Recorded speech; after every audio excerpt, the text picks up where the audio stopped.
Hey guys, welcome to my channel, and today we're going to take a look at another horrible case with you. This story first appeared in Mendoza, Argentina in 2016. On January 10, 2016, Marina Menegazo, 21, and Maria Jose Coni, 22, embarked on a long-awaited journey. However, it eventually became one of Latin America's most high-profile investigations in the last decade. In 2016, Maria Jose Coni, 22, studied economics at the National University of Cuyo, while Marina Menegazo, 21, studied speech therapy at Aconcagua University. Both girls volunteered with an organization that assisted people who were forced to live on the streets for various reasons. Friends and acquaintances described them as two happy girls who were very close to their families. Marina Menegazo and Maria Jose Coni went on a trip with two other friends, but eventually separated. The girls departed on January 10th. Follow Maria Jose Coni's Instagram posts to see their route. On January 13th, the girls visited the Peruvian city of Cusco, which was once the Inca Empire's capital. The following day, January 14th, an image was published, also taken in Cusco. The image below was published on January 15th. The photo was taken from a railroad bridge near the Machu Picchu hydroelectric power plant. Machu Picchu is an ancient Inca city, also known as the city above the clouds.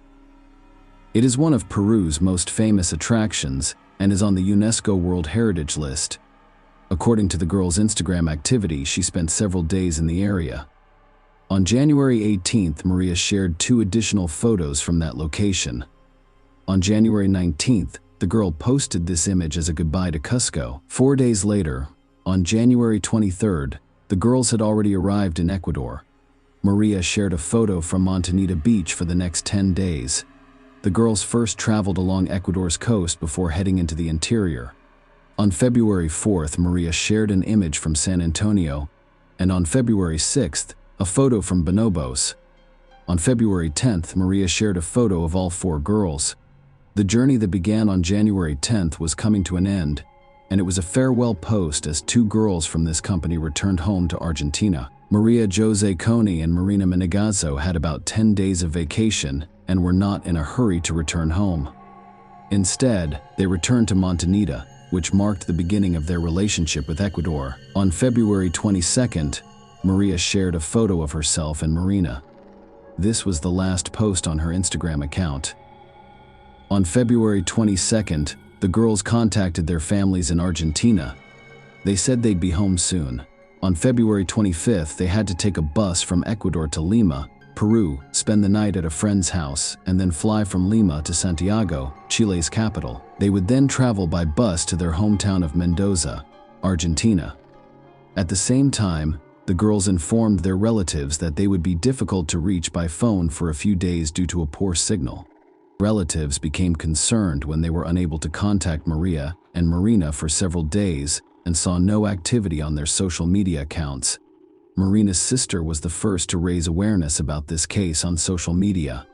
She posted a photo of two girls with the caption, "My sister and her friend disappeared on Monday, the 22nd, in Montanita, Ecuador. Please share this information." The girls' families wanted to know if they had left the country and boarded the plane. However, they were unable to obtain a response from the airline representatives. The latter stated that they would only disclose this information if the families provided a court order. Furthermore, the friends at whose house the girls planned to spend the night before leaving said they did not show up. Maria and Marina's relatives contacted Ecuador's emergency services to report their disappearance. They also contacted the consulate of Argentina and requested assistance. The consulate got involved in the case on February 27th. Argentina's authorities sent fingerprints from both girls to Ecuador for a reason. On February 25th, an unidentified woman's body was discovered in Montanita and transported to Guayaquil. Fingerprints from an unidentified body were compared to those obtained by Argentine police. They determined that this belonged to Maria Jose Coni. This Saturday, February 27th, police discovered Marina Menegazo's body while investigating the location of Maria's body. It was just 43 yards from Maria's body. Both bodies were in plastic bags secured with duct tape. According to the Ecuadorian police, They did not find Marina's body right away because the criminal attempted to conceal it by placing something on top of it. The autopsy revealed that Maria Jose Coney died due to blunt force trauma to the head. Ecuadorian authorities described her injuries as genital, including a broken femur and toe. Furthermore, marks on Maria's wrists indicated she was tied up. Marina, a man of God, died as a result of 6 neck stab wounds. She had the same spots on her wrists, indicating that she was tied up. According to reports, the girls died on February 23rd. Toxic, illogical analysis revealed that their blood contained a high concentration of the drug used in psychiatric treatment. Given the circumstances surrounding the death, the police determined that the girls did not voluntarily take this drug. Perhaps they didn't even realize they had taken it. It was possible that someone had mixed it into their food or drinks. But just 24 hours after discovering the second body, there was a new development in this case, which elicited mixed reactions from the girls' families. The President and Minister of Interior of Ecuador announced that the police had solved the case. Alberto Segundo Mina Ponce, 33, and Aurelio Eduardo Rodriguez, 39, were arrested and pleaded guilty, providing details about the events. The police discovered bloodstains in the home of one of the accused, Mina Ponce. Marina's phone, backpack, and other belongings were near the house. Aside from the quick arrest, the most unusual aspect was the 2 men's immediate confession. It resonated with those who followed the case. The men gave their version of what happened. Ecuador's Minister of the Interior, Jose Serrano, stated that the girls left the hotel where they had rented a room on February 22nd. At 2 p.m., someone stole all of their money at the hotel, so they intend to hitchhike to Lima. However, the hotel's owner refuted this version, claiming that no one stole from the girls. Maria and Marina's families did not believe the story. After all, they had their credit cards with them. As a result, the girls would use them in times of financial difficulty. Nonetheless, no activity was on the cards. Perhaps someone stole their cash and credit cards. Nonetheless, we can access the funds in the account without the card. For example, girls could have paid for a trip online, but they did not. According to Ecuador's Minister of the Interior, the girls entered one of the bars and requested a couple of glasses of water to quench their thirst. The bar owner confirmed this version, stating that she gave the girls water because they didn't have any money. It's unclear if someone stole all of Maria and Marina's money, which could lead to further developments. The minister cited the testimony of suspects who, I remind you, fully admitted their guilt. So Ponce claimed that on that day, around 8 p.m., Rodriguez told him about 2 Argentine girls in a bar. They approached the girls together and started a conversation, during which Marina and Maria revealed that they were hitchhiking to Lima due to financial constraints. This version also raises many questions. The girls had purchased airplane tickets from Lima to Santiago, Chile. Why would they save money on credit cards and try to hitchhike over 1,000 miles when they could miss their flight? As previously stated, they purchased tickets for February 25th. This conversation, according to Ponce, occurred on the evening of February 22nd. Sounds dubious, right?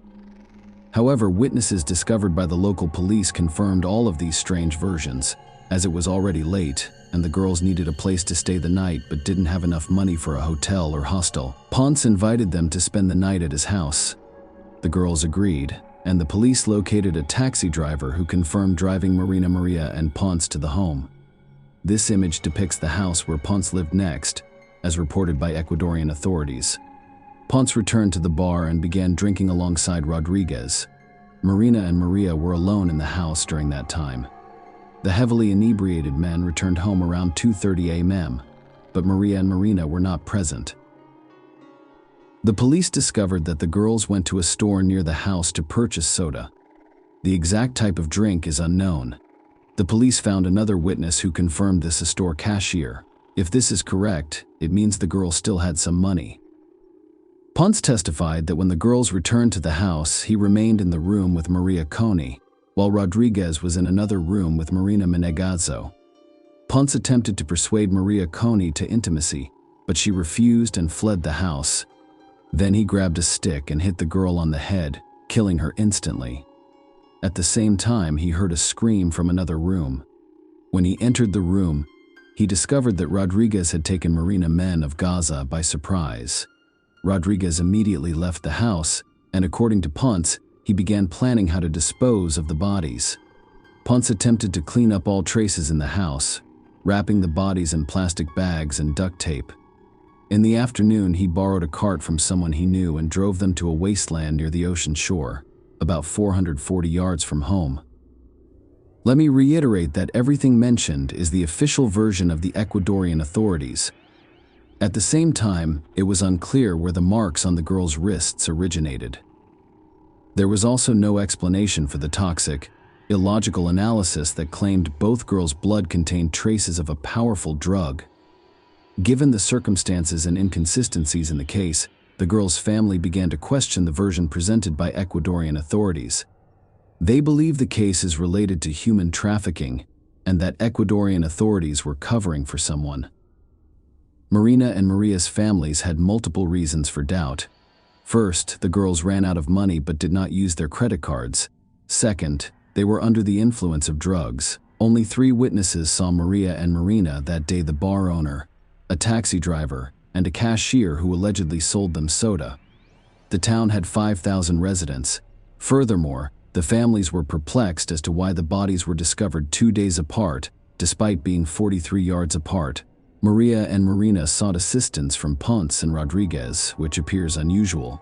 In Montanita, there are many Argentine tourists, so it would be logical for the girls to approach someone from their country and ask for help. When Ecuadorian police brought him to the crime scene, the brother of one of the victims reported seeing used syringes on the floor. When he inquired about them, they mysteriously vanished. Furthermore, the syringes were not even visible in crime scene photos, and the experts who investigated the scene denied their existence. According to the family, the 2 men were merely a front for something larger, such as human trafficking. The authorities ordered a second autopsy and a new toxic, illogical examination. Furthermore, both defendants' versions of events changed several times. According to one version, Mina Ponce denied that he and Rodriguez had committed the crime. He claimed that the man who killed the girls was an illegal substance dealer of Venezuelan origin who lived in the area. He only knew the man's pseudonym, El Chamo.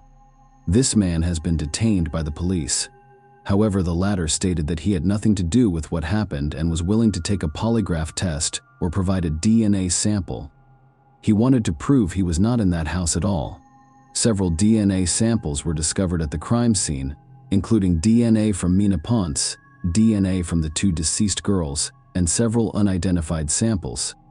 These unidentified samples did not belong to Rodriguez, the alleged second perpetrator, or to El Chamo, who was eliminated as a suspect after undergoing all DNA tests. The second autopsy, performed by Argentine experts, revealed that both girls were in such a state that they were unable to defend themselves. Before their deaths, they were both forced to be intimate. The autopsy also revealed other information. Maria Jose had bruises and scratches on one side of her body, indicating she had been thrown out of a moving car. A new toxicological analysis confirmed that both girls were under the influence of a potent psychiatric medication. This drug works by suppressing a person's will. What happened next had repercussions throughout Latin America. Unfortunately, as so often happens, people blamed the girls for their deaths. Furthermore, they were blamed by both ordinary internet users and well-known public figures. The Ecuadorian Deputy Minister of Tourism was among those who blamed the girls for what happened to them. Maria Cristina Rivadeneira's era coincided with the news of Maria and Marina's deaths. Berlin hosted a tourism-themed fair. Rivadeneira told a German news agency that given the girls' travel patterns, something would happen to them sooner or later. She stated that she had never visited Montanita because it did not match her social status. It was essentially victim blaming at the state level. And this is a very sad fact. Following Rivadeneira's interview, the Ecuadorian government apologized to the families of Maria and Marina and fired her. Hugo Narton, an Argentine psychiatrist, was among the most condemned, referring to the girls as favorable victims and claiming that such people encourage others to commit crimes. Following a barrage of criticism, The doctor claimed that people misunderstood him and that he never absolved criminals of responsibility. Guadalupe Acosta, a Paraguayan student, posted on Facebook on behalf of Maria and Marina in response to internet comments blaming them for their situation. It went viral, receiving 700,000 reposts in the first week of publication. "Yes, yesterday I was killed." The post began with the words, "I refuse to be touched, and they cracked my skull open with a stick. They put me in a black plastic bag wrapped in duct tape and threw me on the beach, where they discovered me a few hours later, but the humiliation was worse than death. After they discovered my lifeless body, no one asked who had ended my dreams and hopes in life. No. Instead, they began asking me useless questions. What clothes did you wear? Why were you alone? Why would a woman travel alone? You were in a dangerous environment. What were you expecting? They informed our parents that we had taken something forbidden and had done something wrong. After my death, I realized that I was not equal to a man. The fact that I died was my fault, and it will always be so. However, if the headline mentioned 2 young male travelers, people would express their sympathy. With their phony and hypocritical double-standard speech, they would demand the harshest punishment for criminals. However, it is different for women. I asked you on behalf of myself and other women who have been silenced by the world. I asked you for every woman whose life and dreams have been crushed. Raise your voice. Let us fight. I will be with you in spirit. And I promised that one day there would be so many of us that there would not be enough bags in the world to keep us all quiet. The trial started on August 8, 2016. There were numerous failures in the case. The prosecutor changed 3 times, significantly delaying the proceedings. The prosecution presented witness statements and over 200 pieces of physical evidence recovered from the crime scene. The police discovered some of the girls' belongings, including biological fluids and phones, in the house where the crime occurred and nearby. During the trial, Ponce maintained his innocence and claimed he confessed under duress from the police, and this only strengthened the girls' family's suspicions that the Ecuadorian authorities were hiding something. Rodriguez also changed his testimony, claiming that some Colombian drug dealers were responsible for the girls' deaths. During the first week of the trial, the prosecutor stated that he suspected other people were involved in the case after the police discovered 3 more samples of male DNA at the scene, in addition to Rodriguez and Ponce's DNA. The court sentenced Alberto Ponce and Eduardo Rodriguez to 40 years in prison, the maximum sentence under Ecuadorian law. In November 2016, Ecuadorian authorities announced that they had arrested another person whose DNA was discovered at the crime scene. José Luis Pérez Castro, 34, was the name of this man. His defense claimed that he had lived in this house for a few weeks before the incident, and that the blood on the wall was the result of a dental infection. He allegedly spit on the wall. The lawyers also stated that the police discovered his DNA on the girls' bodies because they had touched a piece of furniture or items that he had previously touched. When this man's dentist appeared to testify, his defense began to crumble. Castro contacted him only 2 weeks after the police discovered Marina and Maria's bodies. He asked the dentist for a note about a dental infection. However, the doctor refused to write it because he discovered no health problems after examining Castro. In the end, the dentist simply kicked him out. The patient wanted a medical certificate, but he was in pain. There must be some kind of disease, but I didn't notice it when I went to the dentist. Did the man's defense crumble following these words? Contrary to prison rules, Castro appeared on social media while awaiting trial, referring to the circumstances that led to his imprisonment. I'm waiting for this injustice to end. I have great faith that God will lead me out of this with victory, Castro wrote on his social media account. José Luis Pérez Castro, like Alberto Ponce and Eduardo Rodriguez, was sentenced to 40 years in prison despite his repeated denials of guilt. The girls' families questioned the story presented by Ecuadorian authorities, despite the fact that the family had ensured that police officers from Argentina participated in the investigation. The Ecuadorian authorities' version has not changed in any way, according to assurances from Ecuadorian police that the search for other men whose samples were found in the house continues to this day. Share your opinion with us in the comments, and subscribe to the channel for more.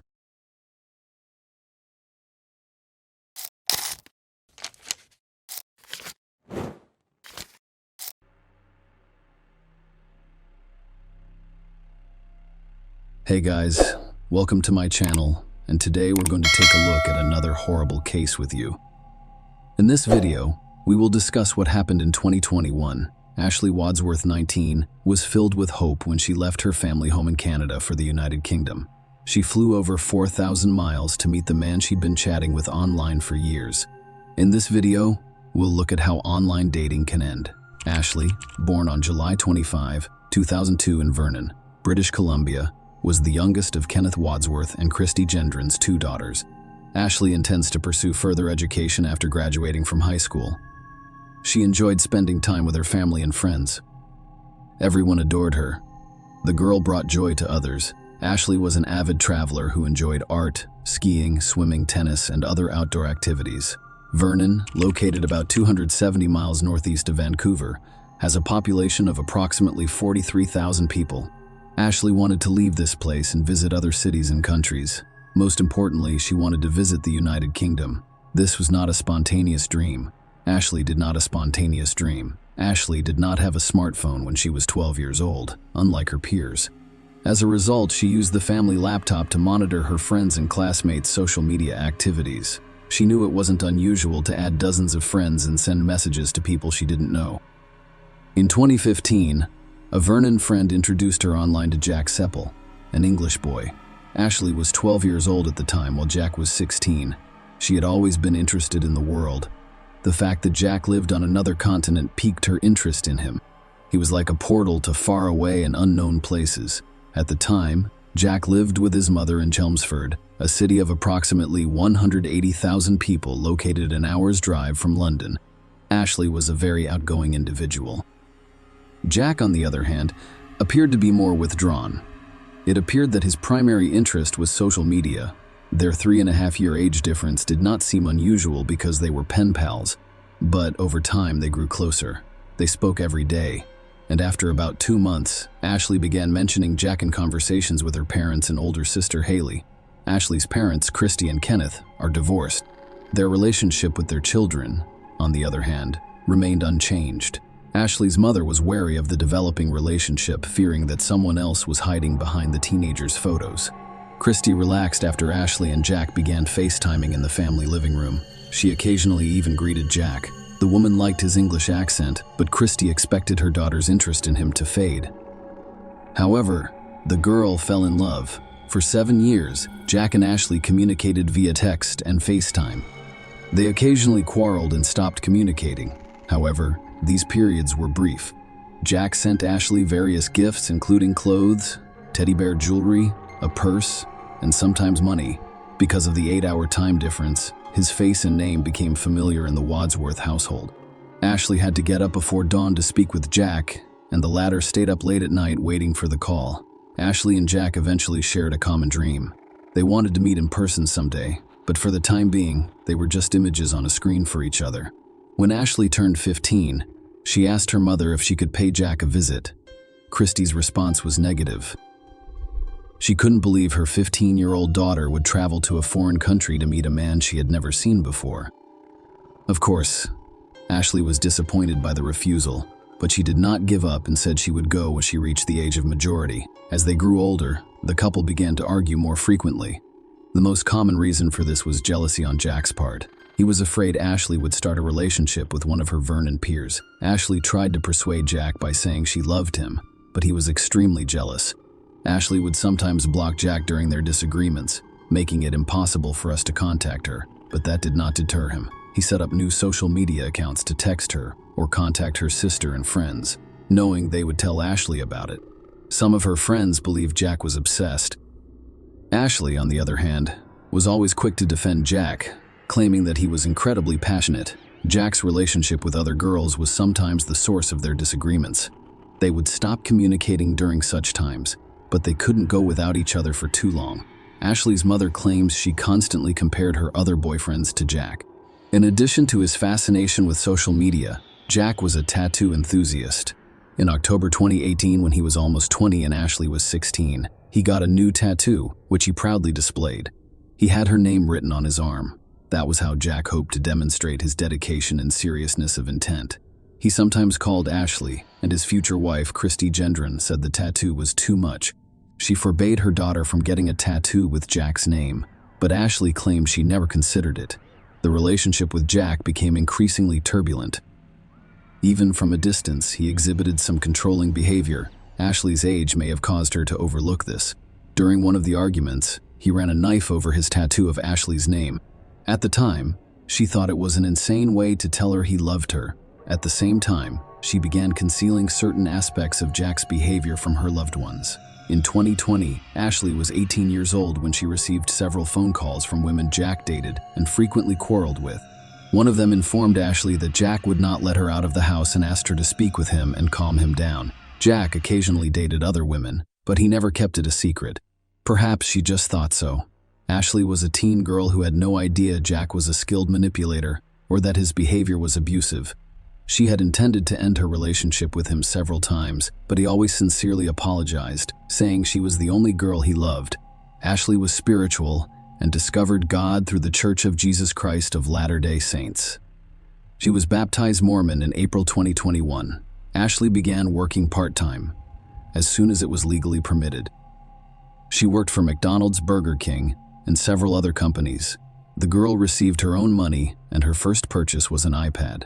She no longer needed to use the family laptop to communicate with Jack. Her desire to see him in person persisted. Ashley's parents had previously forbidden her from visiting Jack, but now she was an adult, able to make her own decisions. She had her own money, so her dream came true.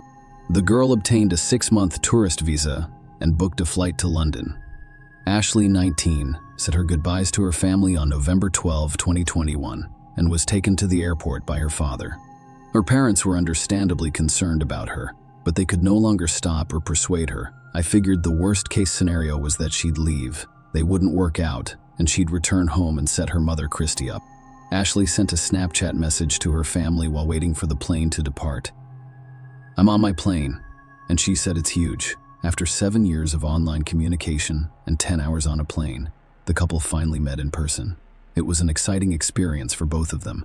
Ashley's friends and family watched as she shared photos of herself and Jack on social media. She appeared to be happy. Ashley moved into Jack's house in northwest Chelmsford, where he has been living since 2020. Their story resembled a fairy tale. Ashley's family had no idea this love story would end so badly, but everything appeared to be going well so far. Ashley posted photos from her trips with Jack. They traveled to many places and appeared to be a happy couple in every published photo. Ashley had imagined Jack to be like after communicating with him online for so many years. That is, he was not striving to be perfect. Jack was kind and sentimental. He was occasionally angry, displaying his bad temper. They spent all of their time together because Jack was unemployed and was supported by his mother, who lived nearby. Ashley was unable to find work because she was a tourist in the United Kingdom. She noticed that Jack didn't have any friends. He had no life beyond social media and a game console. He soon demonstrated the first signs of controlling behavior. He didn't like Ashley's conversation with one of the neighbors. The situation seemed strange to her. She was never without friends and did not spend the majority of her time at home. Before Ashley left Canada, a church friend introduced her to some American missionaries her age, who were supposed to be in Chelmsford at the same time she arrived in London. She told Jack she wanted to meet these people, but he objected and refused to let her attend Sunday services. It was an additional red flag in their relationship. Ashley was becoming bored as they spent the majority of their time at home. Since Jack forbade her from attending church, she contacted the missionaries via text messages, keeping it a secret from him because she knew he would not like it. She deleted his WhatsApp conversations because he kept checking her phone. Every day, Jack's behavior worsened. 6 weeks after Ashley arrived, he struck her for the first time. That day, he texted his mother that he smacked Ashley after discovering that she had blocked 2 British numbers on her phone years ago. He assumed the numbers belonged to other men. "That's no reason to touch her," his mother responded. As a result, Ashley was in a foreign country, away from her home and family, and alone with a man suffering from psychological problems. Behind the photos of smiling and happy couples are often sad and depressed individuals. Ashley changed her Facebook photo to one of Jack hugging her and captioned it, "My bestie with a red heart." At the same time, she set up a secret album on her phone to store photos of her bruises caused by Jack's abuse. Ashley informed her sister Haley that he was not the man she had imagined in her dreams. At the same time, she threatened to stop communicating with Haley if the latter informed their mother. Jack frequently took sedatives. As previously stated, he was a skilled manipulator. Jack has a history of self-harm. When he was angry or wanted to comfort his girlfriend, he hurt himself, but he was always careful not to endanger his life. Jack used a similar technique on Ashley. By the end of December 2021, he ingested a supply of sedative medication, prompting Ashley to call an ambulance. It transported him to the hospital, where he received the necessary care. Ashley told neither her mother nor her friends about the incident. Only her sister Haley was aware of the situation. The latter invited her sister to come home. The next month, in January 2022, Jack smashed a beer mug over Ashley's head. She cried on FaceTime with her sister while Jack screamed and forced her to clean up the pieces. Haley was shocked. She begged her sister to fly home, but that did not work out. Over the next few weeks, Jack, like many other manipulators, demonstrated his better side, giving Ashley reason to believe he had recognized his errors and changed his behavior pattern. However, that was only a temporary act. Soon Jack became enraged again. He discovered old messages from a young Canadian man on Ashley's phone. He demanded social media passwords from her, which she gave him. During a fight in late January 2022, Jack hit Ashley again and threw a TV remote at her while she was FaceTiming with Haley, who begged her sister to return home. Ashley agreed at first, but later changed her mind. Ashley's family believes she changed her mind after Jack apologized and promised to change. Thus, their relationship was divided into alternating cycles. Everything seems fine. Jack beats her up, then apologizes. On January 30, Jack Seppel texted his sister, "I am obsessed with Ashley's past. It was only a matter of hours until we reached the point of no return." On the morning of February 1, Jack was furious once more. Just before 8 a.m., Ashley's neighbor heard her scream through the wall. Ashley appeared at her door moments later in tears. She dashed out into the street, barefoot and with blood dripping from the cut on her palm. Ashley claimed Jack Hitch smashed her phone and threw their kitten against the wall. Ashley feared for her life. At the same time, she asked her neighbor not to call the cops because she didn't want Jack to hurt himself and was afraid they'd put him in prison. The neighbor went to talk with Jack. As usual, he used his abilities to appear to be a good person, apologized, and stated that everything would be fine. As a result, the neighbor left, and Ashley chose to return to Jack. Unfortunately, no one saw her alive once the door slammed behind her. About an hour later, another neighbor purchased a package for Jack, which was delivered to her by mistake. While he was speaking with her at the front door, Ashley took advantage of the situation by calling her family from Jack's phone. She asked for assistance and stated that she wanted to go home. Christy was shocked to learn about her daughter's relationship with Jack Seppel. Ashley's plane ticket was immediately booked by the family for February 3. Christy warned Jack that if he attempted to harm her daughter again, she would immediately report him to the police. Ashley and her family finished talking around 3 a.m. and Vernon at 11 a.m. in Chelmsford. As soon as Ashley hung up the phone, Jack stopped pretending to be a nice person and attacked her. A few minutes later, he texted his mother using the WhatsApp app, "I severely beat Ashley." After another 14 minutes, he wrote that she believed she had broken her arm. I picked her up, threw her to the ground, punched and ripped her all over the lounge. At the time, Ashley was still alive. Unfortunately, there was no one to assist her. Starting 11:22 a.m. to 12:38 p.m., she used Jack's phone to send messages. She wrote to family and friends in Vernon, where it was the middle of the night, and to her church acquaintances in Chelmsford. Ashley. She wrote to a friend, "I need your help. It is an emergency, please." A few hours later, they received new messages stating that everything was now fine. However, Ashley was not the one who sent them. It was a few. None of the people to whom Ashley wrote received these messages right away. Jack Seppel strangled Ashley Wadsworth shortly before 1 p.m., but he felt it wasn't enough. He went to the kitchen, grabbed a knife, and returned to the bedroom. He stabbed her about 90 times in the chest and abdomen. Later that day, Jack changed his Facebook profile picture to a photo of himself and Ashley taken at Gatwick months earlier. Ashley's church friends, Jamie Ashworth and Taylor Borden, paid a visit to the tennis and riding property, which he captioned "Forever Mine." When there was no response, they contacted the police. Jack recorded a video message for Ashley's sister Haley while she was lying in the bed next to her. "I apologize for taking your sister Haley," he said. He also stated that he loved Ashley and could not let her go. He never sent the video to Haley. After filming the video, he stabbed his chest with minor superficial wounds. Investigators believe he may have done it to claim self-defense later, around 4 p.m. The police arrived at the home. They knocked on the door and asked Sepal to come out. They saw him inside through the window, but Jack refused to open the door. At the time, he was communicating with his sister via video link, confessing to her that he had murdered Ashley. Police broke down the door and arrested several people. He was described as calm. Ashley's family awoke to a flurry of messages. They attempted to contact her, but she did not answer right away after they discovered what had happened while they were sleeping. Kenneth Wadsworth, Ashley's father, will never forget the day of February 1. He awoke to find out that his daughter had died. He describes your heartbreak as extremely difficult. That's your baby girl, and she's left. There are no words to describe that sorrow.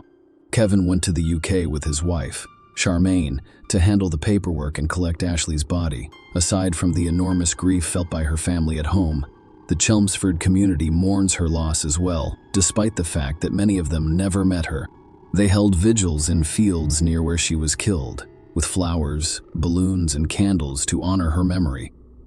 After being arrested, Jack Sepal told police that he had become psychotic. Despite these statements, a psychiatric examination determined that he was aware of his actions at the time of the crime and competent to stand trial. Ashley's family was stunned by the tragedy, but they were even more shocked to learn that Jack Sepal had a long history of controlling behavior and harassment. In 2014, even before Ashley, a 15-year-old girl, met a 14-year-old girl online, he photographed her naked without her permission, and when she broke up with him, he posted the photos for everyone to see. She filed a restraining order. A month later, Sepal violated the order. That same year, he argued with his mother about his Xbox, pushed her to the floor, and ripped the door off its hinges. When the restraining order expired in 2017, Sepal contacted the victim again. Although the girl ignored his messages, he was not going to back down. In January 2018. He sent her a message saying, "Please respond. You will never get rid of me. Even if I have to go to prison for you, I will see you soon and show up wherever you live." By then, he'd been in contact with Ashley for 3 years, and her mother had filed a restraining order against him. In July 2018, Jack damaged the door, smashed her car, and broke the windows in her house. In September 2018, the court sentenced him to 8 weeks in a juvenile correctional facility after he again violated the restraining order. The following month, he pleaded guilty to attempting to enter a nursing home. The court sentenced him to 21 days in prison. Sepal spent increasingly more time online, as if looking for a victim. In March 2020, he met a woman on Facebook, and they started living together.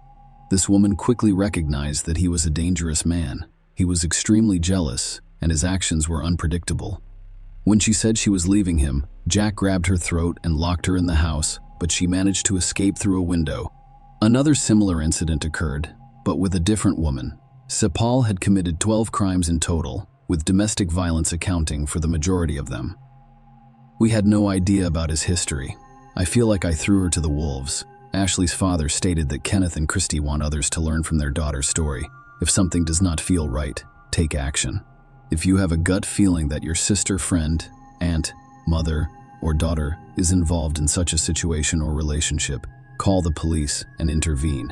Christy also mentioned her daughter, saying, "We should have reached out ahead of time through Claire's Law. We learned the hardest lesson of all. Our beautiful Ashley flew to England excited, alive and well, but unfortunately flew home in a box. Please be warned to leave these violent, toxic, and dangerous relationships. Now, if your gut tells you something is wrong, please trust your instincts and intervene immediately. Even if they say everything is fine, the most dangerous time for a victim of domestic violence is when they choose to end the relationship and leave. Call the cops to help them pack their belongings and get them out of there to safety. It is too late to save Ashley, but you can still save yourself or someone you care about." The trial began in September 2022. When Sepal admitted to killing Ashley Wadsworth. The prosecution case included strong witness testimony from neighbors and friends who described Sepal's toxic behavior and the events leading up to the murder. It contained voice notes that Ashley had recorded and sent to friends. Sepal had threatened her with death in those notes. The judge described Sarah's attack on Ashley as brutal and cowardly. The judge stated that Sepal had 8 previous convictions for 12 crimes, nearly all of which involved domestic violence. The judge stated that it demonstrated a clear pattern of violent and controlling behavior among a number of women. On October 10, 2022, a court sentenced Jack Sepal to life in prison. He will be able to apply for parole after 23.5 years through his lawyers. Ashley's parents received an apology note from Sepal. However, they did not believe he had repented of his actions. Great, he will have time, but in the United Kingdom and Canada, life is only 25 years long. Ashley's mother stated that ultimately, it will not bring her back. Share your opinion with us in the comments and subscribe to the channel for more.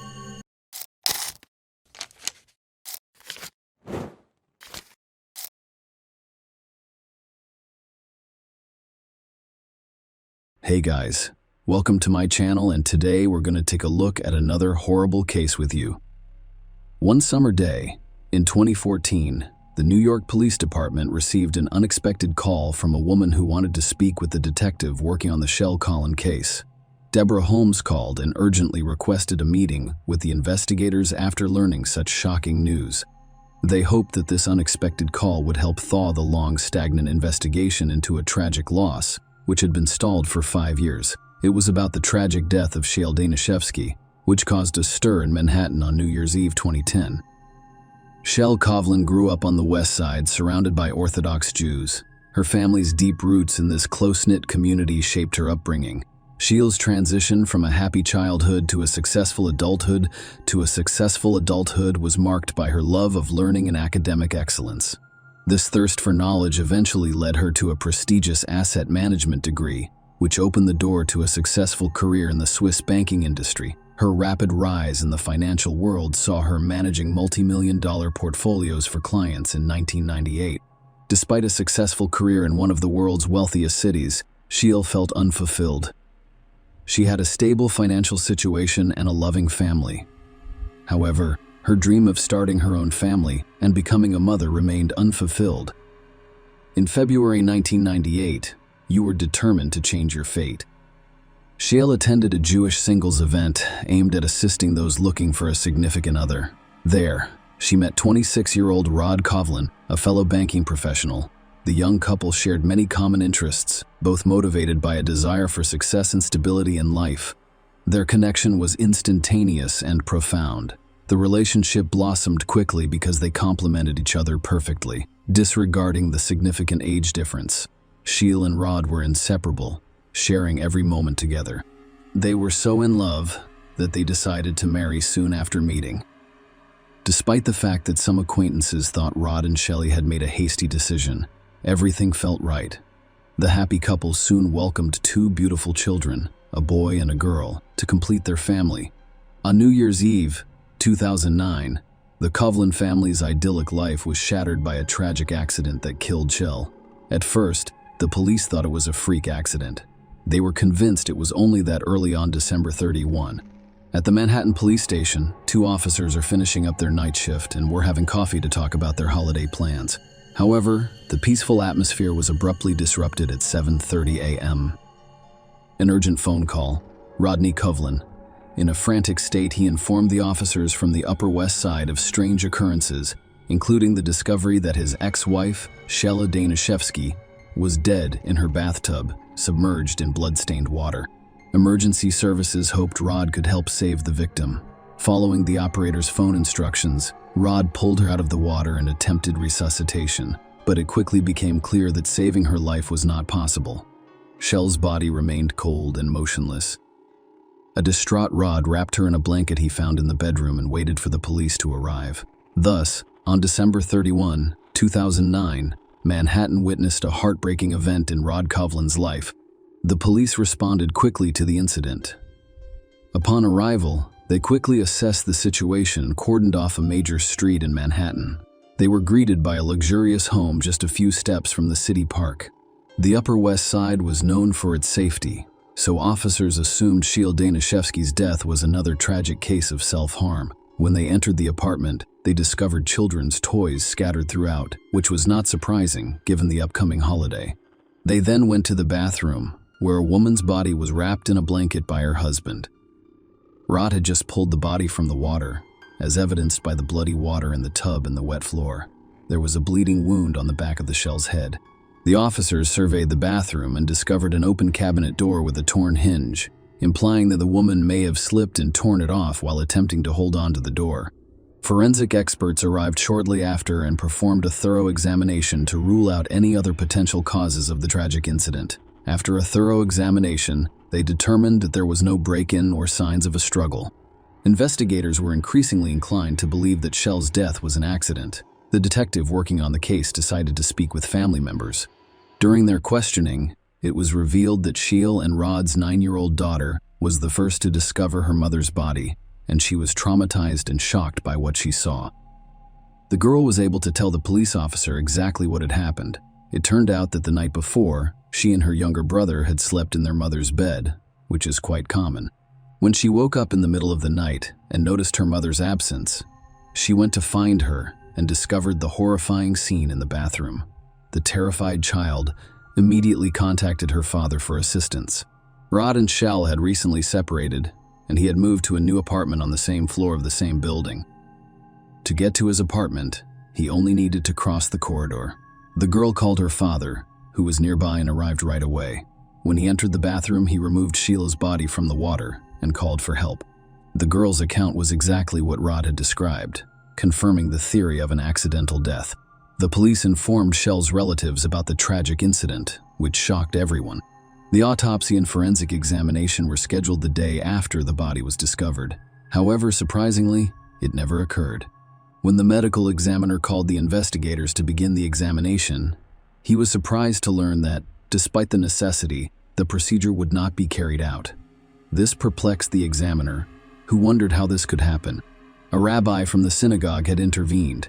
He contacted an organization in charge of Orthodox Jewish burials, which then requested permission from the police to access the tragedy site in order to exercise religious rites guaranteed by the victim's family faith. Permission was granted, and a team led by the rabbi arrived on scene. They cleaned the bathtub of blood traces and prepared the body shell for burial. All evidence and clues gathered were destroyed before reaching the police's forensic department. Autopsies are considered taboo in Orthodox Jewish tradition and are seen as desecration of the deceased body, so the organization acted quickly. In this case, the synagogue's rabbi put pressure on Shell's family, grieving relatives, and husband, who were grateful for the rabbi's assistance and, despite their doubts about the incident's accidental nature, did not object to it. The family also decided to forego the autopsy and leave funeral arrangements to the burial preparation organization. Thus, within 24 hours, Shallow had been buried. Hundreds of people came to pay their final respects and condolences to the family. Later, after learning from the police that potential clues were destroyed while cleaning the bathroom, Shell's parents began to have doubts about the official version of her death. A fall in the bathtub was certainly a risk. However, the possibility of death from such an accident appeared increasingly unlikely to them. Although nothing confirmed their suspicions, the thought that their daughter's death was not an accident troubled them greatly. The New York Police Department was unable to conduct further investigation because the evidence was destroyed, prompting the family to hire a private detective to clarify the circumstances and confirm that Shell's death was caused by a tragic fall. The private investigator hired by the woman's relatives began investigating this unusual case. First, visit the deceased's family home and speak with the relatives. From their statements, he discovered that their relationship was far from perfect, and their marriage was facing serious challenges. The couple celebrated their 10th wedding anniversary in 2008. However, their marital bliss quickly crumbled. Rod struggled in his career, frequently changing jobs. It was revealed that he had developed a gambling addiction and had spent a lot of money on it. Shale was concerned about her husband's neglect of the family and excessive use of computer games. Rod was spending their savings on backgammon tournaments, which Shell had complained about to her close friends. He was dissatisfied with the amount of family money he spent on his numerous trips Furthermore, she discovered that he had been unfaithful during his numerous trips. It's important to note that Shelley wasn't passive or naive about her husband's behavior. After discovering his infidelity through his emails, she decided to end their marriage and obtained permission for a religious divorce. Externally, the couple still appeared to be married, but Rod had moved in to another apartment in the same building, and an official divorce took some time to complete. Despite their estrangement and strained relationships, Shelley and Rod attempted to maintain a friendly demeanor, particularly for their children. However, Rod's behavior frequently caused conflicts and disagreements. Shell had recently complained to her close friends about her husband, describing him as aggressive and hot-tempered. She suspected he was monitoring her entry into her apartment when she was not present and checking her emails. She also suspected Rod had installed a camera in the building's corridor to monitor when she returned home. These complexities in their marital life could have prompted further investigation into Shell's death. After gathering all of these details, the private detective proposed the theory that Rod was involved in his wife's death and that he needed to conduct additional investigations to learn the whole truth. The detective's first goal was to determine whether a crime had occurred at the location where the body was discovered. He intended to inspect the Shell apartment but encountered a problem. The door was sealed. He quickly obtained a court order to gain access to the site and arrived at the scene, accompanied by New York police officers. He tried to unlock the door with the key provided in advance, but the stubborn lock resisted for a while. After a few moments, Rod Coughlin emerged from his apartment at the end of the corridor. He claimed to have heard noise and came to see what was going on. When confronted by the police, the detective Rod took the key and effortlessly opened the door. This prompted some questions for the detective. Did Rod hear sounds in the corridor by chance, or was he deliberately keeping an eye on things? Once inside the apartment, the detective was determined to find evidence to back up his murder theory. Shell's relatives say she was home on December 31, but her phone was missing. The detective thoroughly searched every room, but only found the woman's phone charger. While the phone was not found, the detective was tasked with investigating the bathroom at the scene of Shell's death. He paid special attention to the hinge that investigators suspected she had severed during a fall. The more he examined this item, the more he questioned whether the shell could have torn off the metal detail, which was securely attached to the cabinet. Even with the woman's weight, it would have required immense strength. There were serious concerns about such a possibility. After a lengthy discussion with law enforcement, the detective attempted to persuade them that this was not an accident, but rather a homicide. The investigators were not persuaded and cited a lack of evidence. As a result, it was decided to conduct an autopsy to definitively determine the cause of death. The impending exhumation sparked intense thought and debate among her family. More than 2 weeks had passed since her burial, and it was a difficult decision for her family to make. In the Jewish faith, such interventions are viewed negatively, and religious leaders frequently oppose them. The family needed time to make their decision. Despite the prohibitions, they believed it was critical to learn the truth about their daughter's death and consented to the exhumation. However, this step was complicated not only by moral considerations, but also because carrying out the exhumation required a special order from the prosecutor's office, which was difficult to obtain. Despite the family's consent, it took nearly 3 months to obtain the necessary documents. The exhumation and autopsy were performed. The results were startling. The examination revealed that Shell died as a result of asphyxiation caused by violent strangulation, which had broken her neck bones. As a result, the official account of her death changed. Her death could no longer be considered an accident, and the young woman was officially identified as a murder victim. The New York Police Department resumed their investigation into Shell's death after the autopsy results confirmed the detective's suspicions. Investigators began meticulously examining new details such as phone call records and bank statements, all critical information in a murder case. Aside from family members, everyone who interacted with Rod and Shell was questioned, including the nanny, housekeeper, and even the divorce lawyer. The lawyer informed the police about the couple's unusual behavior. Rod claimed at the first divorce hearing in May 2009 that he was unable to pay alimony due to unemployment. The judge jokingly suggested that Rod give up his favorite games, which infuriated him in court and exposed his true nature to everyone. Rod did not stop there. He sought vengeance on Shell, accusing her of living an immoral lifestyle. misusing funds, and even calling her employer with slanderous allegations about drugs and violence against their son. Shelley suffered greatly as a result of these false accusations. An investigation launched in response to these allegations revealed no evidence to back up her husband's claims. The most shocking aspect of this story, however, was when Rod and Shell's son revealed that his father had coached him to say phrases designed to discredit his mother. Rod paid a high price for his despicable actions. At a new divorce hearing on July 7, 2009, he was barred from being alone with his children, a measure that remained in effect even after Shell's death. Rod was denied custody of his children, and a social worker turned them over to Rod's parents, inciting his rage. He most likely believed he would finally accept responsibility for his children. The police also spoke with a woman who had previously cared for Rod's children before being fired by him.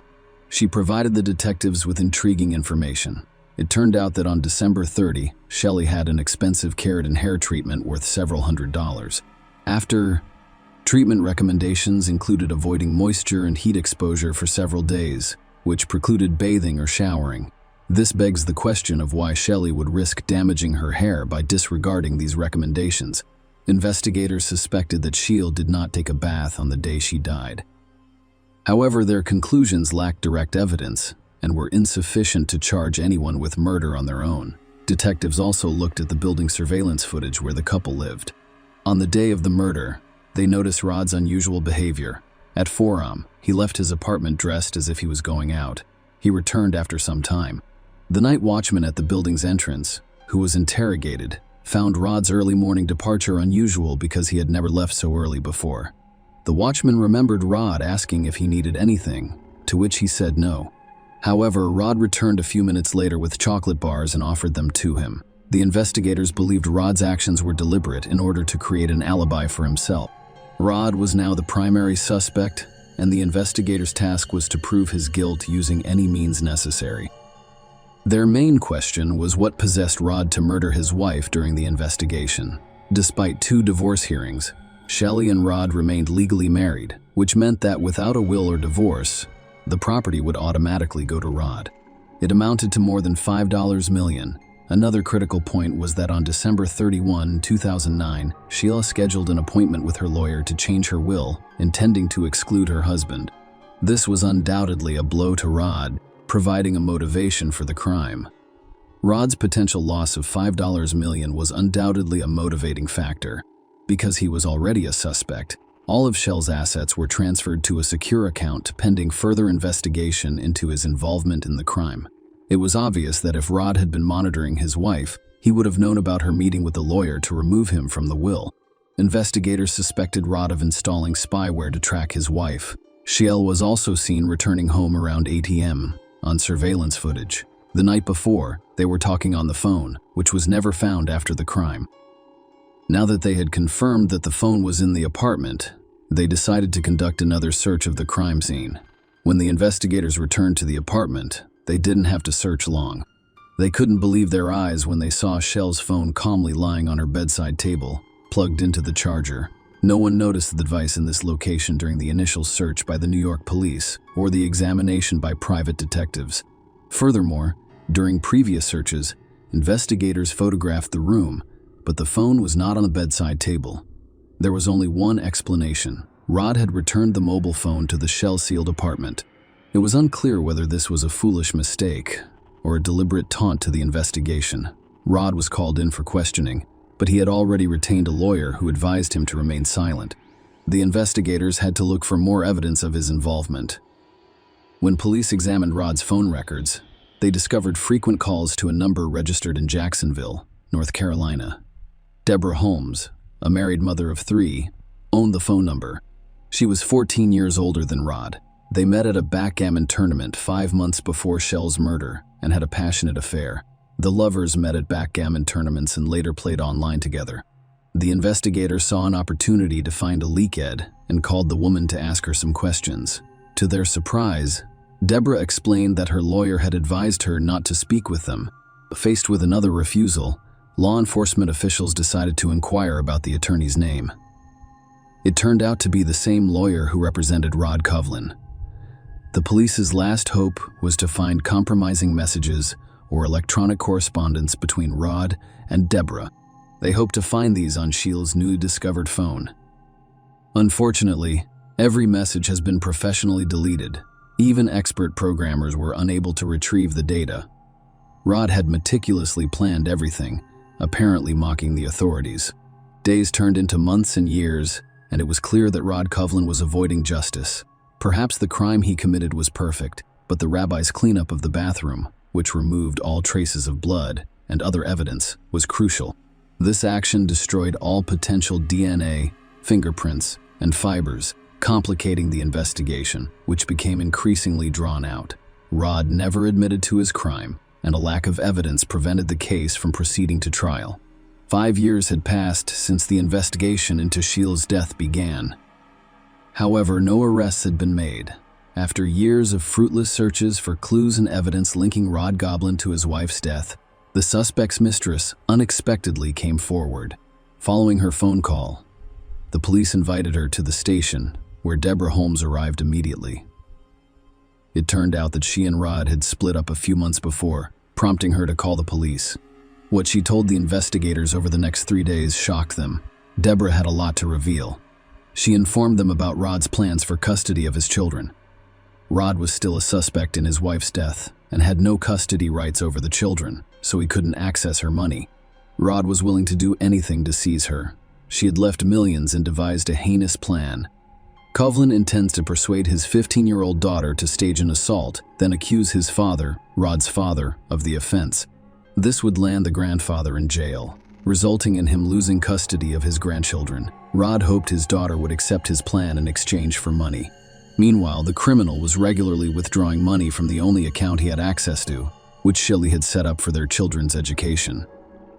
Rod's parents noticed he was squandering his savings, which should have gone towards his daughter and son's future. They were dissatisfied with his lack of interest in his children's lives, which sparked a disagreement. Rod was so angry with his parents that he seriously considered ending their lives. Rod Coughlin shared his plan with Deborah in 2012. He planned to have his daughter put rat poison in her grandparents' house. Because the girl was a minor, Rod calculated that she would spend far less time in prison than he would. Deborah persuaded her lover to abandon his evil intentions. Following this, Rod had several other ideas. At one point, he considered burning down his parents' house and jamming the doors to keep them inside. He also considered arranging a sham marriage for his daughter with a Mexican man, after which she would be required to give up a portion of her inheritance to her father. When the police heard Deborah's testimony, they couldn't believe the accuracy of the details. She had been gathering evidence and storing it on hard drives all along. She realized she was dealing with a psychopath. She patiently waited for Rod to lose interest in her before handing over these valuable insights to the authorities. The recordings included hundreds, if not thousands, of Rod's conversations with various people. Now law enforcement officers had to carefully listen to these gigabytes of data in search of compelling evidence. Deborah's contributions to this complex investigation were significant. As investigators began analyzing the recordings, they discovered an astonishing fact. During a conversation with a backgammon acquaintance, Rod inadvertently mentioned having keys to Shell's apartment and the ability to enter it at any time.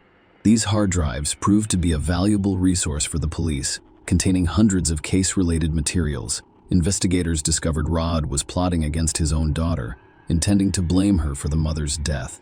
In an email address used by the father to send a forged email, it was claimed that the daughter admitted to lying and that her mother did not simply fall.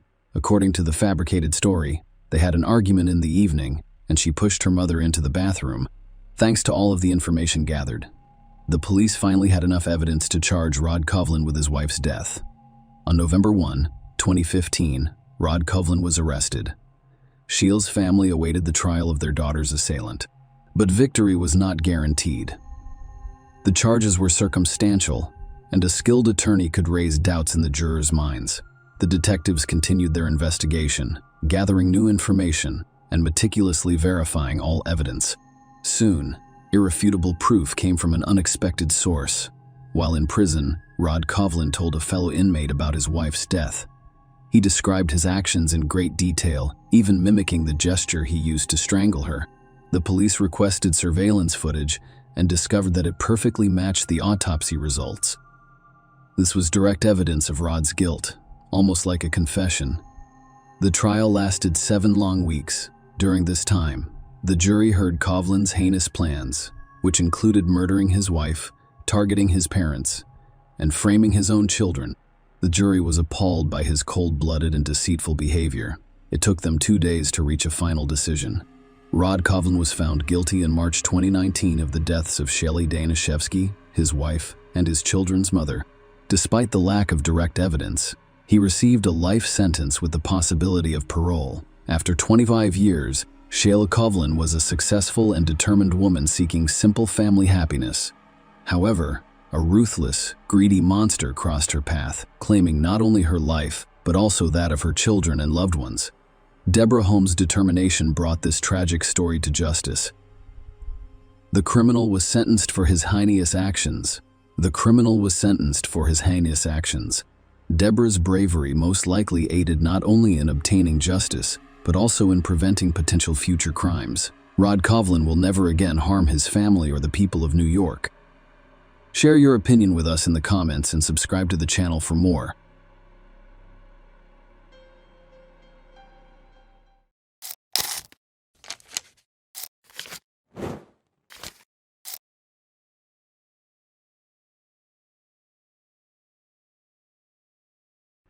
Hey guys, welcome to my channel, and today we're going to take a look at another horrible case with you.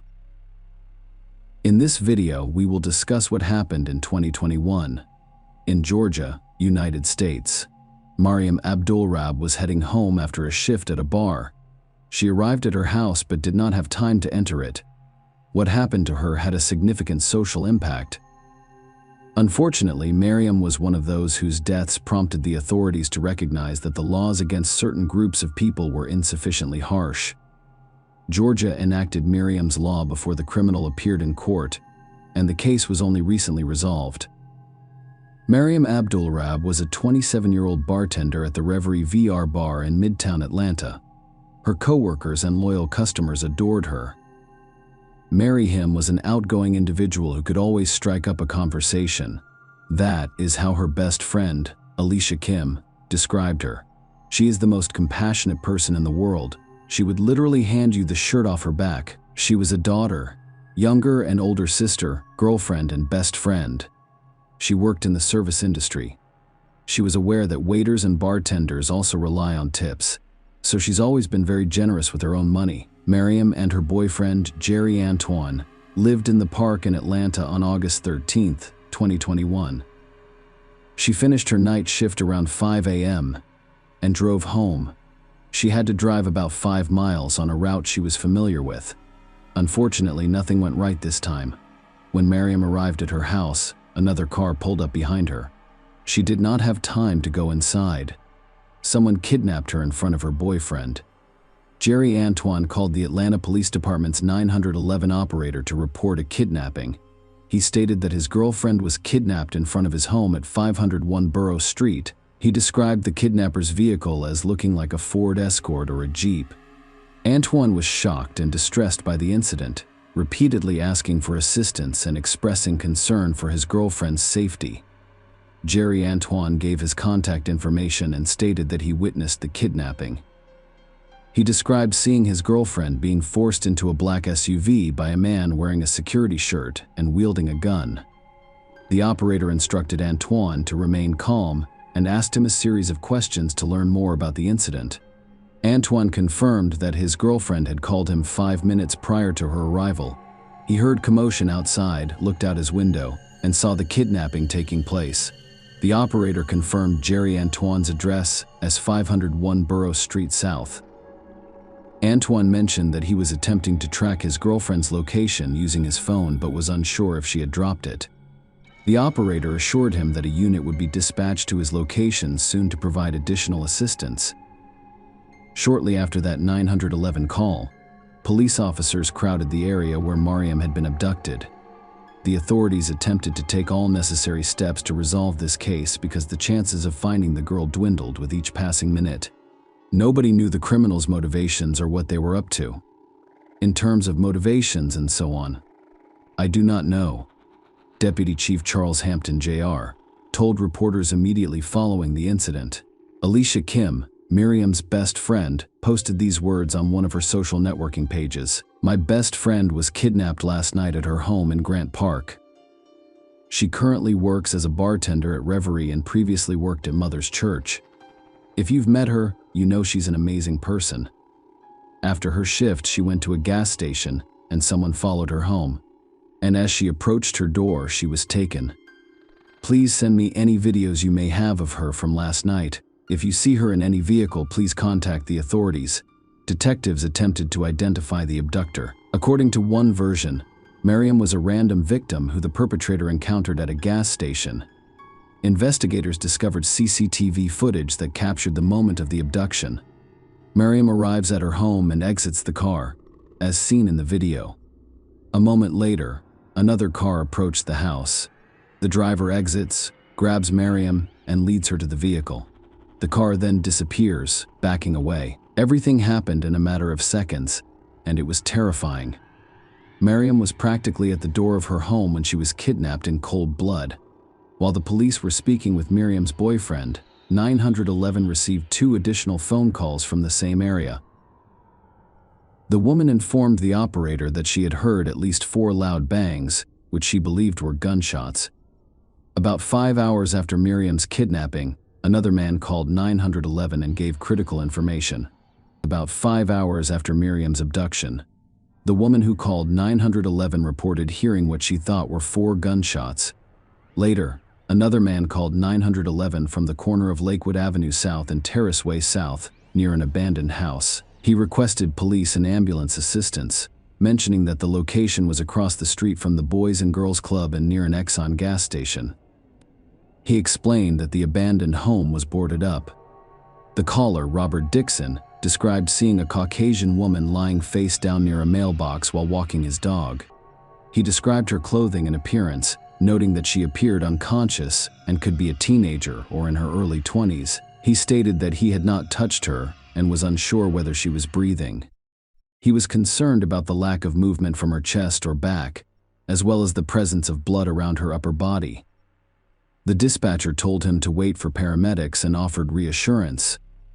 Dixon expressed concern about the woman's position, with her face and nostrils against the ground, which could limit her ability to breathe. The tragic news was confirmed at a press conference on the same day by Deputy Chief Charles Hampton, Jr., the Division Commander for Criminal Investigations. He stated that when they arrived at the scene, they found a deceased female in her mid-20s, whom they now believe to be the same person kidnapped from 501 Borough Street. He expressed his condolences to the victim's family, recognizing the immense difficulty they must be experiencing. Unfortunately, Miriam had no chance of surviving. The perpetrator fired several fatal shots at her. Miriam's body was discovered near an abandoned house, about 1.5 miles from her home. At the same time, police officers were pursuing at high speeds. The driver broke traffic laws and refused to stop when officers ordered him to do so. The chase ended when the driver rammed another car, and an ambulance transported him and 2 passengers from the second car to the hospital. The driver, who attempted to flee the police, was apprehended after receiving medical attention. Investigators believed he was responsible for Miriam Abdulrab's abduction and death. Miriam had her entire life ahead of her, but now her family and friends must mourn her. Miriam's friends, co-workers, and family members have spoken out in the aftermath of her death, describing her as a kind and compassionate individual. "My daughter was the most loving and peaceful person I knew." Her father, colleague Abdul Rab Reverie, said she didn't deserve this. VR Bar also used Instagram to mourn the death of an employee. The post shared a photo of Miriam and wrote, "Our hearts are truly broken at the loss of a dear friend and family member, Mary, who brought light to every single person she came into contact with and will be missed forever. We will be closed this weekend to grieve and cherish our final moments with her. Please stay safe, everyone." Dylan Knight, the bar manager, claimed that every eye looked forward to seeing Miriam at work on both sides of the bar because she had a big heart and would go out of her way to assist or provide for others. DeMarcus Brinkley, 27, was believed by police to be responsible for Miriam Abdulrab's abduction and death. After 4 days at Wellstar Atlanta Medical Center, Brinkley was booked into Fulton County Jail on 6 counts, including deprivation of life. According to the state Supreme Court ruling, as he fled from police, Brinkley allegedly told his mother that he did not want to stop for officers because he did not want to return to prison. Brinkley had previously served 7 years in prison. They released him just over a year before Miriam died in 2014. He pleaded guilty to 1 count of child molestation and received a 7-year sentence. According to court records, Brinkley was arrested on suspicion of molesting a 7-year-old girl in 2012. In 2013, they discovered him on top of a naked 6-year-old girl. In 2015, he pleaded guilty to child molestation. During one of the court sessions, Brinkley's defense attorney informed the judge that his client was one of 12 children. According to court records, the Georgia Division of Family and Children's Services removed him from his mother's care. When he was a teenager, he was admitted to a residential treatment program for children with severe emotional and behavioral problems. He stopped attending school in the 9th grade. The defense attorney also stated that Brinkley had a history of abuse by her stepfather. The state recommended that Brinkley serve 15 years in prison, followed by 15 years of probation. Despite this, the court sentenced Brinkley to only 15 years in prison and 8 years on probation. He also needed to register as a sex offender. Offenders are assigned to levels 1, 2, or 3 based on their risk of a repeat offense. Level 1 indicates a low risk of reoffense.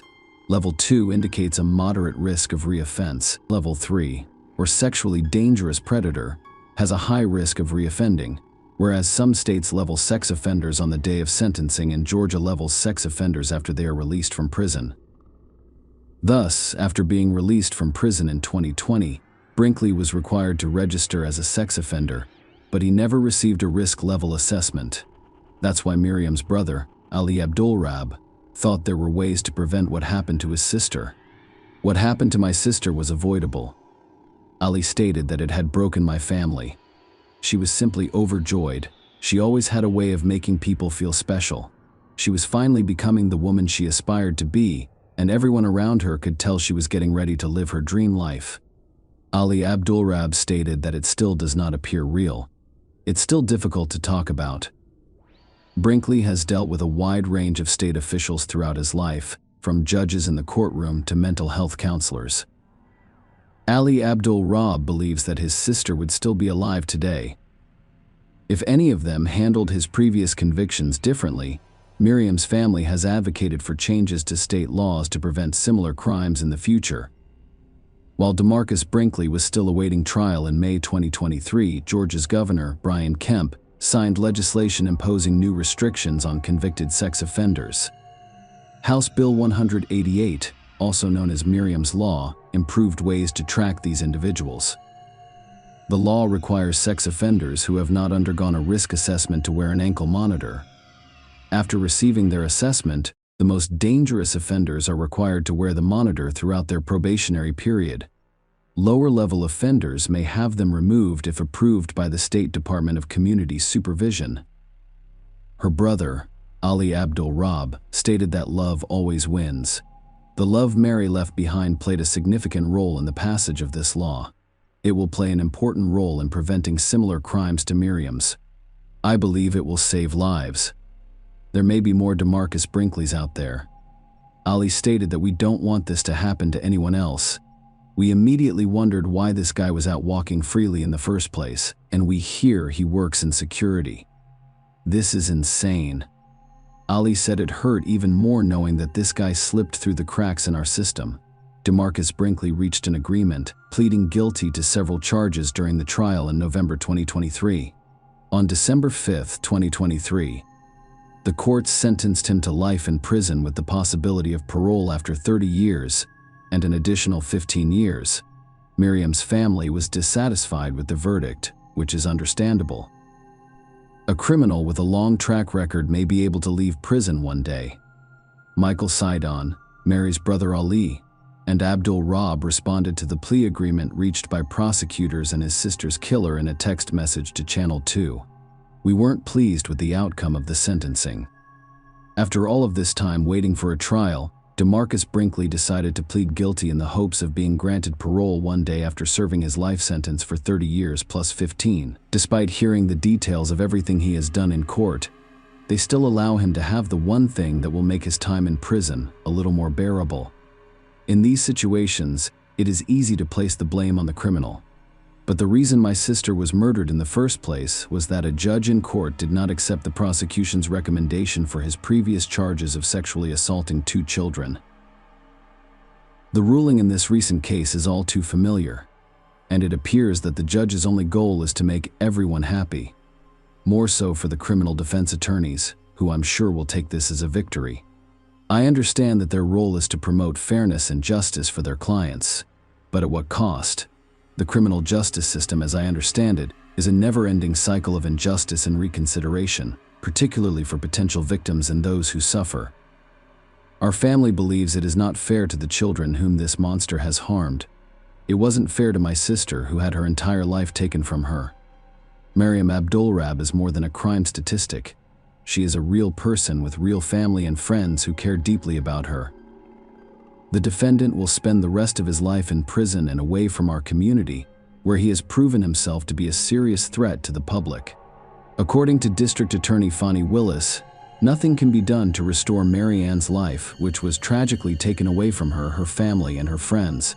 We hope that knowing that her killer will spend the rest of her life paying for her murder will provide some comfort. Share your opinion with us in the comments, and subscribe to the channel for more.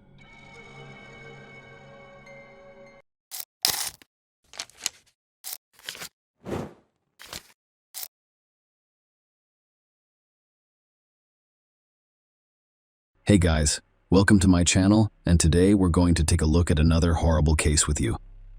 In 2012, at the Summer Olympics in London, a young Puerto Rican boxer named Felix Verdejo Sanchez shone brightly. He was dubbed a diamond, one of his country's most promising athletes, and was expected to win championships and gold medals. Then it appeared to everyone that this talented and motivated young man would achieve great things in sports. In 2021, the boxer's name appeared in all of the world's media, but this time, in the Criminal Chronicles section.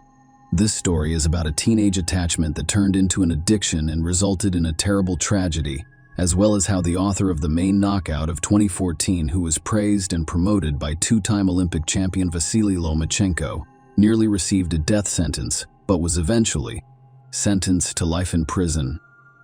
It is worth noting that, despite the presence of irrefutable evidence and confessions from the boxer's accomplice, he continues to refuse to plead guilty. The future world boxing star was born in San Juan, Puerto Rico, in 1993. Born on May 19, he grew up in a large, modest family and developed an early fondness for sport. True in childhood. He intended to make baseball a part of his life, but a funny incident changed everything. When the boy was 9 years old, a family friend came to see them with his son of the same age. The boys were playing in the yard when they suddenly got into a fight. Parents separated the children, and the future athlete's father advised him that if he wants to fight someone in the future, he should wear boxing gloves. Following that fight, Felix was taken to a local gym at his request, where the boy fell in love with boxing, as he later admitted after the first training session. At the age of 16, he won the Pan American Junior Championship. A year later, he won his country's championship, and a year after that, he competed in the Olympic Games in London, reaching the quarterfinals. In the same year, he began his successful professional wrestling career. Verdejo competed in 29 fights, winning 27 of them convincingly, and in 2014 he was named the author of the best knockout in a fight against Sergio Villanueva. Felix won his first championship belt, the WBO Latino title, a year later, and defended it 6 more times over the next 2 years. Everyone who witnessed the fight was certain that this young man would leave his mark on the history of world boxing. Meet Keishla Rodriguez. The girl was born in San Juan in November of 1993. Her full birth name is Keishla Marlene Rodriguez Ortiz. Her parents, Josie and Kyla Rodriguez, shared another daughter, Belize Nicole, and they also raised Kyla's son, Jonathan. Keishla, who had a previous marriage with a woman, grew up to be an open and sociable girl. She excelled in school and adored animals, with aspirations of becoming a veterinarian in the future. Her best friend was her sister, Elise, to whom she confided all of her secrets and concerns. Kishla attended the same school as Felix Verdejo, who was her age. Young people have known each other since childhood, and in adolescence, they formed a romantic relationship. In 2011, Rodriguez's parents divorced and separated. Kyla moved to Florida with relatives, while her daughters, who were already adults, chose to remain in San Juan.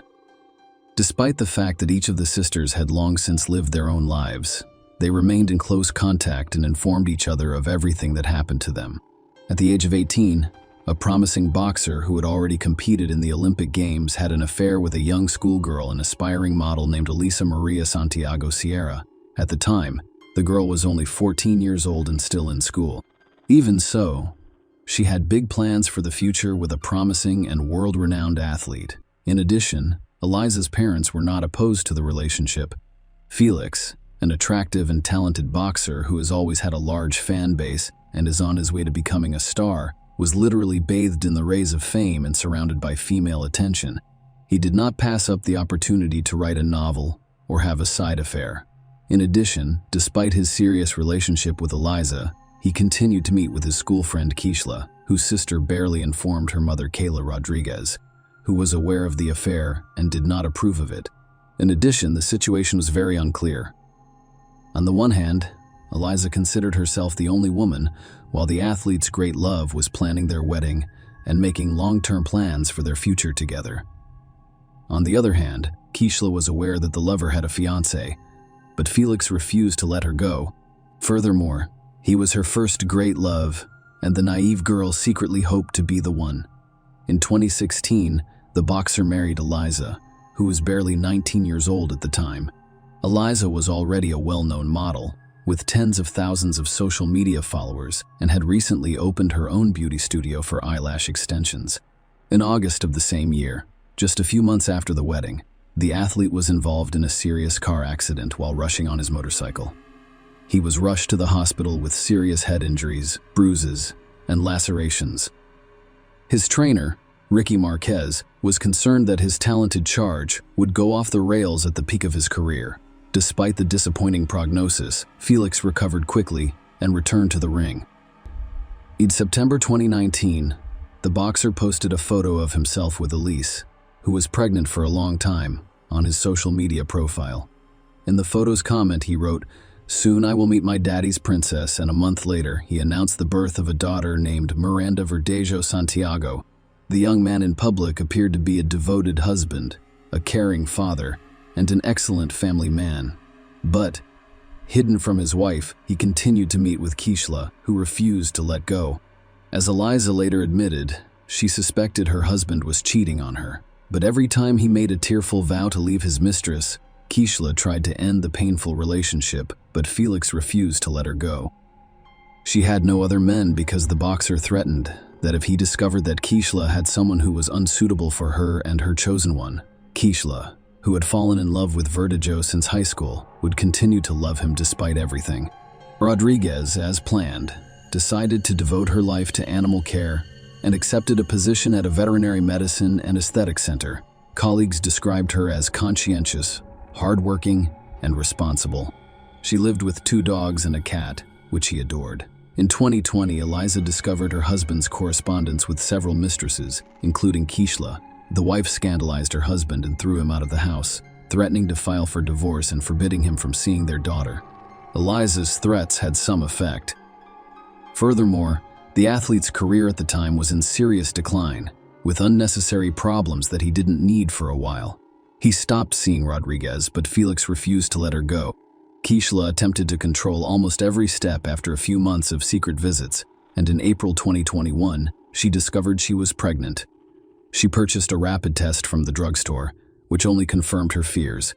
She first called her sister, who was aware of her complicated relationship with the athlete, and explained everything. Abortion was out of the question because Kishla was already 27 years old and ready to have a child, even if it meant raising it on her own.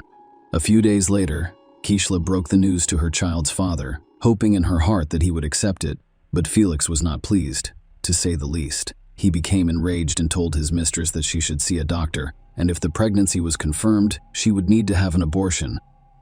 Rodriguez responded with a firm refusal, but the boxer began to threaten and insist. Felix stated that an illegitimate child will eventually destroy his reputation, which he cannot allow. Following Kishla's hospital visit, her pregnancy was confirmed, and she now had a certificate to prove it. She called Felix and told him everything, making him furious. Felix yelled and demanded that Kishla immediately get rid of the child, but she flatly refused. The athlete then decided to go undercover, claiming that he did not believe her and wanted to personally inspect the issued medical certificate. He invited Kishla to a meeting in the evening in a crowded location, which did not surprise her given that they always tried not to draw attention to themselves and did not stand in front of anyone.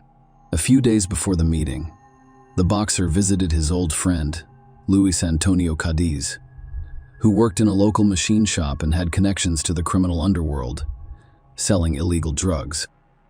Felix briefly explained the situation and requested assistance in getting rid of his pregnant mistress. Luis had previously been in the field of vision for the police and faced the prospect of imprisonment. It didn't scare him, but the athlete persisted, confident that everything would go well and that the cops would never come after them. Furthermore, Felix promised him a substantial monetary reward, and Luis agreed. Felix called Kishla and said he wanted to meet her on the evening of April 29 to confirm her pregnancy and decide what to do next. Kishla called her sister back right after speaking with her lover, telling her everything. She remained hopeful that Felix would accept her child and not insist on an abortion. However, the situation is not particularly alarming. She was aware that the boyfriend had threatened her sister, and she was concerned that he would not do anything to her. Marilise called her mother and expressed her concern. Even with their combined efforts, they were unable to persuade Kishla to cancel the fateful meeting. Rodriguez arrived at the meeting on time, driving her own Kia Forte and carrying a doctor's note. Verdejo arrived there in his pickup truck. In the back, Luis was hiding. Kishla immediately got into the athlete's car and showed him the test results. He mentioned terminating the pregnancy again, but Kishla, crying, refused. Against this backdrop, the couple began to argue violently, leading to shouting before Felix suddenly hit Kishla in the head with his fist, causing him to lose consciousness. Until Kishla regained consciousness, Felix injected her with a syringe containing a large dose of illegal substances that Luis had obtained at his request. Then, he and his accomplice carried her to the back of the car, where pieces of wire and a concrete block had already been prepared.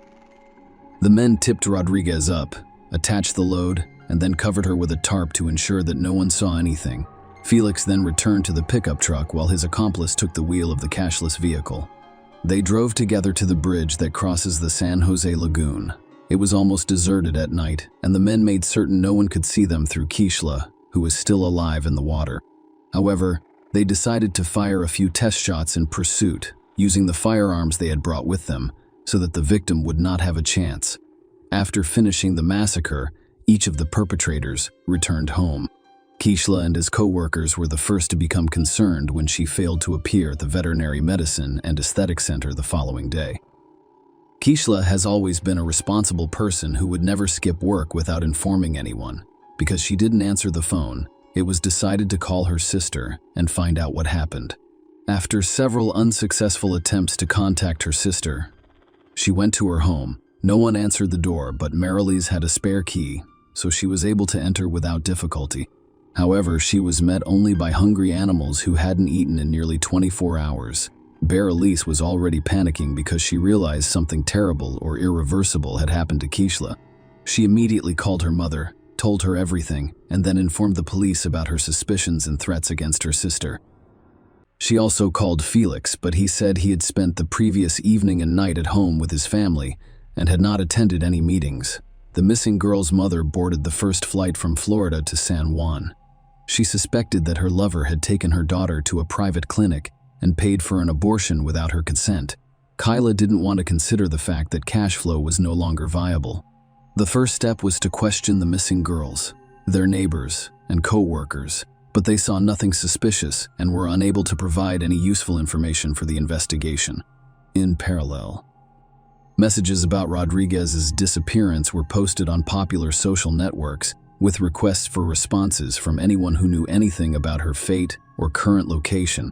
The case quickly gained widespread attention, and when it was revealed that the missing girl was in a long-term relationship with a famous athlete and was expecting a child with him, reporters lined up to interview any of Rodriguez's family members. The relatives did not hold back and openly expressed their suspicions, including blaming Felix for the incident. On April 30, Kishla's car was discovered abandoned on the east side of the city. She has her documents and personal belongings inside. No signs of struggle were discovered in the interior, giving a slim chance of finding its owner alive. On May 1, a passerby on the lagoon bridge noticed a strange shape in the shallow water that resembled a human body. He informed the police, who quickly recovered the body of a young woman from the water, presumably the same one the entire city had been looking for several days. Members of the Rodriguez family, who arrived to identify the body, hoped to the very end that it was not Kishla. However, their hopes were not realized. The body had been in the water for a few days and had changed significantly. However, the girl was easily identified by a remarkable tattoo on her arm. When news of the gruesome discovery reached the press, city residents revolted and began to hold spontaneous rallies, demanding punishment for those responsible, who were detained and taken to the police station for questioning on the same day. However, the athlete categorically denied his involvement, claiming that on the night of Kishla's disappearance, he was at home with his family because there was no evidence to charge him. Felix was released under his own recognizance. One of the key witnesses was the athlete's legal wife, who admitted during the initial interrogation that she was aware of his affair with Kishla, but had only recently learned of her rival's pregnancy. Furthermore, she did not confirm her husband's alibi, claiming that he was not home on the night of the murder. The first thing investigators did was review traffic surveillance footage on the way to the bridge from which Kishla was thrown. That's how they discovered Felix's pickup truck and the victim's car driving behind each other. However, the Kia Forte was clearly not driven by its owner. On the same day, the boxer's car was seized for examination, and some of the deceased's hair was discovered in it. Lewis was the first to surrender to police, promising to tell the whole truth in exchange for a lighter sentence. Felix was also arrested, but he refused to cooperate with the investigation, did not answer questions, and continued to deny his guilt. Despite the presence of irrefutable evidence, Felix was apprehended with a firearm that he used to shoot the victim from the bridge, and for which he had a valid permit. Furthermore, a cell phone check reveals that Felix Lewis and Kishla were in the same location on that fateful night. Kishla's final farewell took place on May 8, and the funeral ceremony made national headlines. It was a type of action that called for the perpetrators of the tragedy to be punished to the fullest extent of the law, while also drawing public attention to the issue of gender violence. The coffin containing Rodriguez's body was transported to the cemetery in a white carriage, over which white flower petals were thrown from the air, rather than the traditional hearse. Many well-known Puerto Ricans, including show business stars, athletes, politicians, and public figures, have spoken out about the high-profile case in which Verdejo was charged with carjacking, kidnapping, premeditated murder, and murder of an unborn child. Each of these crimes carried the death penalty. However, the relatives of the deceased requested from the start that the court sentence the killer to life in prison so that he could suffer in captivity for the rest of his life. The hearing was repeatedly postponed due to the global coronavirus pandemic, but in the spring of 2021, the trial was held virtually. The court determined that the crime was committed by a group of people through prior conspiracy with particular cruelty to a pregnant woman. The chain of events of that night, as well as the details of the crime, could be reconstructed, thanks primarily to Lewis' testimony, who did not deny guilt. He admitted that, at the request of a friend, he obtained the drug for injection and brought a wire and a concrete block to dispose of the body. But Felix insisted on his lack of involvement in the case. Although his words had no significant impact on the situation, the boxer's wife, who testified in court almost immediately after her husband's arrest, filed for divorce and attempted to distance herself from what was going on, focusing on the development of his business and raising a young daughter instead. According to some reports, Lisa Santiago recently remarried. Elisa admitted in an interview that she had received numerous anonymous calls and messages containing death threats, as well as death wishes for her and Miranda. Many believed the athlete's spouse was the organizer of the crime, but no evidence was found. In summer 2023, it became clear that the jury, having reviewed all of the evidence and heard testimony from all of the witnesses, was finally ready to announce the final verdict. Felix Verdejo and his accomplice Luis Cadiz were found guilty of all of the charges against them. Despite this, the killers have yet to be sentenced. The next court hearing is set for mid-November 2023. Most likely, both men involved in Keishla Rodriguez's and her unborn child's deaths will be sentenced to life in prison with no possibility of parole. Share your opinion with us in the comments and subscribe to the channel for more.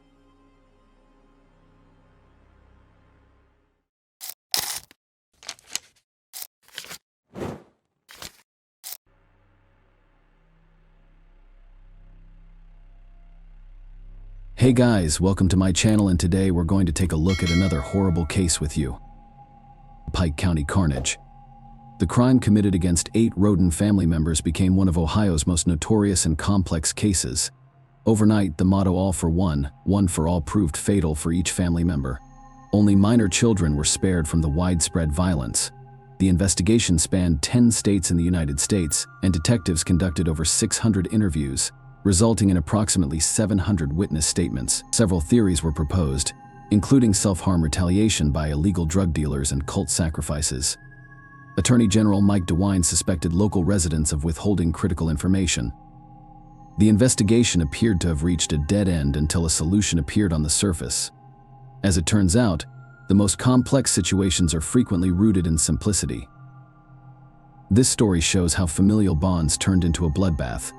In Pike County, Ohio, USA, it all started with a crush.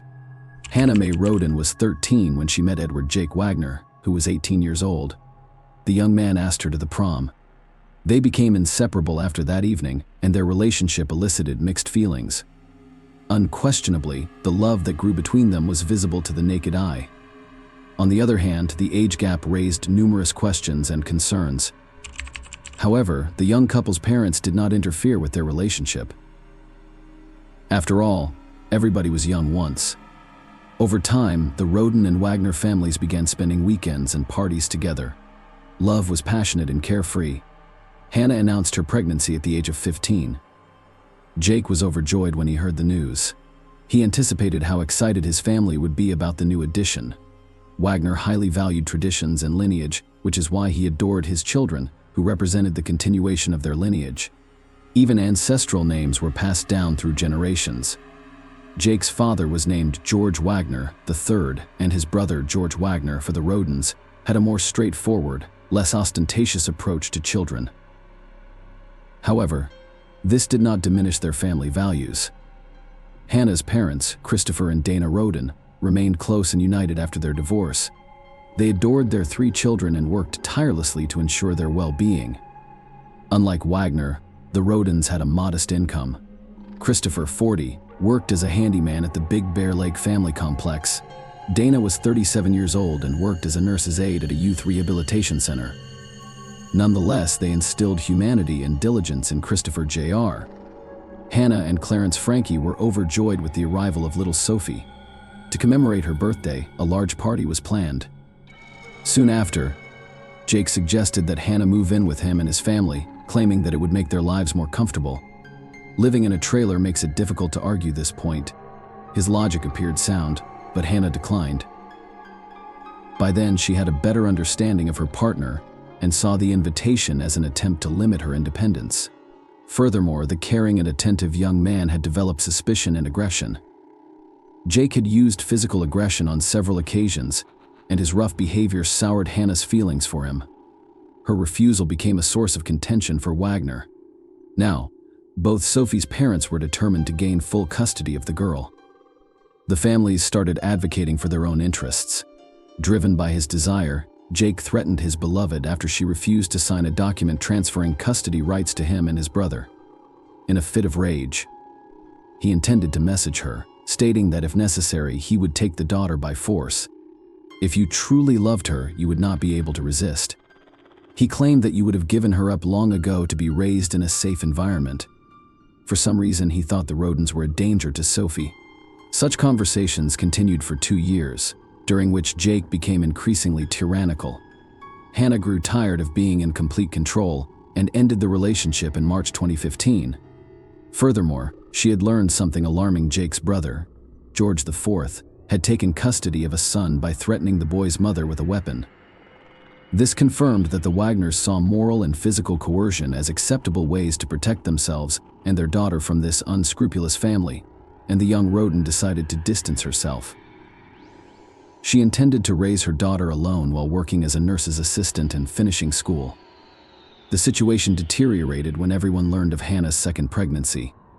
Jake questioned her claim that the child was from another man. He attempted to find out if she was seeing anyone else. So in December 2015, he hacked her social media accounts but discovered nothing incriminating. At the end of his search, he discovered that the woman was communicating with Georgia about her former mother-in-law, which piqued his interest. A court case was soon to follow, during which the Wagners had numerous interactions with the woman. "They'll have to kill me before they can take custody of my daughter," Hannah stated in her message. Jake infuriated his family when he revealed the details of the correspondence. Then his maternal grandmother, Rita Newcomb, 65, forged an important custody document. Furthermore, during a court hearing to determine the granddaughter's residence, Christopher Roden and George Wagner, III, had a heated argument. The family's relationship eventually deteriorated completely. The Wagner family soon came up with a terrible idea. Hannah was so uncooperative that they felt compelled to eliminate her, as well as the entire Roden family, who could potentially claim custody of Sophie. This insane thought evolved into a monstrous plan that was finalized by Christmas 2016. People's thoughts during the holiday season are typically focused on love and creation, which is not true for the Wagner couple who organized the vote. It was decided whether they would carry out their plan, and all family members agreed. The only thing left to do was assign roles and prepare. 5 months were spent investigating the Roden homes and surveillance cameras. They pay special attention to their daily routines and work schedules. Everyone involved in the criminal plot was accountable for something. For example, Angela Wagner purchased sneakers for all family members to wear at a specific time. To keep victims from seeking help, she purchased a special communication blocking device and intended to secretly install it on the Roden TS phones to minimize noise. George III suggested creating homemade silencers. He also handled the transportation on the night of the crime, attempting to secure a van that would not attract attention. Sophie was to remain safe at home with Angela because the court had granted Hannah and Jake joint custody. The Wagners chose a time when it was their turn to care for the girl, meticulously planning every detail to ensure a perfect execution. On the night of April 21st, 2016, George Wagner, I decided to pay Christopher Roden a visit, allegedly to offer him a job opportunity that would improve his financial situation. The job offer was simply a ruse to gain unwitting access to the house.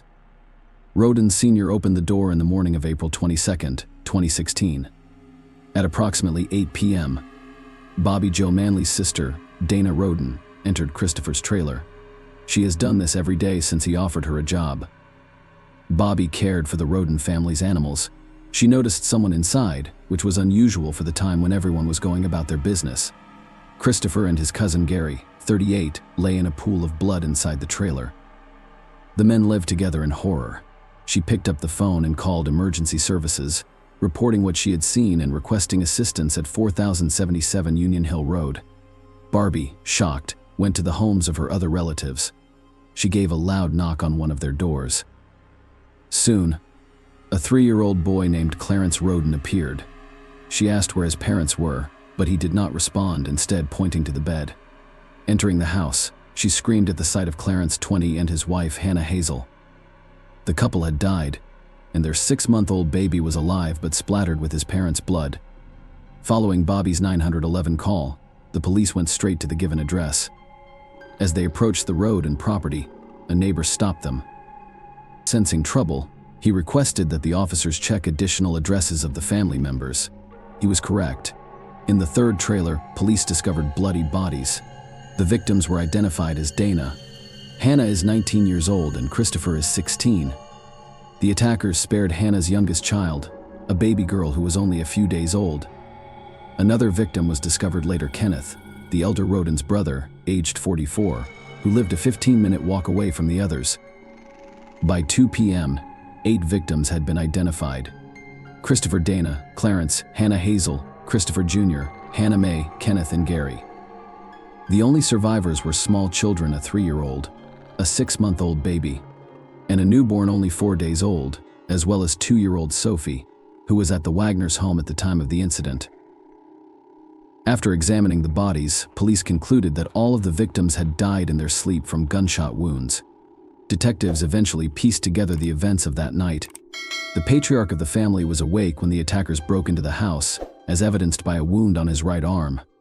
Christopher attempted to defend himself but received 9 shots to the head, torso, and limbs. Dana Roden had 5 bullets removed from her neck and head.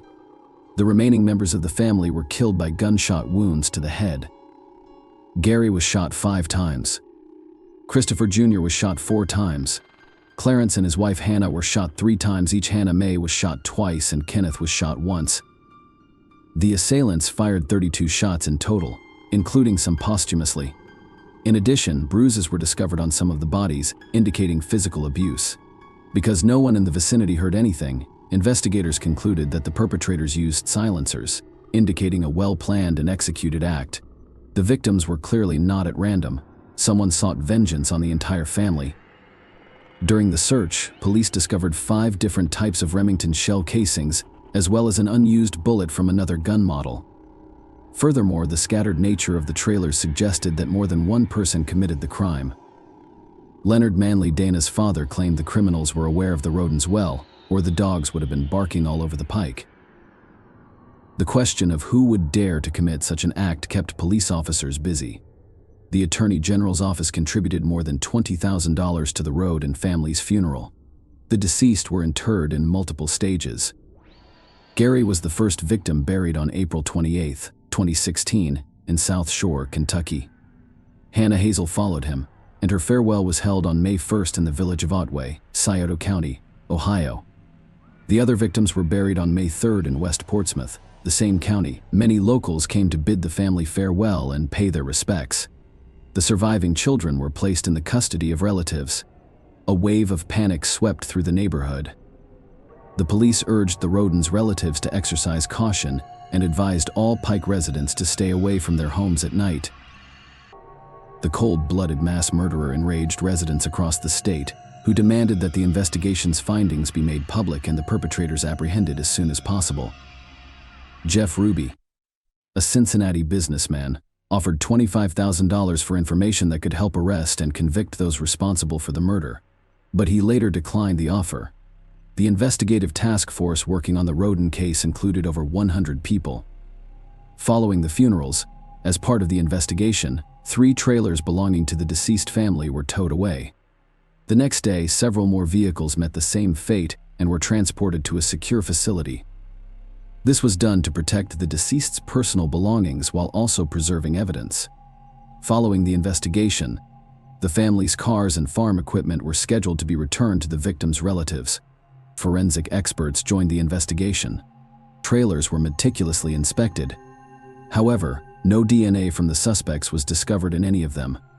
Cameras were installed in the mobile homes, but they too provided no information because they had been disabled.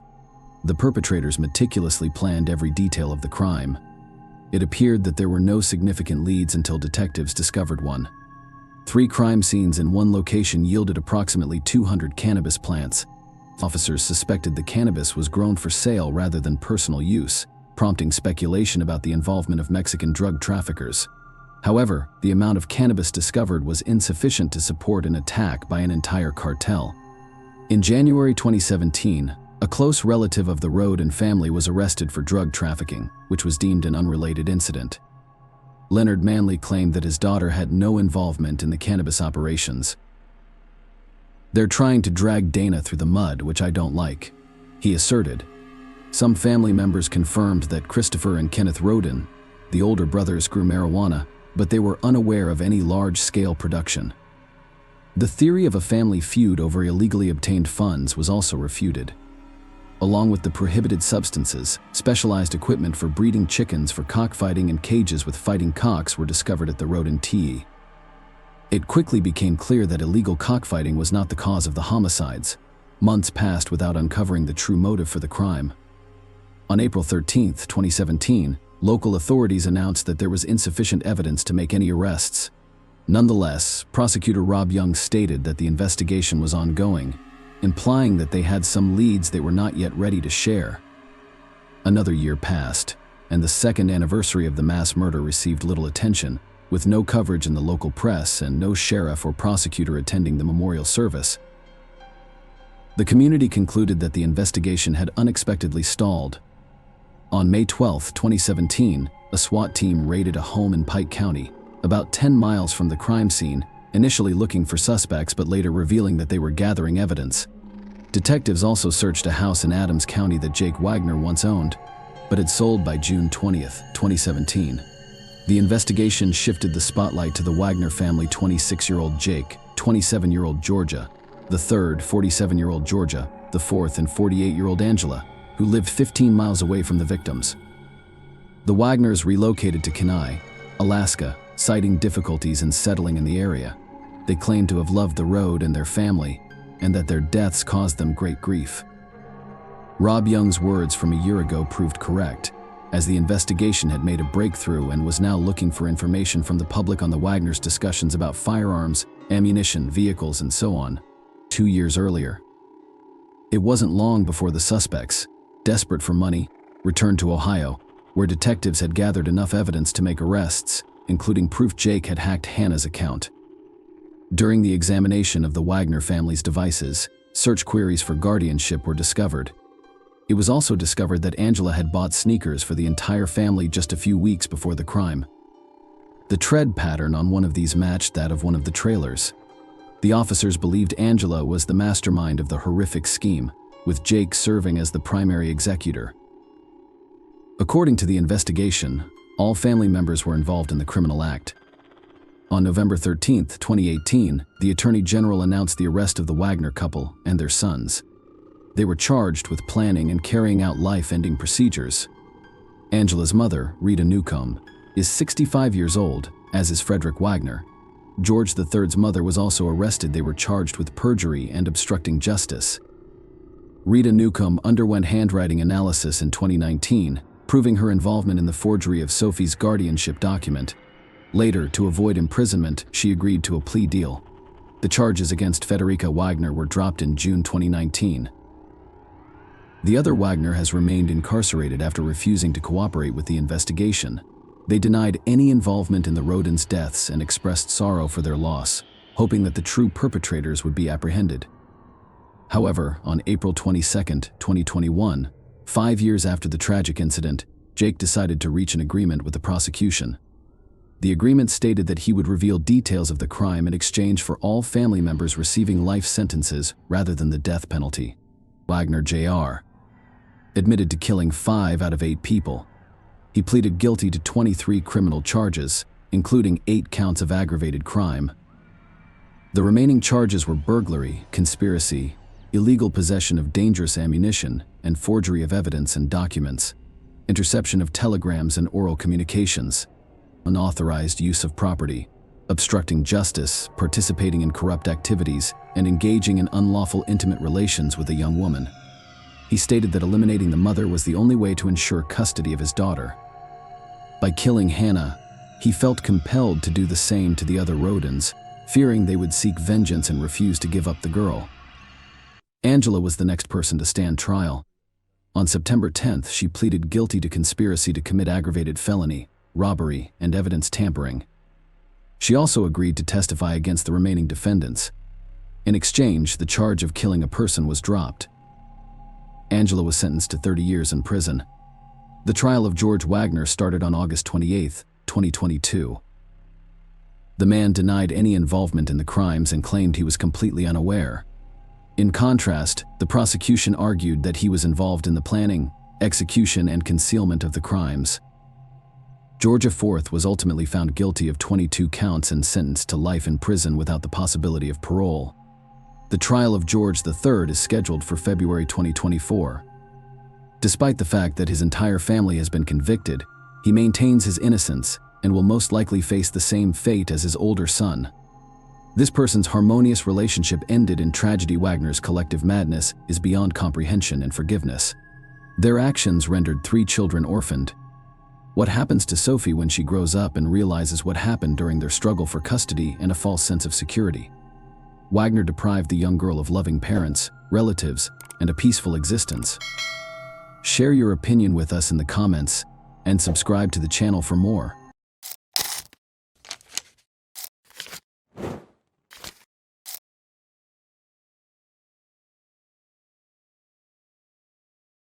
Hey guys, welcome to my channel, and today we're going to take a look at another horrible case with you. In this episode, we will talk about what happened in 2008 in Iowa. When the detectives arrived at the scene, they assumed it was a normal car accident. However, this case quickly proved them wrong. The police solved the mysterious death of 41-year-old Michelle Davis thanks to CCTV footage, which helped them determine what happened and who was responsible. Michelle Ann Cosner was born on December 15, 1966 in Iowa. In 2008, the 41-year-old woman lived in Des Moines with her 3 children. She was on the verge of a new chapter in her life. Michelle was excited to start a new life after the court nearly finalized her divorce papers. She has already moved into a separate apartment and obtained a restraining order against her husband, Randy Davis. The family had a strained relationship in the years preceding the divorce. Michelle was described as a friendly, active person who enjoyed adventures and motorcycles. She worked as a secretary for a trucking company, where she was treated with respect and authority. Michelle worked on Thursday, September 11, 2008. Colleagues noticed that after leaving her husband, she appeared to have released a burden that had been weighing her down for many years. Michelle was in a good mood that day, so she left work around 4:30 p.m. She had finished all of her business. Shortly after that, 911 began receiving calls from eyewitnesses informing the operator of an accident on Interstate 235. The Mercury Sable was upside down, with a woman still wearing her seat belt in the driver's seat. She was unconscious. Unfortunately, the paramedics who arrived at the scene were unable to save her. The deceased woman's name was Michelle Davis. After arriving at the scene, police determined that Michelle had lost control of the vehicle, resulting in an accident. However, the following day they excluded this version. Michelle did not die as a result of a head injury during the rollover, according to forensic experts. Her death was caused by a gunshot wound to the head. They extracted the bullet and sent it to be examined in the hopes that it would help them find the criminal. This was the first time the investigators assigned to this case had encountered something like this. While awaiting the results of the ballistic examination, the local authorities decided to ensure the safety of those on the street. After all, what if Michelle was a random victim, not predetermined? What if the shooter didn't stop with one victim? There are many cars on this interstate, and each one could be a target for the distraught shooter. It was critical to resolve this case as quickly as possible. As a result, the police increased their patrols throughout the city. When it became clear that Michelle's death was not an accident, detectives went to the crime scene to determine where the shooter was and whether he left any traces. However, it yielded no results. They discovered neither the cartridge case nor any other evidence that would aid the investigation. Furthermore, because the police initially assumed Michelle was the victim of a car accident, the traffic services cleared the scene. As a result, any evidence that existed was irretrievably destroyed. Despite this, the detectives remained hopeful that by reviewing traffic camera recordings, they would be able to find answers. CCTV cameras are increasingly used to assist police in solving various crimes, and this case was no different. The investigators immediately began studying the traffic camera recordings that they had at their disposal. First, they needed to locate the recording from the camera closest to the crime scene and rewind it to the point when people began calling 911. Half an hour later, the investigators discovered what they were looking for. The video showed Michelle's car upside down. However, the quality of the footage was subpar. As a result, the video was more akin to a slideshow, with separate, alternating images with intervals. As a result, the investigators only had a few shots to work with, none of which revealed what caused Michelle's car to roll. It was an unpleasant development because the investigators were confident they already had the necessary clue. Unfortunately, it was a false hope. All that remained for the police to do was to continue reviewing the remaining camera footage and looking for potential witnesses. While the police team continued to examine the recordings from other traffic cameras, the investigator assigned to the Michelle Davis case contacted her family to inform them that her death was not an accident, as previously assumed. Michelle's family was shocked to learn that she had been the victim of a crime. Michelle's mother, Patty, died before the end of her life. Michael Lee Cosner, Michelle's father, sued over the deaths of his second daughter, his first daughter, and Michelle's older sister, Cheryl. Michael Cosner's first child died in 1965 when she was about a year old, and 43 years later, he has lost another. Outliving their children is the worst thing a parent can go through. Michelle's family informed the investigator that her life was gradually changing, and she had no financial problems. However, the family believed that Michelle's husband, Randy Davis, was the only person capable of causing her harm. After all, the court almost finalized their divorce, and she sought a restraining order against him. At the same time, another detective went to the company where Michelle worked to speak with her co-workers. That's how the investigators discovered Michelle had a close relationship with another man after splitting up with her husband. His name was Matt Jorgensen, and he was her colleague. According to Michelle's friend, the couple's feelings were mutual. However, because Michelle was in the process of divorcing Randy Davis, they decided to keep their relationship private, so only a few colleagues and close friends knew about it. As a result, the police had two potential suspects, Randy Davis and Matt Jorgensen. All attempts to contact Randy were unsuccessful. All calls went directly to voicemail. The investigators met with Matt to ask him about his whereabouts on the day Michelle died. He didn't hide anything, admitting that he and Michelle were romantically involved. As he stated, they never argued or fought. The man was stunned by Michelle's death, so he described in detail what he was doing on the day she died. His alibi checked out, and he was removed from the suspect list. The ballistic examination revealed that the crime was committed with a .22 caliber rifle. Experts concluded that it was a close-range shot. Furthermore, because everything happened while Michelle was driving on the interstate, the police assumed the shooter was in another car driving next to her. Simultaneously, this case had a new suspect. The police received a call from the insurance company informing them that Michelle's brother Todd was claiming payment on her life insurance. Crimes committed with the intention of receiving money through life insurance are not uncommon. Was this case one of them? Could Todd have killed his sister to get this payout? The detective went to his house to ask some questions. When he began questioning Todd about where he was when Michelle died, the latter realized the police considered him a suspect. He told Todd everything he did on the day his sister died. Todd stated that their family was in a difficult financial situation and could not arrange a proper funeral for Michelle. He turned to the insurance company because he needed money for Michelle's funeral. Todd's alibi was checked by police, and they discovered that he was in another part of the city at the time Michelle died. Todd was not the one who shot her. Todd did, however, provide the police with information that enabled them to locate another suspect, Michelle's stepson Josh.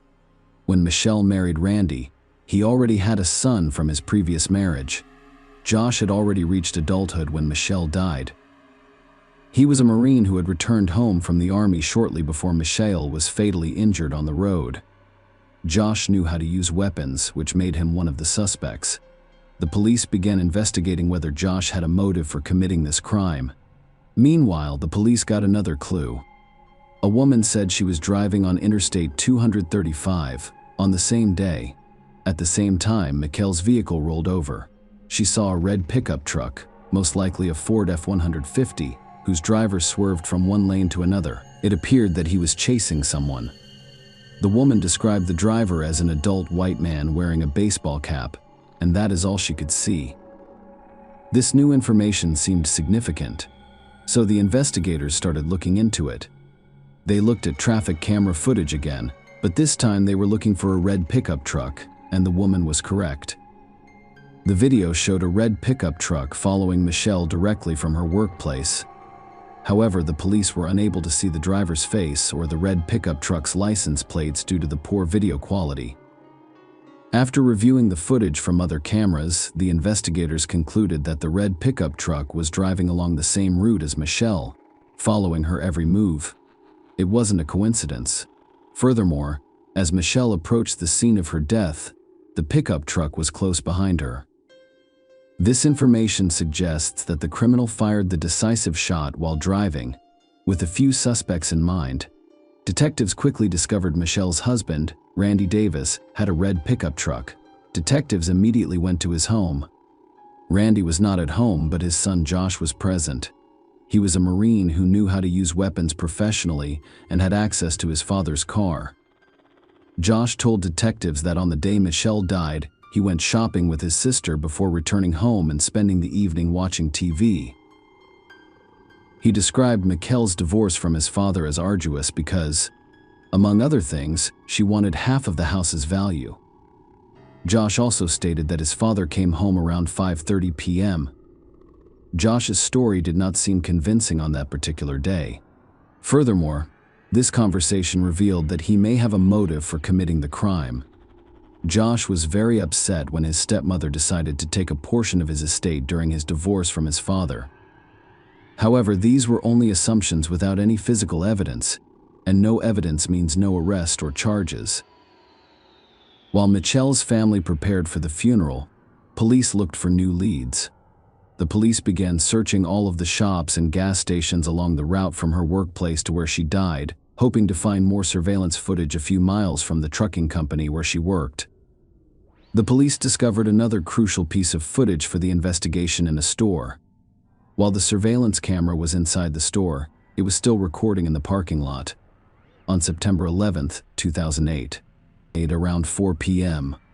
On the day Michelle died, a red pickup truck drove up to the store and parked near the entrance. The police were aware that Randy Davis owned the pickup truck, but since his son Josh also had access to it, they needed to figure out who was driving it that day. The footage captured the driver exiting the car and entering the store. However, due to the poor video quality, investigators were unable to determine whether it was Josh Davis or his father, Randy. The man eventually disappeared from the camera's field of view. But after a while, he reappeared, bought something, and left the store. Then he got in his car and drove off. I'd like to remind you that all of this occurred at 4 p.m. Michelle departed work at 4:30 p.m. The police investigated the footage further and discovered that the pickup truck returned to the store several times within the next 30 minutes. However, the driver did not exit the vehicle, instead turning around and driving away. The pickup truck last appeared near the store when Michelle left work. I wasn't able to identify the suspect. The police made another attempt to contact Michelle's husband, Randy Davis. The latter eventually got in touch and arrived at the police station. The investigators explained his rights and clarified that he was not being arrested. Randy agreed to answer a few questions. They inquired about what he was doing on September 11th. Randy mentioned going through the arduous divorce process with Michelle. After all, they had been married for 17 years. He also stated that he worked as a carpenter and was at work that day. Randy hesitated when asked when he got home, but eventually stated that he arrived at 3:45 p.m. It contradicted the surveillance footage and Josh's testimony, which stated that his father arrived home around 5:30 p.m. Randy stated that he did not leave home after 3:45 p.m. He said he was home alone, but then his son Josh arrived and they cooked dinner together. This information contradicted Josh's testimony, which stated that he was already home when his father arrived, implying that the father and son were dependent on one another. And after speaking with Randy, the investigators discovered that one of them was lying. To see Randy's reaction, investigators informed him that Michelle died as a result of a bullet rather than injuries sustained in a car crash. Michelle's family were the only ones who knew about it because the police did not reveal this information. Randy barely reacted to the news, pretending to be surprised and lowering his eyes. Randy demanded a lawyer after the police asked him when he last saw Michelle. Thus, the conversation had come to an end. The investigation lacked the weapon used to murder Michelle, as well as any other significant evidence that could have led to his arrest, so he was released on September 5, 2008. 4 days after Michelle died, Her family and friends gathered for a funeral service. Randy Davis was also one of those who came to say goodbye to Michelle. With his entire appearance, he attempted to convey that what had occurred was a significant loss for him. He even burst into tears at one point. But who was responsible for Michelle Davis' death? The investigators did everything they could to get a quick answer to this question. Help came from unexpected places. Josh Davis entered the police station with his lawyer and requested to make a statement. According to his statement, his father's car was parked in the driveway when he returned home from seeing his sister. He entered the house and saw his father holding a gun. Randy told his son that it would be best if he did not come now.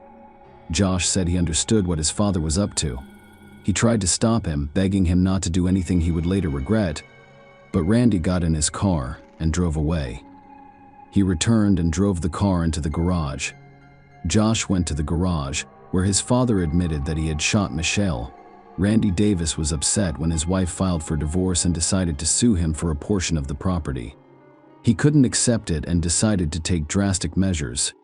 Randy waited for Michelle to leave work on September 11, 2008, by parking his red pickup truck outside the store. He drove past the location where Michelle worked several times. "I'm afraid of missing out on the moment." It explained why Randy was seen on the store's CCTV footage several times. After Michelle left work, he followed. When the time came, he rolled down the passenger side window and fired. Randy Davis was arrested based on Josh's testimony, and he faces first-degree murder charges for Michelle's death. However, before going to trial, Randy agreed to plead guilty to second-degree deprivation of life in exchange for a reduced sentence. Based on this, 53-year-old Randy Davis was sentenced to 50 years in prison in 2010. His guilty plea indicates that there will be no trial. "Perhaps we missed justice a little, but we did get what we wanted. We knew he had done it, and he admitted to doing it," according to Michelle's brother, Todd Cosner. He claimed Davis had destroyed their family. "I adored Randy. He was a member of my family for 17 years. Todd Cosner said, "I cared about him." Share your opinion with us in the comments and subscribe to the channel for more.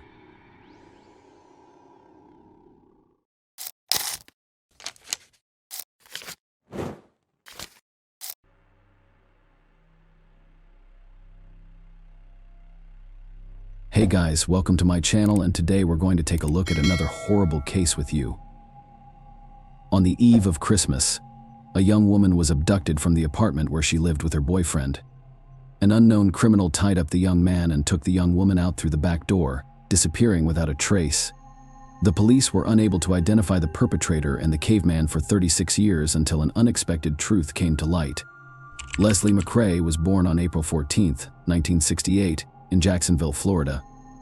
She was kind-hearted, determined, outgoing, loved to have fun, had a sharp mind, and had a great sense of humor. Leslie grew up in a loving family but was particularly close to her 4-year-old cousin Joey. Despite living in different cities, the girls tried to spend as much time together as possible. Leslie even considered moving to her city when she turned 18. After graduating from high school at the age of 17, Leslie enrolled at the University of North Florida, dreaming of building a career in the modeling industry. She moved out of her parents' house and into an apartment complex with her 21-year-old boyfriend Edgar McQuarrie. On the night of December 24, 1985, they were sleeping in their apartment when Edgar woke up around 3 a.m. to a noise to his horror. He saw a man with a knife above their bed. The unknown criminal tied Edgar's hands and fed him with ties, threatening him with a weapon to prevent him from resisting. He then tied up Leslie in the same way and took her out through the back door of the apartment. Edgar, still tied up, could only watch in horror as the kidnapper took Leslie away. He took him 3 hours to free his hands, and around 6 a.m., he called the police. The taxis arrived at their apartment, took Edgar's statement, and began searching for Leslie, considering that the room was almost pitch black at the time of the abduction. Edgar could not see the perpetrator's face or any other distinguishing features except for brown hair. The police also did not know what kind of vehicle the kidnapper had used, although it was evident that he had used some form of transportation to abduct Leslie. They received a call at their station 3 hours after the kidnapping. A man went out for a morning run and noticed a female body lying in a ditch next to the road, 8 kilometers away from Leslie's apartment. The investigators arrived at the scene and immediately identified the young woman. Her body was covered in various injuries. Some of her clothing was torn or missing. Medical experts determined that the young woman had received more than 20 sharp object wounds, and there were also many bruises on her body. In addition, the killer had subjected the victim to violence, and experts were able to extract his biological material. Considering the DNA analysis was not yet used in those years, this evidence could not help the police identify a suspect. There were no other useful clues at the scene, so the investigators decided to focus on examining the victim's apartment. Soon they had serious doubts about what had happened that night. According to the victim's boyfriend, the criminal had quietly entered the apartment, but no signs of a break-in were found, and there were no signs of a struggle in the rooms. In addition, the back door through which Leslie was allegedly taken out was covered in cobwebs, and no fingerprints were found on it. There were no shoe prints, despite a thick layer of dust around it. All of this suggested that the boyfriend's story may have been fabricated, and in that case, an obvious question arose: does he have anything to do with the murder? The investigators doubted that the boyfriend could have taken out and killed his girlfriend, then returned to the apartment and called the police. Experts suggested that her body was dumped on the street after Edgar called 911, so he was no longer considered a suspect. Over the next few months, the detectives tried to find new leads. But each time they hit a dead end, the investigation was finally suspended in 1986. The criminal's biological material, which was the only serious evidence in this case, could not help the investigators at that time, and they hoped that in the future this clue would lead them to the killer for many years. This case sat gathering dust in archives. Leslie's relatives never lost hope of finding the culprit. They reached out to various authorities and gathered information themselves that could be useful in solving the case, but their resources were limited, so they were unable to find any new leads. In 2010, Leslie's mother, Sarah Adams, was diagnosed with a serious nervous system disease that practically robbed her of her ability to speak. Despite this, she continued to maintain contact with investigators through nodes. After that, Leslie's cousin Joey became the most active in the search for the truth. Although she and her family lived 2 hours away from Jacksonville, she regularly traveled there to speak with investigators or help Leslie's mother. However, attempts to reach out to the police practically led nowhere. Detectives were not eager to reopen the investigation considering the lack of new evidence. Additionally, they were occupied with ongoing criminal cases, so they were in no rush to take on a decades-old murder case. As a result, Joey began to accuse the detectives of being negligent in the early stages of the investigation or even covering up the perpetrator. She even suggested that the killer may have bribed investigators, but she had no evidence to support this. Theory Joey also regularly gave interviews to local news channels trying to draw public attention to the case. She recalled the time spent with her older sister and described Leslie as a cheerful and positive person. She also regretted that her 2 children never got to know what a wonderful aunt Leslie could have been to them. In late 2018, her relatives' persistent efforts produced the first results. They contacted representatives of the Cold Case Files Project, and they became interested in Leslie's case. This non-profit organization, which began in 2015, focuses on unsolved murders in which police have been unable to find the perpetrators. The organization collects and disseminates information, engages in dialogue with investigators and the media. In addition, they provide support to the victims' relatives, advising them on communication with the police and journalists. The organization's employees posted information about Leslie's murder on various resources, trying to attract as much attention as possible to the case. In such cases, when investigators have now been able to solve the case, public interest can play a key role. First, the more people hear about this crime, the more chances there are that potential witnesses to the events will be among them. Sometimes people, without realizing it, may have seen or heard something that could lead the police to the killer. Second, under pressure from the public and the media, the chances of detectives reopening the investigation increased throughout this time.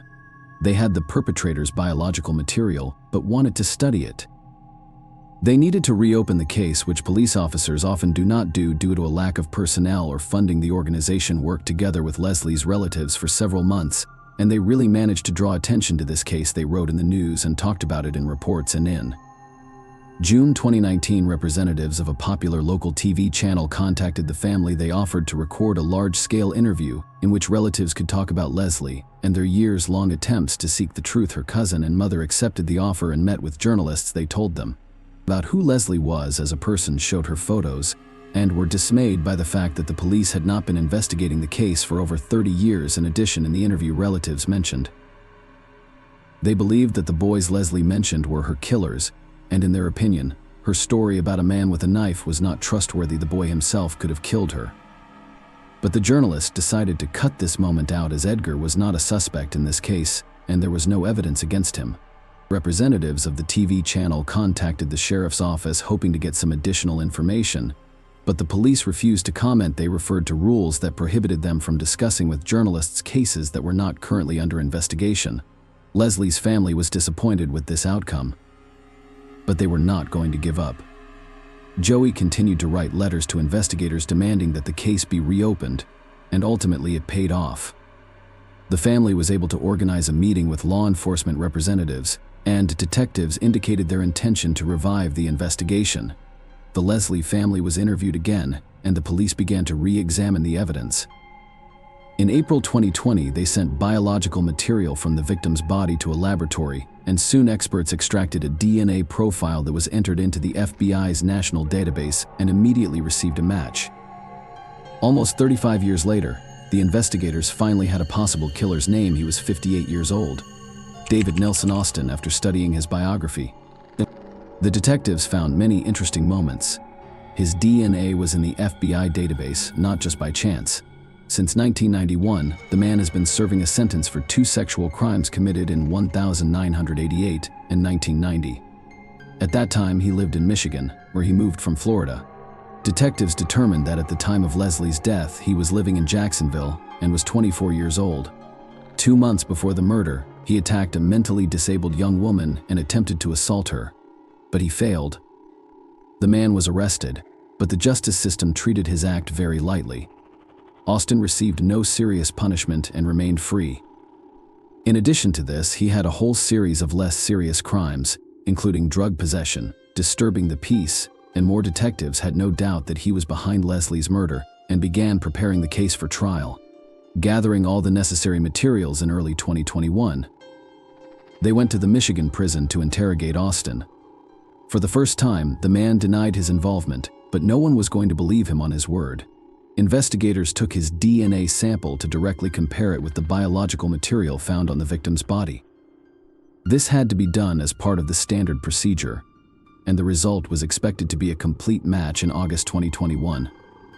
Austin was officially charged with the murder of Leslie. Since then, detectives have been working to have him transferred from Michigan to Florida, where the crime was committed. The need for transfer was due to one simple fact: Florida had the death penalty, unlike Michigan, and Austin could have received that sentence for the murder of Leslie. The process took a year, until September 2022, when he was finally transferred to a correctional facility in Florida. He is currently behind bars awaiting trial, and investigators have no doubt about his guilt. The only way for the perpetrator to avoid the death penalty is to make a deal with the prosecution and confess to the murder in exchange for another life sentence. During a press conference, investigators admitted that Austin was never a suspect in the case and was never questioned.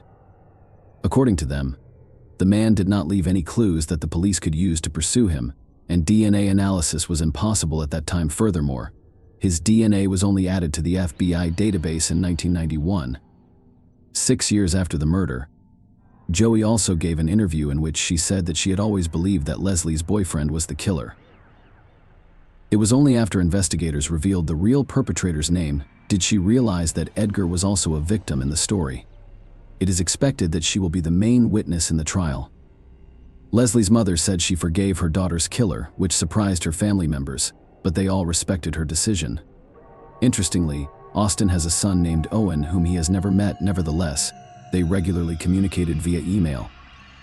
Journalists contacted Owen and learned that he was shocked by the charges against his father. Austin himself wrote to him about it, adding that he had nothing to do with this crime. At the same time, his son was well aware of other criminal episodes from his father's life but continued to communicate with him. Austin's trial is expected to begin soon. If there are no bureaucratic delays, he may receive his sentence in a few months. Despite the fact that the truth has finally come out, the victim's relatives still blame investigators for negligence, believing that if they had periodically reopened this case, the perpetrator's identity could have been established in the early 90s rather than 30 years later. Share your opinion with us in the comments and subscribe to the channel for more.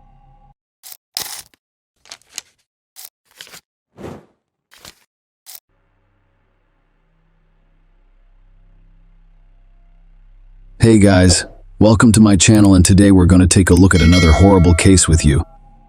In this video, we will discuss the events that took place in Texas. On April 4, 2011, Robert Frisbee arrived at the police station because he couldn't find his 17-year-old daughter, Bridget. Robert assumed she had spent the night at her friend's place, but when Bridget did not return home, he became concerned and attempted to contact her via phone. All of his attempts were unsuccessful. So Robert headed to the police station. Bridget was born December 17, 1993. There isn't much information about her early life because she was raised in an orphanage before being adopted by Catherine Randall Frisbee and Robert Frisbee at the age of 18 months. When I mention Robert and Catherine, I'll refer to them as Bridget's father and mother, not her adoptive parents. Bridget grew up to be a cheerful, energetic, and inquisitive young lady. She enjoyed poetry, painting, and horseback riding. Unfortunately, the difficulties that had followed Bridget like a shadow since birth did not fade as she grew older. Catherine Frisbee, Bridget's mother, died from a long illness when she was 6 years old. Her passing was heartbreaking for both Bridget and her father, Robert Frisbee. Catherine died at age 49. Robert tried everything to make his daughter happy. They had a warm, trusting relationship, but Bridget was getting older, and her rebellious side began to show. On April 3, 2011, teenagers riding motorcycles through the woods on the outskirts of Katy, Texas, noticed something suspicious on the ground among the trees. They decided to stop and take a closer look at what they saw. As they approached, they discovered a young woman lying on the ground. She was clearly dead and had been lying there for quite some time. They reported the discovery of the body to the police. The police officers who arrived at the crime scene quickly determined that the location where the teenagers discovered the young woman was the site of her death, but she didn't have any identification with her. The detectives had no idea who she was or how she ended up in the woods. Thus, one of the detectives' primary responsibilities was to identify the victim. She looked about 20 years old. When the expert examined the body, he discovered an entry bullet hole in the back of the victim's head. The bullet passed through and through, as evidenced by the exit wound on the forehead. Police discovered a 9mm pistol shell casing next to the body. At the time, the shell casing was the only clue that could be used to solve the case. When investigators examined the crime scene, they discovered another suspicious detail. There was a small hole a few yards away from the body. It was clear that someone had removed the topsoil, but it was unclear whether this was related to the crime. In search of answers, the police began interviewing residents near the crime scene. It was a quiet, wooded area, and residents became concerned about their safety after learning about a brutal crime committed near their homes. The police wanted to know if they had seen anything strange. Perhaps someone noticed strangers or unfamiliar cars near their home. Any clue was valuable. The officers went door to door, but no one reported seeing anything unusual. However, one of the locals stated that she had heard something strange. She spent the night before with friends in the backyard. At approximately 2 or 3 a.m., they heard a loud bang, like a gunshot. They paid little attention to it and did not call the police. At the time, this was not a major concern. However, learning about the discovery of a dead young woman nearby has raised serious concerns. Thus, the police estimated that the crime occurred between 2 and 3 a.m.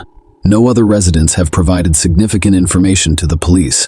To solve this case, detectives first had to identify the victim. In most cases, the perpetrator and victim know each other's names, occupations, social circles, and enemies. The police were able to track down the criminal detective, who began reviewing missing person reports in the hopes of finding someone who matched the description of a young woman found in the woods, but no one did. The following day was April 4, 2011. Robert Frisbee visited the police station. He became concerned after learning that the police were investigating the death of a young woman whose identity had not yet been determined. Robert couldn't contact his 17-year-old daughter, Bridget. He informed detectives that he had last seen his daughter 2 days ago. She thought she was spending the night with a friend. He began to worry when she did not return home. Robert's worst fears were confirmed when the detective showed him photos of the crime scene. He recognized Bridget among them, and this, of course, caused him unimaginable emotional distress. Many years ago, he lost his wife, and now he's lost his daughter, whom he loved despite her rebellious nature. The investigators asked him to describe everything about the last time he saw his daughter and the events leading up to his visit to the police station. The police now knew the victim's name, giving them hope that they would be able to find the person who killed Bridget quickly. Robert Frisby testified that he had last seen his daughter on April 2, 2011. That day, he bought her a new rave outfit, including blue, green fox fur leggings, a skirt, and a top. Kendall Suto, Bridget's friend, visited them in the evening and stayed for dinner. Robert drove Bridget and Kendall to a rave party, but it was closed, so they returned home shortly after 10 p.m. Kendall's ride was supposed to pick him up at midnight, so he and Bridget settled in to watch a movie. Bridget was still dressed in her new rave outfit when Robert went to bed and set the alarm for midnight. When he awoke, Bridget informed him that the candle ride had not yet arrived. When Kendall left, Robert wanted to lock up the house. When Robert awoke at around 3 a.m., he discovered the back door and garage door open. Bridget could not return without the man's knowledge because he was locked up. Then he realized his cell phone was missing. He had recently taken away Bridget's phone, so he assumed she had taken his when she went out. Robert repeatedly called his cell phone and searched the internet for its GPS location. He gave up waiting for her to return after being unable to contact her or locate the phone. The next day, he called several of Bridget's friends, but none of them knew where she was. Later that evening, April 3, he read on the internet about a body discovered nearby and began to suspect it was Bridget. He therefore decided to contact the police.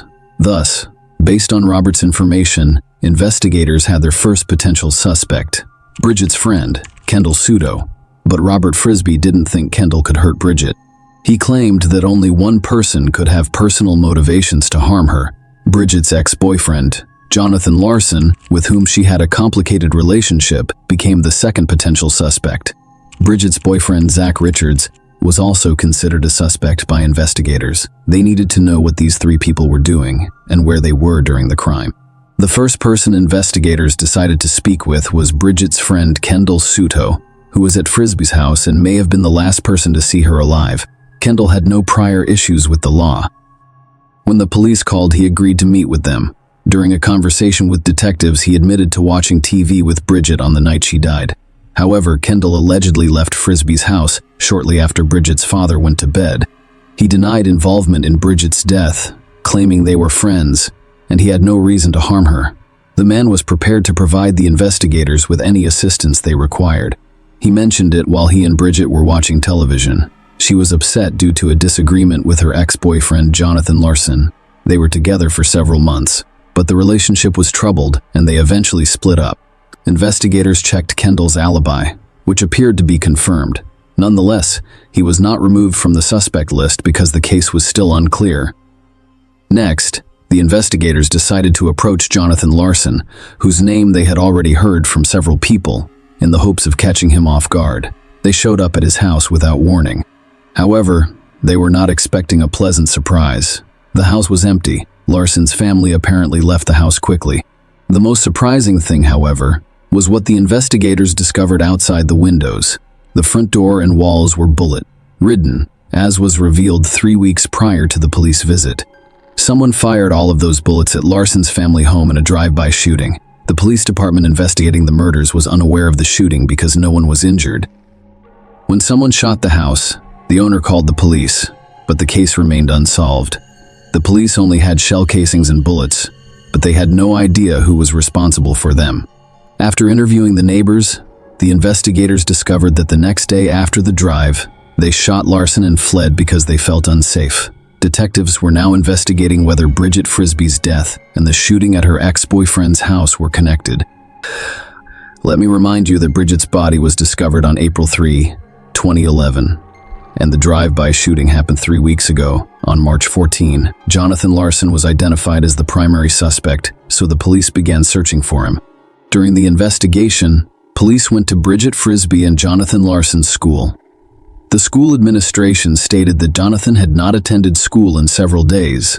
When they couldn't find Jonathan, they decided to speak with Bridget's classmates. They wanted to know who she was feuding with, who might wish her harm, and if she had any enemies. Alexander Olivieri was among those with whom the investigators spoke. He claimed that he and Bridget were friends who frequently spent time together. Alexander claimed that Jonathan Larson was the only one with a motive to harm Bridget. When the investigators asked Alexander about the last time he saw Bridget, he stated that they were supposed to meet on the night she died. They agreed to meet at her house, then travel to Houston together to pick up Bridget's boyfriend, Zach Richards, at the bus stop. Alexander stated that he arrived at Frisbee's house with his friend Alan Perez, but Bridget was not present. She was supposed to be waiting for him on the street near the house, but she was nowhere to be found. Alexandra Olivieri stated that he and Alan Perez returned to Frisbee's house a few hours later, but Bridget was still not present. According to him, it was around 5 a.m. No wonder Bridget was not at home. She had already died by that time. Olivieri stated that he learned about Bridget's death from a news report. After visiting the school, the investigators added 2 new names to their list of potential suspects, Alexander Olivieri and Alan Perez. However, the main person of interest in the investigation remained the same, Bridget's ex-boyfriend, Jonathan Larson. Detectives discovered that Jonathan's mother did not leave the city following the drive-by shooting. She lived in a friend's apartment for a while. During a conversation with investigators, she stated that she sent her son to live with relatives in Austin, Texas. Following the incident, the woman stated that her son frequently got into trouble, and she was certain that their house had become bullet-ridden as a result of him. That incident, she believed, was a form of vengeance against her son. She also claimed Jonathan fought with another man shortly before the drive-by shooting. She was certain there was a connection between the fight and the shooting at their house. The woman's relationship with her son was not ideal. She had no idea where Jonathan was at the time of Bridget Frisbee's death. She gave officers the address of her relatives in Austin, where she claimed Jonathan was supposed to be. However, the case's breakthrough came before the investigators discovered Jonathan. A lawyer representing the Perez family approached the police. He stated that his client, Alan Perez, has important information regarding Bridget Frisbee's death.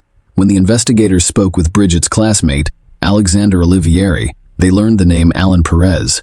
The latter then stated that he came to Frisbee's house with Alan Perez. Alan was now prepared to share important information, but only under certain conditions.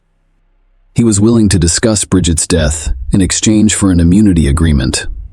The authorities needed answers, so they accepted this condition. Alan Perez claimed that the drive-by shooting at Jonathan Larson's house was linked to Bridget Frisbee's death.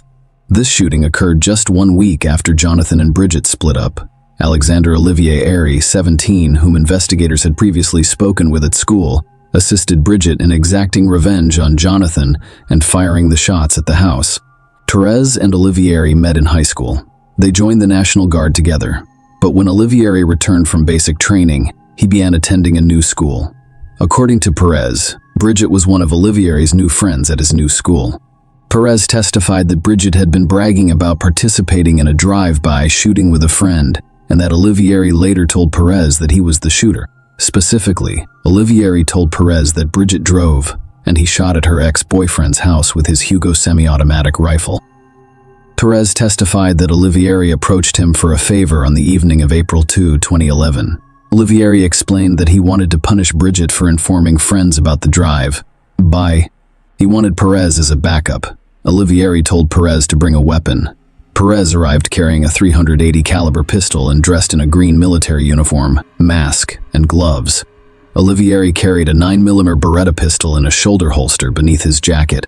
According to Perez, they arrived at Olivieri's house after midnight. Olivieri then called Bridget and asked her to accompany him to pick up her boyfriend, Zach Richards, from the bus station.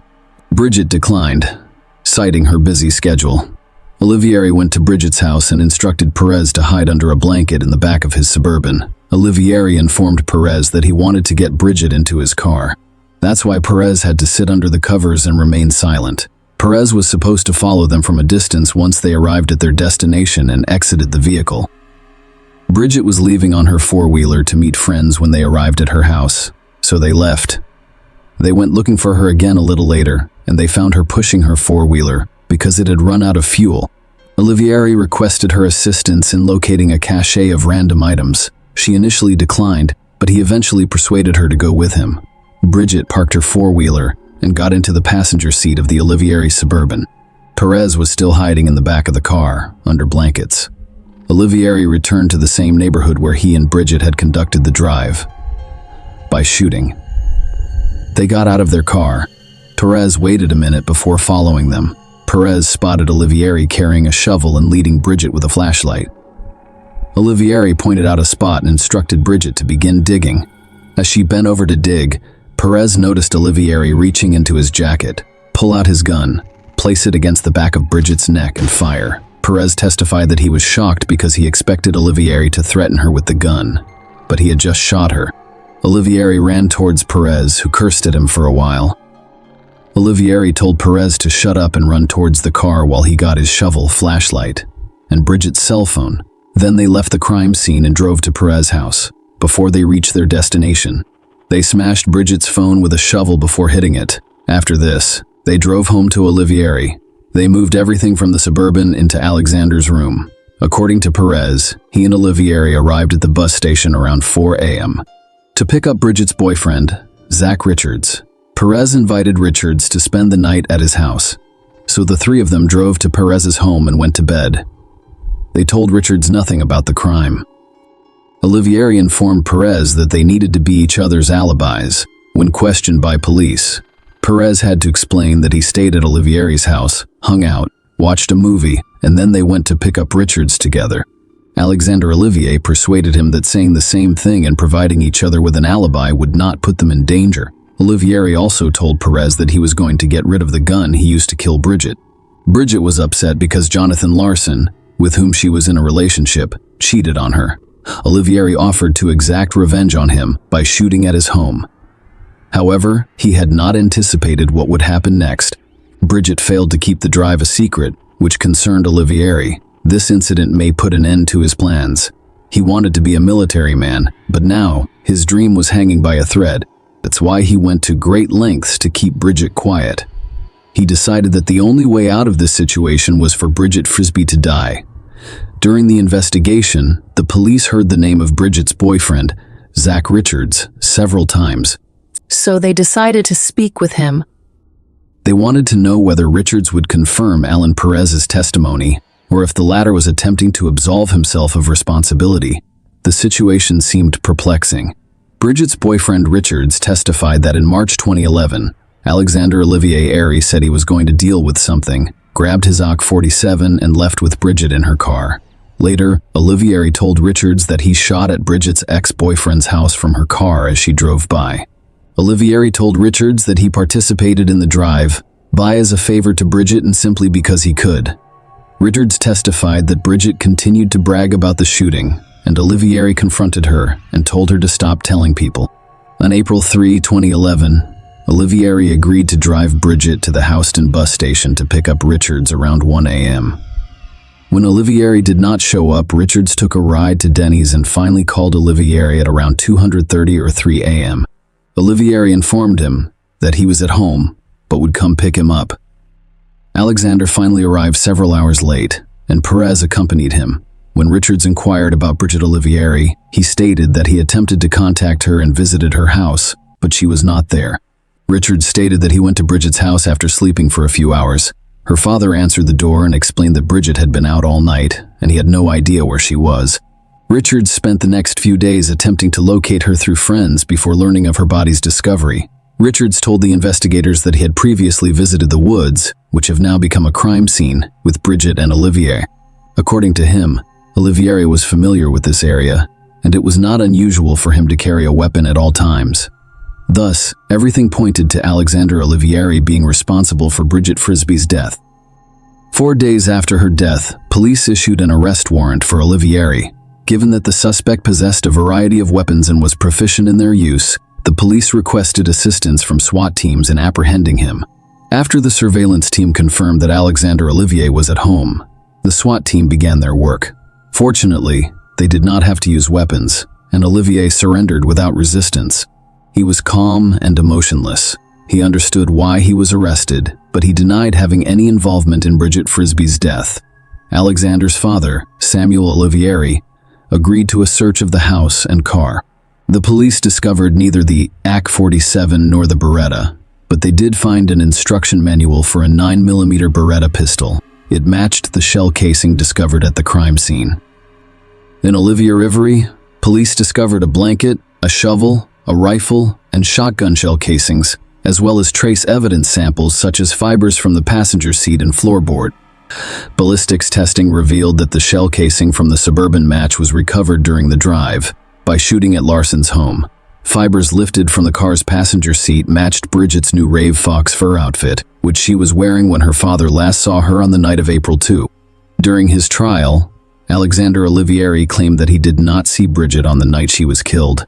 Olivieri's defense claimed that fibers discovered in their client's car matched the fibers of Bridget's new Rave Fox outfit and arrived there a few weeks before her death, but this theory was rejected.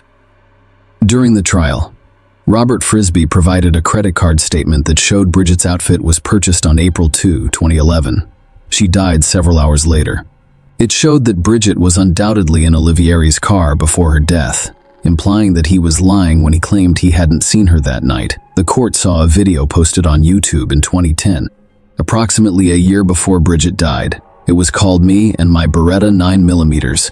It shows Alexander Olivieri firing a variety of firearms, including a Beretta pistol. Alan Perez testified at the trial that the video showed the same gun that Olivieri used to kill Bridget. On August 1, 2012, the court sentenced Alexander Olivieri to 60 years in prison. He will be eligible for parole in 30 years, but Robert Frisby believes Olivieri will be imprisoned for at least 50 years. It is critical that this man be removed from the streets and remain so for the rest of his life. Robert Frisby stated that after spending so many years in a small cell, he will be a broken man when he gets out. Share your opinion with us in the comments and subscribe to the channel for more.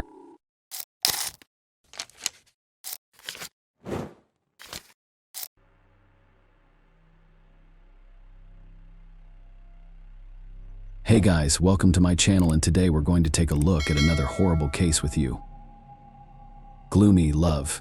Teenage years are the most difficult of all stages of development. You are no longer a child, but you are not yet an adult. This time, the body experiences a massive hormonal overhaul. This transitional period is further complicated by the fact that yesterday's obedient child has become unstable and rebellious. A teenager's worldview is a picture of contrasts in black and white shades. The dominant color in teenagers' judgments and actions is heavily influenced by their surroundings. The story we're about to tell took place in Medicine Hat, in the southeast of Alberta, Canada. The Richardson family suffered unspeakable cruelty and betrayal, and their tragedy captured national attention. Once again, the Gothic subculture came under fire. In town, the Richardson family was regarded as exemplary. Deborah and Mark, along with their two children, Tyler, 8, and Jasmine, 12, lived in a beautiful and cozy home. They were very hospitable and sociable. As are all Canadians, their home was frequently full of guests, and the atmosphere was based on love and respect. Everything was going well until the eldest daughter reached puberty. The calm girl transformed beyond recognition. First and foremost, Jasmine's personality shifted. She became bold and frivolous. Conflicts between her and her parents began to arise, and her academic performance declined. Second, her music and clothing preferences changed. She used to enjoy modern pop, but now prefers heavy rock. Bright colors and clothing were replaced by shades of gray and black, and her dressing style became provocative. Jasmine wanted to appeal to boys, so she started emphasizing her rounded features. Her interactions with former friends declined noticeably. She began to spend more time alone in front of her computer screen, and the door to her room was frequently closed. With the advent of the internet at home, she became interested in Gothic themes, dark poetry, criminal psychology, and human anatomy. Miss Richardson even identified as a witch and preached the Wiccan religion. For this purpose, she visited various similar websites and discovered a circle of friends who shared her interests. The greeting on her social media page read, "Welcome to my tragic world." It appeared to be a typical adolescence, complete with excessive dramaticism and mysticism. However, the girl's relationship with her family grew increasingly distant. In her profile, she used a fictitious name and stated her age as 15. She preferred older interlocutors and aspired to be like them. During this difficult time, her parents tried to support her by suggesting that they spend time together. They searched for common ground activities. However, she found this uninteresting. Jasmine thought her younger brother was an annoying nuisance. She spoke to him less and less, but she could spend hours on end on the computer talking to strangers. Deborah and Mark recognized that their current state was only temporary. She would grow up and gain wisdom. As a result, they were very accepting of her new hobbies. Jasmine one day expressed an interest in attending a punk rock concert. Her parents agreed. If only they knew what this excursion would lead to. Early 2006. Jasmine Richardson attended a local youth band concert, pursuing her own interests, knowing that he would be present. The boy who had been stirring her heart for months, Jeremy Allen Steinke, was also fascinated by Gothic culture. They met on a vampire enthusiast website and occasionally communicated. Jeremy portrayed himself as a 300-year-old werewolf looking for blood. To prove it, he wore a vial of blood around his neck, but it was unclear whether the fluid was human or animal in origin. Nonetheless, the boy clearly considered himself unique, which Jasmine found appealing. The young people's feelings for each other grew stronger after meeting at the concert. Steinke eventually asked her out, and she happily agreed that everything would be fine, except that Jeremy was 23 years old. The couple knew her parents would not approve of their relationship, so they kept it a secret. Furthermore, his troubled past will not endear him to them. The young man was poor, living in a trailer with his mother and sister. His relationship with his mother was strained due to her heavy drinking. Jeremy had to deal with her constant stream of volatile partners, many of whom beat him in drunken rages. As a result, by the age of 13, he was struggling academically and had a fragile mental health. Steinke was tempted to commit suicide when he couldn't bear such a life, but he was saved just in time. Later, doctors diagnosed him with depression and hyperactivity. He dropped out of school after being bullied. Over time, Jeremy imagined himself immortal and began visiting websites with similar themes. His online profile included topics such as pain, self-harm, blood, and razor blades. Except for their friends, no one knew about the couple's forbidden relationship, which they found strange. Their communication would have remained private had the Richardsons not begun monitoring their daughter's excessive internet usage. Deborah and Mark discovered Jasmine was communicating with strangers, which alarmed them as any parent would.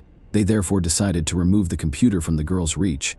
Furthermore, they were surprised to learn that she had fallen for an adult man with questionable interests. His nickname, Soul Eater, spoke volumes. As a result, Jasmine and Jeremy's relationship was forbidden in order to help their daughter break free from this toxic relationship.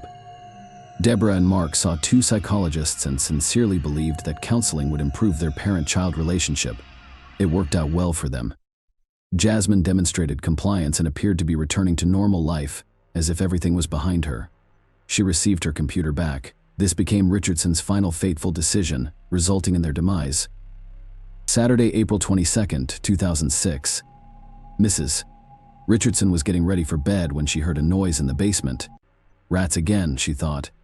As she descended, she turned on the light and noticed someone wearing a ski mask. He stood opposite her and looked at her. She screamed out, startled. The stranger rushed towards her, covering her mouth. His efforts were vain. Deborah struggled and screamed louder. He stepped back, drew his knife, and stabbed her in the chest, then again and again. When Mark heard his wife scream, he dashed down and grabbed the first thing he could find, a screwdriver. He had been fixing an outlet that day and, by chance, had left the tool out. When he entered the basement, he was confronted with a horrifying scene: his wife lying in a pool of blood, with someone standing beside her. Mark immediately attacked the intruder, but was stabbed in the stomach, followed by more stabs as the agonizing pain subsided and his eyes closed. Mr. Richardson asked quietly, "Why? Because your daughter wanted it." The attacker responded. Upstairs, Tyler was the only one remaining. The boy sat on his bed wearing his pajamas, too afraid to move. The approaching footsteps became louder, and the bedroom door opened. Several days before the murder. Jasmine was overjoyed. Her parents believed in her remorse, which allowed them to communicate again. Mobile phones were just becoming popular at the time, so the computer was the only way to communicate. When Miss Richardson regained internet access, she immediately wrote to Jeremy, "It all begins with them disappearing and ends with us remaining together," she told him. During her visits to the psychologist, the young lady devised a terrible plan. It solidified after several days of punishment. Surprisingly, Steinke Co. found it enticing, but emphasized the importance of being creative and paying attention to detail. The couple knew they couldn't be together as long as the Richardsons were alive. Later, Jasmine's friends recalled how frequently she mentioned her parents, particularly how much she disliked them. Therefore, she wanted to end their lives. However, nobody took Jasmine's words seriously. Saturday, April 22, 2006. Garrett walked across the street to his friend Tyler's house. The boy wanted to play. Despite the cold weather, it was pleasant outside. This was the spring of that year. Garrett approached the house and noticed that the blinds were still closed. Nobody answered his knock at the door. Strangely, he assumed the Richardsons would be home. Their car was parked in the driveway. The child looked into the living room window, hoping to see someone, but there was no one there. Garrett then decided to walk around to the back of the basement, where he frequently plays with Tyler while peeking through the window, and he noticed something strange on the floor. It appeared as two silhouettes in a pool of blood. The boy informed his mother, who was skeptical, so she decided to check on the family across the street. They approached the house together. Garrett pointed to the window he'd looked through earlier. The woman looked inside and recoiled in horror. She immediately contacted emergency services. Something happened at the Richardsons. They appeared to be lying on the basement floor, covered in blood. A neighbor reported. The police arrived promptly. They broke down the front door and descended to the location where Garrett and his mother had seen something. When the officers entered the dark basement, they had difficulty recognizing the people lying on the ground. Their bodies were mutilated and bleeding. However, there was no doubt. It was Mark and Deborah Richardson, and they had died. Blood was all over the floor, walls, and ceiling, a bloody mess. There was no other way to describe what lay before them. Later, the police searched the house. In the upstairs children's room, they discovered a small child. The boy lay in bed among toys covered in blood and visible knife wounds. The child's throat was severely cut. Medicine had never witnessed such horror. One officer said, "It would take me decades to forget what I witnessed today." After searching the house, police discovered that one family member was missing. Richardson's eldest daughter was gone. Officers are concerned she may be in danger. Everything indicated that the attack took place in the basement and child's room. The rest of the house was undisturbed. And at first glance, nothing was amiss. The state of the body suggested that the crime had occurred the night before. Apparently, the perpetrator broke into the house and assaulted the boy and his parents. So what happened to Jasmine? And where was she? The police began to develop theories about what had occurred. Perhaps by chance the girl was safe outside the house, or the perpetrator had abducted her and was now harming her, or a ransom demand from relatives would arrive in due course. However, as time passed, there were no obvious answers. Detectives quickly turned to the media, requesting assistance in the search for the missing girl. They hoped Jasmine would make contact or that someone would provide useful information. Meanwhile, the investigation into the crime continued. Investigators spoke with relatives, friends, and colleagues about every aspect of the slain family's life. Were there any adversaries or enemies capable of such heinous acts? However, as the investigation progressed, the situation became clearer. There was no reason to wish death upon anyone in the Richardson family. With the exception of the eldest daughter, they were truly wonderful people, faithful spouses, and loving parents. The officers discovered that the girl had been causing a lot of trouble lately. This time, the investigation aimed to find a person of interest. It was entirely possible that the girl was aware of the crime or had been involved in it. Given the suspect's age, the media could no longer publish her real name under Canadian law. As a result, news outlets began to refer to Jasmine Richardson as Jr. When her relationship with Jeremy Steinke was revealed, the couple was declared wanted. Initially, the search for the young lovers began among their friends and acquaintances, believing they were hiding with them. However, while this lead proved to be a dead end for the police, they did discover something intriguing. Several hours after the crime, the young couple was seen at a restaurant and a party hosted by an acquaintance. Someone in their circle of friends mentioned that Jasmine appeared unchanged. There was no evidence she had been abducted or was in shock. She was drinking and having fun. When friends asked how they got away from her parents, Jasmine laughed and Jeremy and I just took care of them. Yes, the boy agreed. I cut them up like fish. The party guests laughed, believing it was a cruel joke, not realizing that the statement was true. A comic found in Jasmine's school locker confirmed her involvement in the crime, as it detailed how she would deal with each of her family members, with her boyfriend acting as her accomplice. Photographs of the suspects were widely distributed. It was only a matter of time before a citizen came forward with information on their whereabouts. Soon enough, information arrived. A couple was spotted in the community of Leader, Saskatchewan, about 130 kilometers from Medicine Hat. They got caught off guard. Jasmine Richardson and Jeremy Steinke were discovered sleeping peacefully inside a pickup truck. They were escorted to the police station without resistance. Naturally, the couple was interrogated separately, beginning with Jasmine. She revealed that she was deeply in love with Steinke, and he reciprocated her feelings. However, their age and social status differences served as a barrier. Jasmine believes the Richardsons would never have accepted their relationship.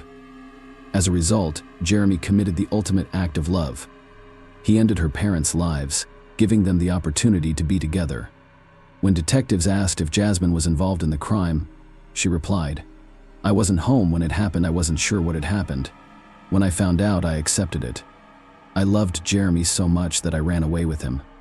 Detectives needed to figure out who was the main instigator because breaking the suspects proved difficult.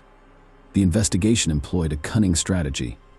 They placed an informant in the cell with Jeremy, and he skillfully extracted details that contradicted Jasmine's statements.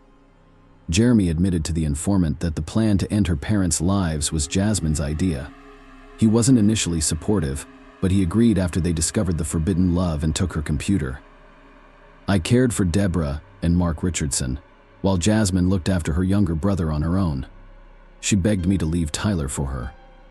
I was pleased to settle scores with all of them." Jeremy made a cruel revelation. Following the confession, investigators confronted Miss Richardson with the recording. She had no choice but to confess everything, admitting that she stabbed her younger brother out of mercy, not wanting to leave him as an orphan. Later, the couple shared their social media profiles and passwords with the investigators, who began looking into their correspondence. They exchanged thousands of messages confirming Jeremy's statements. Jasmine devised the plan on her own. Steinke claimed that Jasmine was the only person who understood and approved of his tastes. He feared losing her as he replaced the society from which he felt alienated. He contributed to the realization of the dreadful idea.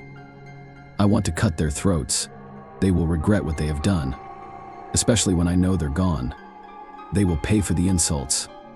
Finally, there will be silence, and their blood will be the payment." Jeremy supported his beloved. His friends also claimed that just a few hours before the attack, they watched the 1994 film Natural Born Killers, which depicts a couple committing 9 heinous murders. This story inspired their friend, who said he wanted to carry out a similar plan with his girlfriend. "I think it's the greatest love story of all time." Steinke made this claim based on sufficient evidence. The suspects have been charged with 3 counts of homicide. The detectives pieced together the accused's confessions, witness testimonies, and other case evidence to form a more complete picture of the crime. Jeremy was intoxicated prior to the act.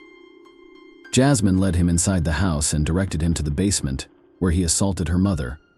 Deborah was the first to die, with 12 stab wounds to her body. The deepest wound pierced her chest, measuring 12 centimeters and striking her heart with rage. Jeremy mercilessly continued his assault on Mark, who received 24 wounds, 9 of which were in the back. The family patriarch, like his wife, bled out on the basement floor. Tyler Richardson was the last to die. While Steinke dealt with the parents downstairs, Jasmine stabbed her younger brother 5 times upstairs. After finishing, Jeremy went upstairs to assist his girlfriend with the child, coldly slicing the boy's throat as if carving a pumpkin. After that, Jeremy went home to wash off the blood, while Jasmine took a taxi to the restaurant where the couple had planned to meet. After discussing the night's events, they went to a party. Kate Lancaster, a friend of Jeremy's, assisted them in disposing of the evidence and traveling to Saskatchewan. Words are insufficient to describe the horror they created. The couple went on their murderous spree with such ease and nonchalance, as if possessed by an otherworldly force. It is shocking that no one expressed regret or remorse for their actions during interrogation or while in custody. While detained, they wrote letters to each other, referring to themselves as legends and immortals. Steinke was able to propose to Richardson in a single letter, which he gladly accepted. However, their mad love began to fade like last year's snow during the trial. They shifted the blame to each other. Jasmine Richardson was the first person to go on trial in June 2007. She pleaded not guilty, claiming to have been in a zombie-like state and unable to act while Jeremy murdered her family. She also claimed that she only injured her younger brother and that Steinke was responsible for his death. Jasmine insisted that their discussions about ending her parents' lives were only hypothetical, but they appealed to Jeremy so much that he forced her to make them a reality. Miss Richardson was sentenced to only 10 years in prison for 3 counts of homicide, thanks to the nuances of Canadian juvenile criminal justice law, which states that people under the age of 14 cannot be sentenced to more than 10 years. The sentence was intended more to rehabilitate and restore the girl's psyche than to punish her. When Jeremy Steinke's trial began in 2008, he insisted that he had no intention of killing his girlfriend's parents. However, when he was found in the basement, he felt compelled to attack. He claimed he did not hurt Tyler, implying Jasmine was to blame while he simply watched from the doorway. The defense claimed that Jasmine intentionally seduced him in order to free her from her parents' strict control. Some friends testified that Jeremy had asked for their help with the act because he was so afraid of losing Jasmine that he was willing to do anything. The lawyers also requested that the charges be reduced to manslaughter, claiming Steinke was under the influence of drugs at the time of the incident. Steinke's inconsistent inconsistencies were revealed. When asked by the prosecution why he committed the act, he stated, "When you find your other half, you do whatever it takes for them." Throughout the trial, he remained unconcerned, but broke down when his mother, Jacqueline May, testified in his defense. She admitted to bearing significant guilt for his upbringing, as he was frequently attacked by her partners, beaten, and rejected. Steinke was found guilty on 3 counts of first-degree homicide and sentenced to 3 life sentences. He would be eligible for parole no sooner than 25 years later, in 2033. Casey Lancaster's charges of complicity in the act were dropped in Medicine Hat Court. However, she was found guilty of obstruction of justice, sentenced to a year of house arrest, and prohibited from consuming drugs or alcohol. While in custody, Jeremy Steinke changed his name to Jackson May. Jasmine Richardson's 10-year sentence included 4 years in a psychiatric facility where she was diagnosed with conduct disorder and oppositional defiant disorder, which indicate a refusal to follow rules and socially unacceptable behavior that is typically associated with children rather than adults. This highlighted her psychological immaturity and instability throughout her relationship with Steinke. Medical professionals reported genuine remorse in her final years of conditional community supervision and attendance at special programs. After serving her full sentence, she was released in 2016. Jasmine Richardson currently lives in Canada under an assumed name. Her true identity is still hidden from the media. Her return sparked heated public debate, with some claiming she deserved a second chance and others believing she deserved a harsher sentence. Nonetheless, Medicine Hat residents would prefer not to have Miss Richardson as a neighbor again, given the brutality of her crime. It's unclear whether Jasmine has truly changed after spending her formative years in detention. Time will tell. Share your opinion with us in the comments, and subscribe to the channel for more.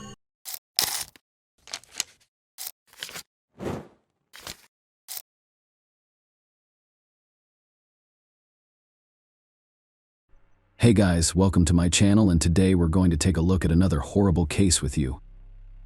The love quadrangle has sharp corners. If Dave Krupa had known how his online dating would turn out, he would not have registered on a dating site.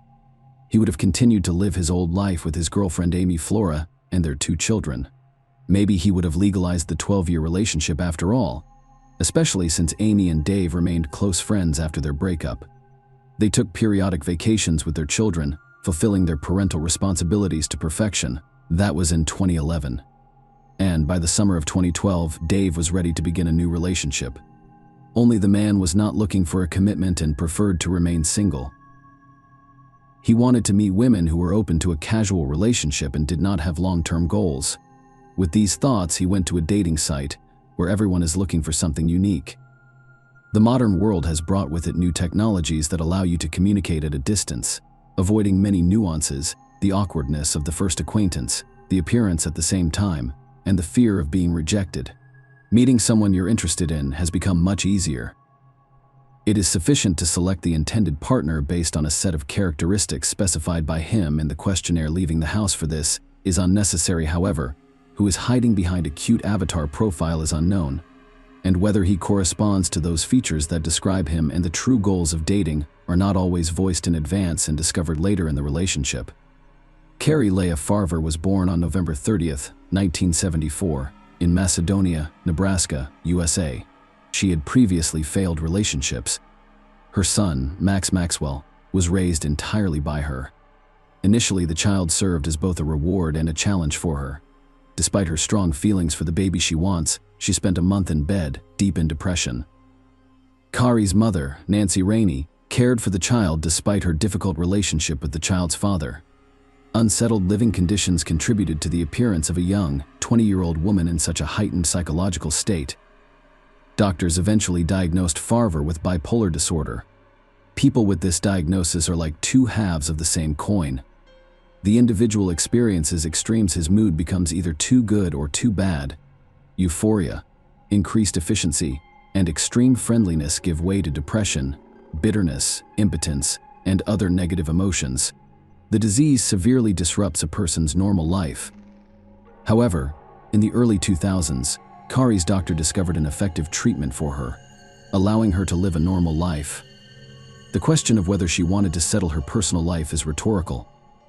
On the one hand, undoubtedly, what woman does not desire a worthy companion? On the other hand, why tie yourself to someone who could later become the source of many problems and misfortunes? Kari grew up in a loving family, had an active lifestyle, participated in sports, and aspired to become a doctor. However, dreams were not permitted to materialize. At her first practice at the medical college, the girl lost consciousness when she saw blood.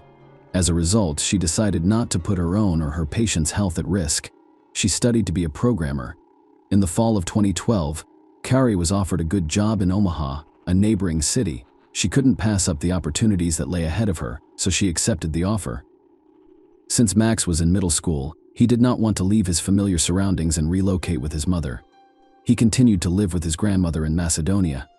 Amy Long, Kari Farver's friend, recalled how she couldn't help but be noticed. When she walked into a room, everyone focused on her and her radiant smile. Perhaps that's what Dave Krupa liked about her. On that November day in 2012, Kari met Dave at the auto repair shop where he works. While looking at Kari's Ford Explorer, he realized he was very attracted to her. She was showing me something inside the car, and we were standing there, very close, with some tension. Dave later recalled how quickly the date arrived. And then they went up to Dave's house, only to have their privacy invaded by numerous calls and messages from a certain Liz, who later stopped by the man's apartment to pick up something left for her earlier.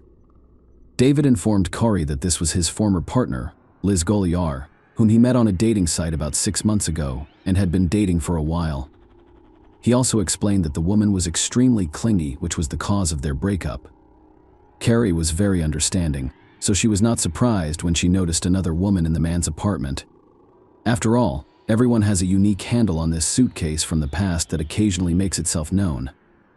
So Kari remained unconcerned, but Liz was clearly disturbed to see a strange woman in Dave's home. 2 weeks after moving in, Kari started dating Dave. They had previously discussed their relationship and agreed to a brief, unencumbered affair. Shanna Elizabeth Goliar, also known as Liz, was the first person Dave met online in 2012. Liz was born in 1975 in Michigan.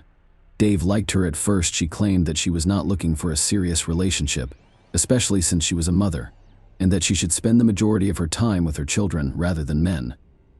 By the way, they both had children of similar ages. Dave repeatedly stated that Liz was unlikely to be a real-life partner for him.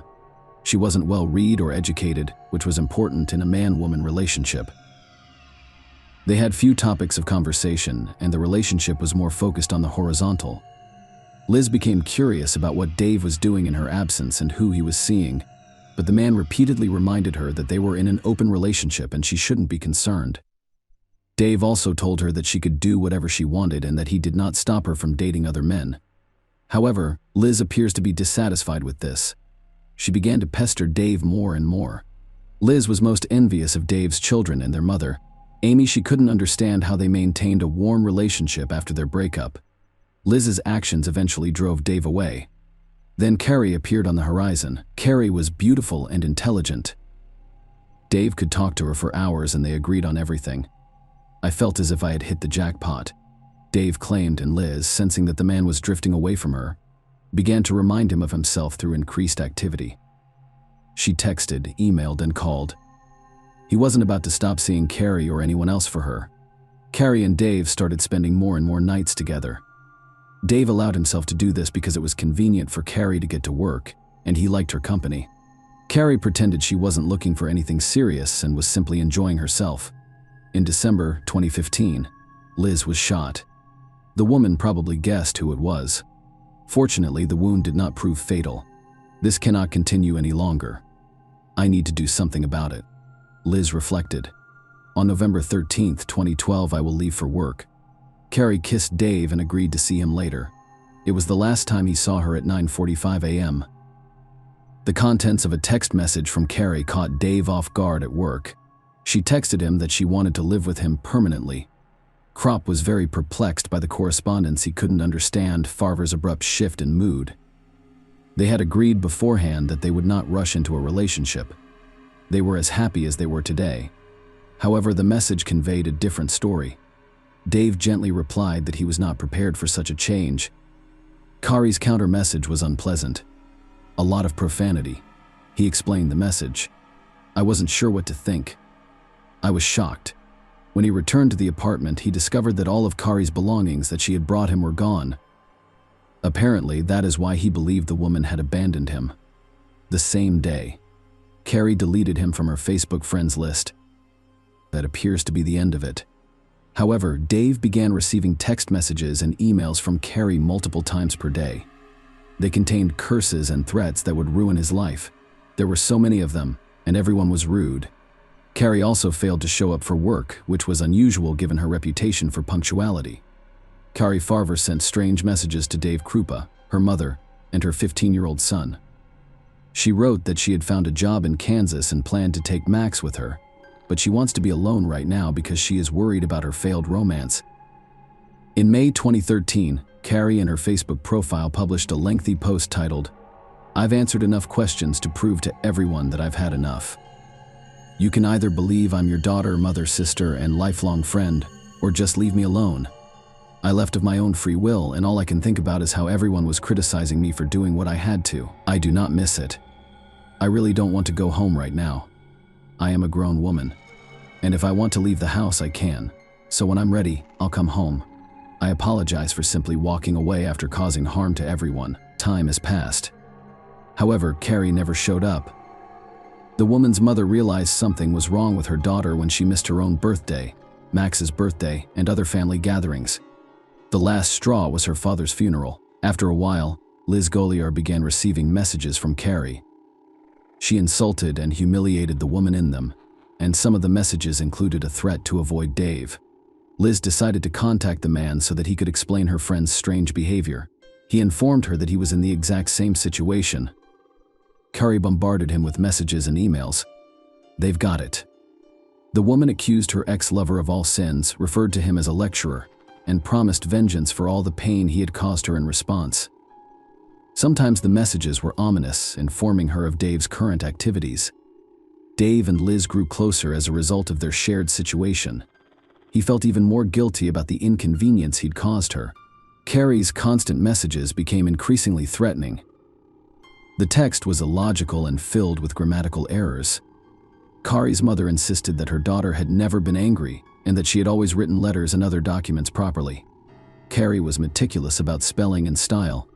Did Kari's bipolar disorder progress to something more after a second trigger? Could it be that she had experienced more severe mental abnormalities? Kari's actions had no explanation other than her out-of-control mental state. The presence of a separate self-consciousness and ego is the most obvious sign of dissociative identity disorder, also known as split personality.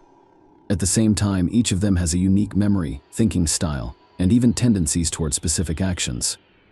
Could this explain Kari's strange behavior and altered writing style? Everything indicated the woman's instability. This is why the police did not consider Kari Farver missing. Liz and Dave's pursuit was the primary concern. They attempted to track Kari using her cell phone. However, it was all in vain. The signals were being blocked. Liz and Dave were still getting hundreds of text messages and emails. Even when they were together, their phones would occasionally receive threatening messages simultaneously. The couple continued to date, but they were uncomfortable around Liz, who became more demanding. Carrie continued to claim that she was fine with their no-commitment relationship, but every time they fought with Liz and ended his relationship with her, she texted more frequently. "We were both victims." Liz explains that Dave and I shared something that no one else did. Common problems brought the young people closer together, and they returned to each other time and again. In January 2013, Dave found Kari's car in his front yard. Surprisingly, the fingerprints on the steering wheel did not belong to Kari, and the car was generally clean, with no suspicious traces found. The police later handed over the car to Farver's parents. Kari continued to write to Liz and Dave, eventually sending pictures of their children and threatening to harm them if Dave didn't leave Liz alone. Time passed with no results. Kari's maniacal stalking continued. As Dave continued to socialize with other women, Liz's jealousy irritated him even more. He grew tired of what was going on in his life and eventually mustered the courage to end his relationship with Liz. Soon afterwards, another tragedy happened. Liz Goliar reported a house fire in August 2013 that killed all of her pets, which included a snake, a cat, and 2 dogs. Liz informed the police that she suspected Kari was to blame for what happened. The woman had repeatedly threatened her through texts and emails. The incident was a watershed moment in the investigation into Kari's disappearance. Kari Farver was placed on a federal wanted list, and it was determined that each of the tens of thousands of messages would be thoroughly investigated. Dave and Liz's cell phones were seized by law enforcement. Krupa believed he was in danger, so he purchased a gun for protection. There was a reason why someone broke into the auto repair shop where he worked and threw a brick through his window. Kari seemed to be angry at everyone in Dave's life. After a while, Kari began sending threatening messages to his children's mother, Amy Flora. Because the man spent so much time with his children, he also saw Amy frequently. The police grew suspicious. Why would a man who had only dated for less than 2 weeks and 3 years now stalk him and his ex-girlfriends? It didn't make sense. Kari Farver's relatives were also relentlessly searching for the missing woman, using every resource available to them. And eventually, in the spring of 2015, the efforts paid off. Detectives Ryan Avis and Jim Doty offered to help solve Kari Farver's disappearance. They discovered no evidence that Kari was alive. Here's what one of them told ABC News: "It's not normal for adults to simply pick up and leave without spending anything. Nobody noticed her, and no one heard her voice. It simply doesn't make sense. She had a good income and a nice home. I've concluded that I cannot prove she is alive." Detectives worked with Anthony Kawa, the Potawatomi County Sheriff's Office's digital forensics administrator, to review content downloaded from Krupa and Goliar's phones in 2013. According to Kawa, Kari Farver sent Dave over 50,000 texts and 15,000 emails over a 3-year period. Kawa went on to say that whoever was impersonating Kari became increasingly sophisticated in their efforts to hide their IP address and their true identity. Someone obviously knew what they were doing, as they were either familiar with or had access to a variety of computer programs. In December 2015, Liz Goliar contacted the police again, reporting that she had been shot in the leg on the doorstep of her own home. She said it was Amy Flora, not Kari. She was the person she recognized as her attacker. Dave was also missing a gun that Amy might have had access to. Could this woman be responsible for Kari's disappearance? There was a lead in the investigation. It clarified why everyone connected to Dave Krupp was being harassed. It's possible that Amy, who hasn't settled her personal life since her breakup with her children's father, decided to exact revenge by eliminating all competitors. This is especially true given Dave and Amy's long-standing positive relationship. The joint children brought them closer together, while foreign women clearly prevented them from reconciling. Amy was questioned by the police, who responded quickly. But to everyone's surprise, she had an alibi. She had not been at Liz's house during the shooting. This was confirmed by multiple people, so no arrests were made. The investigation became increasingly confusing. At the same time, new information was obtained from specialists who were processing data from Liz's cell phone. Kawa discovered fake email addresses with variations of Farver's names from Goliar's phone, revealing valuable information. Investigators also discovered an app she used to schedule text messages to be sent at specific times. This could explain why she and Dave were receiving messages from Carrie around the same time. Kawa became suspicious of Liz Goliar. When Liz's fingerprints were compared to those found on Kari's steering wheel, the puzzle began to fall into place. They were the perfect match. It was clear who the culprit was. The killer had been around for years, and no one knew who else had been affected by her actions. One thing was clear: the case needed to be closed as soon as possible. The only thing left to do was avoid scaring Liz away, or better yet, catch her red-handed. Something had to be done to knock the woman off balance. The detectives decided to fabricate a story about allegedly believing Liz. Amy is still the primary suspect. Liz took the bait. She was overjoyed that she would finally be able to get rid of another rival who was interfering with her relationship with Dave. Shortly after, Liz Goliar handed the police an email she claimed was from Amy. Amy admitted to kidnapping Carrie in that email, which also included details about the crime. According to the confession, Carrie was stabbed in the stomach or chest before being disposed of. The letter also included information about Carrie's car and home, which was not made public. The details were chilling because they were graphic, and an investigative spokeswoman claimed Liz gave detectives information that only a true criminal could have. Thus, she inadvertently confessed to Carrie Farver's murder. The letter clearly stated that the crime had occurred in the car. As a result, it was decided to conduct another examination of the victim's car. After the specialist removed the seat covers and fabric, they discovered a blood stain belonging to the missing Carrie Farver. How did Liz manage to poison messages on Kari's behalf while avoiding suspicion? According to some sources, Liz Goliar led a double life, dating both Dave and a man named Garrett. The latter lived on an IP address that was identified as the origin of messages bearing Kari's name. During our conversation, we discovered that he had been dating Shanna Goliar, also known as Liz, for quite some time. Out of kindness, the man invited Shanna to live with him and his children after the fire. However, the two's relationship became complicated and deteriorated significantly after they started living together. Garrett would watch over Goliar's children while she secluded herself in her room or went elsewhere. The man was astounded by what the police told him. Goliar spent 40 to 50 hours per week pretending to be the missing woman. Her room was a mess, but no significant evidence was discovered. However, investigators discovered several cell phones and electronics in her last apartment in late December 2016. Shanna Goliar is charged with first-degree murder. The county prosecutor discussed the complexities of the court investigation. The majority of murders are dark.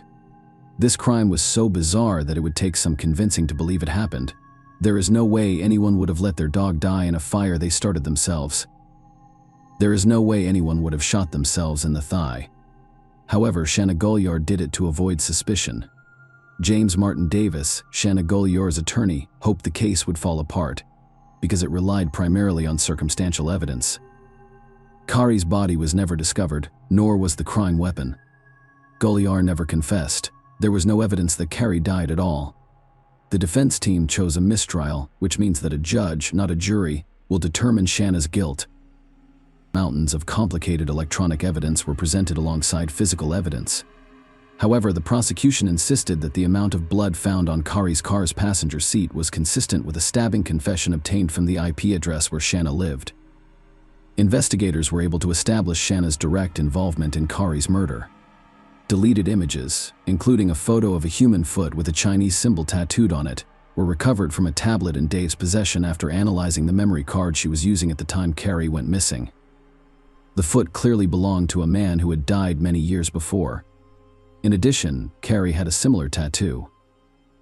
Later, the woman's mother confirmed that the tattoo actually belonged to her daughter. The photograph confirmed Shanna Goliar's conviction.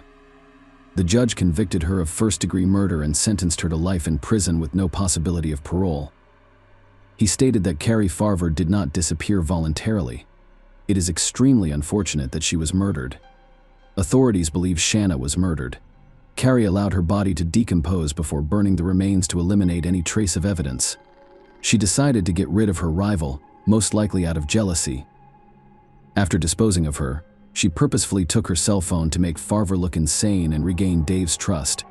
When her plans were successful, Shanna wanted to free her lover from Amy as well. but she became so engrossed in the game that she ended up falling into a trap of her own design. It's a bloody love square, to say the least. Goliar was also found guilty of setting fire to her own home in August 2013, which she tried desperately to blame on Carrie, because the fire not only destroyed the house but also killed pets. She received another 20 years in prison. The woman is currently incarcerated at the Nebraska Correctional Center for Women. Shanna maintains her innocence. Dave admitted to receiving thousands of emails and text messages signed by Carrie over the years. However, he never noticed her stalking him while they were together, which Shanna cannot claim. He also stated, "I want her to leave and not do this to anyone else." Justice has been served. For a long time, Kari Farver's name was on everyone's mind. She was innocently accused of stalking people and burning down Shanna's house. Carrie is now recognized as a victim, and her good name has been restored. Kari's mother wanted her daughter to be remembered as a fun, intelligent, and talented woman. So what happened to Carrie's son Maxwell Farver of Macedonia? According to his LinkedIn profile, he followed in his mother's footsteps and became a computer programmer. He graduated from the University of Iowa with a degree in software engineering and data science before marrying. It's unlikely that he was able to forget what happened, but he could have found solace in the family he built as a result of his past. Dave Krupa has now decided to live away from the limelight. In fact, he does not have a public account on any social media platform. The chilling crime story is a brutal reminder of the tangled complexities that can arise in human relationships as a result of various forms of manipulation, which can sometimes go to extreme lengths to maintain control of the situation. It is a story about how vulnerable we can be in our familiar surroundings without understanding the true nature of humans. Share your opinion with us in the comments and subscribe to the channel for more.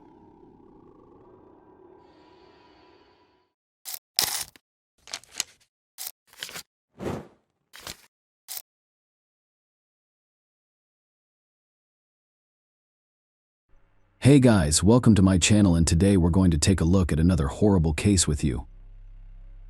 The Amato family case illustrates how obsession can transform a quiet person into a monster. Like many serious addictions, which can be compared to severe illnesses with psychological, biological, or social underpinnings. This case involves a destructive habit, such as an urge for alcohol, prohibited substances, gambling, or an obsessive need for a specific activity or interaction with a specific person or group. It is tragic when addiction affects not only the individual but also their loved ones who sincerely want to help. The once prosperous and happy Amato family faced a dilemma head-on. Because all of the family members were healthcare professionals, they felt confident that they could handle the situation on their own. It was too late for them to realize how serious the situation was. This isn't a story about addiction, but of a young man's intense obsession with a woman he'd never met. His addiction to illegal substances, combined with the pathological proclivity for theft, exacerbated the situation. The situation devolved into a horrific outcome. Let's look into this case to see if there was a way to change the course of events and avoid the tragedy. On January 25, 2019, a concerned man called Seminole County Police in Florida. He reported that his close friend and colleague, Nurse Cody Amato, failed to show up for his shift at the hospital, which was highly unusual for him. The day before, Cody had left work about 15 minutes early due to urgent family matters at home, leaving so quickly that he forgot to collect his pay for the day. Attempts to reach Cody, 31, by phone were unsuccessful. He was simply not responding. Cody's girlfriend, with whom he had recently lived, stated that he went to his parents' house the day before at his father's request but never returned to her place, and she, too, was unable to contact him. All of these signs triggered alarming thoughts, prompting the dispatch of police officers to the specified address. The Amato family home, located in a suburb of Orlando, had a large adjoining area with a stable and a horse walking area. Cody's car was parked in the driveway, and lights were turned on in several rooms of the home. At first glance, everything appeared normal. There were no signs of forced entry or struggle, and the doors and windows were intact. When the sheriff's deputy knocked, there was no answer, and calls to the landline went unanswered. The police then requested permission to enter and, once granted, cautiously unlocked the back door with a knife to slide the bolt. Inside, an eerie silence filled the lit room, implying that someone was present. Indeed, the homeowners were present. The officers found the lifeless body of 59-year-old family patriarch Chad Amato on the kitchen floor in a pool of his own blood, with close-range gunshot wounds to the chest. Cody was then found curled up on the staircase opposite the main entrance, dead in a large pool of blood. Finally, they discovered 61-year-old Margaret Amato sitting at her computer in the home office. At first glance, she appeared to be sleeping with her head resting on her arm, if not for the blood splatters on the monitor and the large spreading stain beneath her head. The murder weapon and Iowa Jericho 941 pistol discovered next to Cody's body were later determined by forensic experts to have his fingerprints, with no signs of breaking or external presence, and no items missing from the home. Cody appeared to have ended their lives and then shot himself in the chest, possibly as a result of a family dispute. However, smeared blood on the front door indicated that it was locked by someone leaving the house following the incident, implying that the perpetrator was not one of the deceased family members. Few people questioned the likely suspect. Those who knew or were connected to the Amato family mentioned their youngest son, Grant, who had gone missing since that evening. His car, a white Honda, and some personal belongings, including a laptop from Grant's room, were missing, implying that the owner had taken them. Grant was declared a person of interest, and a search was launched for his whereabouts. What is known about the Amato family? Margaret Ann Amato, née Wade, and Chad Robert Amato got married in the mid-1980s. Margaret, your senior Chad, was already raising a 3-year-old son named Jason from a previous marriage. Chad was undeterred by her having a child. Instead, he was prepared to raise Jason as his own. In 1988, on May 20th, 1989, the couple welcomed their first child, Cody, followed by their youngest son, Grant Tiernan Amato. The brothers had a close relationship since childhood. They grew up in a wealthy family and rarely faced denials. To earn certain privileges, they had to follow family rules, perform well in school, assist with household chores, and demonstrate good behavior. They strived to be the pride and support of their parents. Both parents had advanced degrees in healthcare. Margaret was a senior operational manager at a prestigious private clinic. Chad began his career as a clinical pharmacist but later specialized in software. The family was quite wealthy, living in a large suburban home and raising their own stable-bred, thoroughbred racehorses as a hobby. Jason left home at the age of 18, went to university, and began his own life. He married, raised a family, and relocated to another state while maintaining close ties with his parents and younger brothers. Cody and Grant were almost inseparable. They went to the same school, played on the same sports team, and spent weekends at the shooting range with their father. The Amatos had an impressive firearm collection, including rare pieces that were only accessible to the family patriarch due to safety concerns. Grant, the family's youngest son, received the majority of everyone's attention and admiration, as is customary. As a child, he was frail and sickly, so everyone tried to show him love and care. He grew up to be a modest and shy boy who struggled to connect with his peers and relied solely on his brothers for friendship. Grant became especially close to Cody after their eldest brother, Jason, grew up and left the house. Following high school, the brothers pursued medical degrees together and eventually became anesthesiologists. Cody excelled in his studies, becoming the top student in his class, whereas Grant struggled and received low grades. Nonetheless, both were able to find jobs in their field at a hospital. Cody built a reputation as a dependable professional, but Grant was prone to making mistakes and needed his work double-checked. Grant's hospital career came to an abrupt end in the summer of 2018 when he was caught stealing strictly controlled sedatives that caused euphoria and hallucinations and were rarely used for anesthesia. The discovery prompted police action, and Grant was arrested. During interrogation, he admitted to the theft, claiming that he gave the drugs to patients who, in his opinion, were undertreated. Many people believed Grant was using or selling drugs illegally. Even though there was no direct evidence, he was immediately suspended and later fired. His criminal case for theft was eventually dismissed, reportedly due to parental intervention. He was unemployed and relied heavily on the internet. After losing his job, the 29-year-old man, who was already a loner, became even more isolated. He spent weeks indoors glued to his computer, primarily browsing adult websites. Grant had no girlfriends and struggled with social interactions with women, making him feel inadequate. He watched adult content and frequently interacted with webcam models on specialized platforms, attempting to fill the void of an absent personal life. This private interaction, of course, cost money. Grant could easily access funds from his parents' and older brother's accounts for these activities.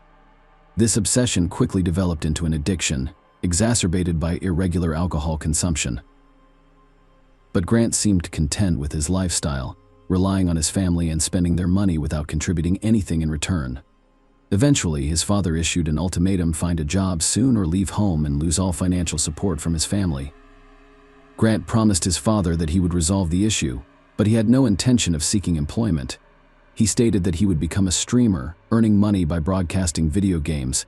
His parents, seeing this as preferable to nothing, agreed to set up a streaming station for him. Once everything was in place, Grant pretended to be streaming, requesting privacy. But in reality, he was locked in his room, indulging in his favorite pastime, browsing adult-only websites while on a trip to Japan. Cody took a vacation from work in August 2018 and decided to travel around the world for a change of scenery, with the goal of visiting Johan. He invited his younger brother Grant and his best friend Jeremy. Cody and Jeremy had saved up for the trip on their own. Grant's vacation was funded by their parents. However, instead of giving the money directly to Grant, they delegated it to Cody, who was more responsible. Grant appeared disengaged throughout the trip, which lasted nearly 2 weeks. He showed little interest in tours or landmarks, instead focusing on his smartphone screen. He often stayed at the hotel and used his brother's laptop. On the day the group visited Lake Kawaguchi near Mount Fuji, Jeremy accidentally left his credit card in their hotel room. Seizing the opportunity, he hacked into Jeremy's account and withdrew thousands of dollars, which he spent entirely on private sessions with his favorite webcam model. Jeremy discovered the theft later but had initially suspected fraud.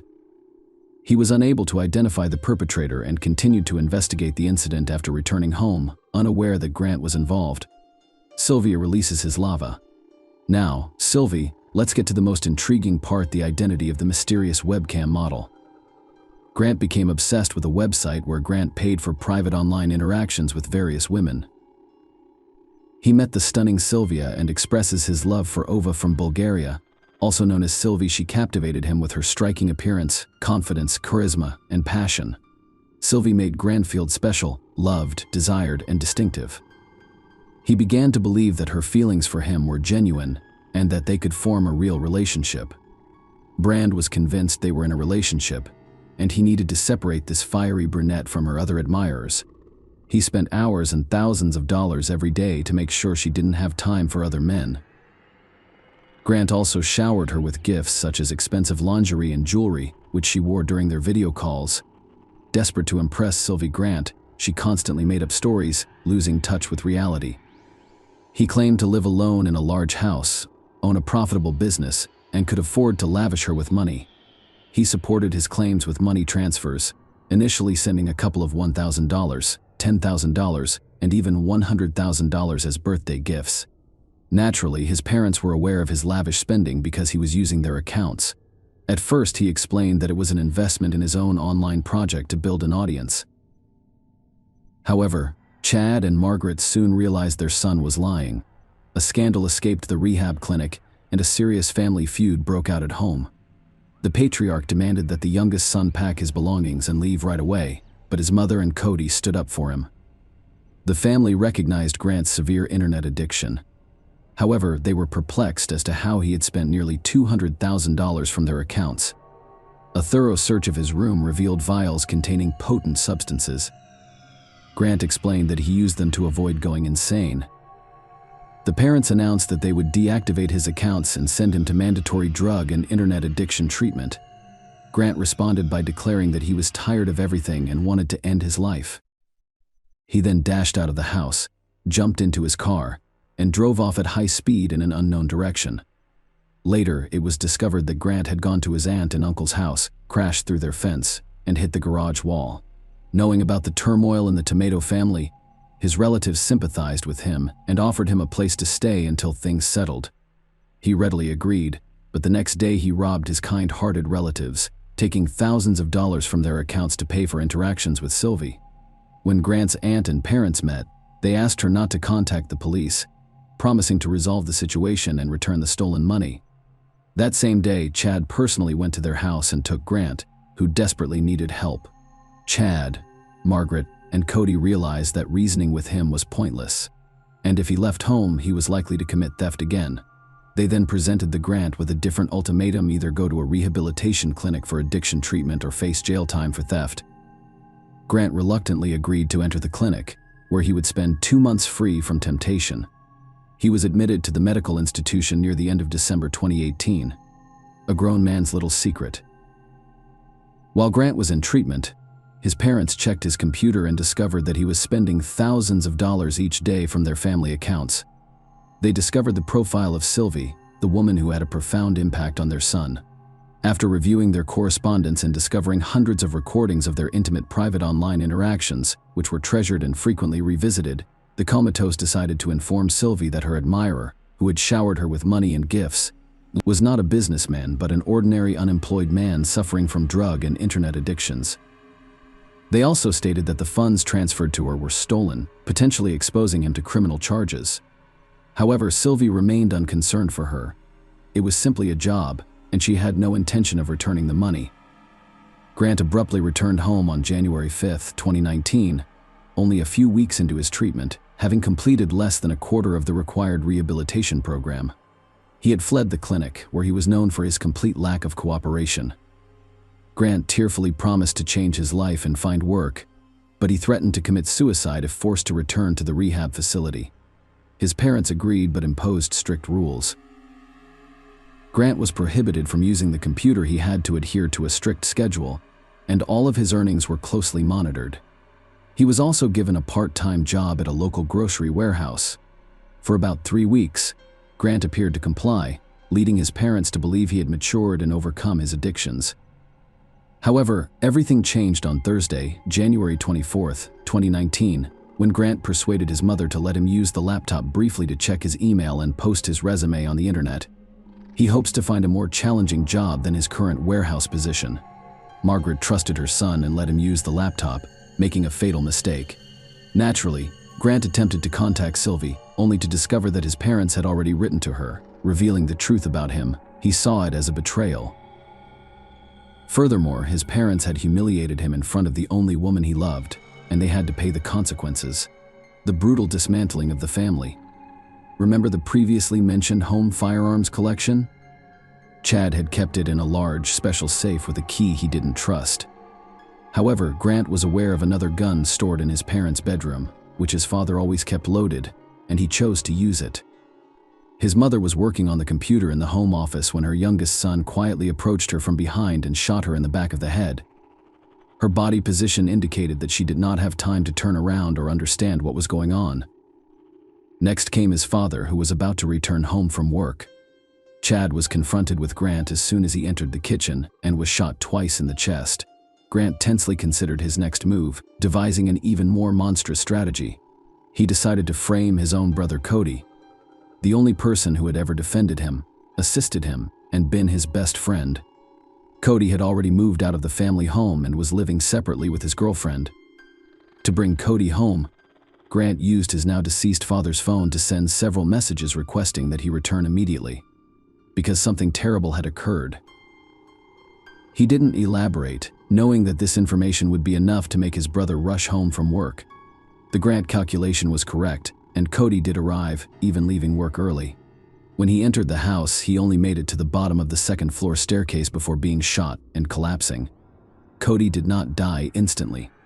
He had time to recognize the horror of the situation but was powerless to change it. After killing his family, Grant wiped his fingerprints off the pistol, placed it in his brother's hand to leave his prints, and then left it next to the body, making it appear as if Cody had shot their parents and then himself. The killer spent the rest of the evening calmly packing his belongings, downloading video files of his conversations with Sylvie from the computer, and even texting her. After completing his tasks, he loaded his belongings into the car and drove away. Arrest and trial.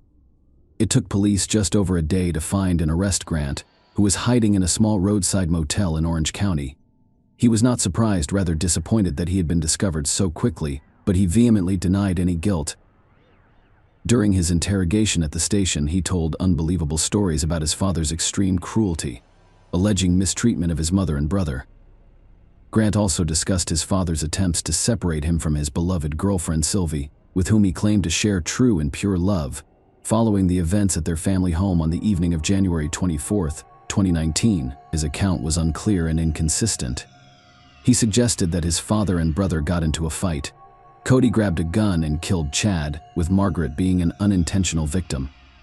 Grant claimed he could only guess the chronology of these horrific events because he was not a witness, and that he spent the night in his car with his belongings after his father kicked him out.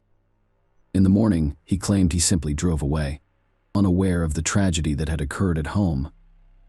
His story seemed disjointed and unbelievable, and the evidence indirectly pointed to him as the sole perpetrator. As a result, Grant was arrested as the prime suspect in his family's triple homicide. He was held on a $750,000 bond and was unable to post it, so he remained in custody awaiting trial. The trial began on July 15, 2019. Notably, almost all of the witnesses in court testified against Grant, including his older brother Jason, relatives, and Cody's friend Jeremy, from whom Grant stole money during their trip to Japan. Those who knew the defendant personally described him as a pathological thief, a liar, and someone who struggled with addictions. The main evidence against Grant was a large bank transfer from Chad's account to his younger sons. This transaction took place late at night, when all family members had already died. To confirm the transaction, the defendant used his deceased father's finger as identification. The prosecution advocated for the death penalty, while Grant's defense claimed that he was ill and needed treatment. The final verdict was issued on August 12, 2019. Amato, 30, was convicted of first-degree triple homicide and sentenced to life in prison without parole. Share your opinion with us in the comments, and subscribe to the channel for more.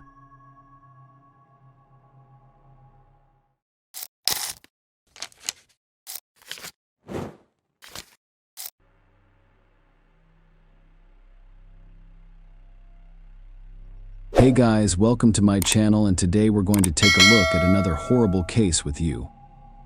In this video, we'll talk about a story that happened in California. Christy Wilson, 27, was last seen at the Thunder Valley Casino parking lot.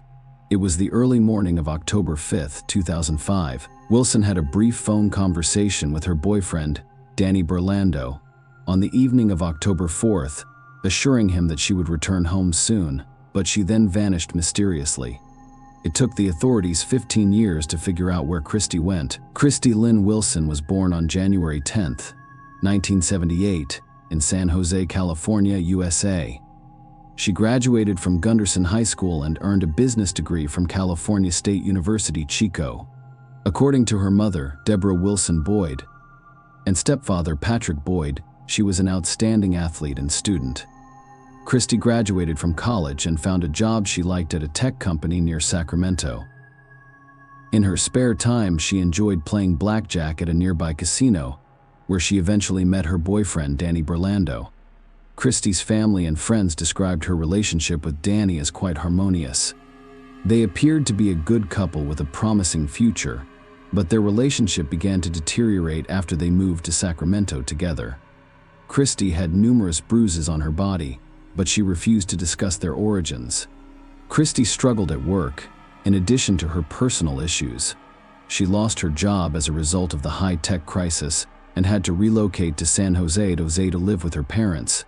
She eventually received a job offer in San Francisco and decided to start over.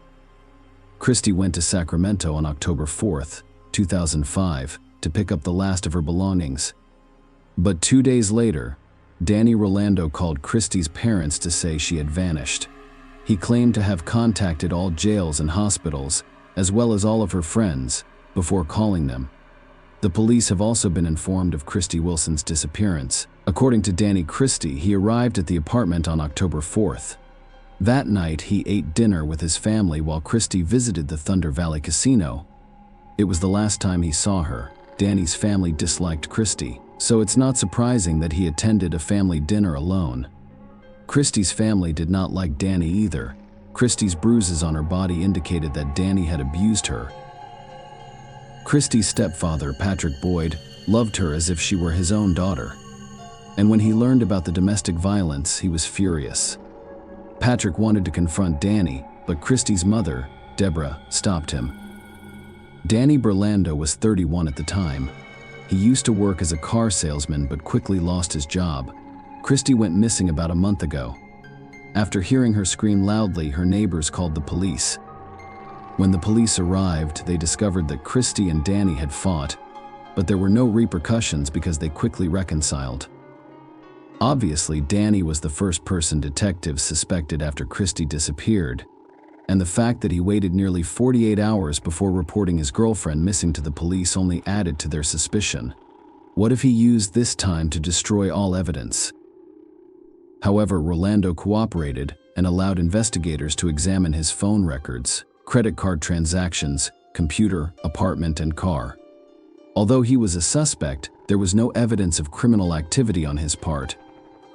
He had an alibi of family dinner before reporting Christy's disappearance to the authorities. He called her 78 times, but she did not respond. Christy's friends and family were interviewed by detectives, and her phone and credit card activity was investigated. There has been no activity in her bank account since October 4th. Christy's parents and the police department coordinated a search that included dogs, volunteers, and a police helicopter. The family requested that anyone with information about her whereabouts notify them. Danny stated that he was looking for Christy and went to the Thunder Valley Casino, but the staff did not provide him with any useful information. Danny eventually found Christy's car, which was still in the parking lot next to the casino. When investigators arrived at the casino, Christy's car was still present, but this discovery raised more questions than answers. There was no evidence of a struggle or another crime. As a result, it was unclear if Christy had left the casino, and if she had, why did she abandon her car? Detectives requested CCTV footage from both inside and outside the casino in hopes of finding answers. At the same time, the police attempted to search Christy and Danny's apartment once more, but were unsuccessful. Christy's stepfather, Patrick, was also a police officer, and he organized a search of the bottom of a nearby river that turned up nothing. Investigators focused on Thunder Valley and tracked Christy's movements at the casino using her player's card. The card indicated that she sat at a blackjack table around 11 p.m. As investigators suspected, Danny Burlando was not present on any of the recordings. Christy, however, shared a table with another man. They appeared to communicate with one another. When Christy was won, this man congratulated her. When one of them lost money, they consoled one another. Christy spent approximately 6 hours in the casino. The camera also caught the moment when the man placed his hand on Christy's shoulder. She experienced ups and downs that night. At first, luck was on her side and she could count cards extremely well. Christy became increasingly agitated and anxious as she began to lose control. After one too many drinks, she began to lose control of herself. At some point, the casino employees wanted her to leave. When a casino employee asked Christy to go outside and relax, the black-haired man responded, "Don't worry, I'll take care of this beauty soon after." The camera captured this man getting up and leaving the casino alongside Christy. During their visit to Thunder Valley, detectives discovered that casino employees had discovered a mobile phone beneath a blackjack table. It turned out to be Christy's phone. Perhaps she didn't realize she'd lost it. It was a negative development for the police. After all, they want to find Christy by tracking her phone's location. Further examination of the CCTV footage revealed that Christy and her new acquaintance went to the parking lot. A white car drove away from the parking lot about 4 minutes later, leaving Christy's vehicle behind. The investigators suspected Christy had driven somewhere with an unknown man in his car. The police needed to know if she did it of her own free will or if this man forced her into the car. Using the player's card information, detectives identified the man at the blackjack table as Mario Flavio Garcia, an Auburn resident. Mario, 53 years old, was a family man. He has 2 sons. Garcia was married and had a relatively successful career, and investigators quickly determined that the white car seen on CCTV footage belonged to him. All of this made him the main suspect in Christy Wilson's disappearance. Garcia, on the other hand, appeared to be alone in his car as he drove away from the parking lot. Christy did not approach her vehicle after leaving the casino. Garcia stayed in the parking lot for 3 minutes and 41 seconds. Perhaps something occurred between him and Christy at that time. Detectives looked into Garcia's life and discovered that he was a beloved community member and football mentor. Despite this, he had a dark side until approximately 25 years ago, when he was arrested for kidnapping his ex-girlfriend. Garcia coerced her into intimacy by taking her to a private location. Furthermore, all of this occurred at gunpoint. As a result, the case was plea bargained down to assault with a deadly weapon. In other words, Garcia got away with it. He made a deal with the prosecutor's office and received only 18 months probation.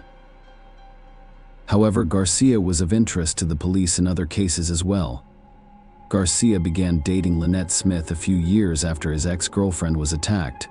This wasn't a fairy tale romance either. Garcia, Lynette, and her mother, Violet Davis, gathered after dinner to celebrate Christmas 1979. On Christmas night, the three of them got into Lynette's car. Eyewitnesses told the police that a vehicle had fallen into the river and sank near Oakland Airport. Mario Garcia was the only survivor. He told police Lynette was driving, but detectives were unable to determine who was behind the wheel. Violet Davis' body was in the car. However, it took them a week to locate Lynette's body. Everyone believed it was an accident, and no one was charged. After gathering all of this information, the investigators decided to question Garcia about Christy Wilson's disappearance, but he claimed to know nothing about it. He stated that they left the casino together, politely said their goodbyes, and parted ways. Unfortunately, the CCTV footage could not confirm whether he was telling the truth because the camera was turned in the opposite direction. Garcia claimed that he went home after saying goodbye to Christy, but this was a lie. After reviewing the CCTV footage, the police determined that he drove in the opposite direction from his home. Garcia told detectives that he went straight home and fell asleep. At 8:30 a.m., he awoke and headed to work. His wife refused to speak with the police, so detectives could not confirm or deny this version. However, when they examined Garcia's cell phone records, it became clear that his entire story was a lie. He did not return home immediately after the casino. That morning, at 7:51 a.m., he called his wife, but the cell tower that received his phone signal was a long distance away. Mario also stated that he arrived at work at 9 a.m., but his co-workers reported that Garcia arrived late, around 10 a.m. Investigators learned from speaking with all of Garcia's co-workers that the day Christy Wilson went missing, Mario arrived at work with scratches on his arm and a bruise under one eye. As the main suspect stated, he received them after falling from a tree while pruning. The investigators didn't believe any of it. Who prunes the trees at night? Doesn't that sound ridiculous? The police asked a forensic expert to examine Mario Garcia's wounds. An experienced expert observed that the scratches on the man's face and body were not consistent with injuries sustained while falling from a tree. There were 4 parallel scratches across his face. But that is not all. The 3 parallel scratches on Mario's left side of the chest were particularly intriguing. After all, when resisting, the right-handed person will use their right hand to leave traces or scratches on their opponent's left side of the chest. Christy Wilson was right-handed. The police had reason to believe Mario Garcia was involved in whatever happened to Christy, so they obtained a search warrant for his vehicle, home, and computer. As a reminder, Garcia stated that he went home after saying goodbye to Christy in the parking lot. However, as forensic investigators searched his car, they realized that Christy Wilson was most likely dead. The man was able to wash his car both inside and out. Despite throwing the mat out of the trunk, he failed to destroy all of the evidence. At first, experts discovered a small, unassuming spot on the car seat. After testing, they discovered that it was blood. Unfortunately, it was not clean enough to perform a DNA analysis. Aside from 2 long hairs, the police discovered small splashes of blood on the back door of the trunk. After a comparison, they determined that these 2 hairs belonged to the missing Christy.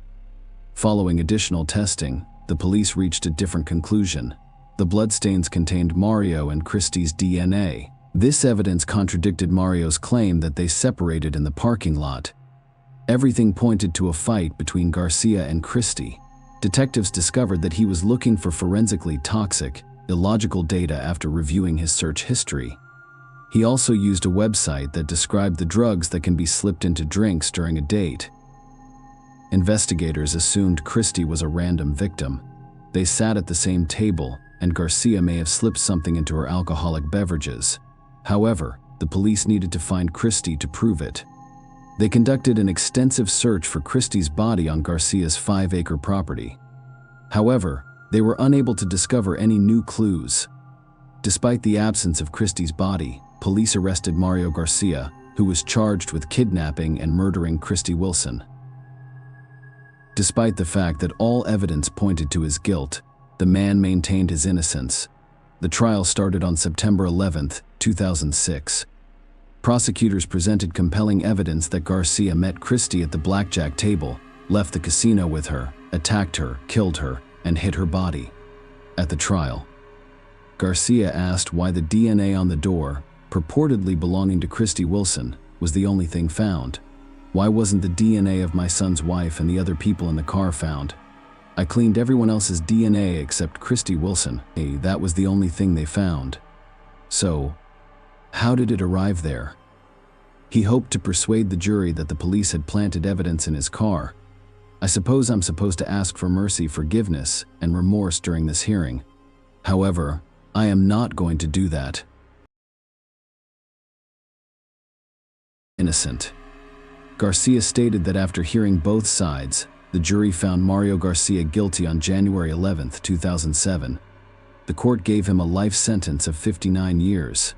But the story does not end here. Christie's family hoped that after the sentencing, Garcia would reveal where he hid the body, but he refused to do so. Christie's family tried to move on with their lives after such a heartbreaking ordeal. The fact that Mario Garcia filed one appeal after another exacerbated the situation. All of his attempts to appeal the verdict were unsuccessful, but they kept Christie's family from living their lives. Nonetheless, Garcia did not want to spend the rest of his life behind bars. As a result, he changed his tactics. In 2018, he informed Christie's family that he wanted an early release from prison in exchange for information about the body's location. Deborah Boyd considered negotiating with him, but ultimately abandoned the idea. This would be a disgrace. She insisted he would not use my daughter's body as a bargaining chip. The police asked Garcia's family for assistance. They knew Jean Garcia divorced Mario after he was imprisoned. She eventually stopped believing Garcia and began to suspect her ex-husband was involved in Christie Wilson's disappearance and subsequent death. Investigators also contacted Garcia's sons, Chris and Andy, and asked them to recall any details about Christie's disappearance and the days leading up to their father's arrest. The police were curious about Mario's behavior back then. Perhaps there have been some changes. Mario's son, Chris, recalled that he had an important football game. He saw his father working on a tractor. He was working around the property in a frantic manner, with a crazed look in his eyes. Chris wanted his father to attend his game, but Mario said, "I'm not going," which was very firm. "I am not going." Chris thought that was out of character for Mario. Investigators asked Chris to accompany them to his childhood home, which the family had lost in 2007. Chris remembered the details of that day and showed them where he saw his father working on a tractor. It was adjacent to a detached garage on the road. Just 100 yards from Garcia's house, Mario has done an excellent job of making the landscape appear to match the terrain. He had plenty of time to do this. Mario had 4 to 5 days to cover his tracks. In 2005, law enforcement officers searched Garcia's property with police dogs. However, neither of them could find anything at the time. Now the investigators have decided to take a different approach. In August 2020, they contacted a company that specialized in ground-penetrating radars. The technicians scanned nearly all 5 acres of Mario Garcia's land and accurately identified 8 voids or pockets beneath the surface. The first 2 holes yielded nothing. The third location identified by experts was where Mario Garcia was digging with a tractor. It was there that the police discovered the skeleton. The examination proved conclusive. Christie Wilson's remains were discovered 15 years after she went missing. Although the exact cause of her death was unknown, experts concluded she had a broken arm, and were aware that the investigators who had been working on this case for 15 years traveled to Arizona to personally inform Deborah that they had located her daughter. Christie's family received both sad and joyful news. They finally had the opportunity to say goodbye to their daughter. At a press conference in Auburn with the Wilson family and District Attorney Morgan Gear Place, her County Sheriff Devin Bell announced the discovery, which he claimed was made without Garcia's assistance. He said the now 67-year-old is a convicted murderer who refuses to cooperate, will not provide any information to help the family find closure, and is exactly where he should be: prison. Wilson's mother, Deborah Boyd, stated that the announcement would mark a day of peace for their family. "We've never had this peace before, and we are overjoyed to finally be able to close this chapter of anguish and move forward with a wonderful Thanksgiving," she stated. "Today is a day that exemplifies some of the greatest perseverance in police work that a victim's family could ever ask for. Mario Garcia died from pneumonia on December 24, 2020. Christie's family said his death brought them great peace. Garcia never pleaded guilty, despite the fact that Christie's remains were discovered on his property in 2005. Share your opinion with us in the comments and subscribe to the channel for more.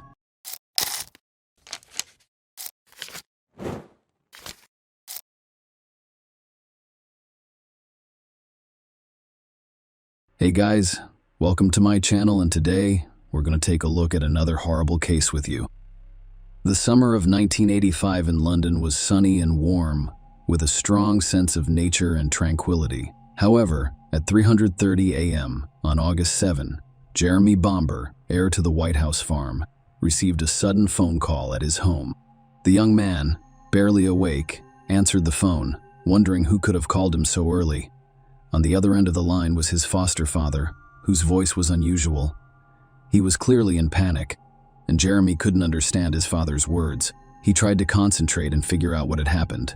However, his son's efforts proved futile. And then there was an eerie silence on the other end of the line. The last thing Jeremy heard from his father was, "Your sister has gone crazy. She has a gun and an alarm." Jeremy wasted no time in calling the police and reporting the frightening conversation. Emphasizing the potential danger from his sister, officers arrived on the scene an hour and a half late after receiving the call. They were followed by Jeremy. There was an unusual silence and stillness all around. This was suspicious given what the son of one of the farm owners had told the police over the phone.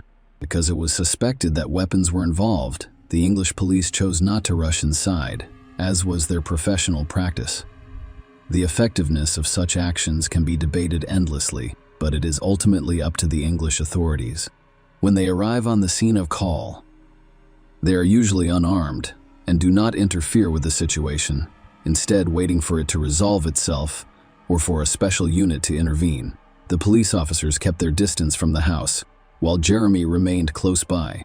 They asked him to tell them what had happened at the Bumper House the night before. According to Jeremy, they had sat around the dinner table as a family the previous evening. There was a minor misunderstanding at the end of dinner, but nothing major that could have resulted in such a tragedy. He also stated that he had left his weapons, a pistol and a .22 caliber carbine, with his parents.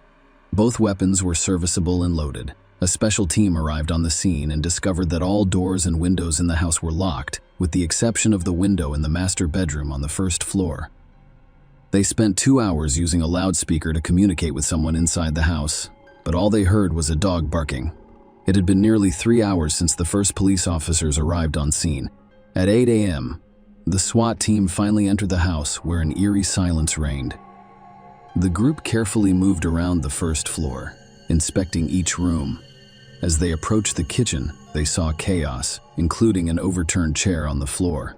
A dead man lay in a pool of blood. It was Neville Bamber, Jeremy's father. Neville's body appeared disfigured, with bruises and abrasions on his arms and face, as well as a broken nose and jaw, indicating that he had fought hard. There was no way to help him. His chances of survival were completely eliminated after 8 bullet wounds, 6 of which were to the head. On one of the kitchen surfaces, there is a telephone with its receiver removed, as well as several rounds of .point caliber ammunition. The image shocked the police officers, but they had to proceed to thoroughly investigate the entire house. It was decided to inspect the first floor first, and then proceed to the second floor if no other family members were present. Every step had to be carefully controlled to avoid creating unnecessary noise. However, the creaky floor of the old house made this a difficult task. There was nobody else on the first floor. However, on the second floor, there are 2 bedrooms. 4 more bodies were discovered. June, Sheila, and 2 young boys, Daniel and Nicholas, were all killed by gunshots. June had been shot 7 times, while Daniel and Nicholas had 5 and 3 shots, respectively. Sheila lay on the doorstep of her parents' bedroom with 2 bullet wounds under her chin and a gun in her hands. A total of 25 bullets were used to kill 5 family members. The number of bullet points prompted questions. Was it possible that someone had deliberately removed the bummers? And what was the motivation? Could it be that the real culprit was attempting to mislead the police? Answers to all of these questions were required, so authorities immediately began investigating and researching the history of all deceased family members, the history of the Bamber family. The county of Essex, with its natural beauty, is close to the noise in crowded London, where there is always an endless stream of tourists flowing. However, it retains its value in the eyes of the locals, providing a respite from the hectic capital. The county invites you to unwind in both your body and soul. Enjoy the fresh air, walk through endless green meadows, taste crystal, clear lake water, explore medieval castles, and immerse yourself in fascinating stories. These benefits most likely drew the Bamber family to Essex, where they chose to settle. June and Neville realized their dream when they purchased White House Farm. June married Neville in 1949 when she was 25 years old, and the couple moved to their farm with the goal of raising a strong, prosperous family. Neville, a Royal Air Force veteran who had completed his service, was appointed magistrate of the local court. However, fate dealt the couple several unexpected twists and turns. June's lengthy attempts to conceive proved futile. They did not give up, however, and instead chose to place their 2 children in an orphanage. So Sheila, at 3 months old, and later Jeremy, at 6 months old, joined their family. June and Neville were exemplary parents, filling their children's days with love and care. Their children received an excellent education from them in prestigious private schools. The Bummers' financial situation was extremely prosperous, allowing them to give their children every opportunity. Despite his brilliant education, Jeremy had a withdrawn personality and preferred solitude since childhood. His tendency to rebelliousness was evident in elementary school, where he performed poorly, prompting his parents to send him to boarding school in 1970. When Jeremy was 9 years old, English boarding schools were rigid, and he quickly realized that he would face strict discipline. The years at boarding school were difficult, but they may have helped shape Jeremy's character for the better. After excelling at university, he became more relaxed, and his parents were proud of him. After graduating from university, Jeremy's father, Neville, offered him a job on a farm in England. The young man accepted the offer right away, and in 1982, he returned from his journey that began after completing his studies. His parents provided him with comfortable living conditions, including a cottage, a car, and a decent salary. They also expected him to help them in their old age. Despite outward success within the family, Jeremy experienced tensions due to religious differences. June, a deeply religious woman, experienced intense emotions because her children did not share her religious beliefs. Her attempts to lead them to faith were futile. She became depressed as a result of difficulties in her family relationships and frustration. She received treatment that included the use of electroshock, which was then considered a method of dealing with mental illness. Sheila Caffell, and Neville's daughter, had a significant impact on her mother's depression. Unlike her calmer brother Jeremy, she was fascinated by the fashion industry and wished to become a model. But June flatly denied the idea, saying she didn't want to hear about her daughter getting involved in show business. These were just a few of Sheila's many surprises for her parents. When she announced she was pregnant at the age of 17, June was faced with a difficult decision: either forbid her daughter from having a child out of wedlock, which was religiously unacceptable, or force her to have an abortion, which is also forbidden in the Christian world. In the end, June absolved herself of all responsibility and instructed Sheila to make the decision herself, but in such a way that no one in their family would ever know she had terminated the pregnancy. As a result, the mother and adopted daughter's relationship deteriorated. In 1977, despite her parents' objections, Sheila married Colin Campbell, the father of her first unborn child. The young men formed a family and had twins, Nicholas and Daniel. However, after a while, Sheila began to suspect her husband of infidelity and filed for divorce. This had a significant effect on her mental health. Sheila spent several months in a psychiatric hospital where she received electroshock therapy just like her mother. Meanwhile, Sheila's sons were sent to an orphanage where they spent nearly 2 years. Sheila's health only deteriorated. She became anxious, frequently expressing a desire to end her and her children's lives, claiming that they were under the influence of Satan. She had paranoid schizophrenia, and Jeremy used to cause a lot of problems for his parents. He settled down and was content with his life on the farm. Sheila reunited with her ex-husband Colin in 1985, and the two took their sons from the orphanage. In August, Sheila and her children were invited to meet her parents at the bamboo house. They planned to stay for a week, after which Colin and the boys would travel to Norway. He brought Sheila and the kids to the farm, and on Tuesday, August 6, 1985, everyone congregated at the lovely White House farmhouse. It ended up being the Bamber family's last dinner. The Bummers' funeral took place a few days after the tragedy, and Jeremy, of course, attended. It was a difficult and bitter situation for him. He cried a lot and was stunned by what had happened. But it was on this day that the investigation took a new direction. Jeremy's strange behavior was noticed, and relatives of the Bamber family reported it to authorities. During breaks between bouts of grief and tears, he would say ridiculous phrases about himself as the boss. Those around him noticed a smile on his face, an unusual smile, but one typical of a contented winner. All of these observations and remarks were reported to the authorities, who decided to conduct a more thorough investigation. On this ill-fated evening, everything seemed perfect. A family dinner, a cheerful atmosphere, and a delicious meal. However, one comment made by Neville in June changed everything. The parents suggested that Sheila return the children to the orphanage, emphasizing her inability to provide them with a proper upbringing. This provocative suggestion irritated Sheila, who reacted angrily, stating that she was already thinking about it and would make her own decision. The warm atmosphere of the evening was disrupted. At 9:30 p.m., Jeremy went home. At the same time, Barbara Wilson, the Bamboo Farm secretary, called about a work-related issue. When Neville answered the phone, Barbara noticed he was irritable. There were several loud voices in the background. People appeared to be arguing excitedly. Barbara was taken aback by the atmosphere, as such occurrences were uncommon among bummers. She was unable to determine the cause of the conflict. However, Neville abruptly terminated the conversation and hung up the phone. The next morning, all of the family members in the house had been shot. Jeremy was the only surviving member of the family, and he couldn't hold back his tears. The investigators were sensitive to Jeremy's emotions and gave him time to recover before beginning interviews. Before leaving the house, Jeremy shared all of the available information, including his sister's life difficulties and the dinner conflict on the evening of August 6. Given her mental state, Sheila's crime appears to be a desperate and most likely unconscious act, under the influence of a parental remark. She couldn't take the new invasion of her privacy and lost her mind, so she turned to gun violence, shooting the bummers, her children, and herself. Investigators were certain that was what occurred.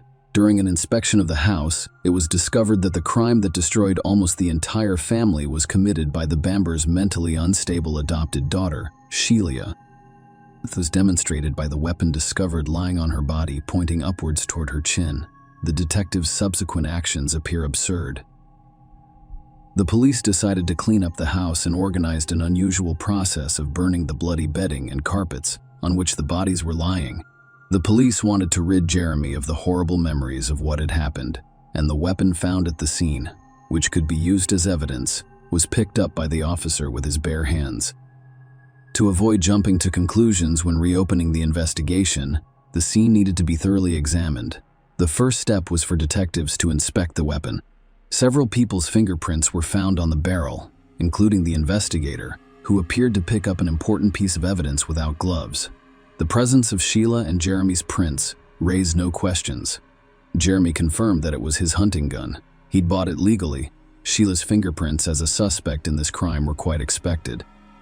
However, it is important to note that the alleged perpetrator was shot twice in different parts of her body. How did she come to take her own life? And that's when things became clear. Julie, Jeremy's girlfriend, began to question his innocence. She contacted the investigators and provided them with some interesting information. On the night of August 7, Jeremy called her to report problems at the farm. However, when Julie attempted to learn more, Jeremy abruptly hung up. She also recalled Ames complaining to her several times before the tragedy about his family's fatigue with his in-laws. However, the most shocking aspect of her testimony concerned the bombers' will. It turns out that the bombers had left a will stating that all of their property would go to their children after their deaths, and that their mother would rewrite their share in favor of the twins, Sheila. This fact turned Jeremy against his sister. He did not like this prospect, and he openly discussed it with his friend. Furthermore, Neville's will stated that Jeremy would have to work on the farm to receive his share of the inheritance. But the worst part was when Julie overheard him say that Jeremy fantasized about murdering his family and blaming it on the mentally ill Sheila. He showed some acting talent by portraying himself as a witness to the tragic drama in front of the police officers. According to Julie, she told the police about it not only to assist with the investigation, but also out of a desire for revenge. After learning about Jeremy's mistress, Jeremy gave the police the name of a possible suspect in an attempt to cover his tracks and divert the detectives' attention away from him. He went after a plumber he allegedly hired to work on the property. However, this cunning plan proved ineffective.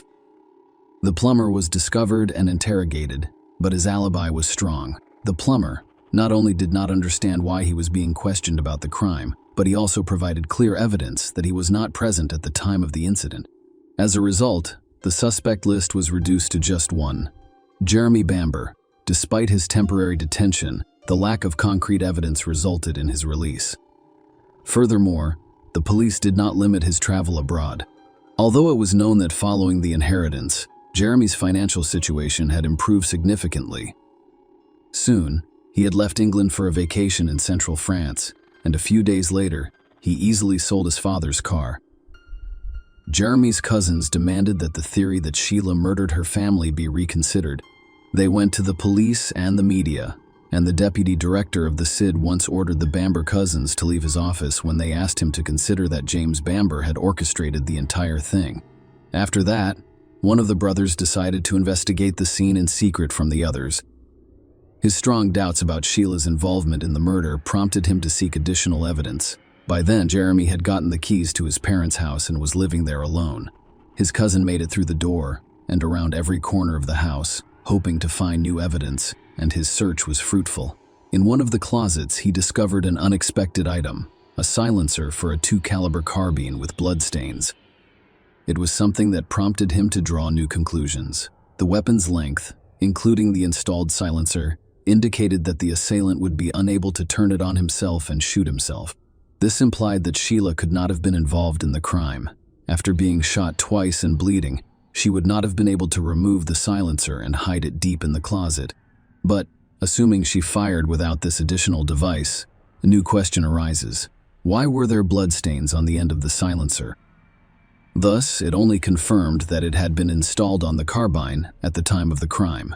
On September 29, Jeremy returned home and was immediately arrested and charged with the Bamboo family's murder. The trial, which lasted 18 days, started on October 3, 1986. At Chelmsford Crown Court, Jeremy Bamber appeared arrogant as he took his seat in the darkness. Throughout the trial, prosecutors charged him with lying. The station's telephone technicians confirmed that Bamber's home phone line was busy that night. The medical examiner testified at trial that key injuries on Neville's body discovered by experts included several bruises, indicating that the elderly man resisted blows. The medical examiner concluded that Neville had been beaten with the same point by a .2 carbine. However, given Sheila's frailty and short stature, it is unlikely that she could have caused such severe injuries to her father before his death. It is more likely that Jeremy was capable of such an action. Neville's body was covered in bruises, and it was clear that Sheila had taken some blows during the fight. However, her body showed no signs of beatings or bruises. Jeremy's lawyers insisted that Sheila, despite her mental problems, was physically fit and capable of committing a crime. Her gun experience and excellent shooting skills were strong evidence that she could have committed the crime. They also noticed that Sheila's blood was fresher than that of other family members, which led them to believe that she had first massacred her family before killing herself. This could have been due to a realization of her actions, or, as the defense lawyer suggested, a reaction to the approaching police officers. After hearing these theories, the prosecution categorically rejected them. The silencer was discovered in the closet, along with Sheila's blood, but, logically, it should have been on the carbine. These statements were unquestionable. The defense was in a difficult position, with no additional arguments to counter the prosecution's case. The prosecution claims that Jeremy's anger at learning of the divided will motivated him to commit the crime. He planned the bloodbath for financial reasons.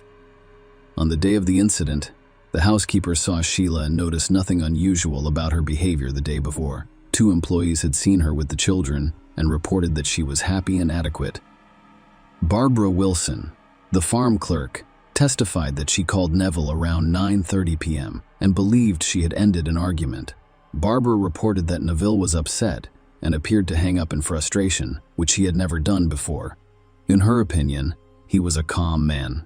Between 10:30 and 10 o'clock, Jeremy left his in-laws and went home. Late at night, he returned on the bicycle he had borrowed from his mother a few days before the events, steering clear of the main road to avoid being seen. Making use of an open window in a first-floor room, when Jeremy got inside, he discovered a pre-prepared and loaded gun. When he entered his parents' bedroom, he fired 2 shots that killed Jane. Then he pointed the gun at Neville, but his father awoke and attempted to defend himself. A struggle ensued, and the father and son went downstairs. Jeremy was able to kill his father in the kitchen. He then returned to the bedroom and killed Sheila and her children to make it appear that his sister was responsible for the crime. Jeremy placed the carbine in the dead Sheila's hands. He then returned to his bike and rode home. He first called his friend Julie, almost gave himself away with excitement, and then called the police to report his father allegedly calling. This call also prompted questions about the investigation. If Neville was in danger, he would have probably called the police rather than his son, and the phone in the bamboo house was not covered in blood. Even though, according to Jeremy's testimony, the father was most likely injured at the time of the call. This indicated that the telephone receiver in the house had been removed for staging. Jeremy's own actions also raised suspicions. Why didn't he rush to the scene after his father called him? After all, this was his family. Based on all of the known facts and assumptions, the jury retired to deliberate on its decision. Before doing so, the judge asked the jury 3 main questions. Who should be believed, Julie Mugford or Jeremy Bamber? It was also important to determine whether they were convinced that Sheila had not committed the crime. The judge emphasized that this issue was related to another critical question. Was the second fatal shot fired at Sheila with a silencer? If the answer is yes, it eliminates the possibility that she committed the shooting. Finally, Neville Bamber called his son in the middle of the night. The lack of such a call undermined Jason's entire version of events.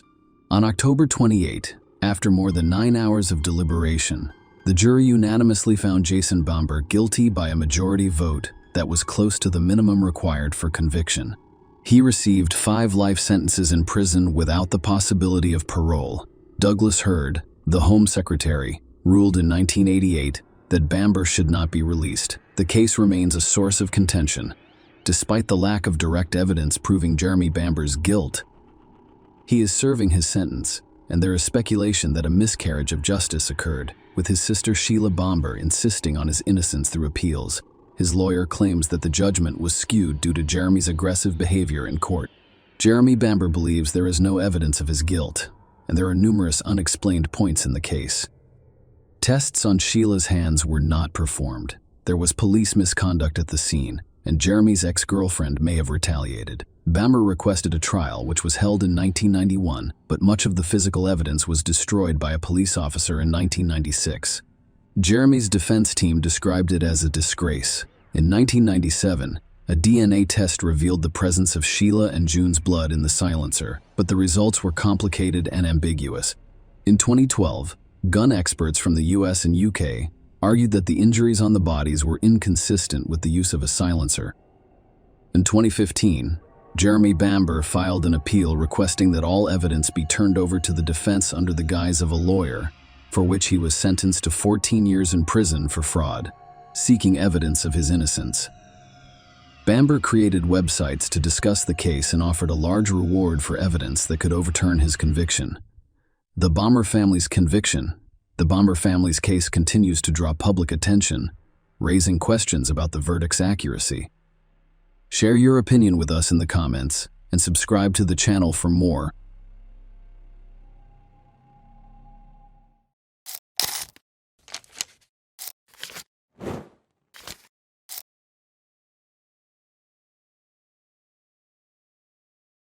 Hey guys, welcome to my channel, and today we're going to take a look at another horrible case with you. I am tired. I'm not sure how long this can go on and what I'm waiting for. I really adored him. I loved him wholeheartedly.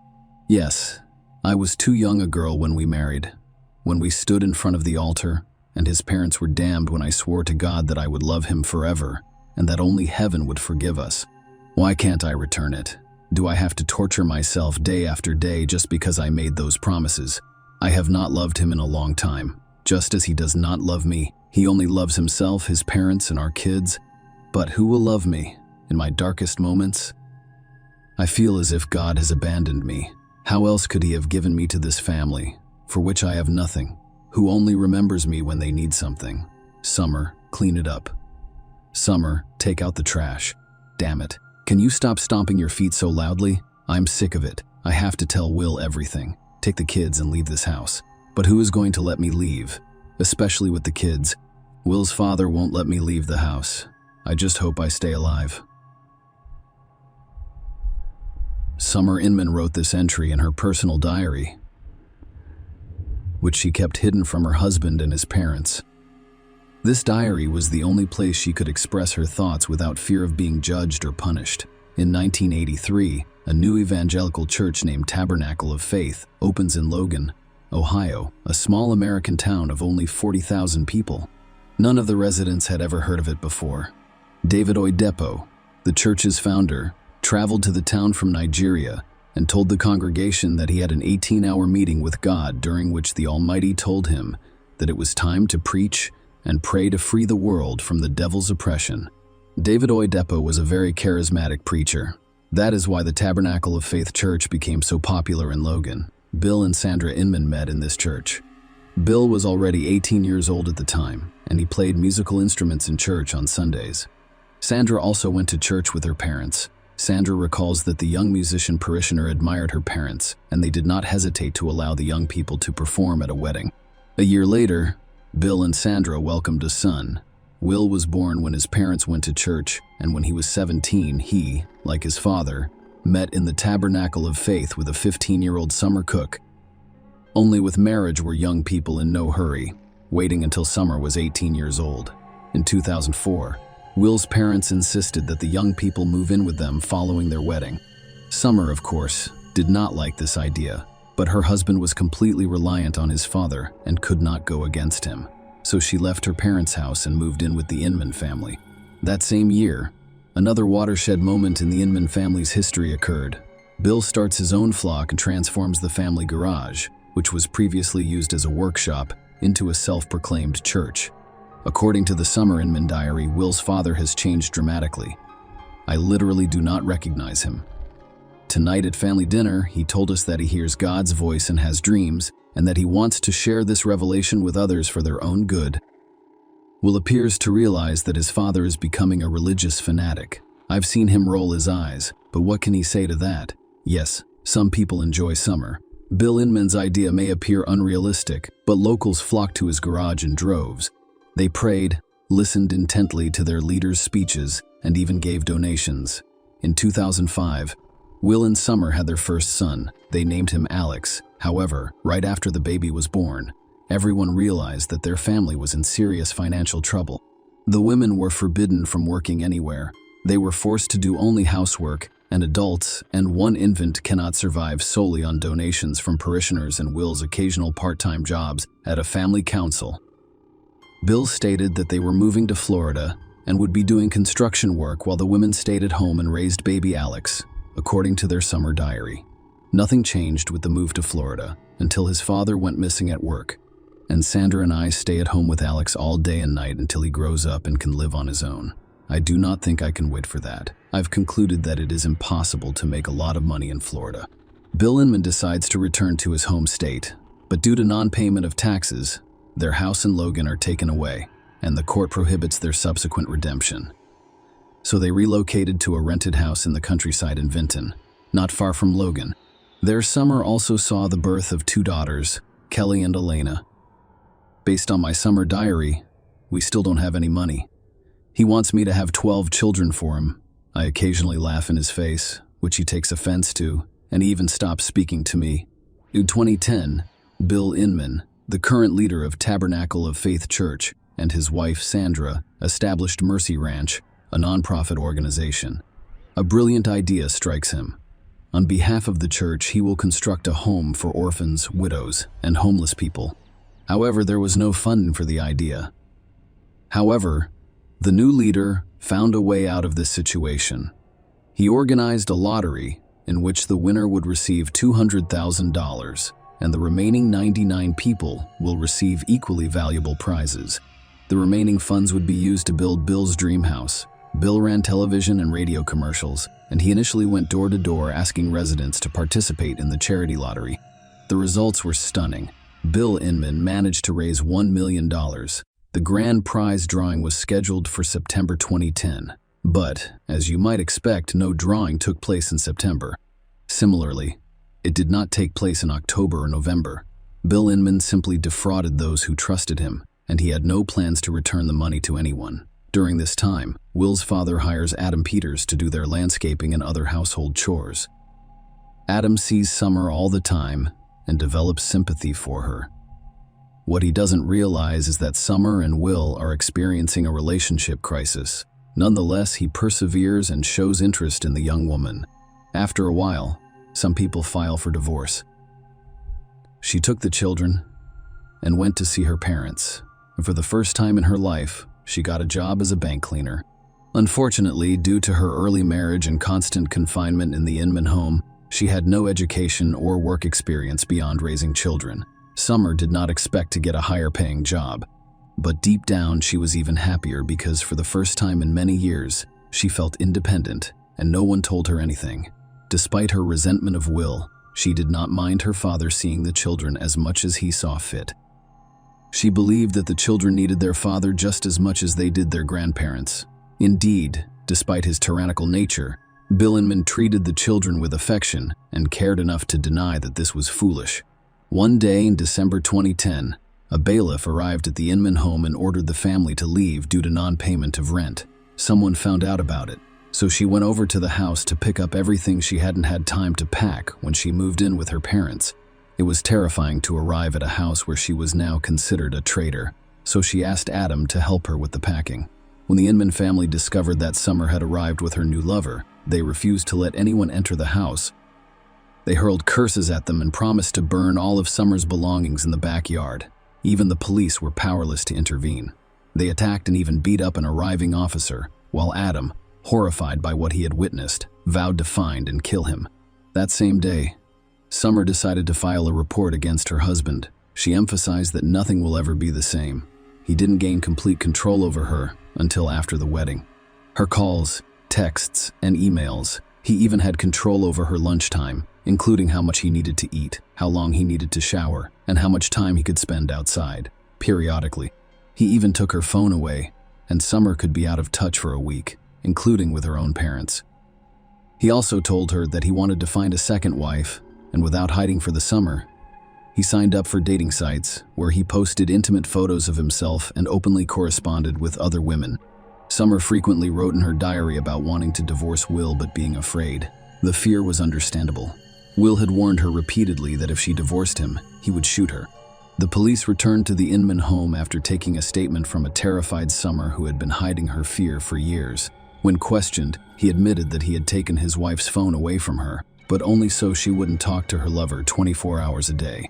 Yes, he watched her diet, but only because he was concerned about her health. The police did not believe his answers and forbade him from seeing his ex-wife. He also received a fine and probation for his actions. The men's family couldn't ignore what appeared to be their son's abuse, so they wrote a response. But we're already on Adam Peters. In their statement, They stated that when he worked in their home, he demonstrated an unhealthy interest in Summers and young children, and that the subsequent presence of children in his company could be disastrous. There are, of course, fictions. We have not been confirmed. After that, the worst day of Summer's life happened around midnight on March 22, 2011. Summer was finishing up her work at Logan's main bank. The branch had closed by then, so all she had to do was clean up her workspace, dusting and emptying the trash. She texted Adam, telling him she didn't have much time left and would be home soon. It was already 12 o'clock at night. Summer was late, although she had never been late before.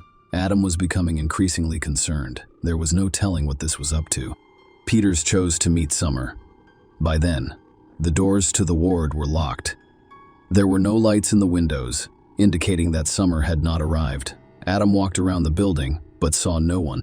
So we went to the dumpsters, where a young woman was hauling trash bags that had accumulated throughout the day. She wasn't present either. But near the bins, he discovered Summer's belongings.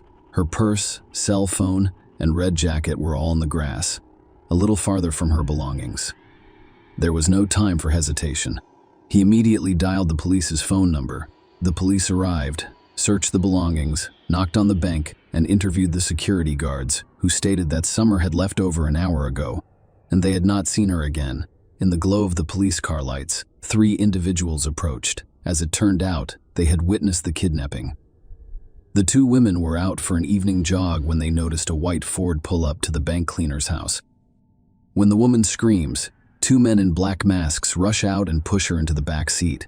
Another witness ran up to the car and attempted to save her, but the blonde woman behind the wheel sprayed him in the face with a gas can, and the man collapsed in the car as the kidnappers drove away. The women were without phones, so they dashed to the nearest police station, where they interrupted each other emotionally and attempted to recount what they had witnessed. The police officers on duty simply laughed at their story, believing that the night runners had made it all up. Who would consider kidnapping a bank cleaner with garbage bags in her hands? However, the story turned out to be completely true. Because of the cops' slowness, it was now impossible to track down Summer on a hot tip. As I previously stated, Logan is a small town. That is why the news of Summer's kidnapping by 3 unidentified men spread throughout the town overnight. By morning, proactive citizens had formed groups to search for the missing woman. They searched parks, vacant lots, and abandoned warehouses. But Summer was not to be found, a week before her disappearance. Willa Inman attempted to contest his child support payments. According to the court order, he was required to pay $150 for each child, but because his monthly salary was only $500, he requested that the payment be reduced to $150. He will also seek full custody of his 3 children, but the court has denied this request. Summer was not in contact with anyone due to her long reclusive life, so the police focused their suspicions solely on the Inman family. They were discovered in the home of Bill's mother in a nearby town. All 3 claimed they had heard nothing about the disappearance, and on the day of the kidnapping, they were in Cleveland, looking for a new home. Unfortunately, they never made it there. They were concerned that because their car had broken down on the way, they would be stuck at night on a deserted highway until morning. They needed to return to Logan. Furthermore, their old grudge against Adam resurfaced, and they started blaming everything on him. The car breakdown couldn't be proven or disproven. However, during the interrogation, the police discovered a white Ford in the yard, identical to the one described by witnesses to the kidnapping. At that time, a GP's receiver was removed from the vehicle. The inspection revealed that it had been turned off during the Summers abduction. The police also decided to search the Inman family's cell phones, which revealed that they had not left Logan that night. The police soon learned that, at 7:30 a.m., on the morning of Summer's disappearance, the white Ford had stopped at a car wash, where all 3 of them, Bill, Sandra, and Will, were dry cleaning the interior. The entire family was detained and taken in for questioning. Bill, who was already being led away by the police, yelled to his elderly mother that they were not guilty and that it was the work of the devil against whom he and his parishioners were fighting at the station. The invasions, as if possessed, repeated the same pattern, only when it became clear that they lacked an alibi and faced execution. Sandra accepted the blame. From Sandra Inman's testimony, this Summer's kidnapping was entirely my idea. It was my idea, and it drove the white Ford that night. Of course, neither of us intended to kill Summer, and I swear it was an accident. On the night of March 22, we drove up to the bank where Summer worked and waited for her to finish her shift. We saw her around 11 p.m., near the garbage cans by the bank. I drove up to her, and my husband Bill and son, while wearing black masks, pushed Summer into the car. Again, we had no intention of killing her. We only wanted her to let us see the kids because we were family. To intimidate Summer, we tied her hands and feet with plastic ties to prevent her from fleeing. Apparently, one of the times he tightened around her neck, he overestimated his strength, causing Summer to choke and turn red. He wanted to cut the tie, but he couldn't find any knives, and the knife we'd brought with us had gotten under my seat.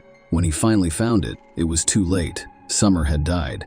Sandra Inman revealed the location where they hid Summer's body. It was an old well near the Tabernacle of Faith Church. Yes, the same church where Bill and Sandra first met, as well as Will and Summer, where they married and had gone to pray and confess for many years. Sandra's claims were supported by the autopsy results. Summer had indeed died from asphyxiation. No other injuries were discovered on her body. Bill and Will Inman were sentenced to life in prison in 2012, and Sandra Inman was sentenced to life in prison as well, despite accepting full responsibility, but the court allowed her to request parole after 15 years. Why is that? According to relatives, the women of the Inman family never made any decisions. The entire family obediently obeyed only the bill, and if it was someone's cruel plan to reclaim custody of the children, it was his, and Sandra accepted responsibility in order to save her husband and son, but she was never successful. Share your opinion with us in the comments, and subscribe to the channel for more.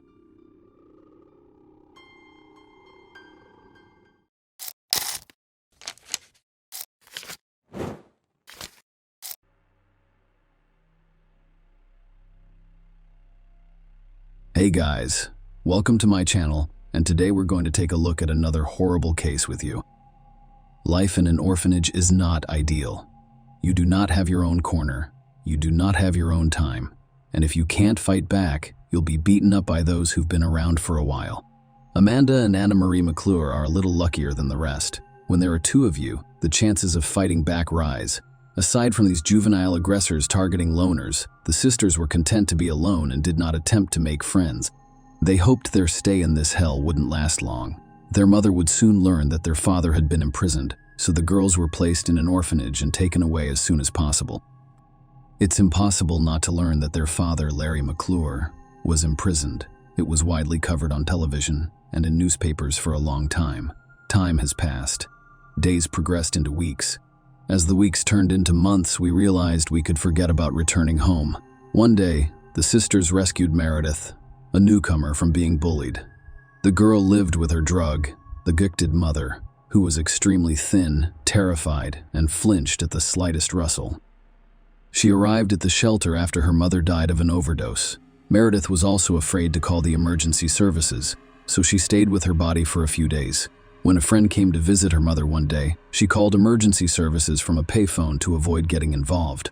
Meredith became friends with the McClure sisters, and the three of them started having more fun and feeling safer. Amanda and Anne-Marie had never told anyone why they were here. Meredith had asked about it once, but Anne-Marie dismissed it and blurted out something about a police officer's father who had attempted to apprehend a dangerous criminal but was killed on the job. Amanda listened to the story with wide eyes, but her sister gave her a look that told her not to get involved. Meredith, enthralled by their father's posthumous deed, told the other students at the orphanage about the sisters' fate, and the sisters became instant celebrities. They were respected. They were envied because the majority of those present had parents who died from illegal drugs or went to prison. Eventually, all of the children wanted to be friends with the sisters, and their isolated existence came to an end. Unfortunately, this beautiful life, albeit in an orphanage, came to an abrupt end. It is unclear where the information that Anne-Marie and Amanda's father is not a deceased police officer originated. On the contrary, a living criminal was imprisoned for sexually violent acts against a young girl, and the sisters' fate was transformed into hell. However, after a while they were fortunate.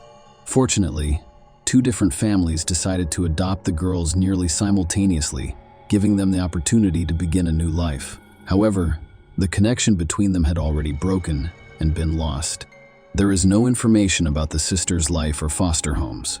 Amanda and Anna Marie could have remained in this story as the rapist's only children, but their adult lives led to the most high-profile case in Virginia. Amanda is married to John McGuire, who is 38 years old. They met when she was 29 years old.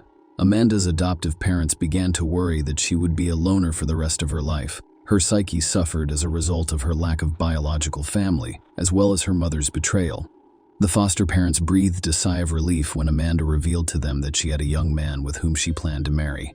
It was John's second wedding, and he already had 2 sons from his first marriage. And Marie had never been able to establish a family. One could feel happy for Amanda.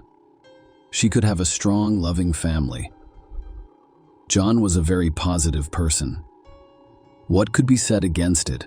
Even with his ex-wife, they maintained a warm and friendly relationship. After a while, the sisters' father, Larry McClure, was released on parole and settled in the same Virginia in a mobile home. He made no small efforts to locate his daughters. He first went to Amanda's foster parents, Glenn and Alex. Larry went straight to their house, said hello, introduced himself, expressed his desire to see his daughter, and requested her contact information, address and phone number. Outwardly, he appeared very bad, even frightening. There are deep wrinkles all over his face. Huge bags were under his eyes. Furthermore, he appeared to be inebriated. No, he didn't smell of alcohol or stagger from side to side on shaky legs. However, his overall behavior was inadequate. Glenn declined Larry's request, but promised that they would inform Amanda that her biological father was looking for her. Larry was shocked when he heard the phrase biological father, but he thanked him and left. Glenn had actually kept his word. He informed Amanda that her father was free and looking for her. Amanda was haunted by a demon who denied everything and advised her to damn her father, and an angel who advised her to give her father, despite his criminal record, another chance, though it was unclear who she should listen to. Amanda first called her father. He expressed his pleasure at hearing from her and inquired about her well-being. She told him she was doing well in her marriage and was happy. Larry was pleased for his daughter and invited her to a joint dinner with her husband. Amanda had no idea if she'd live to see her father, but he seemed to know exactly what to push. Come on. Forget old grudges. All these years, I've had one thought. To see you and Anne-Marie. Anna, unlike you, I believe you missed me. You have already seen her, Amanda wondered. Of course I did. We went on a nature trip with her and had a great time, just like a real family, father and daughter. It was as if those years of separation never occurred. She also asked many questions about you. If Amanda didn't know how to deal with her father, she wanted to see her sister, who had been separated from her in the orphanage nearly 2 decades ago. And she agreed. The case file contains no description of their first meeting, but 2 facts are known. Larry lied about Anne-Marie. At the time, she lived in North Carolina, which is 186 miles from Virginia. Larry had never seen or spoken with her. Matt, like his father and daughter, Larry's meetings resulted in Amanda and John becoming addicted to illegal substances he brewed in his camper. Larry literally used his daughter and son-in-law before meeting the father. The couple's financial situation was stable, but Larry took money from them for the production of illegal substances. When Amanda and John lost their jobs as a result of their addictions, Larry persuaded John to register because drug addicts received $180 in state assistance, which was insufficient to purchase substances and ingredients. This is when Anna Marie appears in the story. Larry treats her the same way. He gets her addicted to drugs and extorts money from her. Amanda and John have reached an impasse. They have no jobs due to massive debts. They have lost their home, and the only way to stay afloat is to move into Larry's camper. At this point, John's parents still didn't know. He called his parents. His mother was seriously ill at the time, and John told them he and Amanda were going on a trip together. That was the last time John's parents heard him alive. In fact, no trip was scheduled. Amanda and John moved in with Larry and formed a small group of people who used illegal drugs and drank alcohol. The whole tragedy happened on Valentine's Day. John, who rarely recovered from the effects of illegal drugs, remained madly in love with Amanda and planned a surprise for her on a festive evening in the family circle. He bought meat and alcohol and prepared a fancy dinner for Larry and Anne-Marie, as well as his wife. Under the prolonged influence of drugs, A terrible madness struck the family. Amanda and Larry grew much closer than father and daughter. Unfortunately, John didn't see it coming. Yes, you all had correct thoughts. The father and daughter considered themselves a couple. As a result, John has become redundant. Throughout the meal, John spoke very warmly to Amanda. Larry was extremely nervous about it, and the tension increased. Larry eventually interrupted his son-in-law's speech, asking him if he could be completely honest with his wife. The man agreed. Larry then proposed a game in which John's legs were tied, and he was asked to honestly answer all of the questions about his previous life. Yes, at first the questions were quite innocent. Childhood, school, university, and so on. However, Larry, under the influence of drugs, began accusing John of being an undercover FBI agent. When John denied it, they began beating him up. It came to an end when John, begging for mercy and hiding behind his children, attempted to untie his legs and was smashed over the head with a bottle of wine. Yes, it was the same wine he had purchased for the family dinner. Larry, Amanda, and Anne-Marie tortured John for 2 days while simultaneously using illegal substances. When they had had enough, Amanda pulled a black bag over her husband's head, squeezed it around his neck, causing him to stop breathing. John was buried in the backyard, and the crazy family celebrated Larry and Amanda's, father and daughter, engagement with a new batch of psychotropic substances and alcohol. On the 3rd day, their minds went haywire. They began to see John's ghost police sirens, and the ground where they buried him appeared to be on Earth, as if John had managed to escape and report everything to the police. It sounds insane, but the crazy father and daughters decided to back up. They dug up John's body and examined his pulse and pupil responses to the flashlight light. Even though the body was already in the decomposition stage, they didn't think that was enough. To keep John from resurfacing and fleeing, they used a wood axe to cut his body into pieces and drove an aspen stake through each one. The remains were buried in various locations and covered with lime to hasten the decomposition process. Larry and Amanda got married 3 weeks later. Larry changed his name so no one would realize they were related. The new family decided to begin a new life. To accomplish this, they relocated to Kentucky and agreed to quit using illegal substances once and for all. To avoid suspicion, they hid in their rented house. They even hung a U.S. flag over the door, as their neighbors did. By this point, John's ex-wife and parents were concerned about his lack of communication. In 2019, John's mother filed a police report regarding his disappearance. Larry failed to notify the police of his move from one state to another, and that violated the terms of his probation, so he was returned to jail. Larry's psyche eventually failed while he was in prison. It's difficult to expect anything positive when you've been using illegal substances for a long time, mixing them with alcohol, and then suddenly find yourself in a situation where you can't get them. Withdrawal syndrome works. Increased nervousness and blurred lines between reality and fantasy. It is pretty obvious if you marry your own daughter. Larry was fairly certain that the parole violation was just an excuse to dig up the backyard and discover John's remains. He needed to contact Amanda or Anna-Marie immediately and tell them to have his daughters dig up the body parts and rebury them somewhere far away from home. All prisoner calls are always monitored. As a result, the information had to be conveyed discreetly. Larry even planned a speech and thought about everything in detail. However, he was denied calls. Finally, he couldn't take it any longer and called the police officer on duty, telling him he had something to confess. Larry reasoned that if he confessed to the murder before being charged, he could avoid at least the death penalty. And if he blamed his daughters, that would be even better. The cop didn't believe Larry at first. What murder? What body parts were buried in the backyard? What was this crazy idea? Why would a junkie dig his own grave? However, by law, the man's word must be verified. Initially, the check preferred to be organized only formally. Yes, there was a statement. Yes, the location was checked. No, nothing was discovered.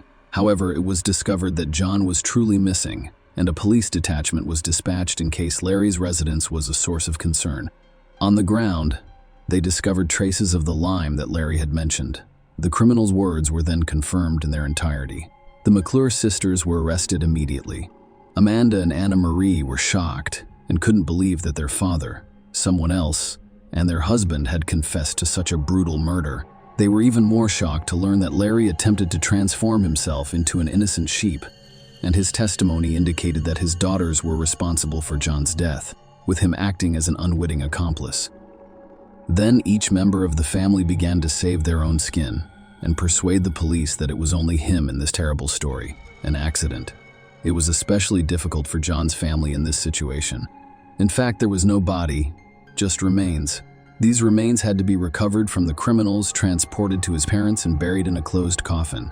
It has been stated numerous times that John was a very nice man. Despite these difficulties, his parents were able to bury him. Some of his friends assisted with finances, transportation, and funeral arrangements. On February 15, John was buried at a Lutheran church on October 25, 2019. The day after Valentine's Day, someone in the McClure family posted a Facebook post on John's behalf, stating that he was leaving on a trip where he would be unable to communicate for an extended period of time, and asking his friends not to be concerned about his long absence. This indicated that the insane family knew they were going to kill the poor guy soon, so they misled everyone so the family wouldn't raise the alarm. Larry and Amanda were sentenced to 6 months in prison for the marriage of their daughter and father, despite the fact that they committed such a heinous crime during the trial. As a result, marriage is criminalized in the state. Larry was given the opportunity to speak as the trial began. For the majority of my life, I have felt remorseful for my own children. Yes, when they were very young, I committed a serious crime that sent them to an orphanage. Their birth mother abandoned them, and I was the only one who felt sad for my children. I am extremely grateful to those who adopted my children. I will not hide. I even went to church and prayed for their adoptive parents after I got out. I desperately wanted to make up for the years I had missed. That is probably why I behaved the way I did. I mean, I could have walked away from the crime if I had persuaded a man not to commit it. But, truthfully, I didn't. Mr. Judge and jury, you will most likely not understand me, and I understand their point of view, but they were not in my shoes. John was a fine young man. I feel bad for him. If I could, I would make things right. However, no one can raise the dead. And I could not say no to Amanda, my favorite and youngest daughter. But she wasn't concerned about John. All she wanted was to be able to withdraw government funds from John's account. Have you ever been willing to kill someone for $180? No. Then, if you don't understand me as a father, you should understand her personality. She is a monster, not a person. Me, Amanda, and Marie. We are excessively addicted to illegal drugs. So we deserve to be punished. I'd like to address the jury. Whatever sentence you choose is for me. I'm honest about my health and estimate that I won't live more than 10 years. I am deeply sorry for this situation. I also apologize to all of John's loved ones. Again, he was a fantastic guy. The trial lasted a long time because the defendants kept changing their minds about whether or not to kill John. Amanda, who couldn't stand such a long trial, even made a deal with the investigators, promising to be charged with involuntary manslaughter. Larry's next trial speech was very different. When it all began, the four of us purchased the ingredients for illegal substances and returned to my trailer, where I began making them. Amanda approached me and said she wanted to get back at John. The truth is that John, under the influence of drugs, raped Anna Marie, and she became pregnant. And, as for me, I had to earn my daughter's trust after so many years apart. I couldn't refuse. I blame myself for that. Every day, I think about hanging myself, but why should it be my fault if the crime is theirs? After Larry's speech, John's family took the floor. His mother sobbed so hard that she was unable to speak. Even if I can't forgive the McClure family, I'll never forget what happened. I also know that I wish I could live to see one of them die before I do. Then John's children spoke up, literally cursing the killers and vowing never to forgive them. The judge issued the final verdict, sentencing Larry McClure to life in prison without the possibility of parole. When Amanda's punishment was announced, her adoptive parents expressed regret that they had told their daughter that she was wanted by her father. They had always raised her with the freedom to make her own decisions, but they had no idea that this freedom would have such an impact on her future. Amanda, for her part, stated during the verdict announcement that it was all the fault of her father, who was unable to overcome his jealousy. Amanda's poor parents asked the judge to consider that if it hadn't been for her father's negative influence, their adopted daughter would never have committed such a heinous crime. However, prosecutors saw the murder as a conspiracy to keep Amanda and Larry together. The first hearing was dedicated to Amanda, who was sentenced to 40 years in prison, but the judge noted that she would most likely only serve 20 years. When the sentence was read to Anne Marie, she tried her hardest to prove that she was opposed to John's murder, but her father and sister forced her to finish. Marie was a witness at Larry and Amanda's wedding because she was afraid for her future life, and she was sentenced to 40 years in prison. Share your opinion with us in the comments and subscribe to the channel for more.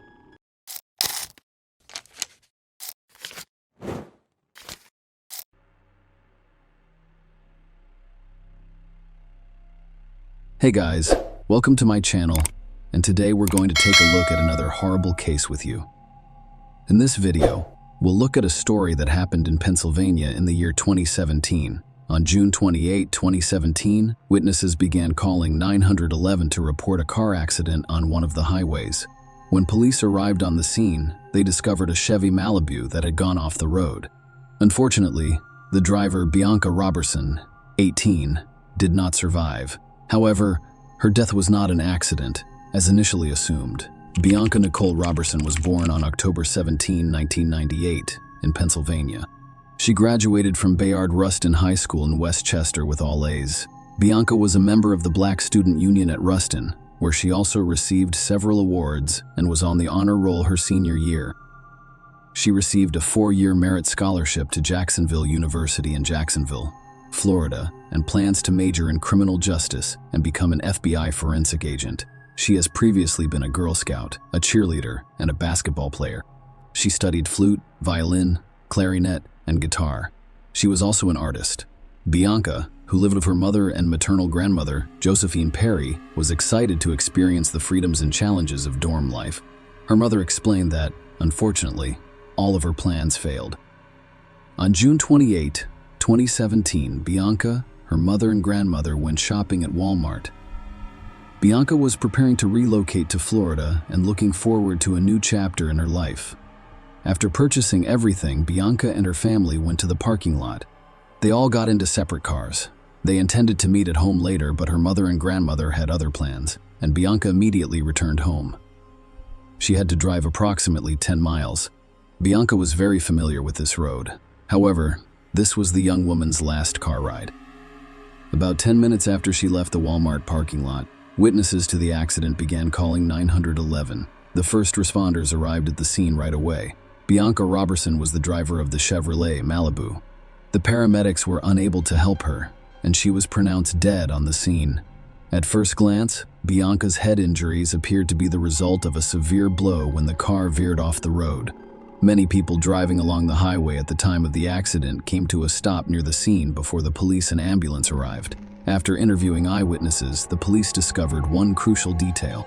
One of the witnesses claimed Bianca went off the road after colliding with a red pickup truck, which then fled the scene without stopping. "I hope it isn't Bianca." That was what the grandmother told herself as she drove past the car crash scene, intended to meet her granddaughter at home. She had no idea that the traffic she was stuck in was caused by a crash involving her granddaughter. When Bianca's grandmother returned home, 2 police officers had already arrived to report the car accident that claimed her granddaughter's life. Bianca's mother, Michelle, could not believe what was happening to her. The death of a child is one of the most devastating events that parents can experience. Michelle, a nurse in Delaware County, said she never imagined anything like this would happen. After losing her 22-year-old son, Michael James Rowley, to a heart condition in 2013, she hoped her pain would ease. Instead, it's doubled. "I'm not even sure who I am right now. I'm just existing," Michelle said. "They were my breath. My reason is to get up. I don't have any children right now." Michelle Robertson has lost her second child, and this is heartbreaking. She claimed she did not leave the house for quite some time and was constantly crying. Michelle and Rodney Robertson, who divorced in 2006, have become amicable co-parents thanks to Bianca. "Our divorce was not pleasant," Rodney admits. "Bianca didn't like the way I was talking to her mother, so she corrected me. Because we loved her, it caused everything to calm down." Bianca was devoted to her family, and she particularly enjoyed being her daddy's girl. "If I had a favorite, it would be Bianca who, as her father put it, was looking forward to being on her own. Bianca's parents said she was pleased to be getting closer to realizing her dream of becoming a forensic specialist for the FBI. She was focused on her future, and nothing was going to stand in her way, said Bianca's father, who proudly stated that his daughter had received a 4-year merit scholarship to Jacksonville University, one of the 4 schools to which she applied, and one of the 3 to which she was accepted. She was also accepted at Coastal Carolina and the University of Georgia. Detectives requested CCTV footage to confirm Bianca's claim that her car veered off the road after colliding with a red pickup truck. After all, if Bianca's death was caused by a collision with another vehicle, it was more than just an accident. It was a crime. If this was the case, the police had to find the perpetrator. But what they quickly discovered was even more shocking. While the detectives waited for the footage, there was another watershed moment in this case. Everyone assumed Bianca died after going off the road and hitting her head. However, during the autopsy, forensic experts determined that the cause of her death was not a car accident. They discovered a bullet in Bianca's head. It drastically altered everything. What appeared to be an accident, followed by a collision with a red pickup truck, turned out to be death from a gunshot to the head. After receiving the autopsy report, the detectives visited Bianca's family. They had to inform Bianca, her parents, that her death was not an accident. It was an even bigger surprise for everyone, particularly her mother. Michelle was puzzled. Why would anyone do that to her daughter? The family was unable to identify anyone who could wish Bianca harm. She had a friendly relationship with everyone. Robertson needed answers, and investigators were doing everything they could to find the person responsible for Bianca's death. The detectives found nothing suspicious while reviewing footage from cameras at Walmart, where Bianca and her family had gone on the day of her death. They scrutinized every move Bianca and her family made, from getting out of their cars to leaving the parking lot. The detectives ruled out the possibility that someone at Walmart chased Bianca and fatally shot her. After all, she did not get into any fights while shopping at Walmart. They simply bought what they needed, loaded it into Bianca's car, and left. It is possible that Bianca died as a result of an incident that occurred while she was driving down the highway toward her home. "We loaded all of the bags into Bianca's car," her mother explained, referring to the 2009 Chevy Malibu the family purchased from CarMax for her 16th birthday. Bianca did not ask for much, but when she did, she asked for big things, such as a car, according to her mother, who added that Bianca had chosen the car when she received her permit.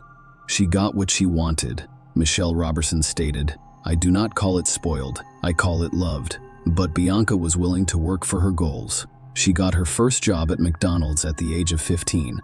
She left fast food after 2 weeks to work as a dietary aide at the White Horse Village retirement community in Delaware County. Michelle said she has a stack of letters and cards from residents who loved Bianca. Soon after, the police obtained the traffic surveillance footage. There were no cameras near where Bianca veered off the road, but one was about a mile away. Let us look at Google Maps. Here's where Bianca got off the road. As you can see, the 2 lanes merge into one at this point. When the investigators watched the recording, they discovered evidence that confirmed Bianca's story about a disagreement with the driver of the red pickup truck. The video captured their cars driving side by side. They're approaching the point where the 2 lanes merge into one. Perhaps the conflict arose because one did not yield to the other. Knowing the outcome of the confrontation, the investigators suspected that the driver of the red pickup truck fired the fatal shot. Unfortunately, the footage was of low quality. The pickup truck's license plates were obscured, as was the driver's face. However, from that point forward, the driver of the red pickup truck was the primary and sole suspect in Bianca Robertson's death. Detectives needed to identify this man, but all they had at the time was a blurry image. None of Bianca's family members knew anyone with a red pickup truck. The police returned to speak with those who were present at the scene of the incident, and those who dialed 911. None of them noticed the license plate on this car. Friends and stuff, rangers young and old, too many to count, have reached out to the Robertsons in support, beginning with a vigil 2 days after her death. They've heard from teachers who have known Bianca for years. "Bianca changed my mind about how I would teach." According to one educator, Michelle Bianca was our Save the World child. Michelle confronted Bianca, saying that if a parent put a child out, she would sneak them into our house. Bianca might say something like, "Mom, wouldn't you want someone to do the same for me?" Bianca once saw a car accident, and asked her mother if they could stop and help. If she noticed someone dining alone, her first thought was to invite them to the family table.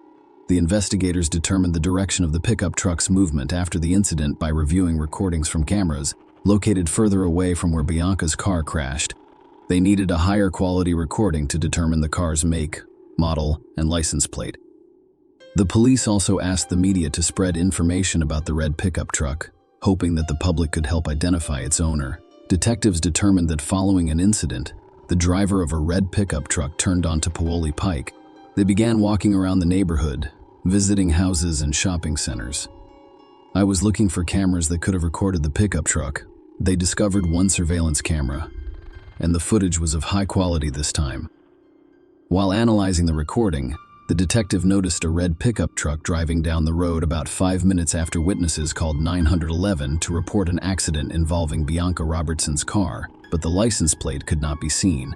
Furthermore, it was unclear whether it was the same car or another that matched the description. While the investigators searched for additional recordings and moved from one door to the next, another breakthrough occurred in the case.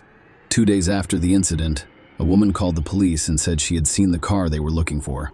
She also saw the face of the person sitting behind the wheel. This woman stated that her red pickup truck overtook her, came to a stop at the Paoli Pike intersection, and then turned left.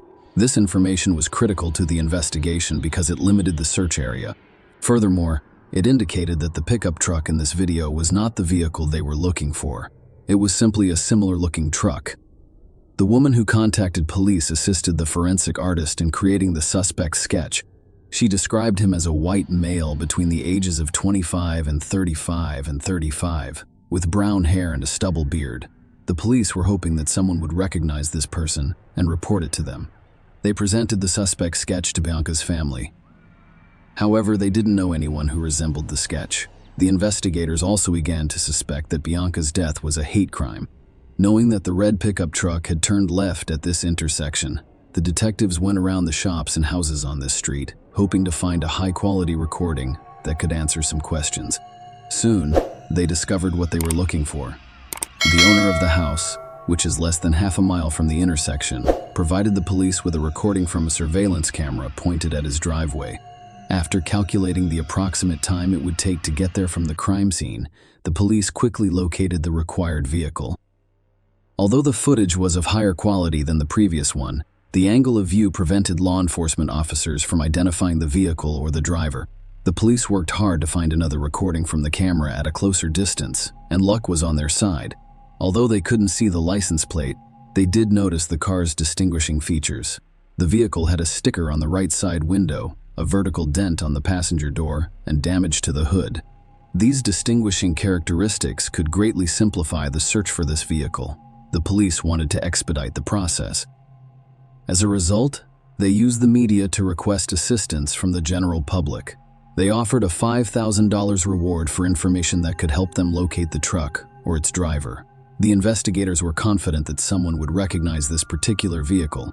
3 days after Bianca Robertson died, a lawyer called the police station and said he had a client who wanted to turn himself in, mentioning the latter's involvement in the incident that resulted in the death of 18-year-old Bianca Robertson. This incident occurred on Wednesday, around 5:30 p.m. Bianca Robertson: I am 18 years old and recently graduated from Westchester Ruston High School. I am on my way to Jacksonville University. Her entire summer and life were spent in front of her loving family. She was driving on Route 100. Route 100 is a 2-lane highway that connects to Route 100 Spur just a few miles away before merging with Route 202. And where it merges, it reduces from 2 lanes to 1.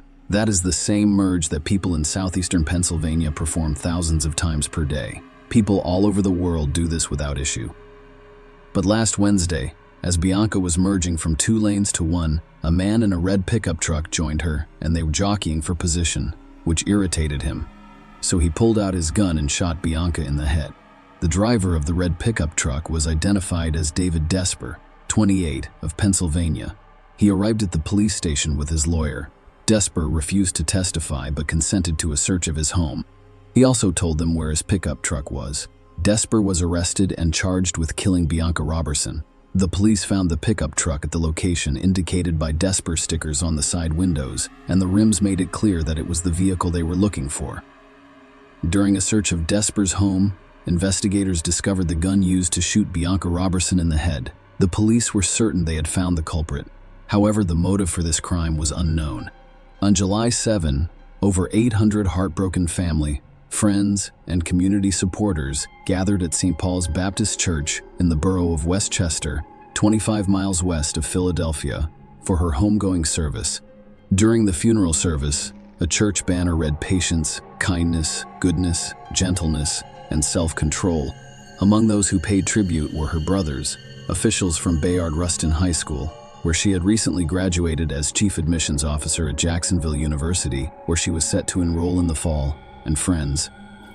What emerged was a portrait of an extraordinary young woman, with speaker after speaker after speaker praising her brilliance and virtues. In his eulogy, Pastor Wayne Croft Sr. compared the shooter to George Zimmerman and Michael Dunn.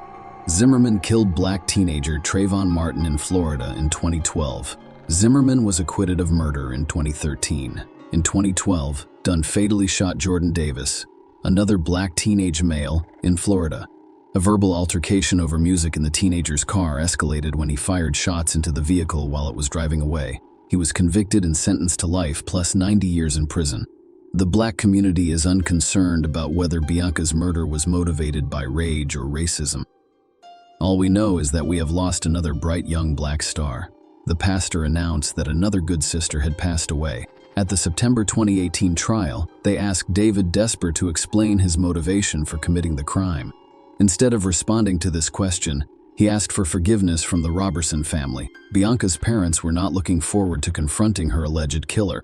Rodney had ordered t-shirts featuring Bianca's face on the front for family and friends to wear as they gathered at the Chester County Government Services Center. They also had bracelets engraved with the words, "Bianca Robertson, a rose in God's garden," and a banner reading "Justice for Bianca Nicole Robertson, who was murdered on Wednesday, June 28, 2017. I'm not sure how I'll react when I see him. My daughter was shot by the man who held the gun. I know I won't do anything stupid. Rodney claimed Desper simply stole her dreams. He did not have that. Right, Michelle claimed I couldn't get her back. I need to get her back, and I can't. I need to comfort her, but I can't. I'm her mother, and I can't do that while he's still here. She shed more tears, and he was able to talk to his parents and hug them. He is 28. She's just a teen, a baby. The prosecutor suggested that the traffic jam was caused by Bianca's failure to yield to Desper when the two lanes merged. He then rolled down the passenger side window and pulled the trigger. Recognizing the consequences of his actions, Desper fled the scene, leaving his pickup truck with a friend in Pennsylvania and attempting to flee to Delaware. However, when his sketch and the distinctive features of his pickup truck made the news, he decided to hire a lawyer and turn himself in. The police investigated his social media accounts and interviewed his friends, but found no evidence of a bias-motivated crime. As a result, they did not charge the man with a hate crime. District Attorney Hogan added that there was no evidence that we were aware that this was a race or hate crime. Many people disagree with that assertion. Before the sentencing, the defense described Desper as a harmless, almost juvenile 28-year-old who enjoyed playing with cars in his spare time. They called him a big kid and claimed that Desper essentially gave the government the case by turning himself in. According to the defense, Desper was driving home when a car unexpectedly approached him. He took the gun and shot it. They claimed there was no monster or threat. If you're a 28-year-old man driving a car with a loaded firearm, you're not a big kid, argued prosecutor Chris Miller. It turned out that Desper's mother had shared a Facebook post about police searching for the man who killed Bianca Robertson. She later realized it was her own son. Wendy Desper expressed her love for Bianca's family and prayed for her. "I apologize for what my son did." She said this while her son sobbed. Rodney Robertson struggled to speak through tears as he confronted his daughter's murderer. "My questions to the defendant are simple. Why in God's name did you shoot my daughter because she was young and black? Because she was a girl? You wanted to be the first on the road because you had a bad day?" "All of my dreams for Bianca were coming true," he continued, "until the day the defendant murdered my daughter. All I had of Bianca were my memories." David Desper admitted to third-degree deprivation of life. The court sentenced him to 40 years in prison, with the option of applying for parole in 20 years. Judge Anne-Marie Wheatcraft wiped away tears as she announced the sentence, telling Desper, "I don't believe you were afraid. I believe it was anger." County Judge Anne-Marie Wheatcraft imposed the maximum sentence for that level of homicide, which ranged from 20 to 40 years. Desper attempted to appeal his sentence, but it was denied. Share your opinion with us in the comments, and subscribe to the channel for more.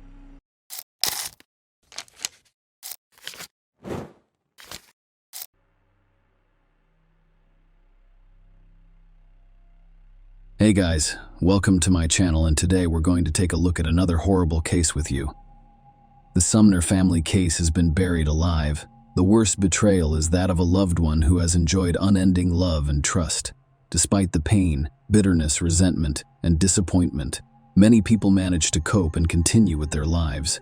But what if the betrayal is discovered on the deathbed, and the realization is the last thing a person experiences in life? That is the basis for the horrifying Sumner family story. Even experienced criminalists with extensive experience, who've seen everything in their practice, were moved to tears by this case. Despite the initial death sentence imposed on them, the subhumans who committed this heinous crime are still alive and actively attempting to appeal the court's decision. But let's start at the beginning and try to figure out how a young girl whom the spouse, Sumner, loved and cared for as if she were their own daughter, decided to treat them so brutally. Carol Alfred was born and raised in Charleston, South Carolina, and James, her high school sweetheart, is simply Reggie Sumner. They shared the same age, had known each other since childhood, attended the same school, and were in the same grade. Their friendship and childhood affection gradually turned into sympathy. The school children didn't notice how close they were getting. In 1959, when the teenagers were 15 years old, they began a romantic relationship, and friends noted how beautiful and harmonious they were as a couple. And later in life, James and Carol kept joint photos of themselves when they were young, happy and ahead, as if they were waiting for a long and happy life for the two of them. It was the first time in their lives that their emotions were intense and mutual. The young people were practically inseparable both at and outside of school, and they seriously considered marrying as soon as they turned 18. Their parents supported their children's decision, and we have nothing against their marriage. But life had a very different outcome: a long separation in 1962. The lovers graduated high school but did not have time to marry. A few months later, James was called up for military duty in the Army. He and Carol decided to postpone the celebration until he returned home, and they also agreed to send each other regular letters. Time passed, the separation dragged on, and in the mid-60s, the young man was sent to a hotspot in Vietnam, after which contact with him was severed. Carol didn't know if her lover was still alive because he stopped writing to her. Carol decided to pursue her studies while also working at the Charleston Air Force Base. She married a few years later, but her first marriage ended quickly, and the couple had no children together. The young woman married a man named Richard in 1975, and their only child, a daughter named Rhonda, was born in 1977. However, the second marriage also failed because the husband abused hot drinks and frequently raised his hand against his wife. Around the middle of the 1980s, Carol couldn't stand her husband's constant abuse, so she took her daughter and filed for divorce. But Richard did not leave his ex-wife alone. He literally pursued her, attempting to ruin her life. And in 1987, he succeeded. He purchased a handgun with ammunition. And after another large dose of alcohol, I went to deal with the ex-spouse. Alfred rang the doorbell, and Carol unknowingly opened it for him. Rhonda, 10 years old, stood behind her in the room.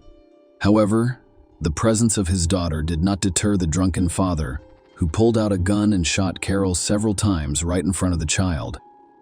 He then got into his car, drove to a deserted area, pulled out his gun, and shot the remaining bullet into his temple, killing him on the spot. Carol was lucky to survive because neighbors heard the gunshots and the child's desperate cries and immediately called an ambulance and the police. The young woman was on the verge of dying. She lost a lot of blood and was considered critical for several days. Carol underwent a number of complex operations, including blood transfusions, and gradually recovered. But she became completely blind in her right eye. and was permanently disabled near the end of the 1990s. Her health has once again deteriorated significantly. She didn't feel good. I lost a noticeable amount of weight and experienced extreme pain and weakness. After a thorough examination in the hospital, she was diagnosed with liver cancer, which was disappointing news. In 1987, when doctors were fighting for her life, Carol's body was accidentally carrying the hepatitis C virus, which she was unaware of and did not treat. As a result, the virus that infected her liver ravaged it for years, causing cancer. Carol's condition, however, was stabilized as a result of treatment and carefully chosen supportive therapy. She had to take her prescribed medications on a daily basis for the rest of her life, as well as have regular medical checkups to make necessary adjustments to her treatment. Carol lost her job at the Air Force Base after receiving serious gunshot wounds. With cancer added to her list of disappointing diagnoses, she was unable to work physically or stand for extended periods of time. So Carol accepted a position as a call center operator for a cable TV company in her hometown of Charleston. James, on the other hand, did not have the opportunity to report for quite some time after arriving in Vietnam. The war dragged on. The man was severely injured, nearly losing his leg, and spent an extended period of time in hospital. His name was mistakenly included on the lists of the deceased, so even his relatives assumed he was no longer alive. The summoner was fortunate enough to live and return home years later. Carol's connection had long since been lost. She had relocated, married, and believed her first love had died in a hot tot. James soon married, but his injuries from the war caused him to develop diabetes and a number of other chronic diseases. He was never able to be a father. A few years later, the marriage ended, and he has been living alone ever since. James took a job as a simple laborer on the local railroad and stopped expecting pleasant surprises in life. The voice seems painfully familiar.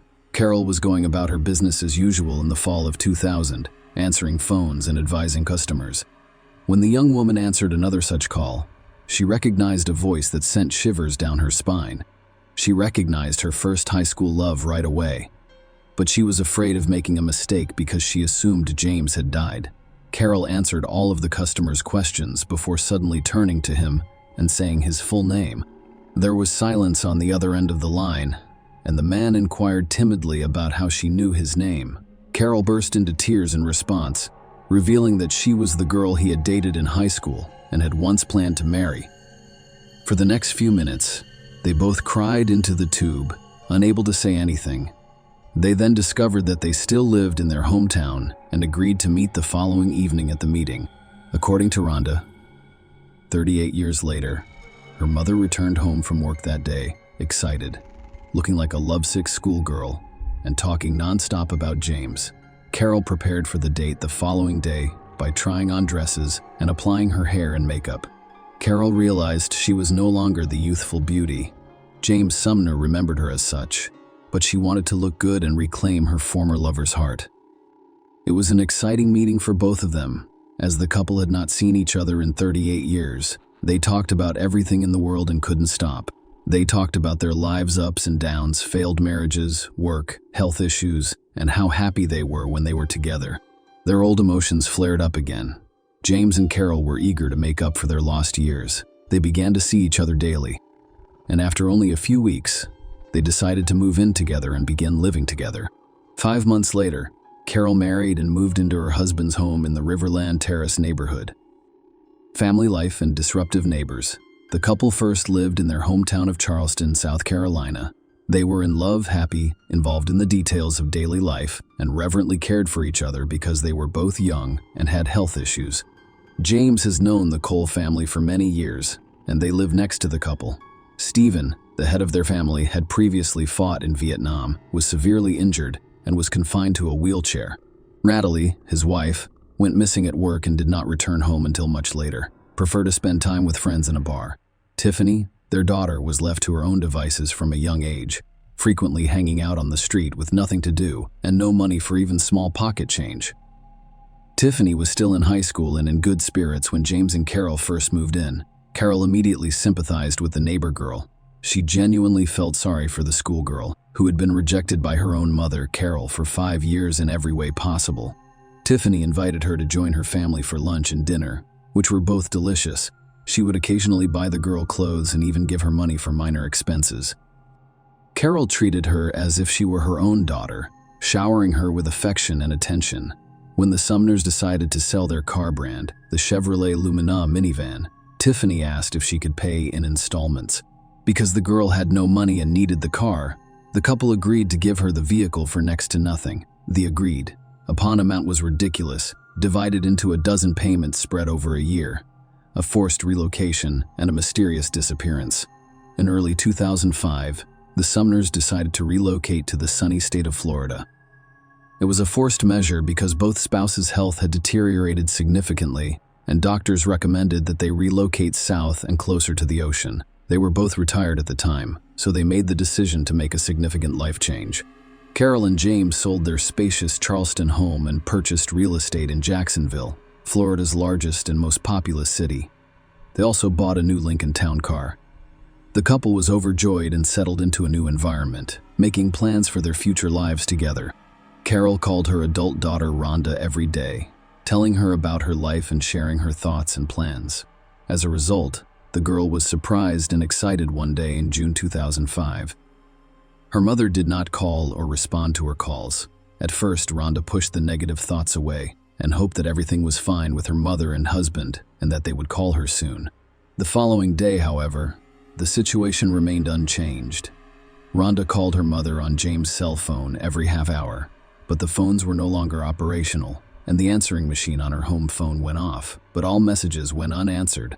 On the third day, Rhonda decided to drive herself to another state to see how her mother and stepfather were doing. She left early in the morning and drove for approximately 5 hours before arriving at Sumner's house. The absence of a car was the first thing Rhonda noticed, but it was far from the only oddity. When the girl approached the front door, she discovered that it was ajar. The house was quiet, with a light on in one of the rooms. Even though the sun was shining brightly outside, Rhonda called out for her mother and James, but there was no response. Then she went into the kitchen, where she discovered a table set for two with food that appeared to have been there for at least 3 days. It appeared that the owners had gathered for dinner, but had abruptly abandoned the meal and gone elsewhere.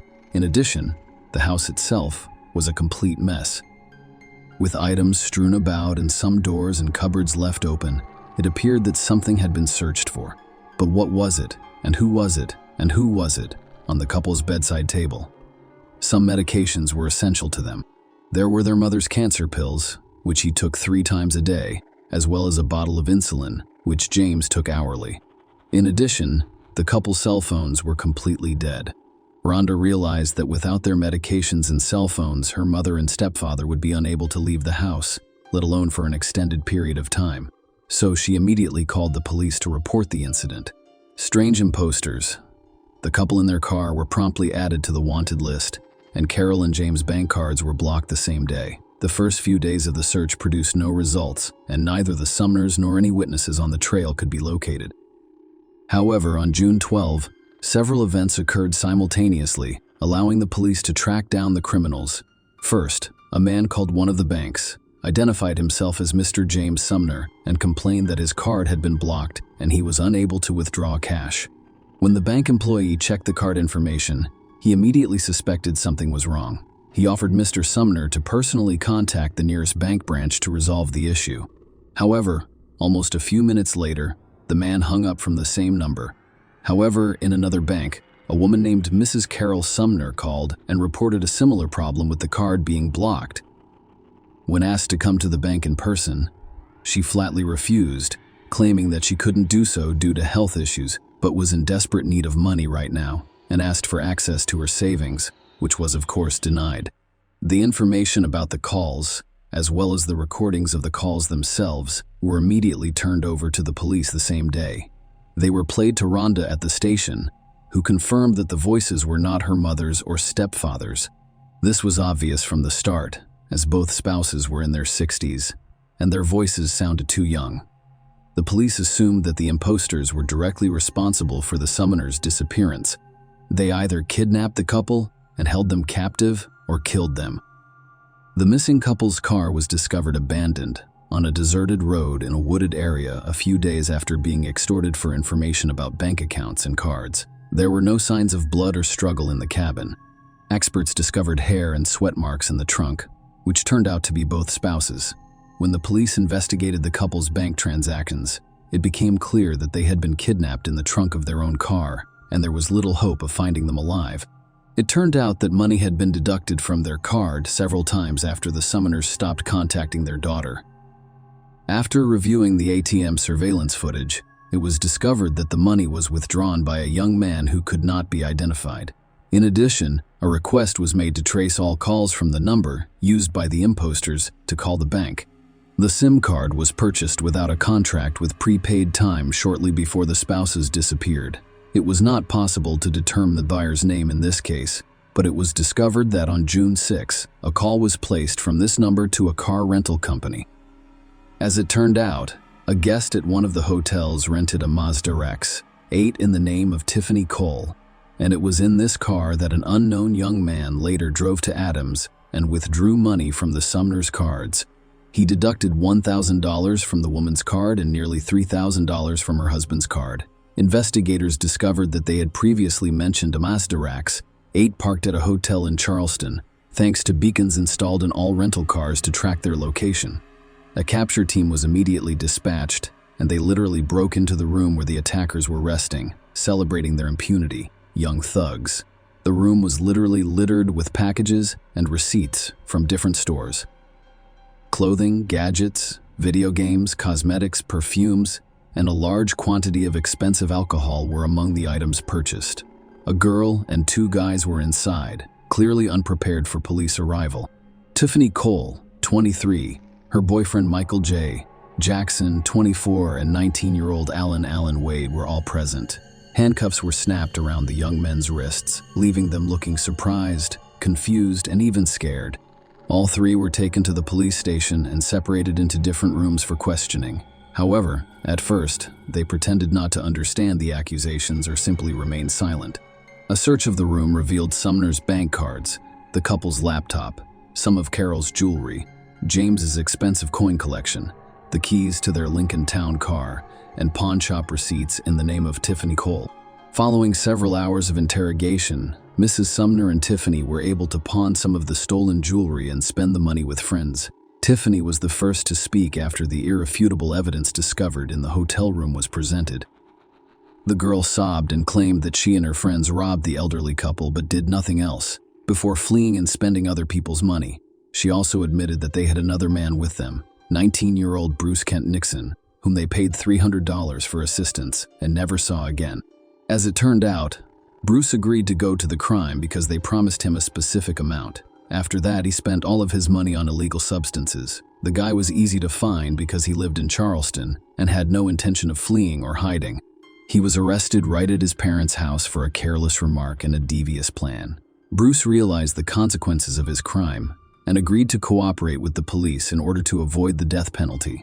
What the young criminal said caused horror and frostbite on the skin. It all started in May 2005. Tiffany went to the Sumners to make the next payment on the car she bought 6 months ago. The girl always approached them personally because they are welcoming. Carol and James invited her to stay for a night or a few days, fed her delicious food, and even gave her gifts. As she came with friends, there was always enough room in the house and at the table. Tiffany arrived this time with her new boyfriend, and the 2 of them were graciously invited to dinner. And because it was late, the couple spent the night at Sumner's house. During the meal, the Southerners discussed how they settled in their new surroundings, and Carol inadvertently mentioned that they had nearly $100,000 left over after selling the Charleston house, allowing them to live for themselves in their old age without depriving themselves or worrying about anything. Carol's words effectively sentenced herself and her husband to death. Tiffany and Michael looked at each other, and during the night, while at the couple's house, they began to plan how they would obtain this impressive sum of money. They said their goodbyes and returned to South Carolina, where in a few weeks, they discovered accomplices who distributed roles and responsibilities and began to realize the plan behind criminal confessions. Tiffany rented an inconspicuous car on June 6, while Bruce and Alan stole 4 shovels from somewhere. They drove together to the Jacksonville suburbs, where they chose a deserted spot in the woods and began digging a deep hole that would become the Sumners' grave. Tiffany went to a hardware store on the morning of July 8 and purchased rope and duct tape which he distributed to her accomplices. That evening, Bruce and Alan knocked on the prospective victim's door, pretended to be in need of assistance, and requested permission to make one phone call from their home. Carol thought these young men were strange, but she let them in anyway, figuring they needed help. When they got inside, they immediately attacked the defenseless woman and her husband, who ran to her screams and threatened them with a toy gun. The couple's hands and feet were tightly bound with duct tape, blindfolded, and interrogated about money and valuables in the home. Under torture and death threats, the couple gave the intruders all of the information about their bank accounts and the PIN codes for their cards, hoping that their lives would be spared. However, once the bandits had the necessary information, more people entered the house. They assisted in dragging the couple into the house's backyard and stuffing them into the trunk of their family car, which was driven by Alan and Bruce. Tiffany and Michael drove a rented Mazda Rex 8. In the event that they encountered a police patrol on the way who intended to stop the car with the couple in the trunk, the second car should have diverted their attention to itself by accelerating rapidly. They are blatantly breaking the rules. However, there was no one in their path, and both cars arrived at the scene safely. In the trunk, James was able to free his arm and remove the bandage and duct tape from both his and his wife's faces, preventing her from suffocating. But they didn't have time for anything else. What was their surprise, bewilderment, and shock when the trunk lid opened and the couple recognized Tiffany and her boyfriend, who had recently visited them. The Sumners were led several dozen meters through the woods to a grave prepared for them, which they then pushed into. The couple pleaded for their lives, but the young criminals decided to kill them in the most brutal way possible and bury them alive. Bruce stated that they covered them with earth for about an hour. Throughout the process, the bound elderly people cried, confessed their love to one another, and said goodbye. The spouses died of suffocation, as revealed by a later examination, and pieces of soil from their mouths, respiratory tracts, and even stomachs were discovered. After completing their gruesome task, the outlaws abandoned the Lincoln in the woods and returned to town in a rented car. They went to Sumner's house and took everything valuable they could find before returning to South Carolina and spending the loot. However, 2 days later, the stolen cards were blocked. After another 4, all of the criminals were arrested, tried, and convicted. Bruce Nixon was the only one who admitted his guilt from the start and agreed to cooperate with the investigation in the hopes of receiving leniency. He was the one who showed them the spouses' graves and told them in detail what happened that terrible night. Tiffany claimed that her boyfriend Michael was the perpetrator of the crime, who had gone insane after learning about the Sumners' vast fortune. After the house was sold, her lawyer insisted that the girl was a wingman and had no direct involvement in the murder. Jackson and Alan Wade preferred to remain silent, but the evidence spoke volumes for them. Tiffany Cole's innocence was not believed by the jury because she participated in the development of the criminal plan, rented a car, and devised a diversionary maneuver in case they were suddenly pursued by police.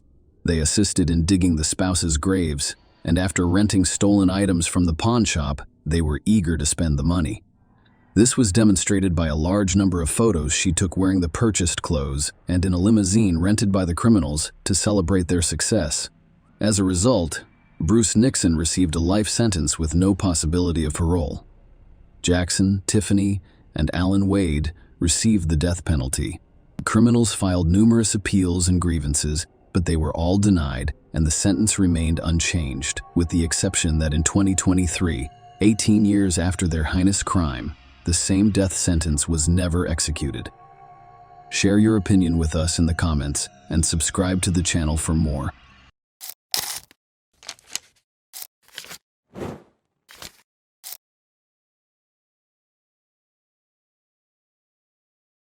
Hey guys, welcome to my channel, and today we're going to take a look at another horrible case with you. On June 8, 2018, fishermen on a commercial vessel near the Long Island Strait spotted something unusual in the water. A closer look at the deck revealed it to be a man's body. The fishermen immediately reported their discovery to the Coast Guard. Police arrived at the scene and recovered the body of a young man from the shore. They observed unexplained bruises and abrasions on the body. Spencer McPherson, who had been reported missing a few days prior, and his girlfriend, Sophia McKenna, were later identified. Spencer's body was sent to be examined in order to determine the cause of death. The autopsy results showed that drowning was the cause of death. Experts discovered no signs of violence, and all injuries were attributed to water. It is important to note that the specifics of the autopsy were not revealed. Spencer and his girlfriend disappeared over the same weekend. 2 other men have gone missing in the area. Their bodies were eventually discovered to have drowned as well. The police initially believed these were tragic accidents caused by unfavorable circumstances, which resulted in the young people drowning. There were no other theories about the incident considered at the time. The body of Spencer's companion, Sophia McKenna, was never discovered. This mysterious story unfolded on the night of May 27, 2018. Groton is a small town in Connecticut, northeastern United States. The case remains unsolved, leaving more questions than answers. The story's main characters are 2 young people who decide to go for a walk and visit the lighthouse in New London, which is located on the banks of the Thames River and is regarded as a mystical place by locals. The historic lighthouse, built in 1909, is well known for rumors of strange occurrences associated with the ghost of its first keeper, Ernie. According to legend, his beloved abandoned him, and in despair, he committed suicide by jumping from the lighthouse's rooftop. Since then, both residents and visitors have reported strange occurrences at the lighthouse. Some report unexplained phenomena, such as doors and windows opening spontaneously, while others report bedsheets slipping off beds.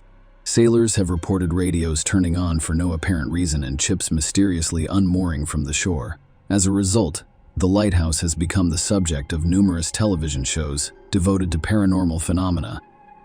Although these claims are rumors, the location continues to entice visitors with its mysterious and unusual aura. Spencer and Sophia were among those who had long wanted to visit this mysterious lighthouse and set out on the eve of Memorial Day. However, something went wrong that night. What exactly happened is unknown to family members, and police can only speculate based on the limited information available. On Saturday, Sophia McKenna's friend Austin attempted to contact her but received no response. He didn't think much of it at first, knowing Sophia had a habit of sleeping late. However, after several hours of unsuccessful calls and messages, Austin became concerned. He contacted Sophia's mother, Michelle, to see if Sophia had called her the night before. Michelle hadn't checked her cell phone because her younger daughter had been playing with it all morning. When Michelle finally checked her phone, she discovered 7 missed calls from an unknown number. When she attempted to call back, she reached Spencer's voicemail, a friend of her daughter's, and realized the calls could have been from Sophia.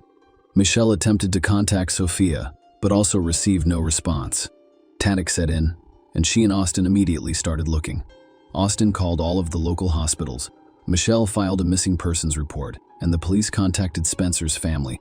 They discovered that his relatives were also concerned because he did not show up for an important family gathering and did not respond to their attempts to contact him. They went to Spencer's apartment but found no evidence of his presence the previous night. Spencer's father was aware that his son had met with Sophia the evening before, which concerned him and his wife due to Sophia's problems. Spencer's mother mentioned that her son had planned to go fishing with a friend, but she suspected he was lying and intended to meet Sophia that evening. She last spoke to her son at 10 p.m. When he wished her a good night, he realized what had happened. Spencer's family also reported his and his girlfriend's disappearance to the authorities. Around 6:30 p.m., police began searching for the missing youths.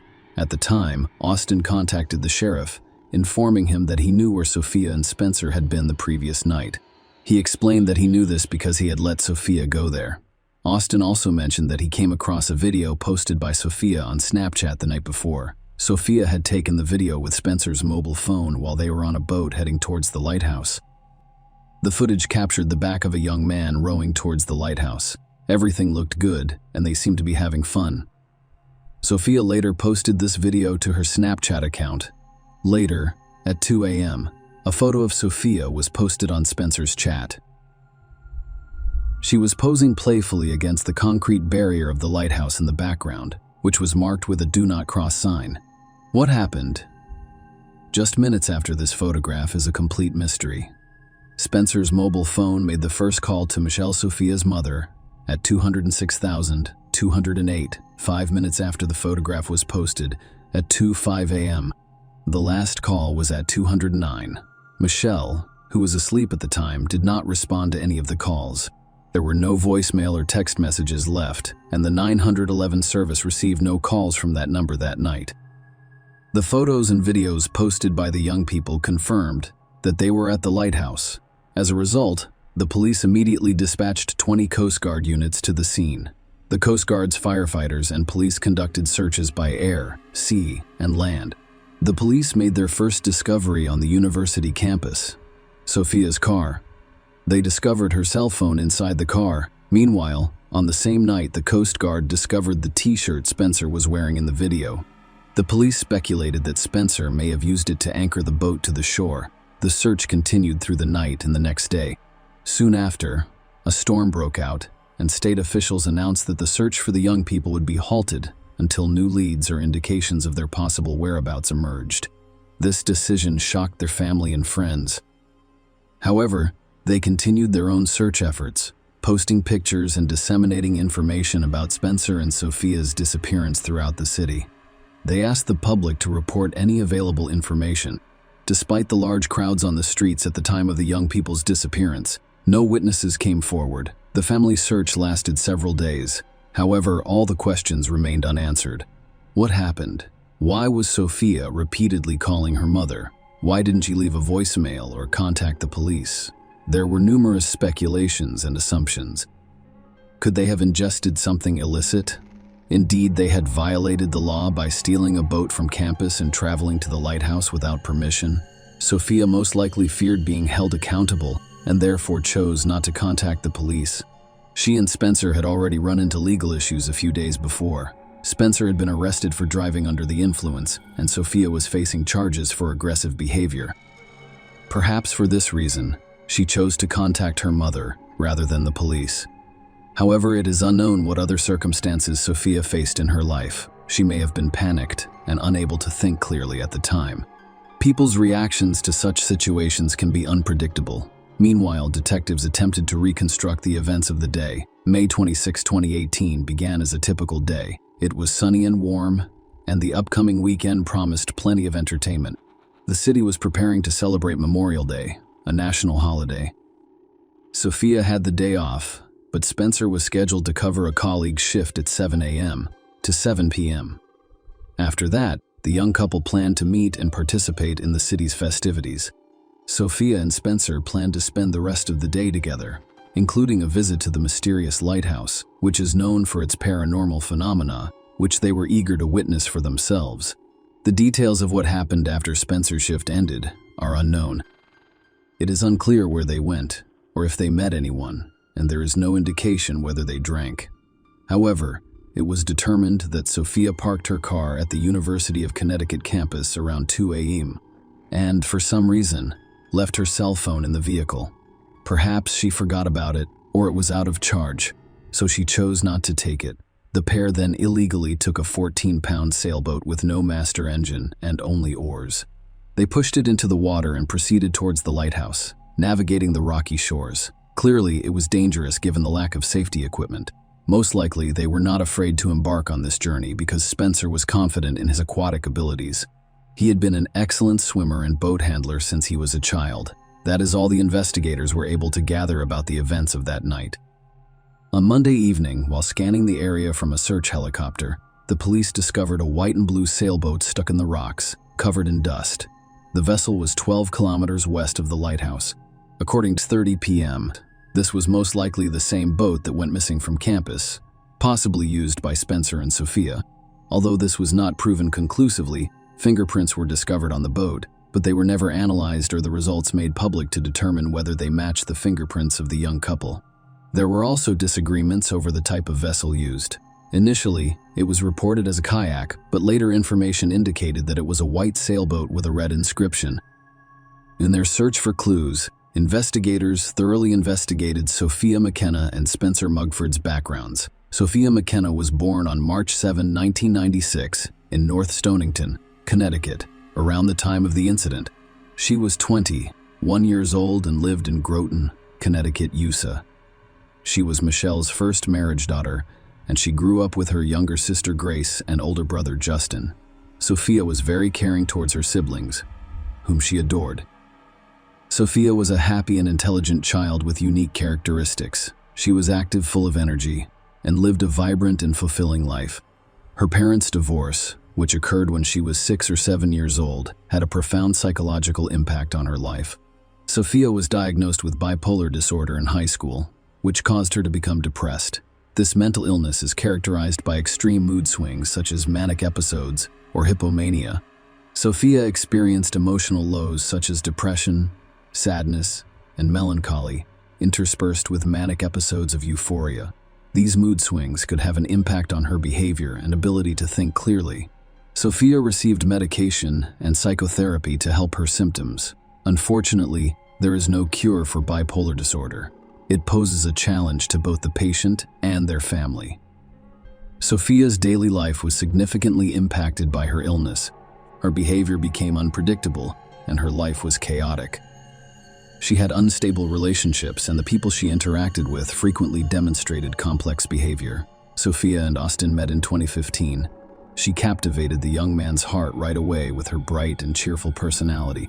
He pursued the attractive Sophia with passion and persistence, and they soon began a 3-year relationship. However, Sophia and her mother both found this relationship unpleasant. Michelle Austin was a problematic young man who was aggressive and used anabolic steroids in sports, making their relationship unstable. The young couple frequently argued and yelled at each other, sometimes to the point of physical confrontation.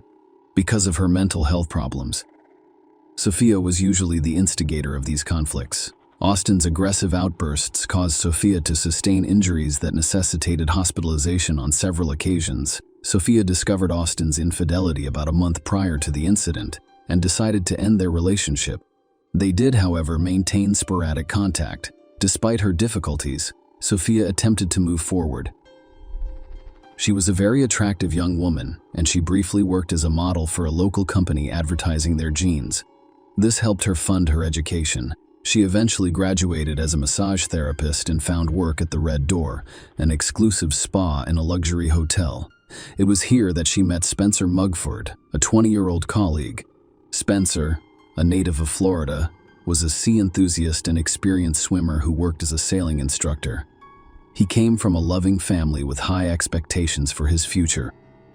Spencer and Sophia quickly bonded over common interests and wavelengths. They reportedly dated for some time, but neither of their families approved because the young couple was constantly in trouble.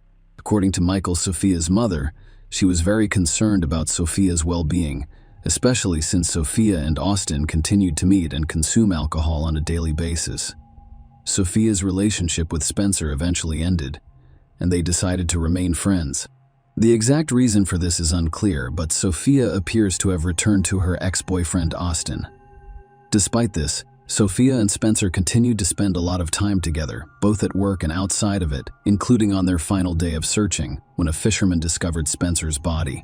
His family published an obituary in the local media. Sophia's family did the same, but they remained hopeful and continued their search. They repeatedly tried to recall the events preceding the disappearance, attempting to determine what the young people did that evening and whether they met anyone on their final day. However, no new information has emerged. Spencer's phone was never found, and the police did not provide cell operator records, so it was unclear whether he made any other calls besides those to Michelle's number. Cameras at the lighthouse and campus were reportedly not operational. As a result, there were no video recordings of what happened that night. It was also revealed that the lighthouse was never checked, despite the fact that authorities should have done so immediately following the couple's disappearance. Sophia McKenna's close relatives set up a Facebook page called Searching for Sophia McKenna in July 2018 to keep the case in the public eye. The page served as a platform for sharing information, brochures, and requests for information from the public. Weeks after the disappearance, an unusual incident occurred.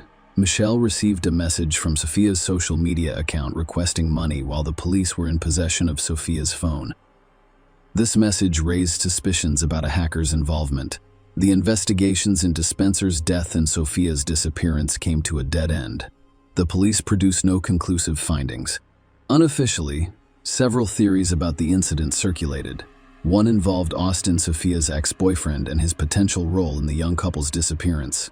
Some speculated that Austin might have attacked Sophia and his friends assisted him in disposing of Spencer. Their tumultuous relationship, marked by frequent arguments and physical altercations, was a topic of public debate. Michelle Sophia's mother witnessed several of their arguments a month before she vanished.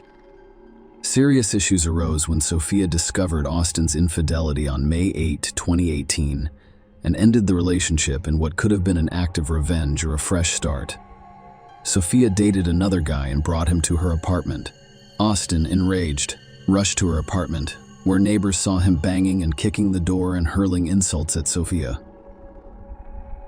Sophia opened the door after approximately 15 minutes of silence, assuming Austin had left.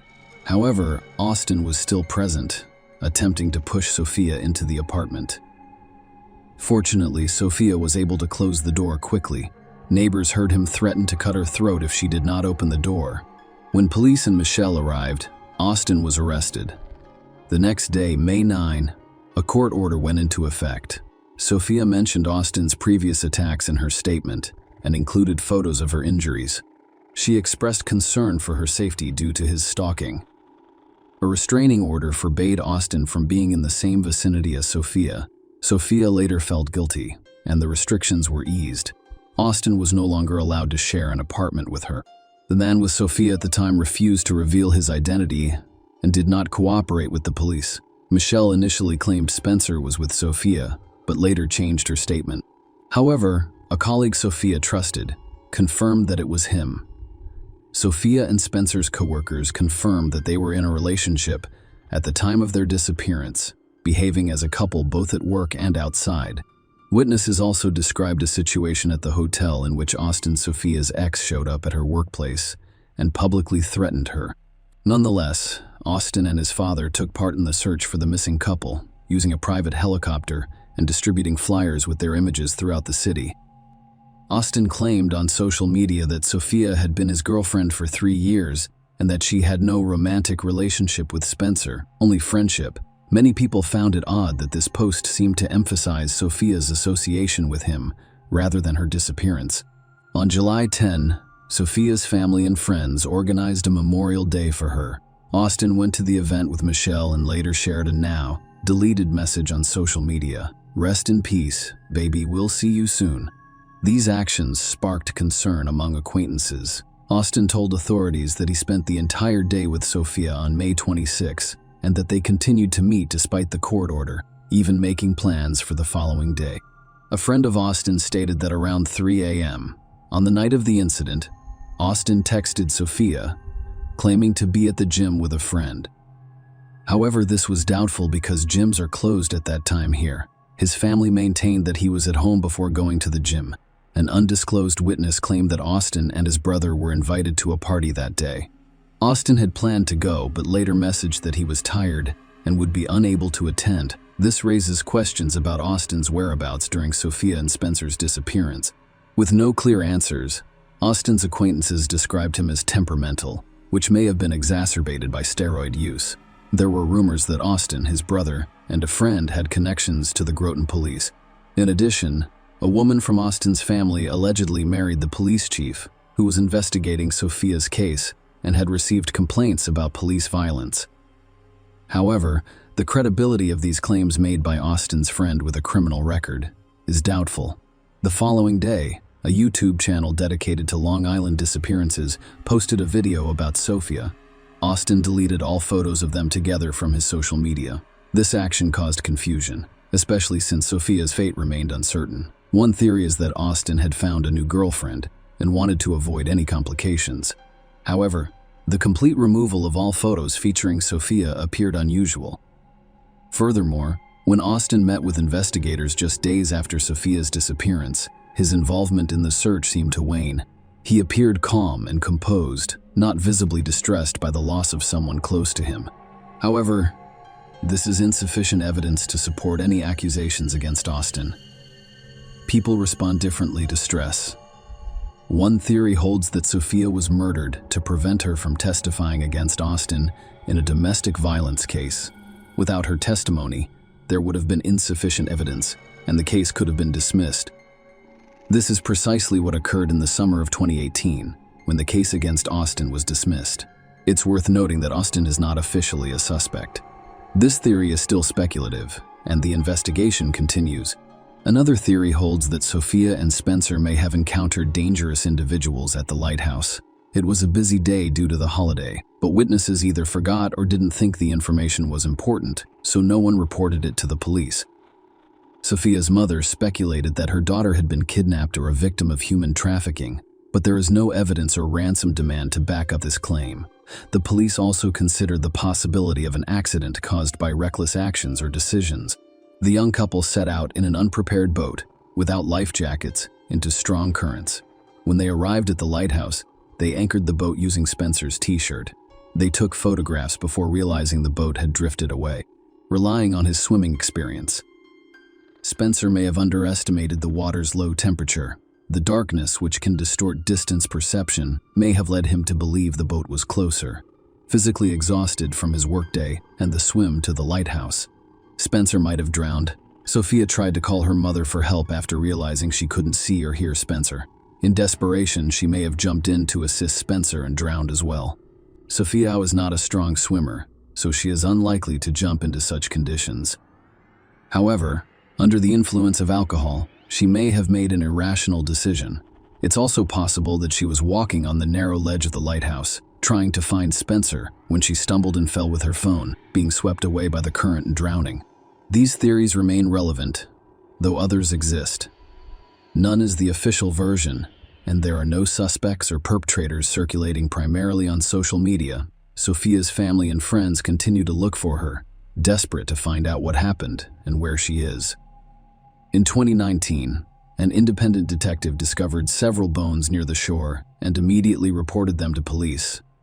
However, the investigators who arrived at the scene determined that the bones were of animal origin. The remains were never collected, and because of the high cost, no forensic examination was performed to determine whether they were human. There are numerous aspects of this case that raise concerns and necessitate a thorough investigation. After all, this is about a missing person and a distraught family looking for answers. Sophia undoubtedly deserves more search efforts. Several bodies of other missing people have been discovered in these waters, but not Sophia's. No new information has emerged in her case, and the mystery of what occurred that night at the lighthouse remains unsolved. Share your opinion with us in the comments, and subscribe to the channel for more.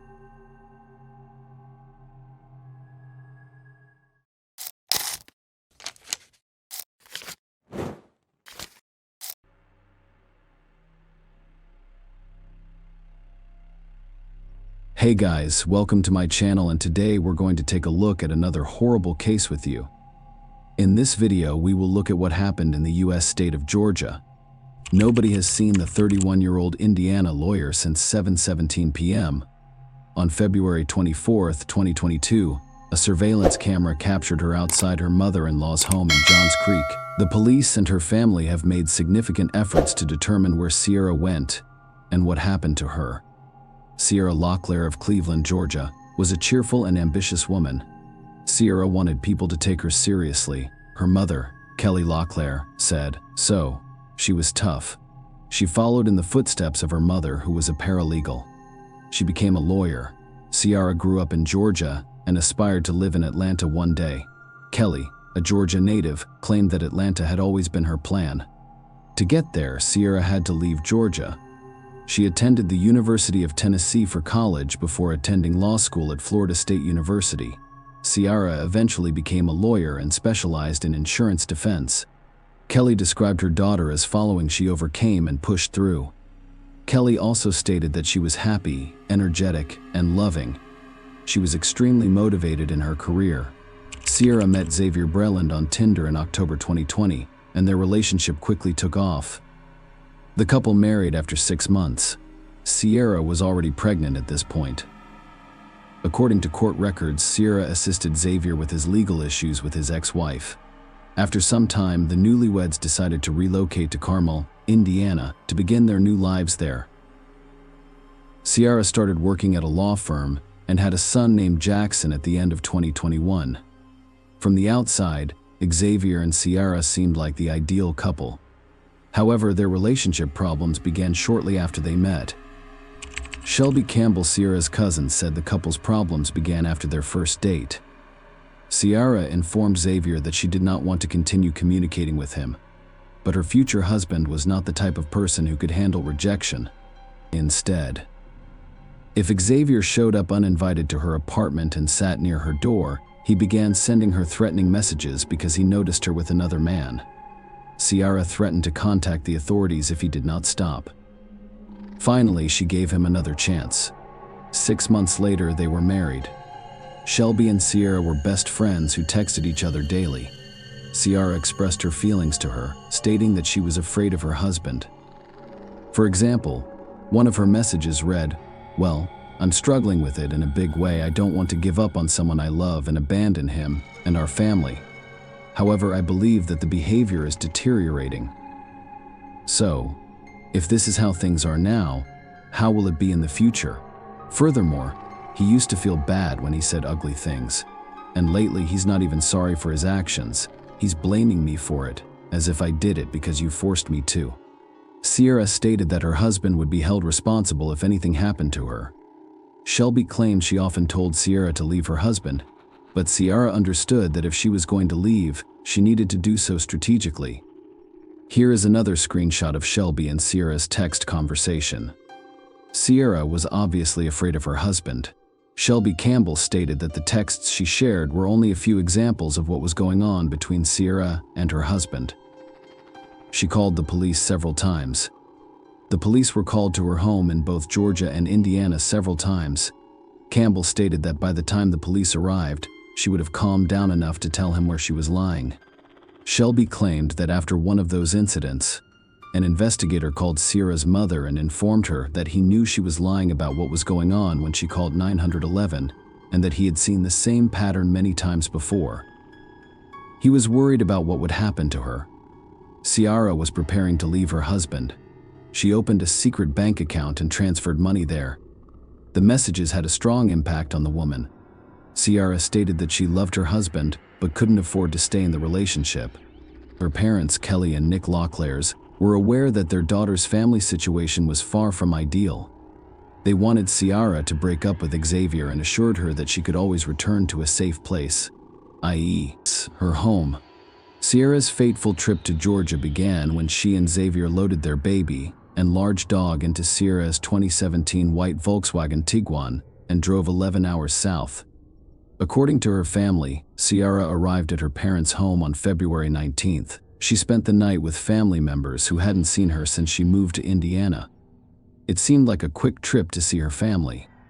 However, Ciara decided that she would no longer return to Indiana. Xavier was also interested in the trip because his mother lived in Georgia.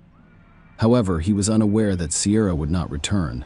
She informed her mother that she was going to find work in Georgia. She had also informed her parents that her husband's abusive behavior was escalating and that she was getting divorced. Ciara showed up at Nick and Kelly's home in Cleveland, Georgia, on Saturday, February 19th. The woman remained at her parents' house until Sunday. It had been a long time since we had seen each other. She reiterated that she wanted to divorce her husband and would not return to Indiana. On Sunday, February 20th, Ciara left her parents' house to pick up her son Jackson from her mother-in-law's house in Johns Creek, Georgia, which is about an hour away.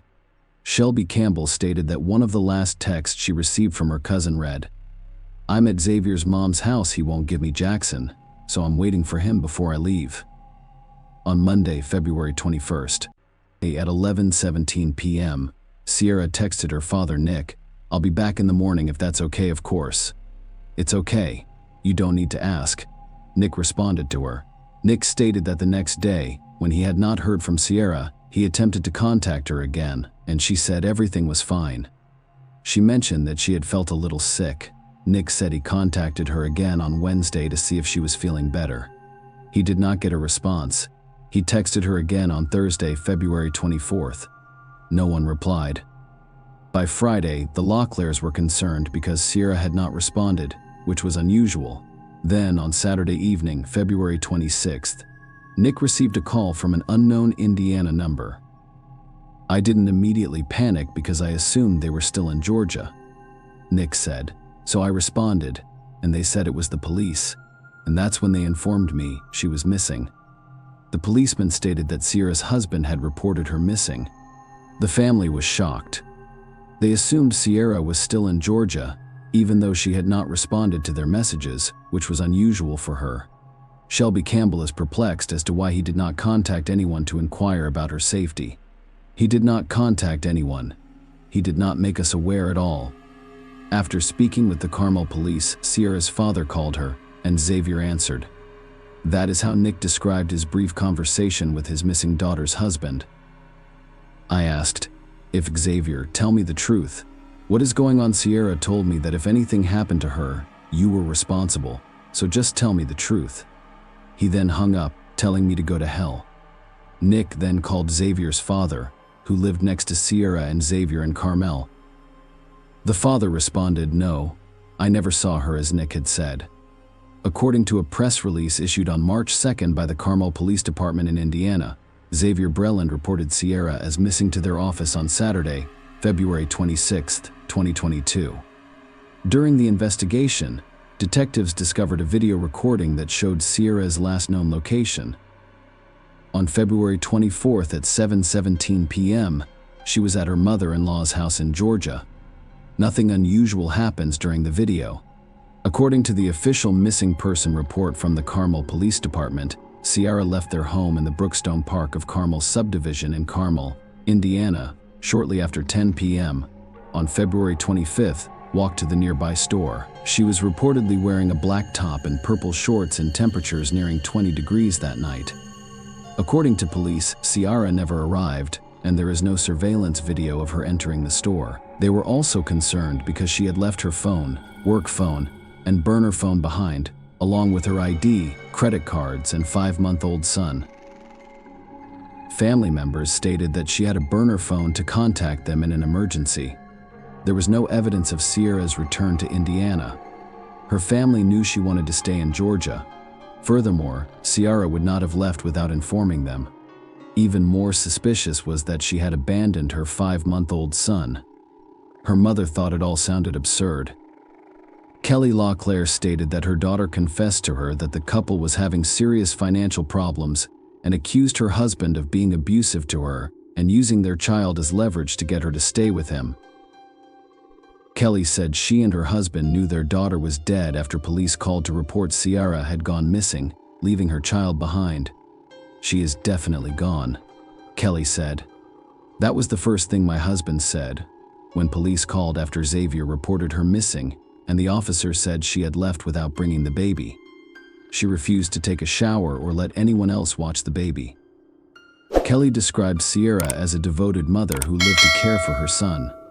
She claimed Sierra awoke every hour or two to check on her son, who had a rash. "So when they said that, my husband said, 'No, there is no way my daughter would not do that.' If that's the case, and you're telling me she's missing, and the baby isn't with her, then my daughter died." Kelly said she would not leave him. On February 28, 2020, 2 days after reporting Sierra missing, Xavier noticed police officers at his door. According to court documents, a firearm was accidentally discharged at a home on Baldwin Lane. Xavier told investigators he was moving a Christmas tree in the garage when he heard a gunshot and bolted out. He then returned to the garage, found the gun, and unloaded it. He called the police and reported the incident. Investigators discovered 2 different guns in his home. The police did not reveal whether there was any evidence that Xavier was involved in Sierra's disappearance. However, his criminal background was quickly revealed. According to court records, Xavier was convicted on felony burglary charges in 2005.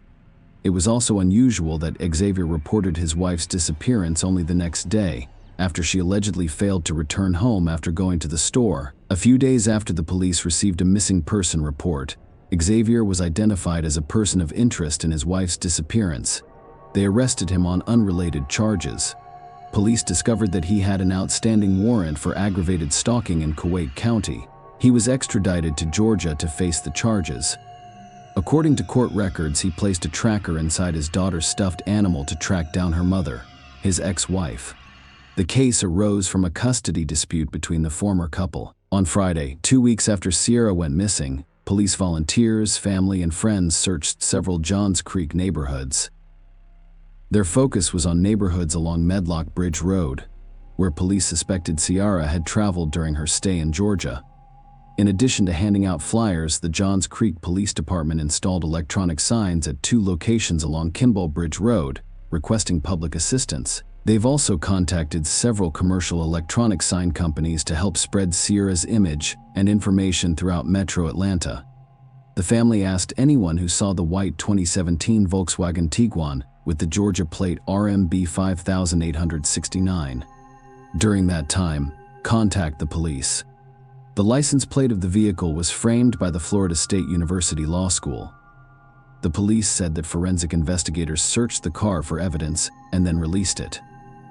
Sierra's last known location was at her mother-in-law's house in Georgia, so the police assumed her disappearance was related to something that happened in this house. They traced Xavier's route back to Indiana, but couldn't confirm Sierra was in the car. Xavier was the only one who stepped out of the white Volkswagen at gas stations and shops. It is unclear how much cooperation Xavier Balin's mother provided during the ongoing investigation. However, law enforcement officials confirmed that evidence was collected from the residence using a search warrant in their pursuit of answers. Investigators from Johns Creek used forensic professionals and cadaver dogs to conduct the search. The emphasis was on finding potential bloodstains, signs of a struggle, or any other clues that could shed light on the events surrounding the couple's visit. Despite the use of a canine unit, authorities reported that the search yielded no discernible scent trail at the residence. The specifics of the evidence gathered during the search remain unknown as the case is still being investigated in March 2022. Investigators obtained a jailhouse video that shows Xavier Breland telling his children that Sierra would not be returning home because she had been kidnapped. It contradicts his statement to the Carmel police about her disappearance. "Someone kidnapped my wife." He told one of his children at the end of the call, "You know what it means to kidnap an adult, she isn't coming home." However, Xavier was booked into the Coweta County Jail in Georgia on March 16, 2022. After being extradited from the Hamilton County Jail for aggravated stalking, the case was unrelated to Sierra's disappearance. The charge stemmed from an incident in Georgia in March 2021 in which he hid a tracking device to stalk the mother of his child. At the time, the woman he stalked had a restraining order against him. In August 2022, he was found not guilty. However, he was arrested again and extradited to Indiana. This time, the charge was for unlawful possession of a firearm by a serious, violent felon. At Brooklyn's initial hearing, he pleaded with the judge to reduce his bond to a level his mother could afford. The court reduced his bond to $35,000. While prosecutors wanted it increased to $50,000, all I needed was an opportunity to get my life back on track, Breland informed the judge. Breland stated that he could get a job as a truck driver if he was released from jail. After reviewing the case, the judge set the bond at $100,000. In February 2023, Xavier Breland was released after posting bail. This court decision had consequences, which I will discuss later.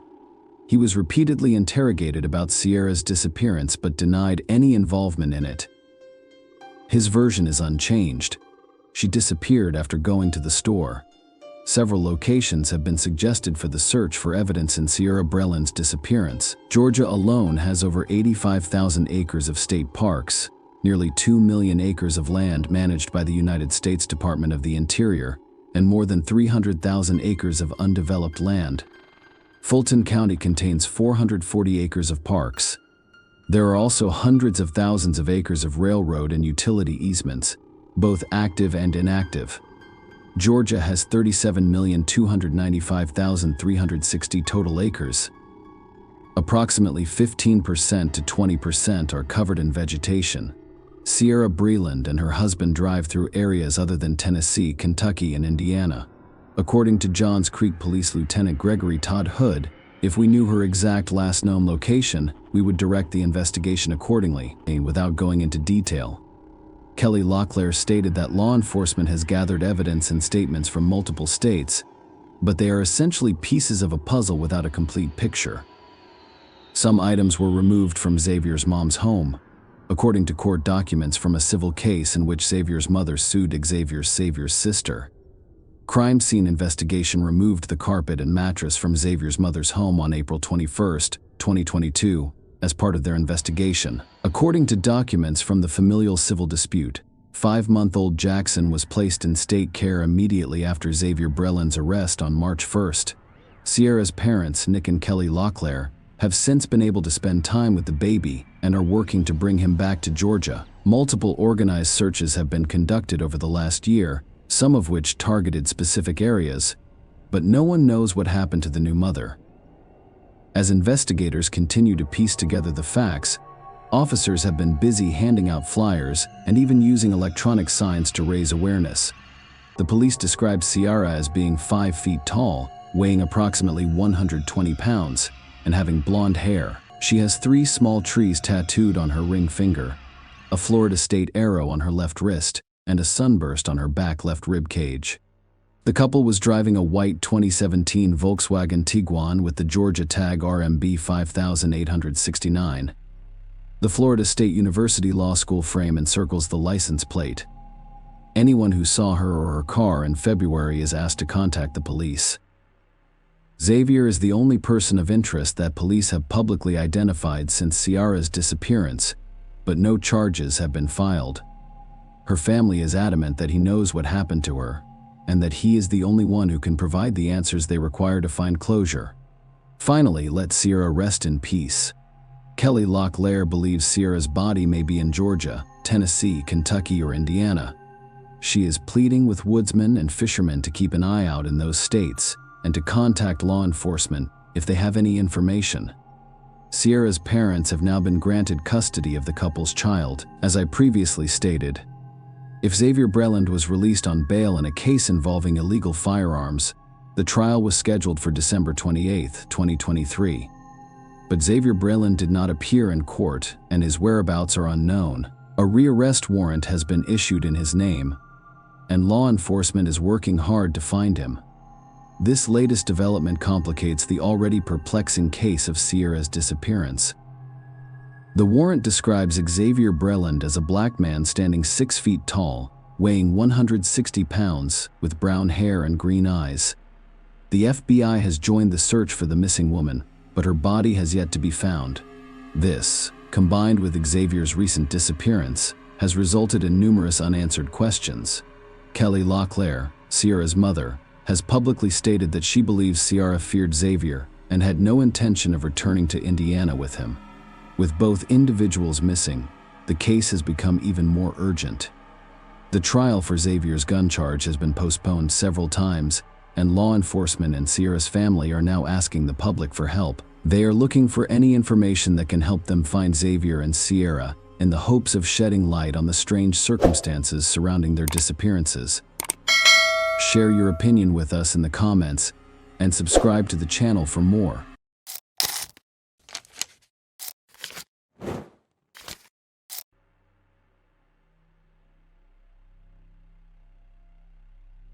An 18-year-old Alaskan woman went missing from the coffee shop where she worked.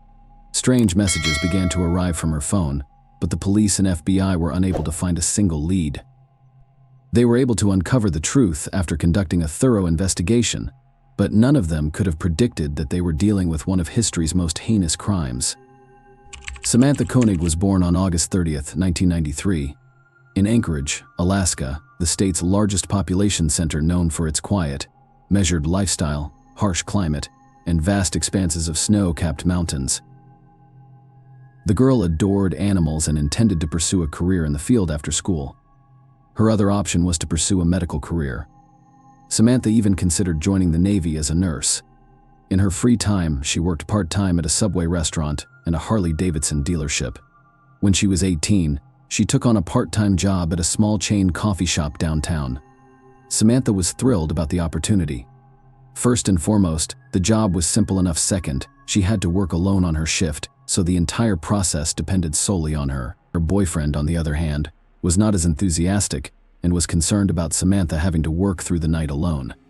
He tried to talk her out of it, but eventually agreed to support her decision on the condition that he pick her up after each shift.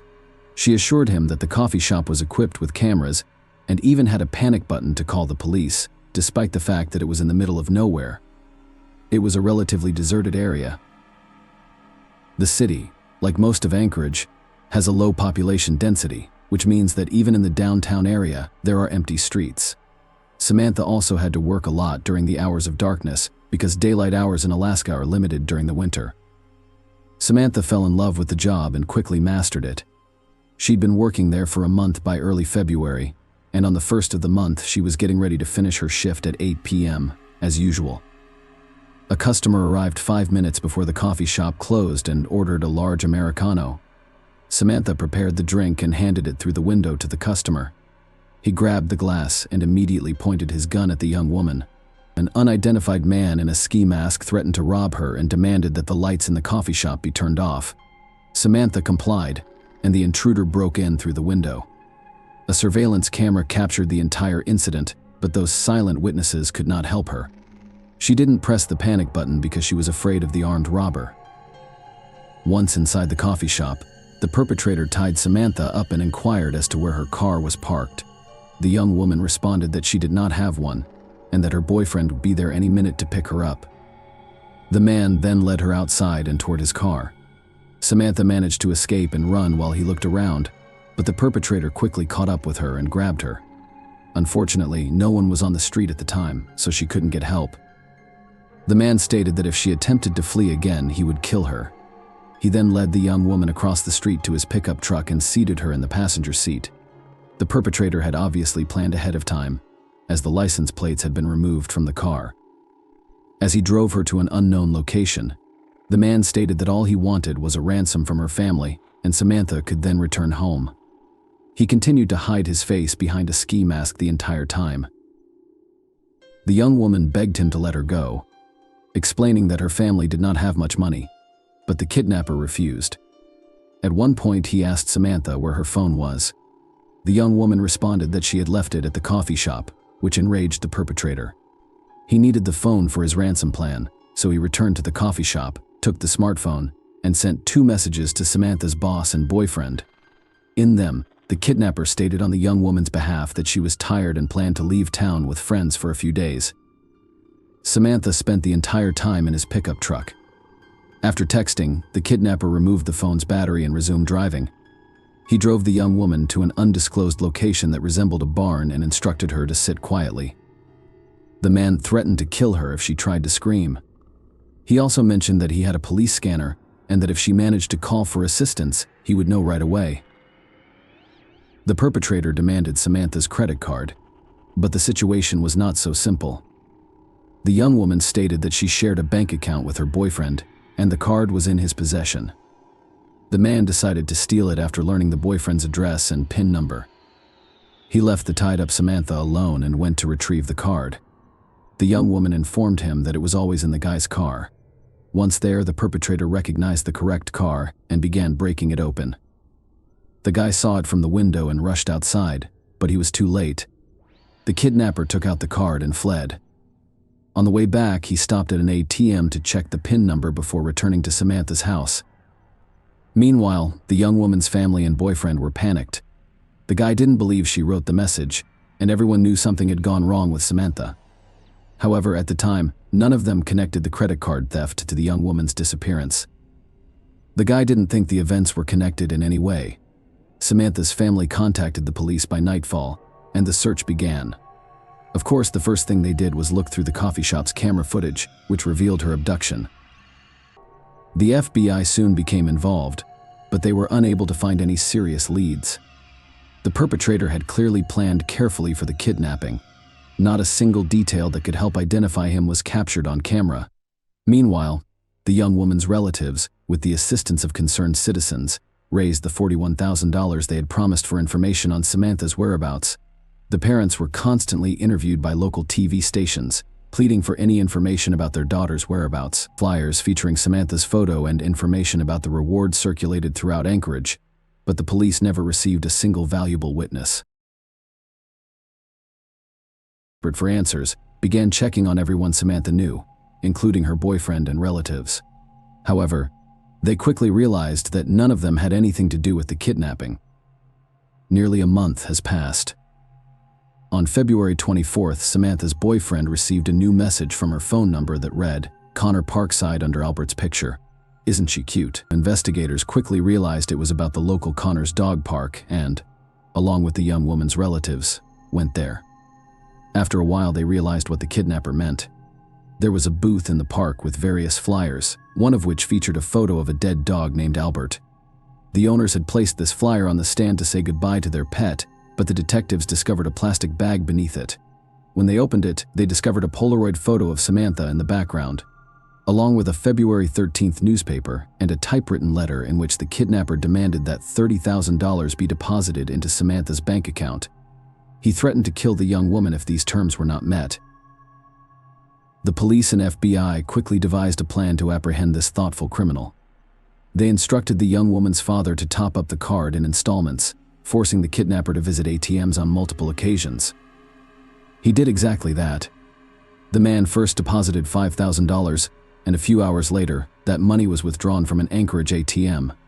The kidnapper was caught on camera, but detectives were unsuccessful.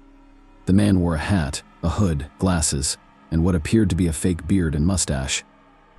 It was impossible to identify him from the photo. The police quickly arrived at the ATM, but the perpetrator had already fled. A week later, the thief withdrew more money from Wilcox, Arizona, on the other side of the country.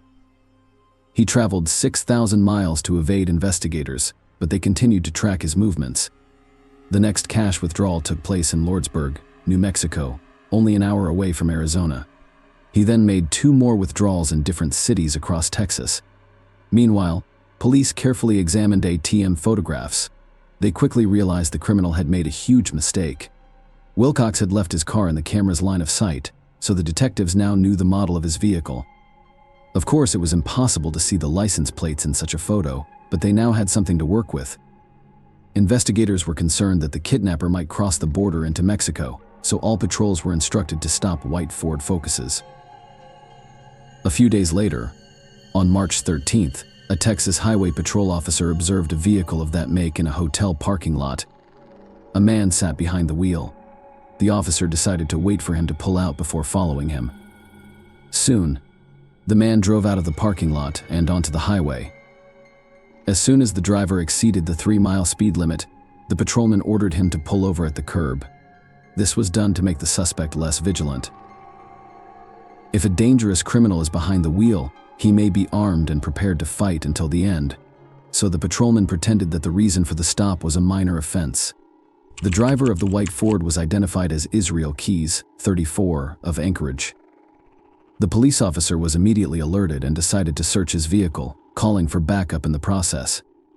Samantha's cell phone and her boyfriend's bank card were discovered in the car. They also discovered a gun, a false mustache, a beard, and dark glasses. Police had no doubt that he was responsible for Samantha's kidnapping, but they were still surprised because Keys had never come to their attention. The man had a completely clean criminal record. He lived with his girlfriend and 10-year-old daughter while running his small construction business successfully. He was respected and trusted by his acquaintances. Even some members of the Anchorage prosecutor's office utilized his repair and construction services. However, one question preoccupied everyone: where was Samantha Koenig? Keys remained extremely calm during questioning. He joked and laughed a lot. The FBI agents continued the conversation in his manner, and after a while he admitted to what he had done. He explained that he had been planning to rob this coffee shop for several days. He wasn't sure if he'd kidnapped the employee. Furthermore, he had devised 2 rules that he himself violated: never look for victims near his own house and never transport them in his vehicle. All of this made him hesitant as he stood in front of Samantha in a dark coffee shop, but he decided to see it through to the end. On the night of the kidnapping, he drove her to the shed in his backyard, where his daughter and girlfriend were present. The perpetrator turned on the radio in case his victim screamed, then left to retrieve the bank card. When he returned, Israel entered the house quietly, hoping not to wake his family, poured himself a glass of wine, and went into the barn. He abused Samantha and eventually killed her. But what about the photograph they discovered in the park? Samantha appeared to be alive in the February 13th issue of the newspaper, which was published 2 weeks after her kidnapping. But she had been dead all along. The photo was not manipulated. Keyes raised her eyelids and applied makeup to her face. According to a detective who attended the interrogation, Israel described the murder with as much ease as if he were listing the foods he had for breakfast. The perpetrator agreed to tell everything under the condition that the confession portion of the interrogation not be published. He did not want his daughter to hear everything. In doing so, he murdered Samantha just a few dozen yards from her bedroom. The detectives thought Keyes' story was about to end, but that was only the beginning. The morning after the murder, Israel and his family took a sea cruise from New Orleans. Tickets had been purchased in advance, and the perpetrator was fully aware that he was committing this murder just hours before departure. As a result, he had to leave the body somewhere so that no one would find it. Keyes did the simple thing of leaving it in the same barn. The body quickly froze due to the cold outside temperature. When Keyes returned home 2 weeks later, he took a picture with a newspaper and typed a ransom note. He then dismembered the body and traveled to a small lake 40 minutes outside of Anchorage. He cut holes in the ice with a chainsaw and placed bags of body parts and additional weights inside. Following all of that, the maniac went winter fishing. It took police divers 10 hours to retrieve the bags from the bottom. Detectives also discovered that Keyes used the same white Ford Focus rental car for his trips between ATMs across the states. He experienced a malfunction and went to one of the dealerships to have the car repaired. Surprisingly, that woman played an important role in catching the perpetrator. The car was captured on an ATM camera prior to the breakdown, and the police were all looking for that specific model. The dealership gave him the same white Focus because they didn't have any other suitable vehicles at the time. If the situation had been different, he would not have been stopped. Finally, during questioning, Keyes confirmed what the investigators had suspected: Samantha was not his first victim. The perpetrator had agreed to tell them about all of his crimes in exchange for 2 conditions. First, he demanded a death sentence that would be carried out within a year of its pronouncement. Second, he requested that everything he said be kept private from the press. These conditions surprised the detectives, but they saw no reason to object, and the maniac began telling them horror stories. Israel began committing crimes from an early age. He'd break into people's homes, steal, start fires in the woods, and torture animals. His parents were strong believers, but they practiced a controversial and unpopular branch of Christianity. They moved around the country on a regular basis because his parents' religious preferences were constantly changing. At the age of 20, Keyes joined the army and served for 3 years. He had molested a random young woman he had seen in an Oregon park a few months prior. When questioned, Israel stated that he wanted to leave the army as soon as possible so that he could begin killing. After quitting at the age of 23, he began his killing spree. He established weapons caches in the woods so that he could return at any time and begin looking for victims. Police discovered 2 such caches in Anchorage and New York. Inside, there was money, knives, a gun, and body disposal supplies. Over the next few years, he went hunting in various states, but the exact number of his victims is unknown. The FBI has only identified 5 of them, but detectives believe Keyes committed at least 11 murders, and these are just the cases in which numerous factors point to his involvement. The total number of murders could be up to 30. Furthermore, Israel had been robbing banks, stores, and private residences, so he always had enough money to purchase weapons and travel. He had significant cash reserves in his hiding places, which were discovered after interrogation. Despite this, the man had only ever come to the police's attention once. Throughout the interrogations, he denied any involvement, but detectives did not believe him. On March 3, 1996, a 12-year-old girl named Julie Harris went missing. Israel Keyes, then 16, lived in the same neighborhood. Police suspected him after a witness discovered Julie near Keyes shortly before she vanished. It wasn't until a year later that the girl's remains were discovered in the river, and her murderer was never found. During interrogations following Samantha's murder, Keyes denied any involvement, but investigators were still hesitant to believe him. They did not, however, possess any direct evidence.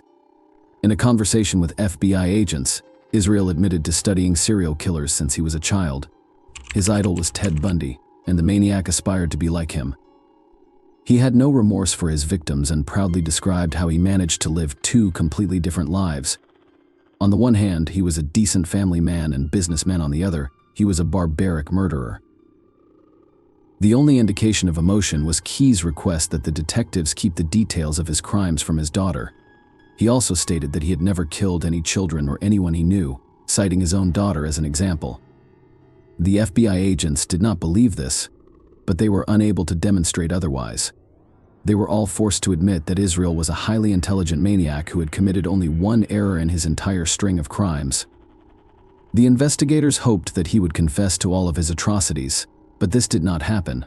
9 months after being arrested, Keyes committed suicide in his cell. Despite hundreds of hours of interrogation by FBI agents, he withheld much information. 11 drawings of skulls were discovered under the bed in his cell. It's possible that each one represented a victim.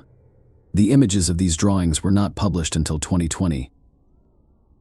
Thus, Israel Keyes can be classified as one of the most violent and elaborate maniacs.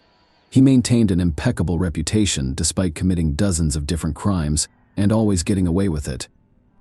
If he hadn't left his car in the camera's view, he might not have been caught. Investigators were certain that if he had, he would have continued to kill. Keyes stated that he saw killing as his life's purpose and intended to continue hunting people until he was caught. Please share your thoughts on this story in the comments section, and thank you for watching.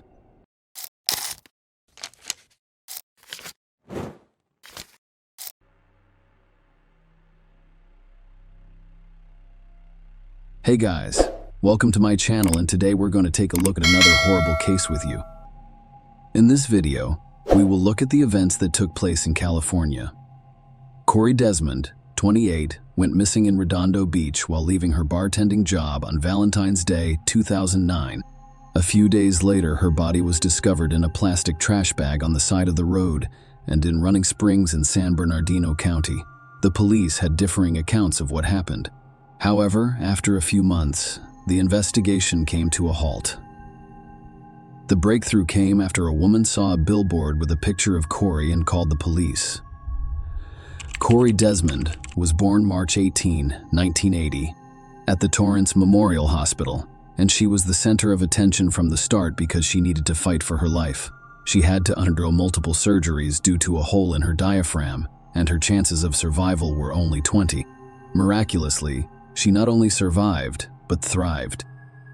Desmond's friends and family described her as a smart, self-confident young woman who was not afraid to express her opinions, was energetic, and had a lot of affection for the people she cared about.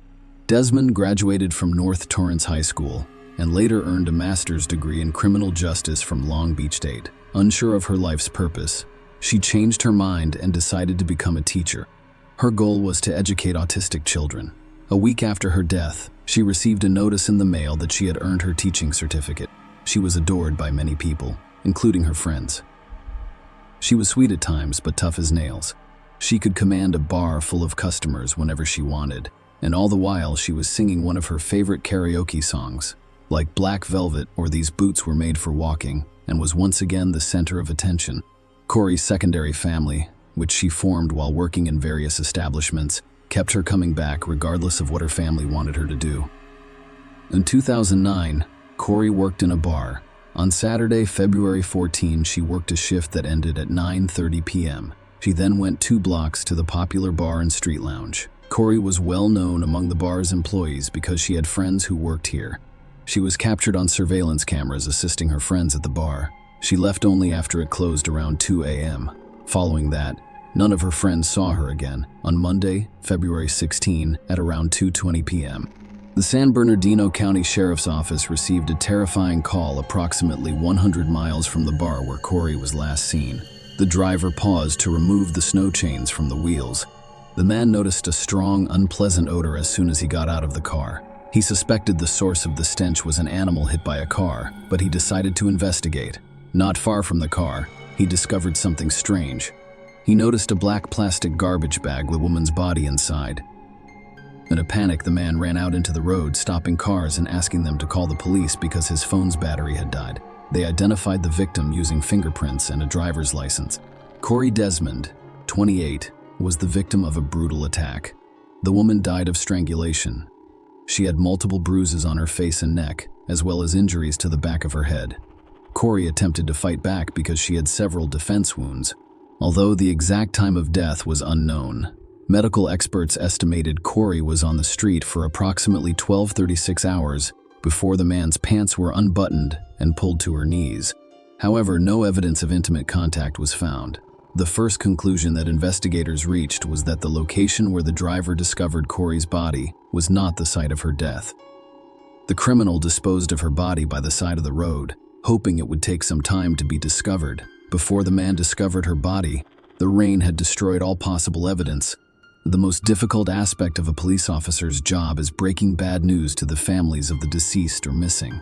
Corey was then living with her grandmother. The woman was shocked to learn that her granddaughter's body had been discovered in a garbage bag, and Mark was equally devastated. Corey's father, Mark, was fully aware of how the system worked. The police may delay an investigation for months because they require a warrant to conduct searches, interrogations, and fingerprinting. In some cases, time-consuming bureaucracy slows the criminal investigation process. As a result, Mark decided not to sit and wait for the police to find the person who had taken away his daughter. He chose to act. He claimed that his love for his daughter gave him the courage to look for the criminal. Mark discovered Corey's Jeep Wrangler in an alley near the bar where she worked.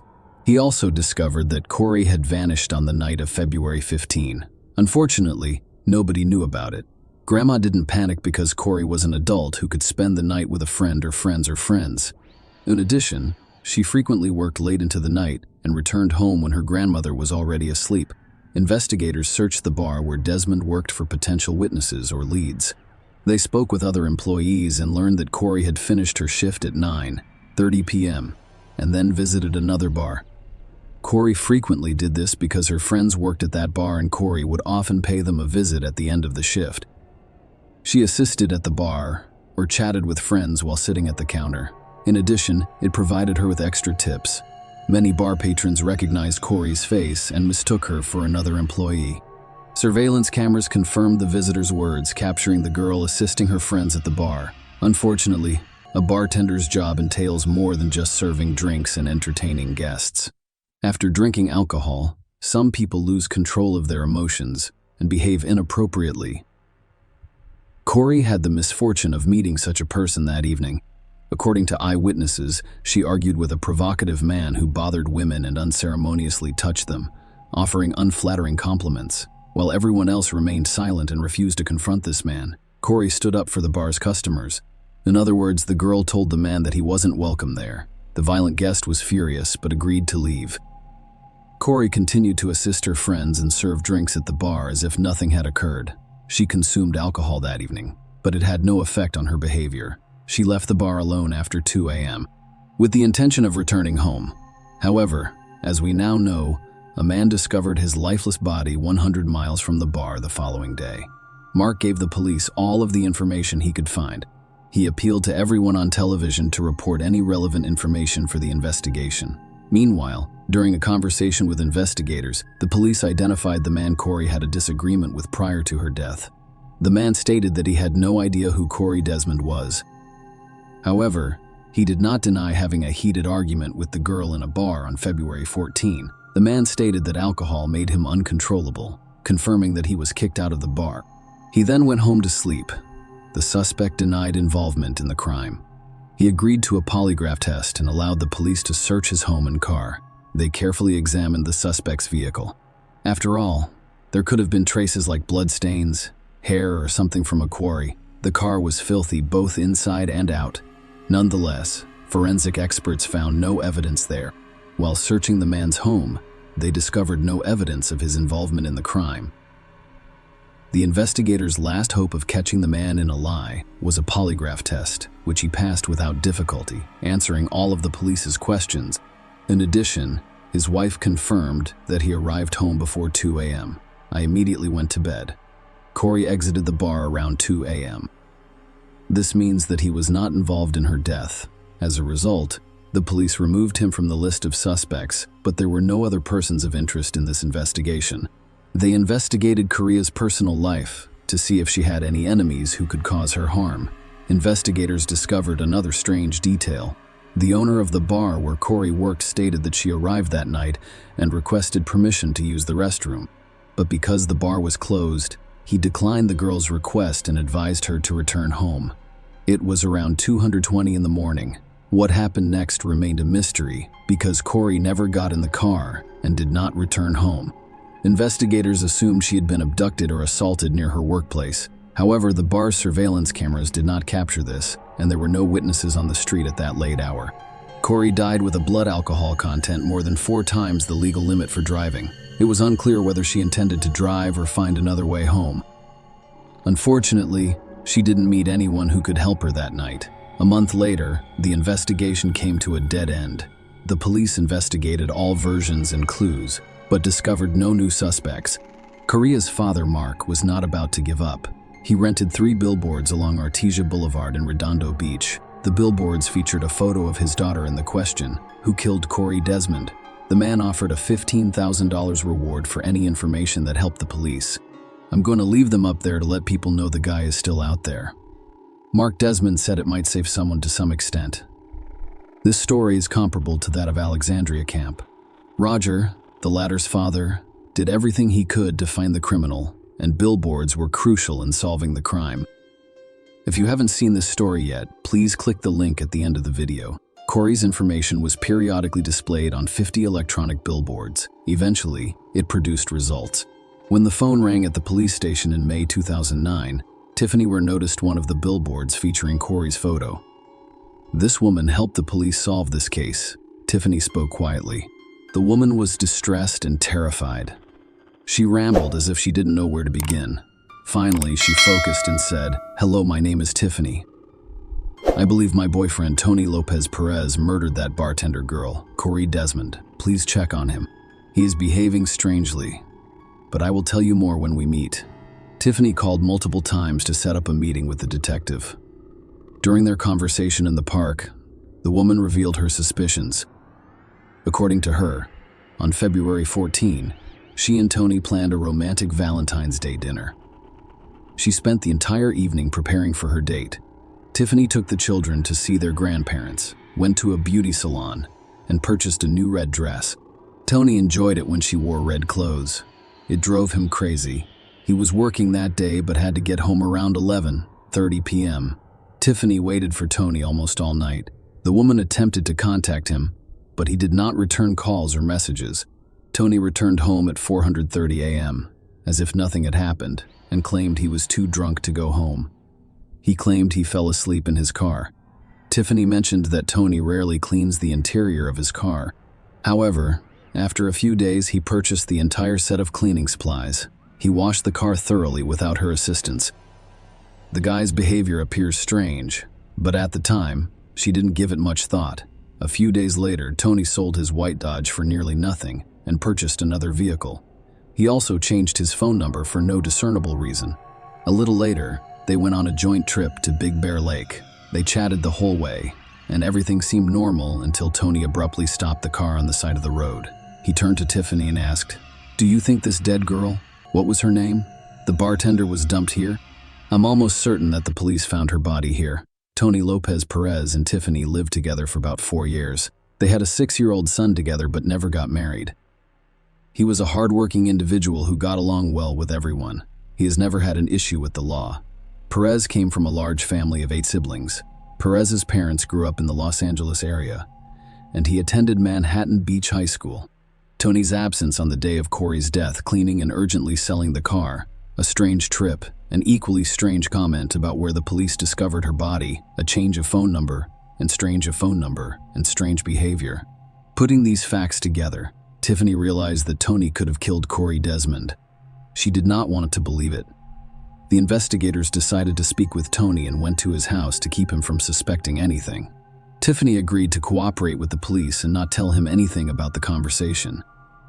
It appeared that they were conducting routine interviews of people to find witnesses in the Corey Desmond case. Tony appeared calm, like he had nothing to hide. He wasn't nervous as he answered all the questions. He said he didn't know her and had only seen Corey in the newspapers. However, hard evidence was required to charge Tony Lopez Perez with Corey's murder. Thus, the police discovered the new owner of Tony's Dodge, which he sold shortly after learning of his death. The new owner confirmed that Tony sold him the car at a low price. He allowed the police to search the vehicle for evidence. Tiffany claimed Tony thoroughly cleaned the interior before selling his car.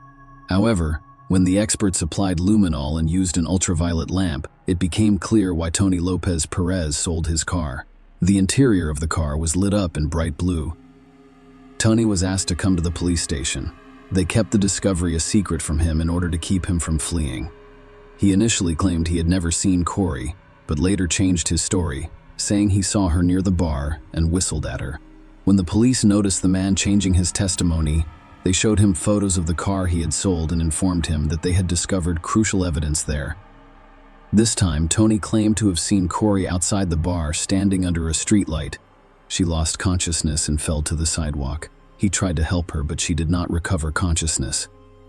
Then he started slapping Corey's cheeks. Corey opened her eyes and began screaming. She told him to leave and asked him to let her go.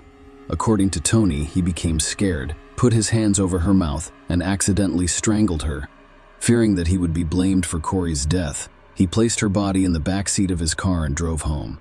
Perez claimed he awoke during the night and went outside to see if it was a nightmare. I opened the door, and it wasn't a nightmare. Perez told detectives that it was true. Perez said he went back inside and tried to sleep. In the morning, he drove to work with Desmond's body still in the back seat. At the end of the day, he placed her body in 2 garbage bags, drove to a remote location, and left it by the side of the road. Tony claims what he did to Corey was an accident. He claimed he was drunk and scared. In his panic, he strangled her unintentionally, but Corey's injury indicated otherwise. She had serious injuries to the back of her head, bruises on her face and neck, and defense wounds on her hands. Furthermore, Correa's pants were down to her knees. Tony Perez was arrested and charged with first-degree deprivation of life. The next day, he showed the police where he had dumped the core of his body. In addition to Tony's confession, they now had DNA test results. Corey's blood matched that found in the car Tony sold shortly after committing the crime. Coroner Jack testified at the 2011 trial about the victim's multiple head contusions, strangulation evidence, and blunt force trauma to her face. Sheridan also claimed she had scratches on her body, implying the criminal dragged her after her death. Based on Correa's injuries, prosecutors claim Perez assaulted her and attempted to force her into intimacy on February 15, 2009. Corey resisted. Unable to get his way, Perez strangled her. Tiffany testified in the trial. She told the San Bernardino County jury that her ex-boyfriend Tony Lopez Perez had an insatiable desire for sex in January and February 2009. Even though they were making love almost every day, where claimed Perez was still unsatisfied. Tiffany also testified in court that Tony had twice engaged in sexual activity with her against her will. It occurred approximately 1 month after the birth of their son. Both incidents occurred while she was fast asleep on the couch after taking painkillers for severe back pain. Perez, who declined to testify at the trial, delivered his first statements to the court during his sentencing. He stated that he was taught to love and respect those around him, but that he occasionally strayed from this path. I forgot the most important lessons I learned in life, which make me a man, a father, a loving uncle to many, and a responsible person who supports his family, Perez said. Ultimately, I fell short. He mostly stuck to the story his attorney, Andrew Hale, told during the trial, that he was scared and did not mean to hurt Desmond at all. He told a jury of 6 men and 6 women that Perez discovered her passed out on the sidewalk. He claimed he tried to calm her down and didn't intend to kill her. I should have thought before acting. Perez said I should have taken a step back and cleared my mind. Fear took over. I was extremely scared and careless. Correa's father, Mark Desmond, stated that his daughter had a bright future ahead of her before her life was cut short at the age of 28. Tony Perez should live the rest of his miserable life, knowing that he killed his own children's hopes and dreams while killing Corey. Her father claimed that he represents all of the characteristics that women in society fear. Perez begged God and the court for mercy just before his sentence was handed down. My heartfelt apologies to the Desmond family and to my own family. I have caused the Desmonds so much pain and sorrow that their lives will be forever changed. Beverly Desmond's grandmother commented, "I hope he never gets out on the street again. I hope he suffers as much as she did." In July 2011, a jury of 6 men and 6 women convicted Tony Lopez Perez, 36, of first-degree deprivation of life. He was sentenced to life imprisonment with the possibility of parole after 25 years. Corey Desmond's family thanked Tiffany Ware for helping the police solve this case. If it hadn't been for her, I don't think they would have ever discovered it was him, said Leslie Schwab, a family friend who attended every day of the trial, along with about a dozen others in San Bernardino County. Share your opinion with us in the comments and subscribe to the channel for more.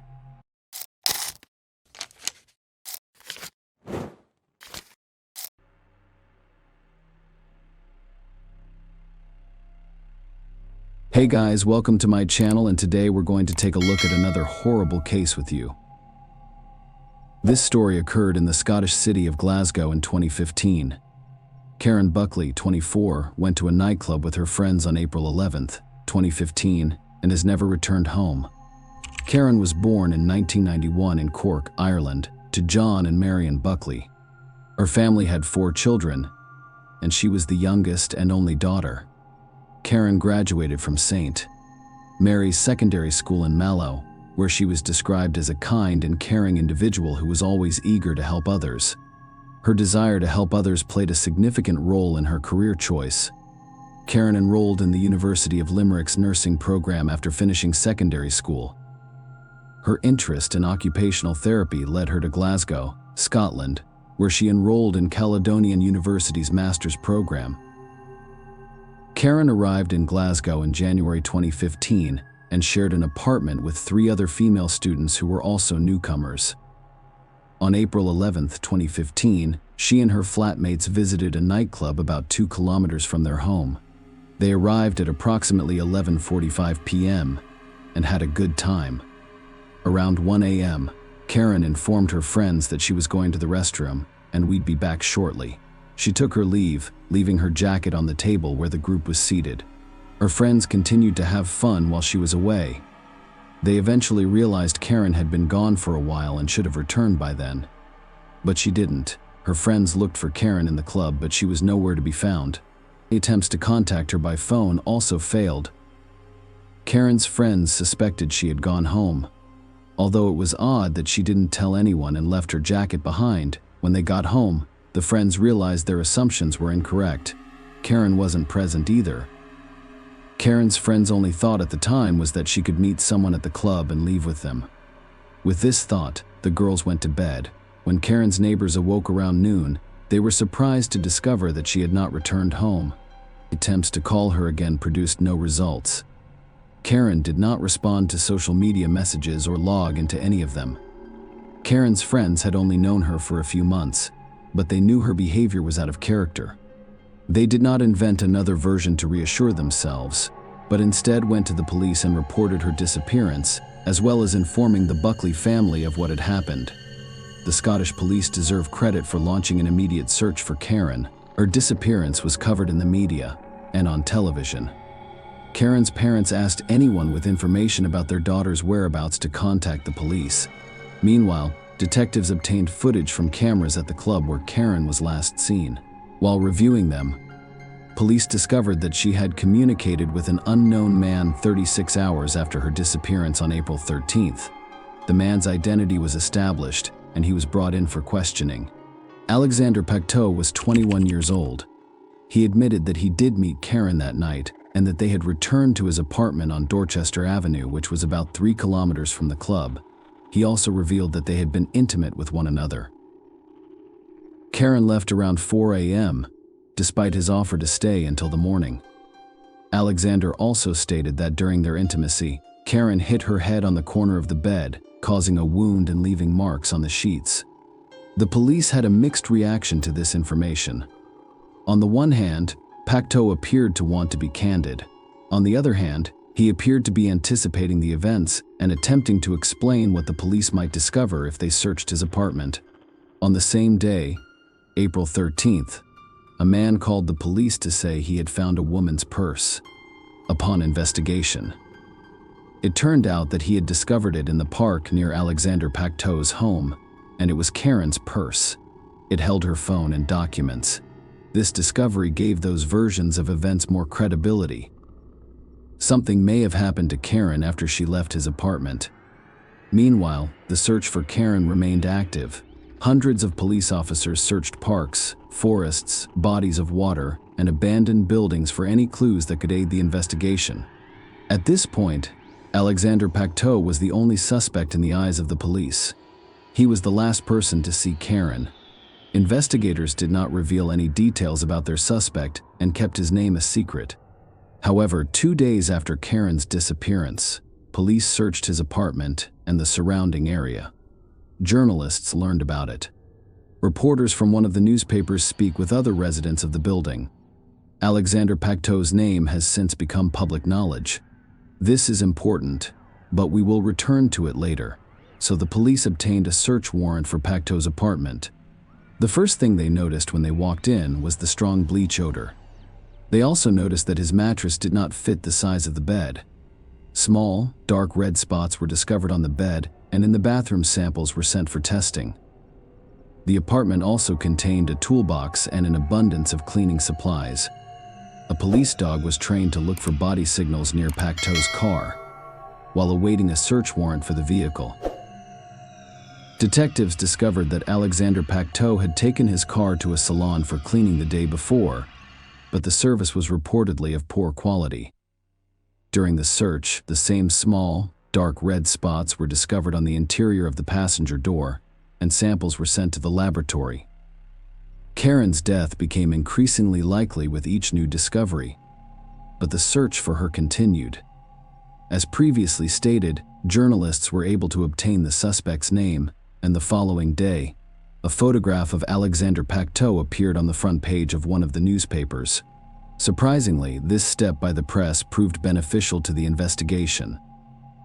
A man who saw Pacteau's photo in the newspaper contacted the police and provided some interesting information. He explained that he had previously worked with Alexander and was aware that he rents a warehouse on a farm outside Glasgow. The farm's address is approximately 9 kilometers from Pacteau's apartment.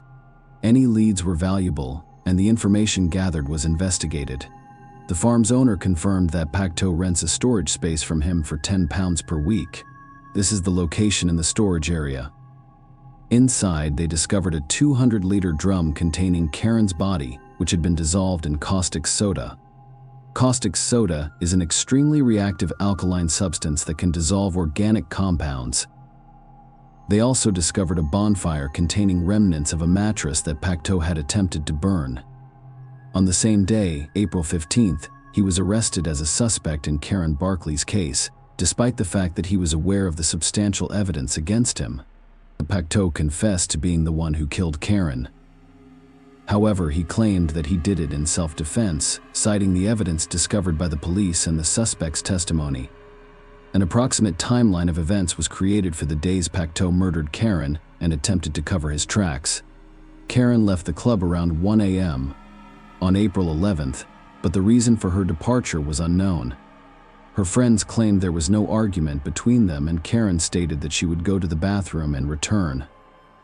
Even if we assume she decided to go home for some reason, it remains unclear why she left her jacket behind. Officers investigating the case examined a total of 1,900 hours of surveillance camera footage. In one of the recordings, Karen was seen crossing paths with Pacteau after leaving the club. After a brief conversation, they walked together toward his car. It is believed that he offered to drive Karen to her apartment, but when they got in the car, he attacked her. Pacteau died in his car after striking Karen 14 times with a large wrench. The dark red stains discovered in the car, as well as those in the bathroom and on Pacteau's bed, were dry drops of Karen's blood. After disposing of the girl, he began to plan his next move. First, he disposed of Karen's purse, which was later discovered and turned over to police. He arrived home around 2 a.m. What he did next astounded the detectives greatly. He took the body from the car to his apartment. At 8 o'clock in the morning, he used his phone to search the internet for information about caustic soda. He then went to a shopping center, and at 9:42 he purchased 6 liters of caustic soda, a respirator, and gloves. He thought 6 liters wasn't enough, so on his way home, he stopped at another store and purchased more caustic soda. When he returned to his apartment, he placed Karen's body in the bathtub and attempted to dispose of it. Pacteau did not live alone. His apartment neighbor was expected to return home around 8 p.m. He realized he wouldn't have enough time to finish his plan. He removed the body from the bathtub, wrapped it in a blanket, and hid it in his bedroom. The next day is April 13th. He threw a wrench into the Clyde River, and divers discovered it. After that, he went to a shopping center about 1.5 miles from home and asked a consultant for assistance. He requested a recommendation for a product that could remove blood stains from mattresses. He also purchased 2 padlocks. On the same day, he took Karen's mattress, bedding, and clothes to a farm and burned everything along the way. He went home and bought a 2-liter barrel to store the body in. Around 2 p.m., he took the barrel to a rented warehouse, poured in the remaining caustic soda, secured the gate with the 2 padlocks he purchased, and returned home. At 6 p.m., the police arrived at his home and took him in for questioning. You know what happened next? Pacto confessed to his guilt, but his motive was unclear. He claimed he killed Karen in self-defense after an argument broke out in the car. However, investigators did not believe this version, which appeared to be an attempt to justify his actions. Police assumed Pacto was attempting to cover up another crime by killing Karen and then disposing of her body. However, due to the extent of decomposition, experts were unable to determine whether Karen had been subjected to violence before her death. Alexander Pacto was found guilty in September 2015 and sentenced to life in prison, with the possibility of parole after 23 years. He apologized to the Buckley family via his lawyer, claiming remorse. Pacto told his defense attorney that he was too intoxicated on the night of the incident to remember anything while he was taking care of himself. It's worth noting that if he hadn't pleaded guilty, he would have been eligible for parole after 25 years, not 23. Share your opinion with us in the comments, and subscribe to the channel for more.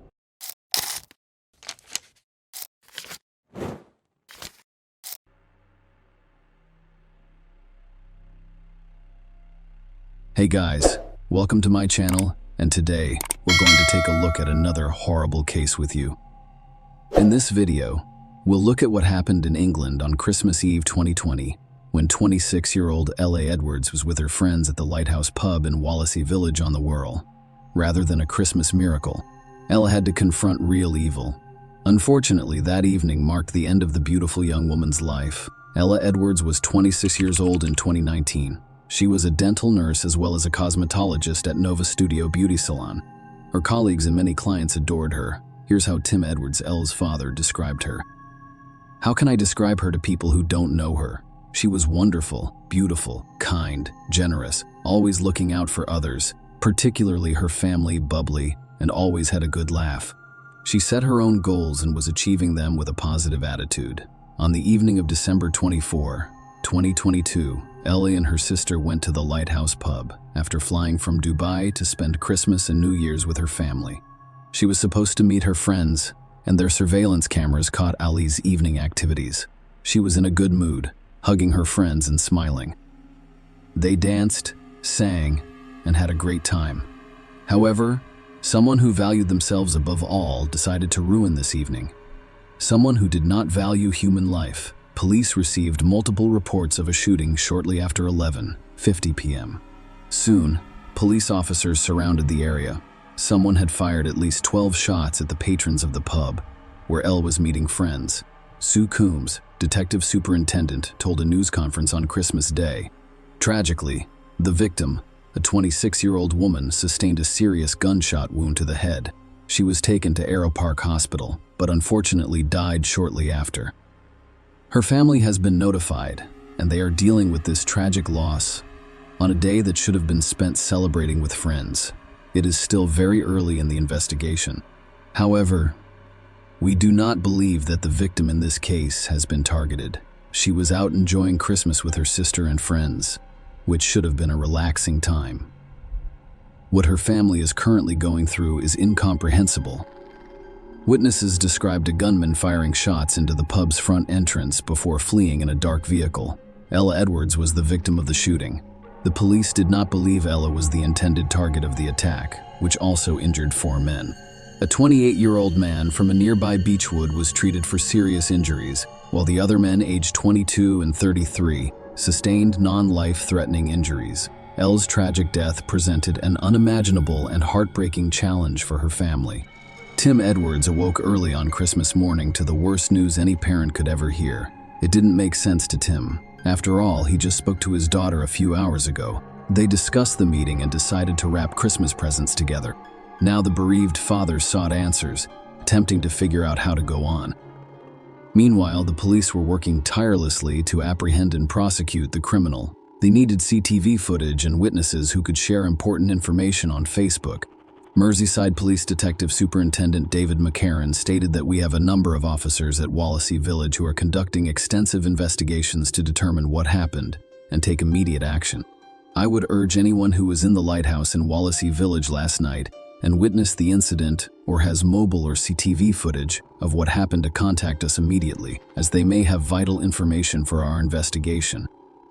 We believe the gunman left the pub parking lot in a dark-colored vehicle, possibly a dark-colored Mercedes, shortly after the shooting, and we would like to hear from anyone who witnessed this to contact us right away. The police knew the criminal had fled the scene in a dark Mercedes. They discovered this information after reviewing CCTV footage. You can see Mercedes pulling into the parking lot next to the pub where Elle was with her friends. The driver parks the car to see who is inside the establishment and leave as soon as possible. The man observed everyone for a while. He then got out of the car and approached from the side to remain invisible. Moments later, he fired 12 shots, dashed to his Mercedes, and fled the crime scene. As a result, the police had to answer a few questions. Who was this man? Who was the target of the attack? What was the motivation? They began patrolling the streets near where the shooting occurred. Officers went from one door to the next, interviewing residents. 2 days later, police announced the arrest of 2 suspects but did not reveal their names. They were a 30-year-old man and a 19-year-old woman who were eventually released. According to the authorities' statement, the arrested man did not fire the shots. The police spokesman stated unequivocally, "We will not rest until the offenders are brought to justice." And by that I mean the person who pulled the trigger of the gun in the most indiscriminate manner, anyone who was responsible for arranging, facilitating, or harboring this individual, and anyone who continues to withhold information on who did this or where the weapon is. We will work tirelessly to find justice for LA and her family. The shooting was reportedly the result of a feud between 2 local rival gangs. It confirmed LA was a random victim and asked if he could directly link the shooting to a gang feud in Whirl. Critchley stated that there has been some escalation in this area over the last few months. The detectives determined that Jake Duffy and Kieran Salkeld were the intended targets of this attack, but we'll discuss them later, on December 29. The police arrested a 3rd suspect in this case, but he was not the one who fired shots at the Lighthouse pub's patrons. The man whose name was kept public was charged with conspiracy to commit a crime. The police were also able to locate the criminal's dark Mercedes, which he used to flee the crime scene, but the vehicle had some issues. Let's look at the CCTV footage from the evening of December 31. A week following LA's death, the bright, flashing light you see now is fire. The criminal knew that the police were only a few steps away from apprehending him, so he burned the Mercedes to destroy any evidence that the police might find there during a search. The Mercedes had become a pile of burned metal, but the police were able to identify it. It turned out that the criminals stole this car, most likely to use it to commit a crime. Almost 2 weeks later, on January 11, police announced the arrest of 2 additional suspects. They arrested a 22-year-old man and a 23-year-old woman in Central Wales. The man was named Connor Chapman, and he had a lengthy criminal record. These 5 photos show him at various times. In a matter of years, Chapman went from petty criminal to the main suspect in Lee Edwards' death. Here are a few of the offenses for which he has previously been arrested: aggravated carjacking, threatening behavior, burglary, disorderly conduct, and a high-speed chase that ended with him hiding in the bushes and telling officers he was waiting for his mate. Growing up in the woods, he spent most of his time in Birkenhead with his grandparents. Chapman went to Woodchurch High School, but left before taking his exams.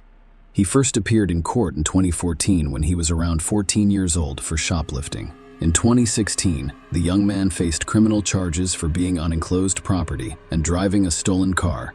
Next, he violated his conditional discharge by driving without a license or insurance. Then, in 2017, he was charged with car theft, illegal substance possession, and violating a criminal behavior order, which barred him from traveling to certain parts of the world.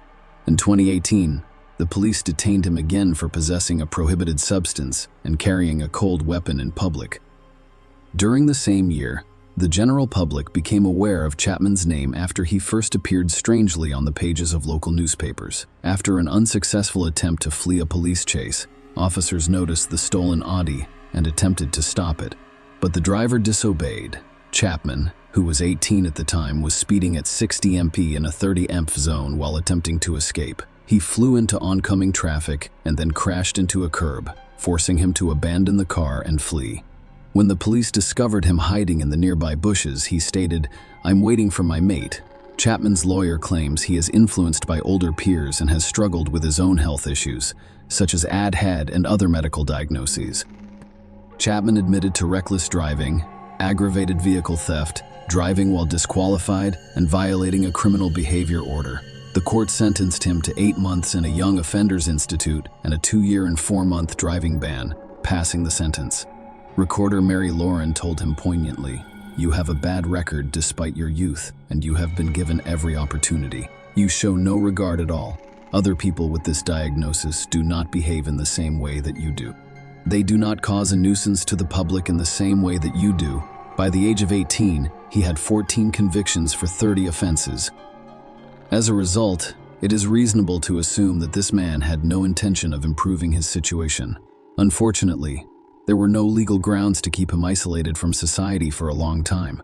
In January 2020, the court sentenced him to 10 months in prison for possessing stolen goods and carrying a cold weapon in public. According to records, Merseyside police issued public appeals for information on his whereabouts on 5 separate occasions while he was a wanted man. Chapman once claimed that he was in custody more than he was out. By the age of 20, Chapman had 19 convictions for 43 offenses.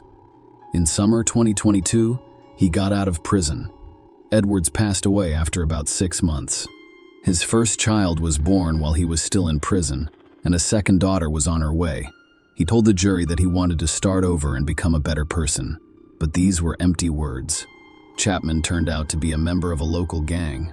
He sold illegal drugs, robbed another home, and stole 2 electric motorcycles. But his most heinous and devastating crime was yet to occur. On December 24, 2022, during a dispute between organized crime groups based on the Wood Church and Beechwood Estates, Chapman armed himself with a Scorpion submachine gun.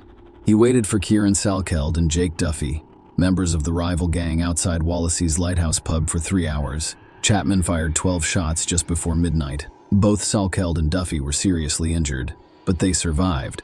Unfortunately, when Chapman fired the gun, Lee Edwards, who was enjoying the evening with close friends, was next to Sol when 2 bullets struck her in the head. She didn't know Salkeld or Duffy. She just happened to be present during an attack on them. On January 25, 2023, family, friends, and hundreds of others attended Lee Edwards' funeral. Locals lined the streets in the rain as mourners arrived for the 12:30 p.m. service. The funeral procession was led by a hearse with a floral tribute stating that Ella's coffin was transported in a carriage pulled by 4 white horses. Pallbearers, including her heartbroken father Tim, carried it into the church, topped with a floral display. Her grandfather George delivered a message to the mourners, encouraging them to leave the church with hope. The Lighthouse pub was closed that day as a mark of respect. According to a statement posted on the pub's Facebook page, "Ellie and her family have been on our minds for several weeks. This is especially true right now. May she rest peacefully." Tim stated that he hoped to establish a foundation in his daughter's name to help reduce gun violence. He stated that there are no winners in gun crime. If you pick up a gun, your future and the futures of those around you are over. It's dead simple. It's completely pointless and solves nothing. I want to see a positive outcome from this. Ellie's name will be used for positive purposes in the future. She cannot be forgotten. Connor Chapman was charged with numerous offenses, including causing the death of Lee Edwards, but he had an accomplice. Police charged 20-year-old Thomas with possessing a prohibited weapon and assisting an offender. The detectives discovered that after shooting at the Lighthouse pub's guests, Chapman drove the stolen Mercedes to Barnston, Merseyside, where his longtime friend Wearing It lived. The surveillance camera there captured Chapman walking down the road and picking up the crime scene weapon after it had fallen to the ground. Although the crime weapon was never found, police discovered Chapman's DNA in a mixed sample on a bullet casing discovered at the scene and a red glove recovered from Waring's home, which matched one worn by the gunman in a taxi ordered under a false name. Around 5 a.m., Chapman returned home to Woodchurch, Merseyside via a vague pickup point on Christmas morning. To cover up their heinous crime, the men drove to a remote location on New Year's Eve and set fire to a stolen Mercedes. Thomas Waring was found guilty on all charges. In July 2023, the court sentenced him to 9 years in prison. Now I'd like to say a few words about Jake Duffy and Kieran Salkeld, who were the targets of the attack. They were both wounded but survived. In this case, they were the victims. However, a closer look at their way of life reveals that they were on a dangerous path. They were part of the Beechwood gang on December 23, 2023. Chapman had injured them the day before at the Lighthouse pub. Duffy and Saul killed and beat up another criminal affiliated with a group that included Connor Chapman. While Chapman was awaiting sentencing in the shooting case, the two were already imprisoned for their crimes. Salkeld received a 27-month sentence for assault and 9 months for being afraid to run concurrently. Duffy was sentenced to 2 years for assault and 9 months for a fray that would run concurrently. The court has also issued injunctions against them, the full list of which is displayed on your screen. Commenting on the injunctions, Chief Inspector Tom Welch stated that gang-related activity has a profoundly negative impact on those who live or work in areas where these criminals conduct their business, often recklessly and with complete disregard for others. The gang injunctions served on Duffy and Salkeld are part of our ongoing and relentless efforts to combat serious and organized crime in Birkenhead. Our local officers are well aware of the prohibitions detailed in these injunctions, and they will strictly enforce them. If either man violates the law, we can act quickly to arrest him and return him to court, where he may face prison time. We are using all available powers and legislation to disrupt and deter gang activity, but we can't do it alone. We need communities to report any criminal activity in their area so that we can get criminals off the streets. Together, we are always stronger. However, before the story of the shooting began, the court prohibited Chapman from entering the area surrounding the Lighthouse pub. Nonetheless, he chose precisely this location to commit the crime that resulted in the death of the innocent young woman. Perhaps many countries around the world should have stricter laws and more effective methods for influencing people who pose a threat to society. This is my subjective opinion. However, you can express your personal opinion in the comments section. Connor Chapman denied everything. He claimed that the camera at the Lighthouse pub captured another man, not him. He claimed he was at home wrapping Christmas presents, but the evidence suggests otherwise. During the 3.5-week trial, the jury heard about events leading up to the incident, including a feud between Chapman's Woodchurch, a state-based gang, and a rival group centered on the Beechwood estate, which is home to Saul and Duffy. Investigators discovered that after committing the crime, Chapman planned to flee to Spain by car ferry. Before he could do that, the police searched his grandparents' home, and the man knew they were close to catching him. As a result, he chose to flee to Wales, rather than risk his life on a car ferry. That is where the plainclothes officers later arrested him. During the trial, Chapman admitted to having access to the Mercedes seen on CCTV footage, but stated that it was primarily used by him and other gang members to trade illegal drugs. He claimed other people had access to the Mercedes and that he wasn't driving it that evening. He admitted to burning the car, but said he did so after realizing someone from his gang had used it in the shootout. Outside court, LA's father, Tim, expressed his hope that his daughter's killer would never see Christmas again. If I'm lucky enough to be around for a long time, I'll do everything I can to ensure that he never leaves jail.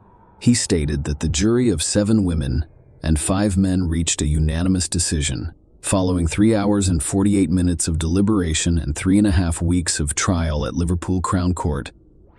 They found Chapman guilty, passing sentence. Mr. Justice Goose informed him about what you did. Connor Chapman was both wicked and shocking. You murdered Ellie Edwards, ending her young life. You spent the days following the incident removing or destroying evidence that could identify you as the gunman. It's absolutely shocking. You meticulously planned a revenge attack in a gang rivalry. You had no regard for anyone else. The risks of what you did were both obvious and high. On July 7, 2023, the court sentenced Connor Chapman to life in prison with a minimum of 48 years before he could seek parole. During the verdict announcement, Ellie's family breathed a sigh of relief and whispered yes. Her father, Tim Edwards, also went on air to answer questions from journalists. Tim said some crucial words. "I believe Elle's legacy will hopefully inspire people to be more positive. She was a caring person who would devote more of her time to others than to herself. If she can be remembered for that, as well as her warmth and the happy-go-lucky life she was leading at the age of 26. She would not want you to sit around moping and going downhill. She would not want that. She would not want that. She wants you to live your best life." That was how she approached or interacted with others. She would uplift your spirits. I was lucky to be her father, but we were also close friends. So there are a lot of good memories of laughing and doing stupid things together that you can't print. Share your opinion with us in the comments and subscribe to the channel for more.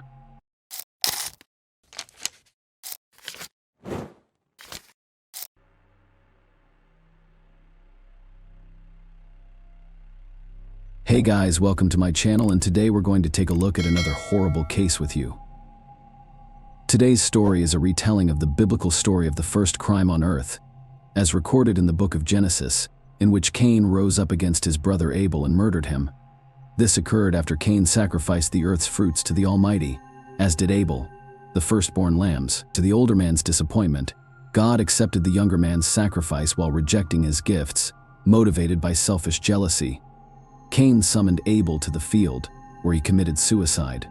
Unfortunately, even in the modern world, unhealthy jealousy can lead to the older brother killing the younger one. Donna and Samuel Eckerd's family endured a difficult time at the end of June 2010. Their 19-year-old son, Sean, went missing. Sean had a fight with his older brother Stanley the night before and slammed the door when he left. Sean had never before allowed himself to leave the house for an extended period of time without calling or informing his mother. Late that night, the entire family was concerned about the young man's disappearance. However, the official search for the boy did not begin until 24 hours later. A missing person discovered that photos of a smiling, blonde-haired Sean were posted at all supermarkets and on the streets. However, after 2 days of searching, there were no results. The police held their hands up in the air as they searched for more than 2 days. Sean Paul Eckerd was officially missing. Relatives, acquaintances, and a few friends formed a group of activists who combed local establishments day and night, interviewed random passersby, and minute by minute reconstructed the guy's route that night. Without pausing the search, the police began to delve deeper into the Eckerd family's habits and rhythms in order to piece together the events leading up to Sean's disappearance. Donna and Sam Eckerd, married with a history of familial relationships. They had 6 adult children from their previous marriages, following difficulties and setbacks in their early unions. They found comfort in each other's company and settled in San Diego, California. They rented a large family home and went to the local church every weekend. The family was devout and led a quiet, unsociable life. A few years after moving in, the family welcomed a son, Stanley, and 2 years later, a second son, Sean. They both attended a good local school, and every weekend the entire family participated in church activities. The oldest children, having reached adulthood, flew away from their parents' nests across the continent to start their own families. But the Eckerds were friendly. They kept in touch, called each other frequently, and spent all family holidays together. Sean was a simple, fun-loving boy. His bright appearance, charisma, and insight drew people to him like magnets. He could listen and empathize, so he made friends easily. Stanley, on the other hand, had a more reserved personality and was cautious of everything. He was aware that he was shy, so interacting with others was much more difficult for him than for his brother. They shared a common group of friends and classmates. Despite their age difference, the brothers were like one, helping and looking out for each other. The boys developed good manners and excelled in school. They were always trusting and friendly with one another. Their parents laughed when they made jokes about each other. The family valued respect above all else. Donna and Samuel raised their children with a strong faith in God, and according to God's laws, the Eckerd family's life unfolded in its own unique way. The brothers' interests diverged significantly as they grew older. Sean, the youngest, participated in a music band, while Stanley, the eldest, became interested in martial arts. Each young boy's life was full of vivid memories and emotions that he shared with his family in the evenings. Sean was always first. When the family gathered before dinner to share their day's emotions, He spent the majority of the time telling stories about music, friends, and upcoming plans. Everyone listened to Sean. There was no time for Stanley, and it didn't appear that he had much to say. There are no grand plans for the future. There are no exciting stories to highlight, not even those of friends. So, Stanley humbly forwarded his brother's stories. On one such evening, Sean informed his family that he had met a neighbor girl named Mary Jane. A fragile young girl with bright brown eyes and long blonde hair put Sean in a trance. Through the open window of the girl's home, he heard a magical piano playing, as if mesmerizing. Sean's confidence in his own charm enabled him to walk out of such a funny situation with dignity and meet the girl he liked. Despite the fact that she was a few years older than Sean, they maintained a friendly relationship. The company's soul shone through, and they organized picnics to which Mary Jane was invited. They walked a lot, went to parks, and visited observation decks. The burgeoning adolescent love affair was cut short by the harsh realities of adulthood. The Eckards were devastated to learn of Donna's elderly mother, Sean, and Stanley's grandmother's illness. In search of prosperity, parents attempted to consider the interests of each family member. However, the decision makes a fundamental change in the life of the entire family. Sean did not want to leave his native land, his friends, or his mother, Mary Jane. But the parents' decision had already been made. The Eckards leave the city where their children were born and raised and relocate to another state. So, as fate would have it, the Eckard family moves into Donna's mother's house in the small town of Spring Hill, Florida, in 2005, and begins a new life. The move was a breath of fresh air for the entire family because it was the correct decision. Sean and Stanley's grandmother was on the mend. Sean was heartbroken. He missed his band, which he used to play on walks with Mary Jane and during hangouts in his favorite city. But Sean, who loves life, can't stay sad for long, and eventually, a new life becomes as full as the one he missed. Donna and Samuel landed a job at the Presbyterian church, where they spent almost all of their time. Donna looked after the children in the nursery, while Samuel helped with the chapel. Over time, the brothers rekindle their bond and make new friends at school. Old life appears to be resurrected in a new environment. Sean participates in the school band again. Stanley goes to a martial arts school that is just a few blocks from their new home. Despite his new busy lifestyle, Sean can't stop thinking about Mary Jane. Every night after class, he locks himself in his room and talks on the phone for hours. The goodbyes are the same, with Sean saying he hopes to meet again. He always promises to come to see her after he gets his parents' permission. The younger brother, on the other hand, grew and held his first love close to his heart. The elder Stanley attempted to establish himself in the family in his own way. Stanley, despite his quiet and calm demeanor, appeared to be deprived of parental warmth and attention, in pursuit of self-expression. He makes a series of bad decisions that have serious consequences for the entire family. In May 2006, he tells his parents that he plans to drop out of school and devote his life to studying martial arts and starting a martial arts club. However, youthful maximalism leads the guy into bad company, where he begins to engage in petty fraud and experiment with illegal drugs. In 2007, Stanley's arrest resulted from dysfunctional connections. He was caught stealing and charged with felony fraud offenses. Donna suffers her first major setback when she learns of her elder son's antics. She ends up in the hospital with a heart attack, but the situation is quickly resolved thanks to the services of a lawyer hired by Jennifer's sister. He skillfully defends Stanley, demonstrating the lack of direct evidence, allowing the man to go free with only a suspended sentence. This episode terrified Stanley. He feels guilty and isolates himself in the hopes of being understood and accepted by his family. Sean does not discuss his decisions with his parents after surviving the frightening events that occurred to Stanley. During his summer vacation, he works as a waiter. "I've saved up some money." He only leaves a note for his mother, telling her to go to California for Mary Jane. The 2-day bus ride to his beloved felt like an eternity. The scenery changed outside the window. Tonight, the day changed. Sean imagined seeing Mary Jane at the final station. When the driver announced the final stop, the bus came to a stop. Sean was ready to run to her, because he'd seen her happy face through the window and her long hair, which she was tucking behind her ears with her fingers. They had shared some of their happiest days together. They'd had picnics, just as they had in his best high school years. Sean had confessed his desire to marry for the first time, and the feeling was mutual. After another walk, the youth sat down on a bench. Sean felt faint. His eyes turned black. Sean was admitted to the hospital after falling unconscious.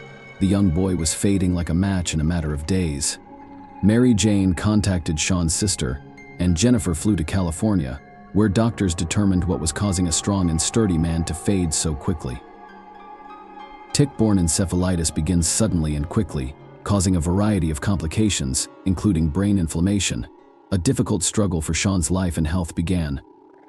Doctors fought for the boy's life for a long time, more than a month in a coma, and 6 months of rehabilitation enabled him to return from the other side of the world.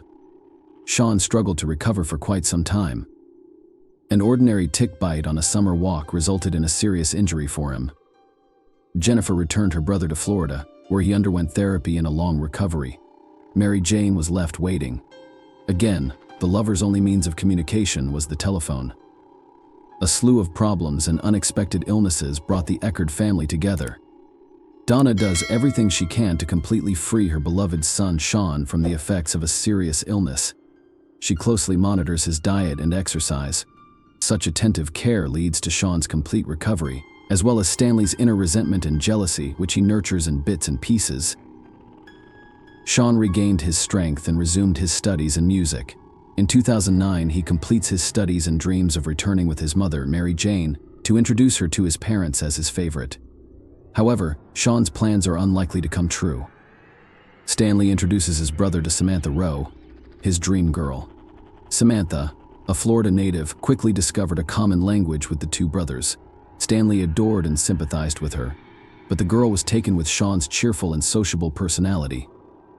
For a while, Stanley actively courted Samantha, and she accepted his advances. Many romantic encounters conclude with a passionate kiss. Stanley is extremely happy. Samantha, who said yes to her older brother, continues to think about her younger brother.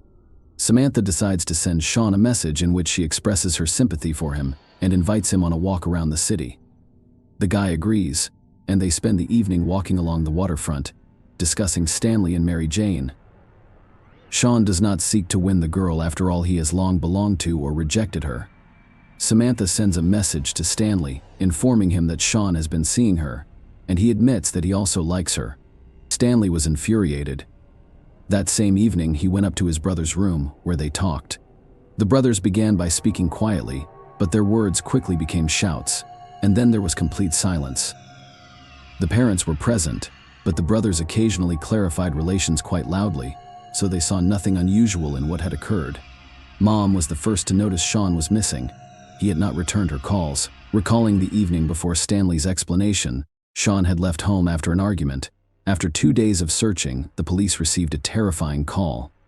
Jennifer, Sean's sister, made the call. The dispatcher who took the call only heard a woman scream into the receiver. A piercing male moan was heard in the background. After several requests to calm down, the dispatcher finally records the request for assistance. Jennifer continues to scream. She pleads for assistance and reports, "Oh, damn it, my brother Stanley murdered Sean. He's inside the house, talking to his mother. His father is freaking out while lying over his dead son, who has been buried since early Saturday morning. Damn it. I'm begging for assistance." Police officers who arrived at the scene of the tragedy witnessed a horrific scene. In the backyard of the house, Samuel was kneeling, his hands dripping with earth. He was screaming as he pulled his son's body from the damp earth, attempting to wipe it away. In an instant, a quiet neighborhood with sculpted lawns, where the two young brothers frequently waved to neighbors, became the site of a violent tragedy. And now the Eckerd family, who once raised 2 sons, is haunted by the memory of digging in the ground and discovering one of their sons, while watching the other son be handcuffed and taken away. Stanley Eckerd was arrested on suspicion of premeditated murder. During his first interrogation, he admitted that he had no intention of killing his brother. In a fit of rage, he struck Sean on the head. Sean fell as a result of his injuries. Stanley checked his pulse. When he realized his younger brother had died, he tied up the body and carried it out the window to be buried on the lawn behind the house. Stanley said at the inquest, "I buried him after all. That's what you do with the dead." These words sound like the cold-blooded calculations of a serial killer rather than a loving brother. In his defense, Stanley Eckerd stated that he did it for his mother. He wanted to shield her from any shock she might have felt at the news. After that, Stanley planned to relocate his brother's body and rebury it once his parents were gone. Stanley's behavior during the interrogation varied. He cried and confessed what he had done, clearly apologizing and presenting it as an accident, or he blamed Sean with hatred in his eyes. Stanley spoke harshly and unpleasantly about his younger brother. He blamed him for all of his problems and admitted that he had won the battle for his mother's and Samantha's affection. Stanley was charged with second-degree murder and arrested without bail the same day. 2 days later, Dr. Barbara Wolf conducted an autopsy on Sean's body. She presented the court with the results of the forensic examination, which revealed that the victim's neck had bruising under the skin and rope marks, indicating that the neck had been compressed to make breathing difficult. The examination determined that the death was caused by an inflicted head injury and asphyxiation. Assistant State Attorney Pete Marino investigated the case. The first hearing began on February 25, 2011, and was presided over by District Judge Stephen. Donna and Samuel Eckerd, Stanley's parents, rushed to the second row. On April 9, 2013, they wept as they watched their oldest son be escorted into the courtroom. The trial began in Hernando Court, which was presided over by District Judge Anthony Taddy. Attorney Alan Hunter led the defense, while Pete remained on the prosecution's side. The primary goal of the prosecution was to persuade the jury that Stanley had meticulously planned the crime. According to defense attorney Allen, the tragic outcome stemmed from a spontaneous fight. In conclusion, Allen urged the jury to take note of Stanley's attempt to conceal the crime in the name of good intentions. Stanley Eckerd was charged with first-degree premeditated murder, which carries a mandatory life sentence if convicted. Sentencing was scheduled for May 13th. Stanley's fate lay in the hands of District Judge Anthony Taddy, who presided over the 5-day trial. Second-degree murder carries a maximum sentence of life imprisonment. Stanley Elias Eckerd always claimed that he had no intention of killing his brother 3 years ago, before burying him in the front yard of the house. Before trial, Eckerd turned down prosecutors' offer to plead guilty to second-degree murder in exchange for a 20-year prison sentence. Eckerd remained stone-faced as the clerk read the verdict. The brothers' parents, Samuel and Donna, wept quietly. As the jury exited the courtroom, Samuel Eckerd's sobs turned into screams, and a crowd gathered around Donna and Samuel. The jury agreed that Eckerd did not intend to kill 19-year-old Sean, but they did not completely clear him of guilt. After 2.5 hours of deliberation, 9 women and 3 men convicted Eckerd of second-degree murder. All the while, according to the record, they believed Stanley's account of what happened early on June 19, 2010, and criticized the state attorney's office for filing the charges. Later Friday, Samuel Eckerd stated that Chief Assistant Public Defender Alan Lanter did an excellent job. The family questions whether the sentence is appropriate. They filed an appeal against the verdict but were denied. I don't understand how the jury returned a verdict of second-degree murder, and after about 2 hours, Samuel Eckerd stated that our faith had not been shaken. He stated that one fact was not disputed during the trial. After his brother died, Stanley removed his body from Sean's bedroom window and buried it in a shallow grave in the family's Spring Hill backyard. Samuel Eckerd discovered Sean's body 2 days later. During his closing arguments at trial, Assistant State's Attorney Pete Marino showed jurors photos of Sean's dirt-covered body lying in a fetal position. This isn't a detective novel case, but Marino said. He stated that when detectives questioned Stanley on the day his brother's body was discovered, he changed his testimony. 6 times he claimed he had no knowledge of Sean's death until 2 days after his brother's funeral. According to Marino, Stanley sent messages from Sean's cell phone to family members, claiming that Sean had traveled to California to stay with his girlfriend, Mary Jane. On Sean's behalf, he also wrote to Samantha, telling her that he didn't want to communicate and that she should focus on Stanley. After several hours of questioning, Stanley revealed that Sean died during a struggle in the bedroom that morning. He claimed to hear a snap in his brother's neck as they fell to the ground. He then hid Sean's body to protect his mother, Donna, who has a weakened heart. He stated that he planned to tell his father after his mother left on a trip. The defendant's hand injuries constitute murder, according to Magazzino, who also cited testimony and Stanley's statements to detectives about rising tensions over Samantha Rowe.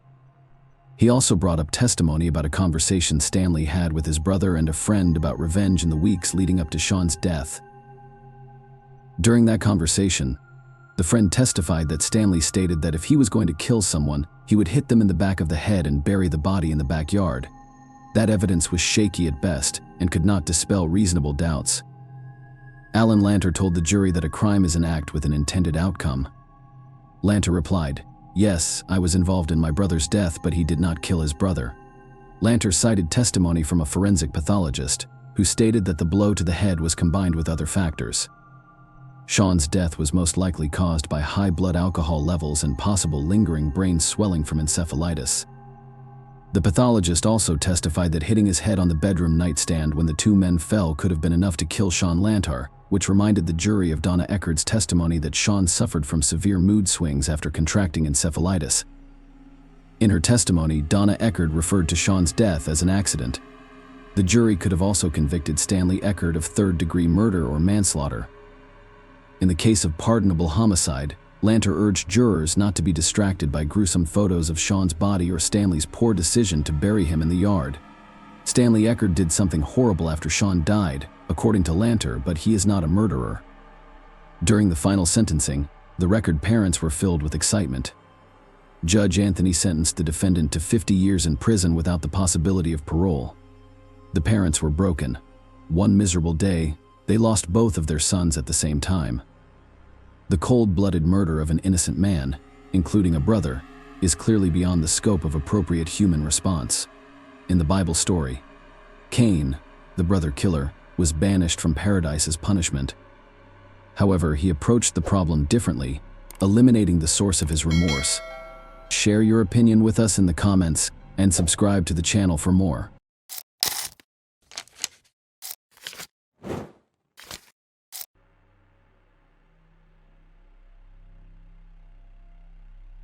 Hey guys, welcome to my channel, and today we're going to take a look at another horrible case with you. A young woman disappeared from her apartment, which she rented with her sister. The police couldn't find a single clue, and the case went cold for decades. It wasn't until 53 years later that they were able to uncover the gruesome truth, and it happened in a very unusual way.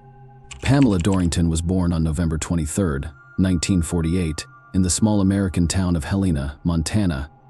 She grew up in a close-knit family and had many friends. Her acquaintances noted that the girl from an early age was responsible and could always come to their aid. Pamela also loved animals, and her parents bought her a black Labrador. She did well in the local school, and in high school, she was passionate about learning the Russian language. After high school, the young woman took a job as a surgical nurse at St. Peter's Hospital in her hometown. Although her parents' home was relatively close to work, Pamela sought to establish an independent life. For this reason, she moved out of her parents' house and moved into a rented apartment. With her cousin Mary, who worked at the same hospital, the young women rented a two-bedroom apartment on the second floor of an apartment complex. Early in the morning on February 17, 1968, Mary went to work at the hospital. Pamela was still asleep since she had to go out for the evening shift that day. The Labrador also slept in her room. A few hours after Mary left for work, Pamela's father drove by their apartment complex near the building. He noticed his daughter's Labrador running around without a leash the week before. The dog had broken loose and run away from its owner, and Pamela had to pick it up from the local shelter, so what he saw didn't surprise the man. He knocked on the door of their apartment, but there was no answer. Thinking his daughter had gone to work, he took the dog and left at 3 p.m. Pamela was supposed to go to work, but she never showed up at the hospital. Her cousin tried to call the home phone at their apartment, but there was no answer. When she got home, Pamela wasn't there, and Mary and her parents began to get seriously worried. Pamela was a very responsible person and would never miss her shift without a good reason, especially without notifying management. Besides, if the young woman was going somewhere, she would certainly tell her parents and sister. Another cause for concern was the fact that Pamela's car was parked in the parking lot of the apartment complex. This fact also made it less likely that the young woman had gone somewhere on foot all day. The relatives waited until the next morning and contacted the police. They took a missing persons report but were in no hurry to start a search. Pamela was 19 years old, and investigators did not rule out that she left home of her own free will. After inspecting her apartment, detectives found no signs of forced entry or a struggle. Everything looked routine. They asked her sister to look through Pamela's things and tell her if everything was there. Mary noticed that her coat, terry cloth, robe, purse, and winter boots were missing from their apartment 2 days after Pamela's disappearance. Police organized a search operation within a 30-kilometer radius of her home. They searched fields, forests, and bodies of water while volunteers and the young woman's relatives handed out flyers on the city streets.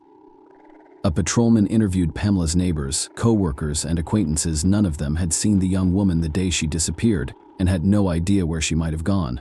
Her supervisor at the hospital said Pamela was supposed to pick up a check for $200 that day but never showed up. This further indicated that the young woman was unlikely to have run off somewhere, leaving behind the money she had earned in the first days of the search. The police interviewed more than 100 people who had anything to do with Pamela. Some of them were interrogated by polygraph, but it yielded no results. Investigators were also unable to find any evidence that the young woman might have left town with no leads in their hands.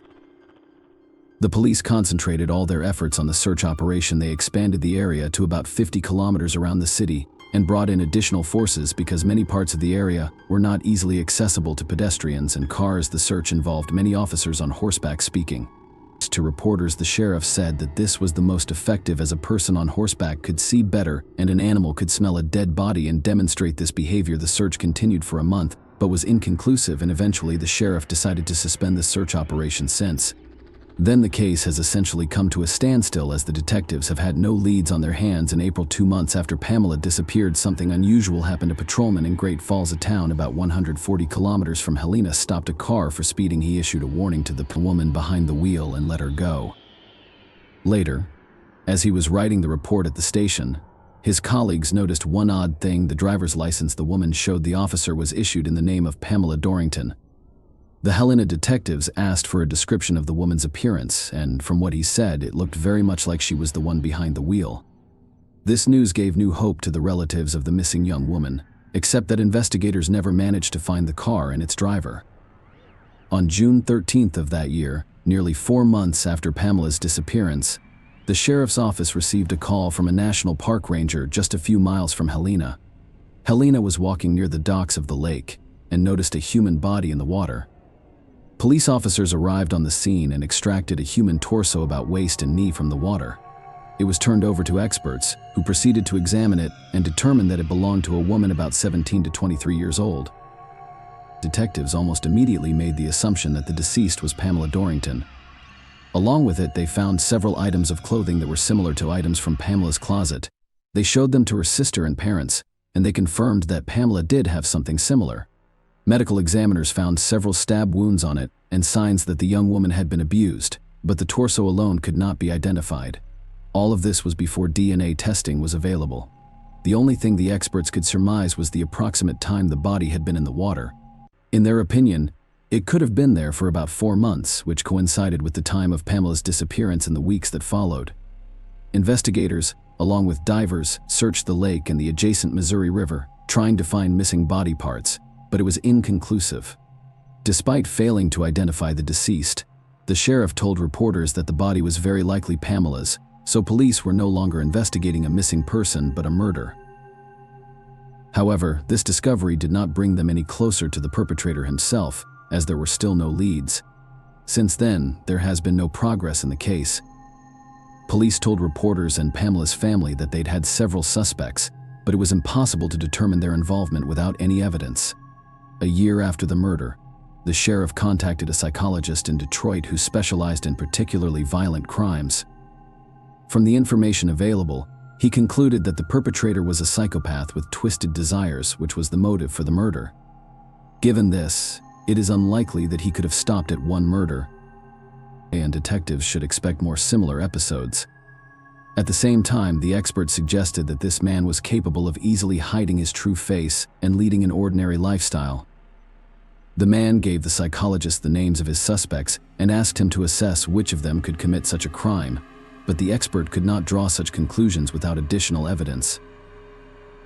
Pamela was not buried until 7 years after the murder on June 14, 1975. In all that time, investigators never found her other remains, nor did they come any closer to catching the perpetrator. Nevertheless, they continued to consider all sorts of possibilities once the detectives even turned to clairvoyance, but the result was quite expected. 15 years after the 1983 murder, something interesting happened. The landlord of the apartment Pamela and Mary had rented was found guilty of murdering his wife. In 1968, a man named Brooke Atlas lived on the first floor directly below their apartment. He had been on the list of possible suspects since the early days, but a complete lack of evidence prevented any conclusions about his involvement. He later married and moved into a private home with his wife. In 1983, their home burned down and experts were quick to determine that it was arson. Moreover, the body of Ellis's wife was found in the house, but the cause of her death was not fire. The pathologist determined that she had been killed by strangulation. Investigators assumed that the man decided to get rid of his wife and house because of financial problems shortly before he declared bankruptcy, and the loss of his insured home could have resulted in a hefty payout from the insurance company. But instead, he received a life sentence for murder without parole and an additional 20. Investigators in Pamela's case were interested in this episode. The man could have used a spare key, and over the months of living near the young woman, he may have well learned their work schedules. Detectives talked to Atlas, but he denied all allegations. Given that there was not a single piece of evidence against him, the cops had no choice but to accept it and hope that sooner or later new leads would emerge in the case. In the 38 years that followed, no progress was made. Pamela's parents passed away without learning the truth, and of her closest relatives, she had only a younger brother. He had given up hope of finding out what had happened to his sister. But in 2021, the case was given another chance. It was turned over to the Unsolved Homicide Squad, and the new detectives decided to reopen the investigation. Pamela's murder was not typical of such units. They usually reopened old cases where the perpetrator left his DNA behind. But because of the lack of analytical tools in those years, it was impossible to use that to catch the killer. In Pamela's case, there was no evidence at all, and the detectives could only hope for luck. They studied all the materials left by their predecessors, including a list of possible suspects. The man was 79 years old at the time and was still serving his sentence. Investigators realized that proving his guilt after 53 years would be very difficult, and the man was unlikely to live the sentencing. Not only could the trial drag on for years without a single piece of evidence, but no judge would even consider such a case, so the detectives decided to take a very unusual approach to the matter. They went to Atlas in prison and offered him a confession to Pamela's murder. In exchange, they guaranteed him that he would receive no additional punishment for it. Such moves on the part of law enforcement are quite rare, especially when it comes to a brutal murder. But in this particular case, they knew they had only two options: wait until they got their hands on some new evidence, which was highly unlikely, or get a confession, and given Alice's age, the second option could disappear at any moment. Besides, Pamela's only living close relative was her brother, who was also of advanced age. The detectives wanted him to know the truth and told him about the possibility of such a deal, and the man agreed. The investigators brought their offer to Atlas and waited to their surprise. The perpetrator said he was ready to confess, but the detectives were in no hurry to confess. They needed to make sure that the man was really involved in the murder, rather than crime. They spent many hours questioning him about the details of the murder. Atlas confessing that he had planned Pamela's murder in advance. After waiting for her sister to go to work, he went up to their apartment and rang the bell. When Pamela opened the door, he told her there was a leak in one of the pipes in her apartment and urgent repairs needed to be made. Pamela let the man in without a shadow of a doubt once. In the apartment, he attacked her and strangled her, then took her body back to his apartment and abused her. This was the main motive for what he did. Atlas then placed her in a barrel and took her to the warehouse of the small airport where he worked as a flight instructor that very day. A few hours after the murder, the man was quietly conducting a few lessons with his students. The barrel stood in the warehouse for several days, after which Atlas took it to the banks of the Missouri River, separated the body, and dumped it in the water. In addition, the man told police several facts and were never divulged, so only the killer could know them. With all this information in hand, the detectives said no doubt that Atlas was telling the truth. 53 years later, they finally succeeded in solving the case. Though they had to guarantee the murderer full immunity, remarkably, the murderer decided to accept the deal for a reason. He said that during his imprisonment he believed in God, began to feel remorse, and apologized to Pamela's relatives for what he had done. The Detroit psychologist's analysis turned out to be quite accurate. Atlas really seemed like a decent man for a long time.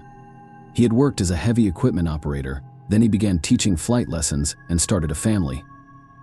Only after the murder of his wife did his true nature become clear.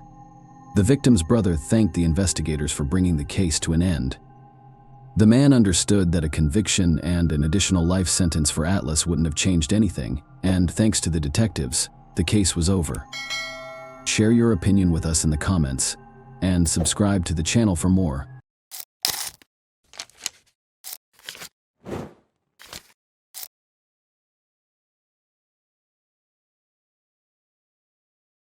Hey guys, welcome to my channel, and today we're going to take a look at another horrible case with you.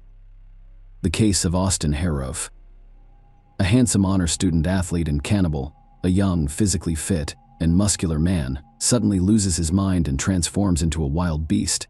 And, if such a transformation occurs, where should one look for the underlying cause of this drastic change? Experts believe that such mental disorders are frequently inherited and can be caused by traumatic experiences, substance abuse, or social isolation. Austin Harris' case stands out. It's more than just a sudden fit of rage, a wild frenzy, or a personality disorder. Medical professionals have diagnosed his condition as a clinical delirium of lycanthropy, and the media has dubbed him a cannibal. It is believed that the young man has a rare psychiatric syndrome in which he believes he is transforming into an animal. The families of the victims, both injured and killed as a result of Harov's transformations, believe he pretended to be insane in order to avoid accountability. Harov did not hide the fact that he had been using various narcotics and psychotropic drugs for a long time, but tests revealed that he was clean at the time he committed the heinous acts.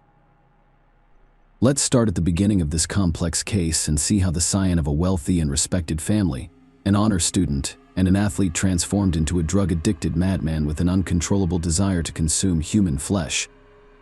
Austin Malcolm Harov, the Golden Boy, was born on December 21, 1996, in the picturesque resort town of Palm Beach, Florida, as the eldest of two children from a wealthy and respected doctor's family.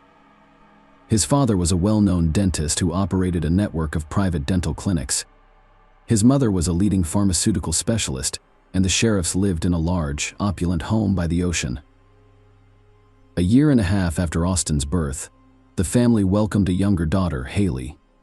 From a young age, the siblings were very close, referring to each other as best friends. Regardless of their privileged upbringing, the children were not spoiled. Their parents ensured that they received a good education and encouraged their overall development and creative potential. Austin was a straight-A student who enjoyed playing the guitar, wrestled and played football competitively, and performed in an amateur theater group.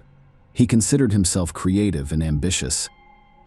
Austin traveled the world with his parents and sister, taking vacations in different locations each time.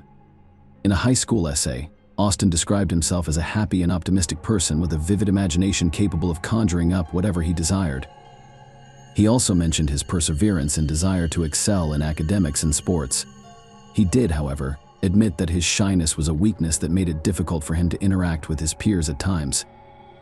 Austin's parents separated when he was 13 years old. His father gave up the family home to his ex-wife and moved into an equally luxurious home with his new love interest, who quickly became his wife. The children lived with their mother, but their father was still actively involved in their upbringing and provided financial support. His mother soon found a new partner and married him within a year, after which he moved into their home. The teenage boy struggled with his parents' divorce, but his emotional turmoil had no effect on his academic or athletic performance. Austin aspired to help and save lives in medicine, following in his parents' footsteps. He hoped to gain admission to a prestigious college specializing in medical studies while remaining an honor student and social outcast. In high school, Austin developed into a true heartthrob. He grew tall to 6 feet 2 inches, had a muscular build, and was quite strong. His charming smile and innocent, open gaze gave him a nearly angelic appearance. However, Harov remained the same shy guy, limiting his ability to socialize with peers and form romantic relationships with girls. In his personal diary, which he kept throughout his adolescence, he wrote about having almost no friends at school because all of his classmates labeled him a nerd and mocked him. The young man also expressed hope that things would improve once he started college, changed his social circle, and moved out of his parents' house. Austin learned a few months before graduating from high school that he had been accepted into the prestigious University of Florida's 4-year medical program. Successful completion of this program would open up numerous career opportunities for him in the future, as well as the opportunity to further his education at any medical school in the United States. The student was ecstatic that his dream had come true. Toward the end of August, his parents drove him to the college campus, where he would begin his studies. Opening up in a vlog, Austin embarked on the independent adult life he had long desired, but little changed for him. Despite his shyness, he struggled to connect with peers.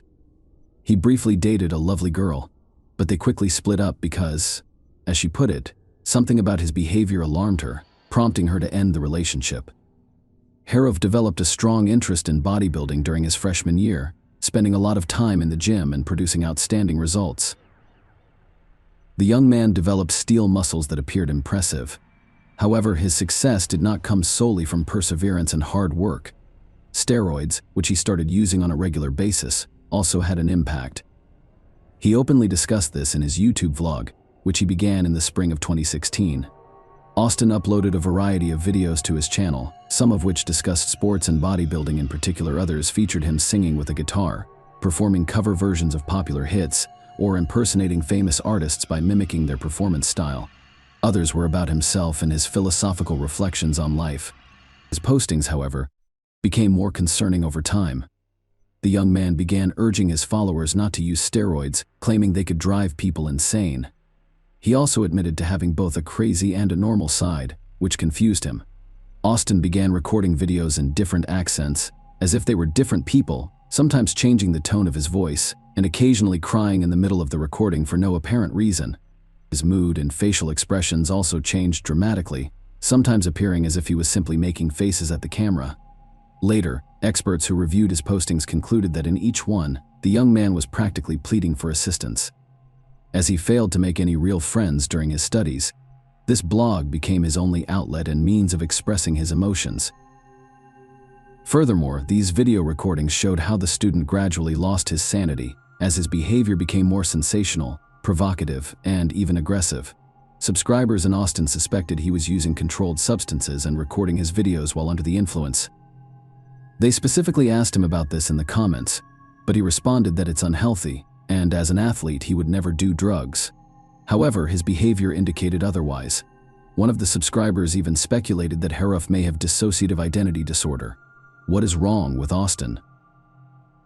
When Austin returned home for the summer, his mother and sister, who hadn't seen him in nearly a year and hadn't seen his blog online, were taken aback by the changes in him. During that time, Austin underwent a significant physical transformation, becoming a veritable mountain of muscle. But that was only the tip of the iceberg. He became strange in every way, speaking nonsense and claiming he no longer needed sleep. Initially, his family did not take his words seriously until the night arrived. Austin promised to patrol the house, protecting his family's peace from some dark forces, and he kept his word, wandering around the house until the morning.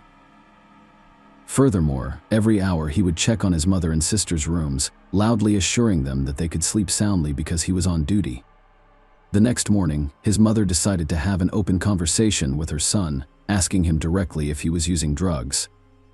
Austin openly admitted that he had tried almost every drug in the last year and described how each one affected him. Among other things, he had consumed a powerful synthetic drug that caused severe hallucinations and fits of rage and could result in a fatal overdose. Nonetheless, he swore to his mother that it was all in the past, and he would no longer touch the poison that had driven him insane. Mrs. Harov made what may have been the most serious mistake after hearing her son out. She chose not to seek help from qualified professionals, believing she could help her son cope on her own. As an experienced pharmacist, she took matters into her own hands. She gave her son a sedative and a sleeping pill, hoping they would help him relax and fall asleep after a restless night. Austin, on the other hand, returned to his post at night after only a few hours of sleep. He continued patrolling the house until morning, informing the residents every hour that everything was fine and there was no need to be concerned. This continued for several weeks, but the mother refused to consult psychiatrists or even inform her ex-husband of the situation.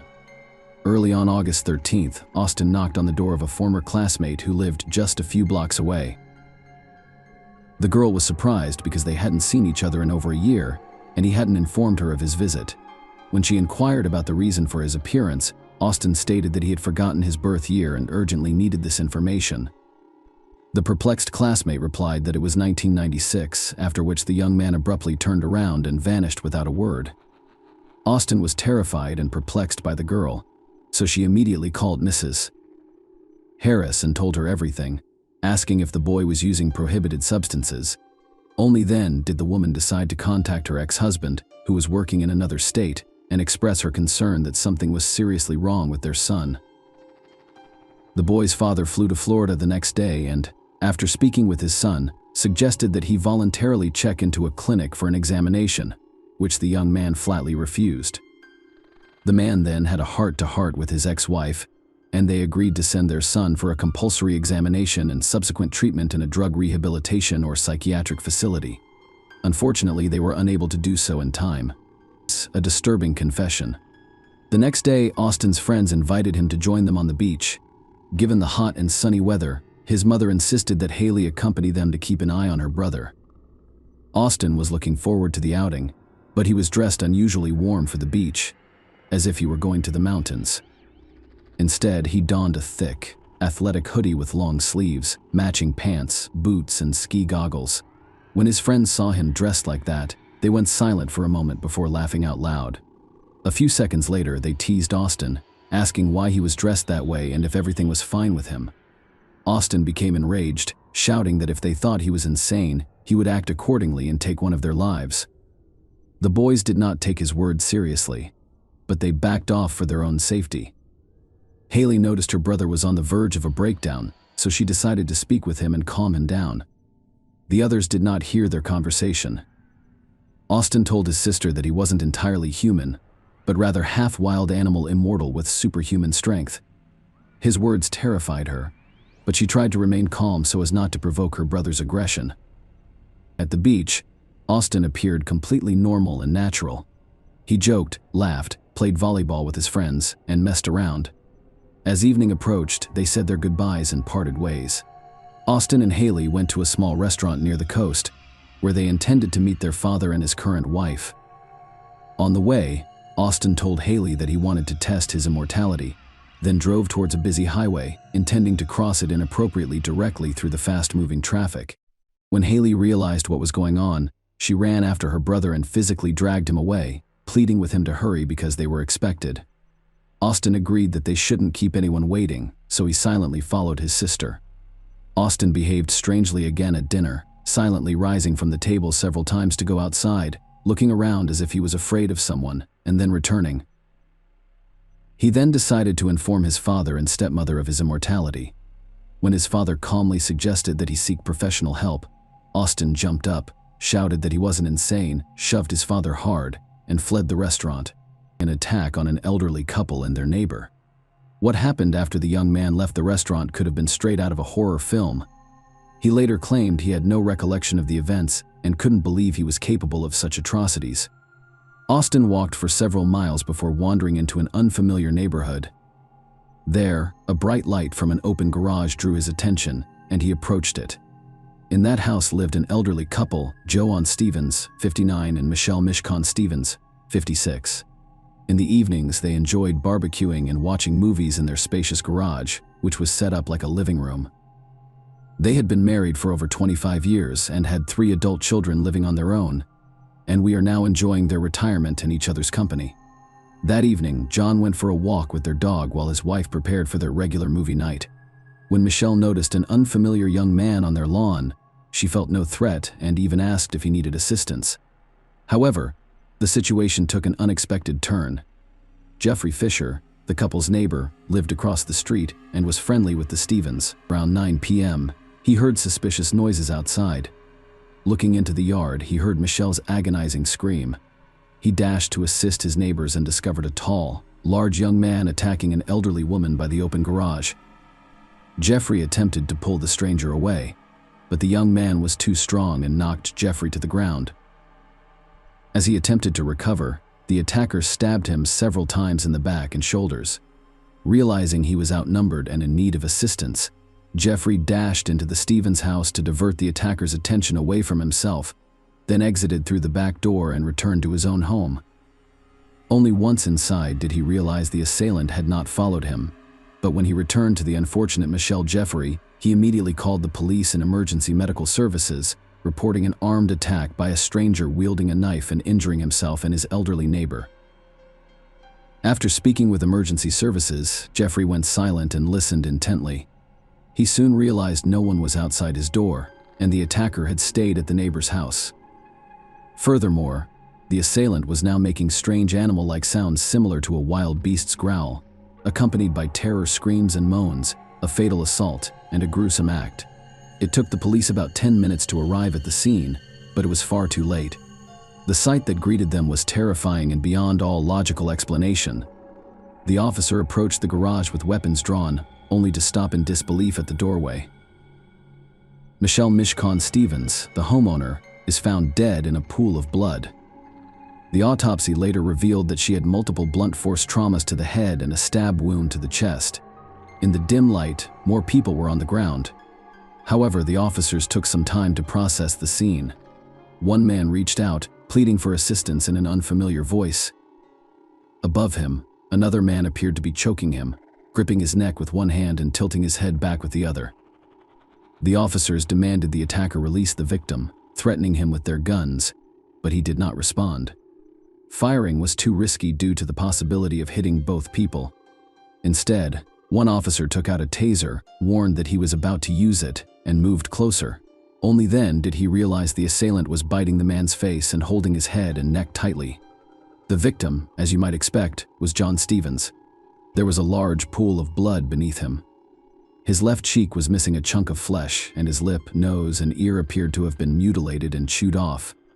The elderly man was immobilized, barely able to move, and silently begged for assistance. The officer shocked the attacker with a taser, but he appeared unaffected, continuing to tear at the victim's face with his teeth.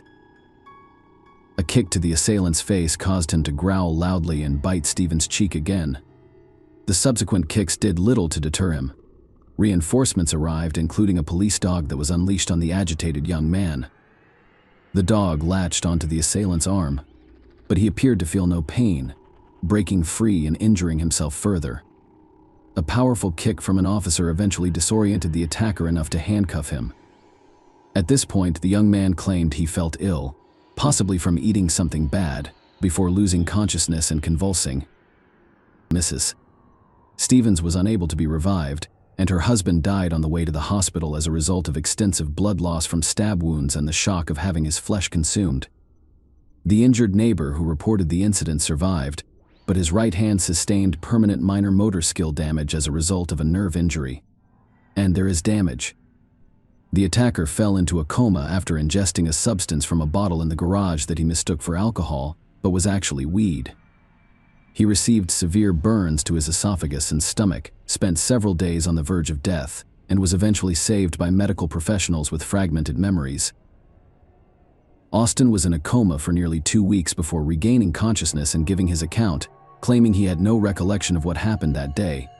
He gradually began to recall the restaurant dinner and the argument he had with his father before walking away. He then described encountering a ghost-like figure who led him through dark alleys and unfamiliar neighborhoods until a light appeared in the distance. The light came from a lantern near the Stevens garage, where the homeowner was preparing a barbecue and taking out food. When his presence startled the woman, she requested assistance. Austin admitted to striking her several times before drawing a knife and claiming he would rid her of evil. At that point, a man named Jeffrey Fisher attacked him, which Austin saw as a demon, and he retaliated with the knife. After fleeing to seek help, Fisher continued to assault the woman until she died. He then noticed a bottle and mistook its contents for alcohol, drinking roughly half of it. Soon after, he heard a dog barking and a man speaking. The homeowner had returned. The scene shocked me. Austin claimed to have no memory of what happened next, at least according to his own statements. Initially, it was thought that Austin was under the influence of powerful narcotics, which could explain his aggression and insensitivity to pain. However, when tested at the hospital, his blood contained no traces of drugs, medication, or alcohol. This led to the conclusion that Austin may have experienced a psychotic episode, acting without awareness of his actions.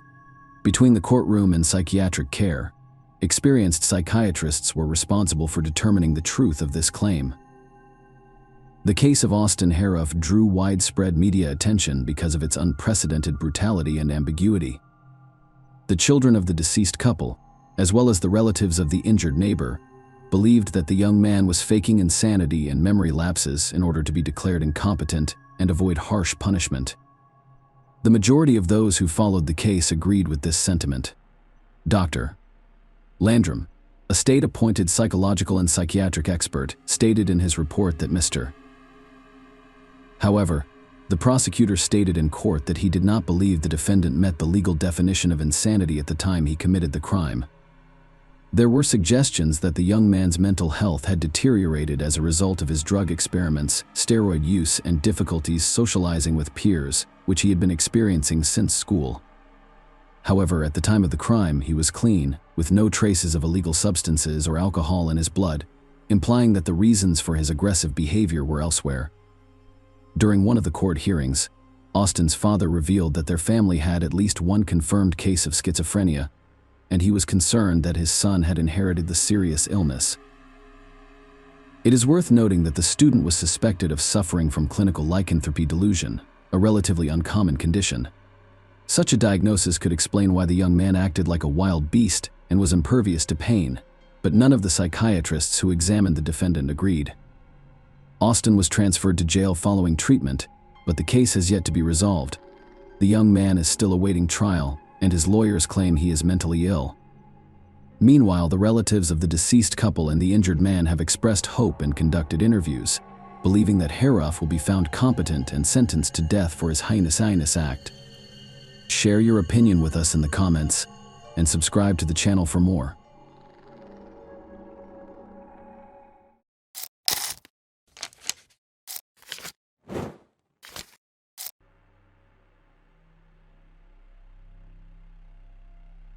Hey guys, welcome to my channel, and today we're going to take a look at another horrible case with you. The dramatic story began in 1995. The bodies of two lovers were discovered on the shores of Juliet Lake in Georgia. It took authorities nearly 2 years to identify and apprehend the criminal. The final word in this case was spoken 18 years after the crime was committed. Juliet is an unincorporated community and census-designated place in Monroe County, Georgia. Just a few days ago, the new year of 1995 arrived, and many people were still in the holiday spirit. However, it was a difficult time for a local sheriff who had grown accustomed to believing that his job was easy. On January 3, a man called the police to report that he discovered two lifeless bodies while walking near Juliet Lake. The sheriff and his deputy went to the crime scene. You can get a sense of Juliet's size by looking at the sheriff's office. Nothing more serious than a fight or theft has occurred here. That's why the sheriff and his deputy were astounded by what they witnessed. There was a white Honda on the lake's shore, with the man's body inside, and it wasn't far away. The body of a young woman lay on the ground. You didn't have to be an expert to recognize that both of them died from gunshot wounds. There were personal belongings of the victims inside the car, including their documents, which revealed that the male body in the driver's seat was 22-year-old Grant Patrick Hendrickson. Michelle Lee Cartagena, 19, was the second victim in this violent crime. The state police were notified of the incident. Soon, officers from the Major Crimes Unit arrived at the lake, along with forensic experts. The first thing detectives noticed, which could have been a motive for the crime, was Michelle's partially exposed body with her skirt pulled up. Based on the location of bullet holes on the car's body, detectives assumed that the criminal opened fire on the couple while they were inside. Grant was hit with 3 bullets. Unfortunately, he had no hope of survival. Michelle was shot twice and was presumably conscious when the criminal pulled her out of the car. The position of her body, with her legs spread wide open, indicated that the criminal may have wanted to take advantage of her helplessness, but did not, as life had left her. Forensic experts discovered dark mucus on the insides of her thighs, which turned out to be saliva containing chewing tobacco particles. The saliva samples were sent to the laboratory for analysis. During the investigation of the crime scene, the police discovered significant evidence, specifically bullet cases of 2 different calibers, 13 .223 caliber casings and 4 9mm casings. If 2 types of weapons were used in the crime, it is possible that there were 2 criminals, When Grant and Michelle's families learned what had happened, they were both shocked. They had no idea who or why would want to do this to their children. Grant, like Michelle, was his parents' only child. Michelle Lee Cartagena was born May 2, 1975, in Monterey, California. She was a member of the school marching orchestra band, the top singles tennis player, the softball team captain, and a member of the National Honor Society. Michelle spent her free time volunteering with the Red Cross Society and the Animal Welfare Association, as well as visiting the elderly. Her father described her as a gifted and talented woman full of love and life, who aspired to be a doctor so that she could help others and contribute to society.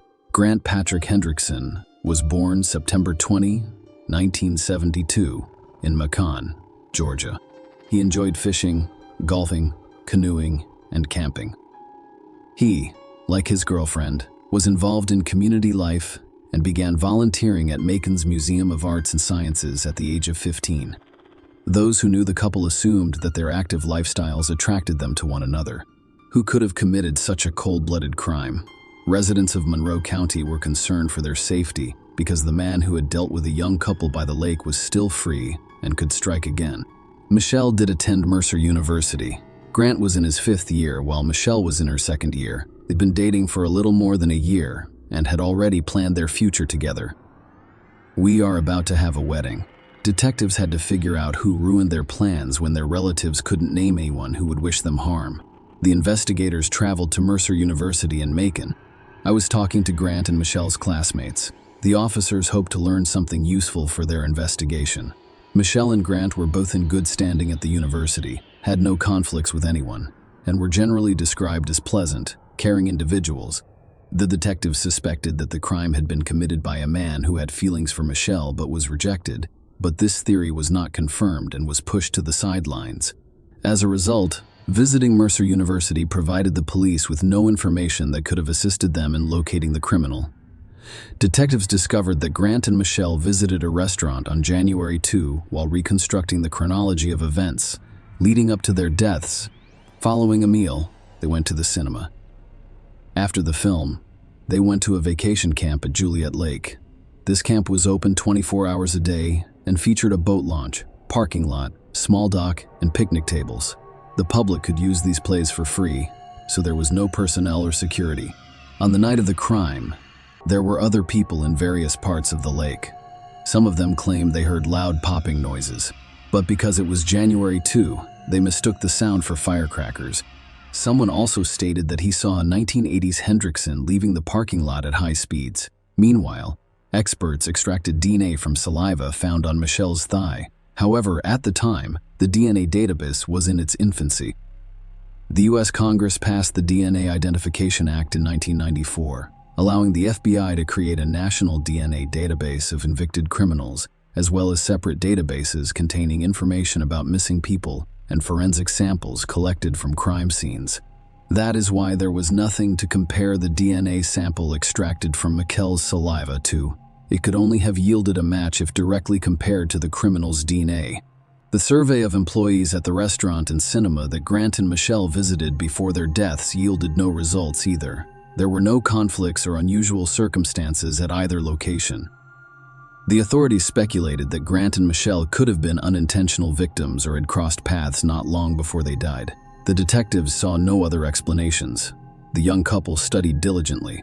We are not associated with any shady individuals and do not use illegal substances. And the fact that the criminal did not take any money or other valuables from the car indicates that the crime was motivated by something other than greed. The state forensic lab determined that the weapons used in the crime were most likely an AR-15 rifle and a 9mm Ruger pistol. The police interviewed over 100 people, and a few dozen potential suspects were ruled out after voluntarily providing DNA samples for comparison. As a result, the investigation has come to a halt more than a year and a half after the crime in the fall of 1996. Agent Randy Upton of the Georgia Bureau of Investigation took over the case. After thoroughly studying the case, he decided to take a different approach and began looking for the criminal himself, as his predecessors had. But for his weapon, which he used in the attack on Grant and Michelle, Agent Upton went to Macon's largest gun store, and requested a list of people who had purchased an AR-15 rifle between 1985 and 1985. Now the agent had a list of 108 names. He began calling people on the list, telling them that they would be extremely helpful to the investigation if they allowed their weapon to be examined and provided a DNA sample for analysis. Most people readily agreed to cooperate. Following the appropriate tests, the list of potential suspects began to shrink. On November 27, 1996, Upton called Andrew Allen Cook, 22, who was also on the list, in conversation with Andrew. Agent Upton explained the purpose of his call and requested permission to examine Cook's rifle. Andrew replied that it was impossible because he sold it in April 1994, 8 months before Grant and Michelle died. However, according to gun store records, Andrew Cook was unable to sell his rifle in April 1994 because he had purchased it in August of that year. Agent Upton realized his interlocutor was lying. When Upton asked Cook to provide his DNA sample, he said he needed to speak with his father, an FBI agent, first. And then he hung up. Upton immediately realized that Andrew Cook could be the person he was looking for. It was discovered that 5 months after Grant and Michelle's deaths in May 1995, a cook pawned his rifle at one of the gun stores. The police also discovered that in December 1993, a Cook's acquaintance purchased a Ruger pistol on his behalf because he was too young to do so himself. He sold the pistol to one of his friends in July 1995, just after pawning the rifle. To summarize what has been said, he got rid of both his rifle and pistol 6 months after the deaths of Grant and Michelle Andrew Cook, which was far from a coincidence. The more the police learned about Cook, the more they were confident that they were on the right track. As it turned out, shortly after Grant and Michelle's deaths, he not only disposed of his weapons, but also his car, a 1987 Hendrickson. This vehicle fits the description of a car found near the crime scene. Cook worked in a diaper factory, which Agent Upton decided to visit. Andrew was not at work, but the agent spoke with a friend and colleague. According to court documents, a colleague reported that they recently discussed the worst thing they had ever done, and Andrew stated that he shot someone with a rifle. The colleague didn't believe the story but wanted to know why he did it. The cook responded that he wanted to see if he could get away with it. The colleague also stated that Andrew chewed tobacco frequently. Another friend testified that in late November 1996, the cook told him he needed to leave town because it was getting too hot. Agent Upton began looking for Andrew Cook, who had not lived in his parents' home in several years. Randy Upton contacted his father on December 4, 1996, and set up a meeting. John Cook was indeed an FBI agent with 29 years of experience. During the meeting, Agent Upton explained to John that he is investigating the crime committed at Juliet Lake, which is why he wishes to speak with his son Andrew, but cannot locate him. John became aware of Grant and Michelle's case through the media. He himself did not take part in the investigation. He told Upton that he does not consider his son a suspect, but he promised to find him and speak with him. Later that day, John was able to reach Andrew on the phone. He informed his son that the detective in charge of the Juliet Lake case was looking for him and inquired whether he knew anything about it. His son's response turned his entire life upside down. Andrew told Daddy, "I can't tell you. You're one of them. You are a cop." When John Cook asked the next question, he prayed that his son would say no. "Were you the shooter?" he asked. After a brief pause, Andrew replied yes. He told his father that one night, while fishing at Juliet Lake, the couple drove there, and he got into an argument with the driver. According to him, Grant threatened him with a pistol. He became enraged, took his rifle, and did something that could not be undone. John Cook asked his son to contact the authorities, but Andrew replied that he would just disappear. John was stunned by his son's story. It was extremely difficult for him, but he remained professional. The next day, John went to the Monroe County Sheriff's Office and informed them about his son's confession. At the time, no one knew Andrew had been arrested in the neighboring county that morning for shooting deer and turkey outside of the hunting season. He introduced himself under an assumed name, but it became clear when Agent Upton learned that Andrew Cook had been arrested. He traveled to Jones County to speak with him. Upton was unaware of this the day before. Andrew confessed everything to his father. After arriving at the Jones County Sheriff's Office, Upton introduced himself and asked Andrew Cook to answer a few questions. He replied, "2 years have passed, and you still have nothing. I once owned a Honda. I once owned a rifle, and I used to have a Ruger, but now you're trying to set me up. He then stated that if they called his father and found him a lawyer, he would confess everything. Andrew was delivered to Monroe County. The sheriff allowed John Cook to speak with Andrew one-on-one. When John hugged his son, both of them cried. John expressed his disbelief that Andrew had told him the truth, to which Andrew responded that he was not fishing that night and that when he arrived at the lake, the victim's car was already there. Grant and Michelle didn't notice how he approached the car with his rifle and opened fire. Then, he claims he fired a few more shots from his pistol before pulling the woman out of the car to confuse the cops. He spat on Michelle on purpose to ensure that the police couldn't find him using his name. Andrew Cook was charged in the case involving Grant Hendrickson and Michael Lee Cartagena. In addition to Andrew's confession, police have identified the current owners of the rifle and pistol he used during the crime. A forensic ballistic examination revealed that Michelle and Grant were killed with the same firearms. Andrew's DNA was also tested, and it matched the sample extracted from Michelle's saliva. The trial started in 1998. John Cook spoke at the trial. He repeatedly apologized to Grant's and Michelle's families, but he also stated that his apologies would not bring them peace.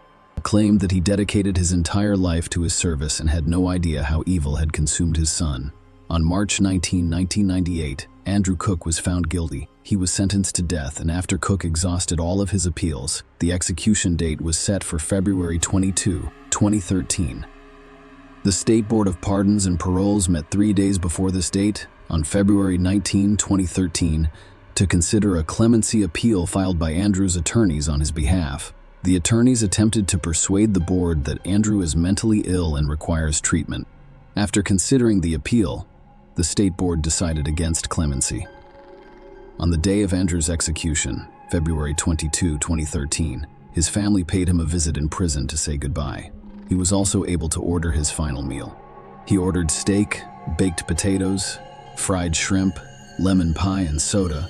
As he was strapped to a gurney in the death chamber, he said his final words, "I'm sorry, but I'm not going to ask you to forgive me.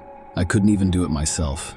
He thanked his family for their support and presence, and he apologized for taking so much away from them all. The injection was given at 11:08 p.m. 14 minutes later. Andrew Cook, 38, was pronounced dead. Following the execution, Grant's mother, Mary Hendrickson, stated that she had been waiting for justice for 18 years. She added, "I believe that was the devil's work. When all this was going on, I was just thinking to myself, well, the devil will not win. He's not going to win my heart. He's not going to win my heart. He is not going to win." On June 21, 2023, the media reported that John Cook had died at the age of 81. Share your opinion with us in the comments and subscribe to the channel for more.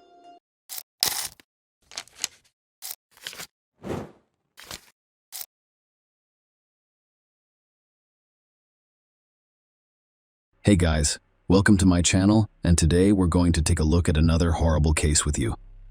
In 2012, at the Summer Olympics in London, a young Puerto Rican boxer named Felix Verdejo Sanchez shone brightly.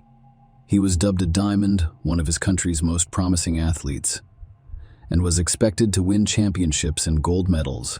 Then it appeared to everyone that this talented and motivated young man would achieve great things in sports. In 2021, the boxer's name appeared in all of the world's media, but this time in the Criminal Chronicles section. This story is about a teenage attachment that turned into an addiction and resulted in a terrible tragedy, as well as how the author of the main knockout of 2014, who was praised and promoted by two-time Olympic champion Vasily Lomachenko, nearly received a death sentence, but was eventually sentenced to life in prison. It is worth noting that, despite the presence of irrefutable evidence and confessions from the boxer's accomplice, he continues to refuse to plead guilty. The future world boxing star was born in San Juan, Puerto Rico, in 1993. Born on May 19, he grew up in a large, modest family and developed an early fondness for sport. True in childhood. He intended to make baseball a part of his life, but a funny incident changed everything. When the boy was 9 years old, a family friend came to see them with his son of the same age. The boys were playing in the yard when they suddenly got into a fight. Parents separated the children, and the future athlete's father advised him that if he wants to fight someone in the future, he should wear boxing gloves. Following that fight, Felix was taken to a local gym at his request, where the boy fell in love with boxing, as he later admitted after the first training session. At the age of 16, he won the Pan American Junior Championship. A year later, he won his country's championship, and a year after that, he competed in the Olympic Games in London, reaching the quarterfinals. In the same year, he began his successful professional wrestling career. Verdejo competed in 29 fights, winning 27 of them convincingly, and in 2014 he was named the author of the best knockout in a fight against Sergio Villanueva. Felix won his first championship belt, the WBO Latino title, a year later and defended it 6 more times over the next 2 years. Everyone who witnessed the fight was certain that this young man would leave his mark on the history of world boxing. Meet Keishla Rodriguez. The girl was born in San Juan in November of 1993. Her full birth name is Keishla Marlene Rodriguez Ortiz. Her parents, Josie and Kyla Rodriguez, shared another daughter, Belize Nicole, and they also raised Kyla's son, Jonathan. Keishla, who had a previous marriage with a woman, grew up to be an open and sociable girl. She excelled in school and adored animals, with aspirations of becoming a veterinarian in the future. Her best friend was her sister, Elise, to whom she confided all of her secrets and concerns.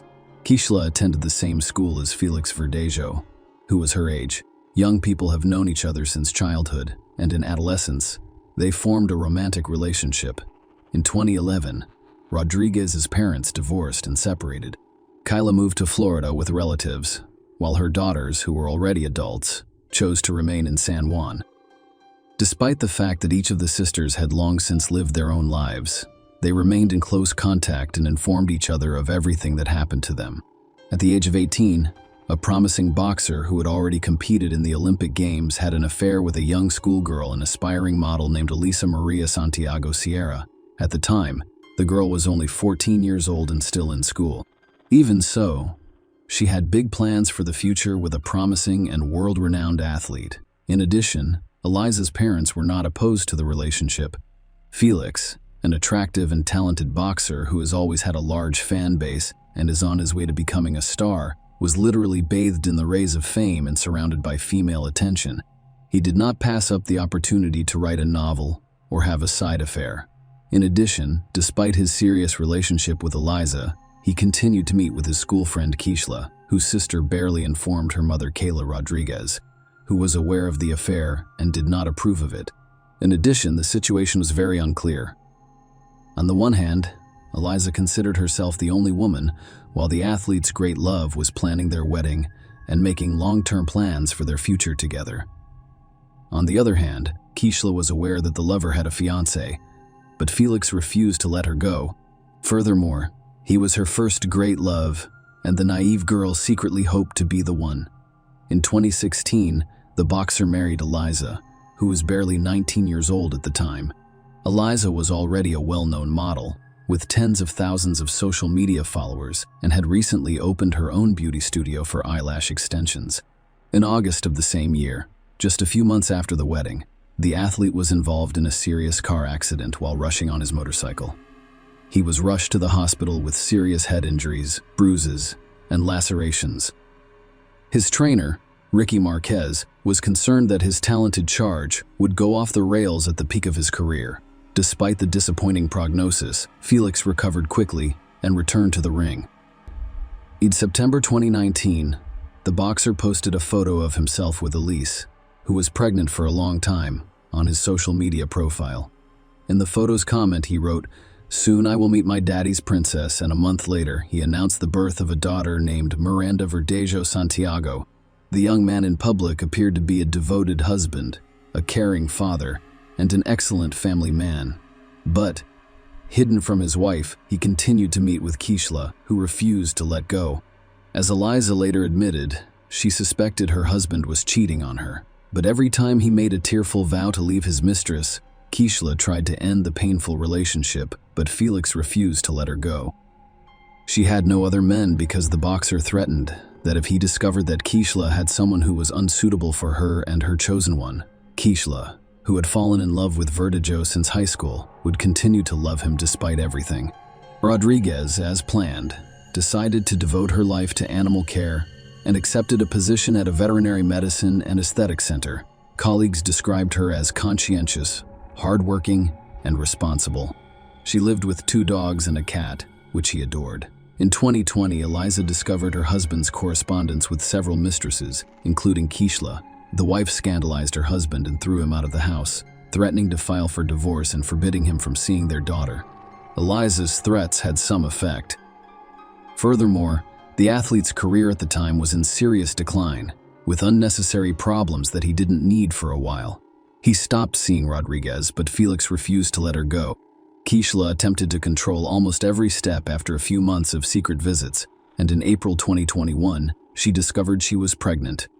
She purchased a rapid test from the drugstore, which only confirmed her fears. She first called her sister, who was aware of her complicated relationship with the athlete, and explained everything. Abortion was out of the question because Keishla was already 27 years old and ready to have a child, even if it meant raising it on her own. A few days later, Keishla broke the news to her child's father, hoping in her heart that he would accept it, but Felix was not pleased, to say the least. He became enraged and told his mistress that she should see a doctor, and if the pregnancy was confirmed, she would need to have an abortion. Rodriguez responded with a firm refusal, but the boxer began to threaten and insist. Felix stated that an illegitimate child will eventually destroy his reputation, which he cannot allow. Following Keishla's hospital visit, her pregnancy was confirmed, and she now had a certificate to prove it.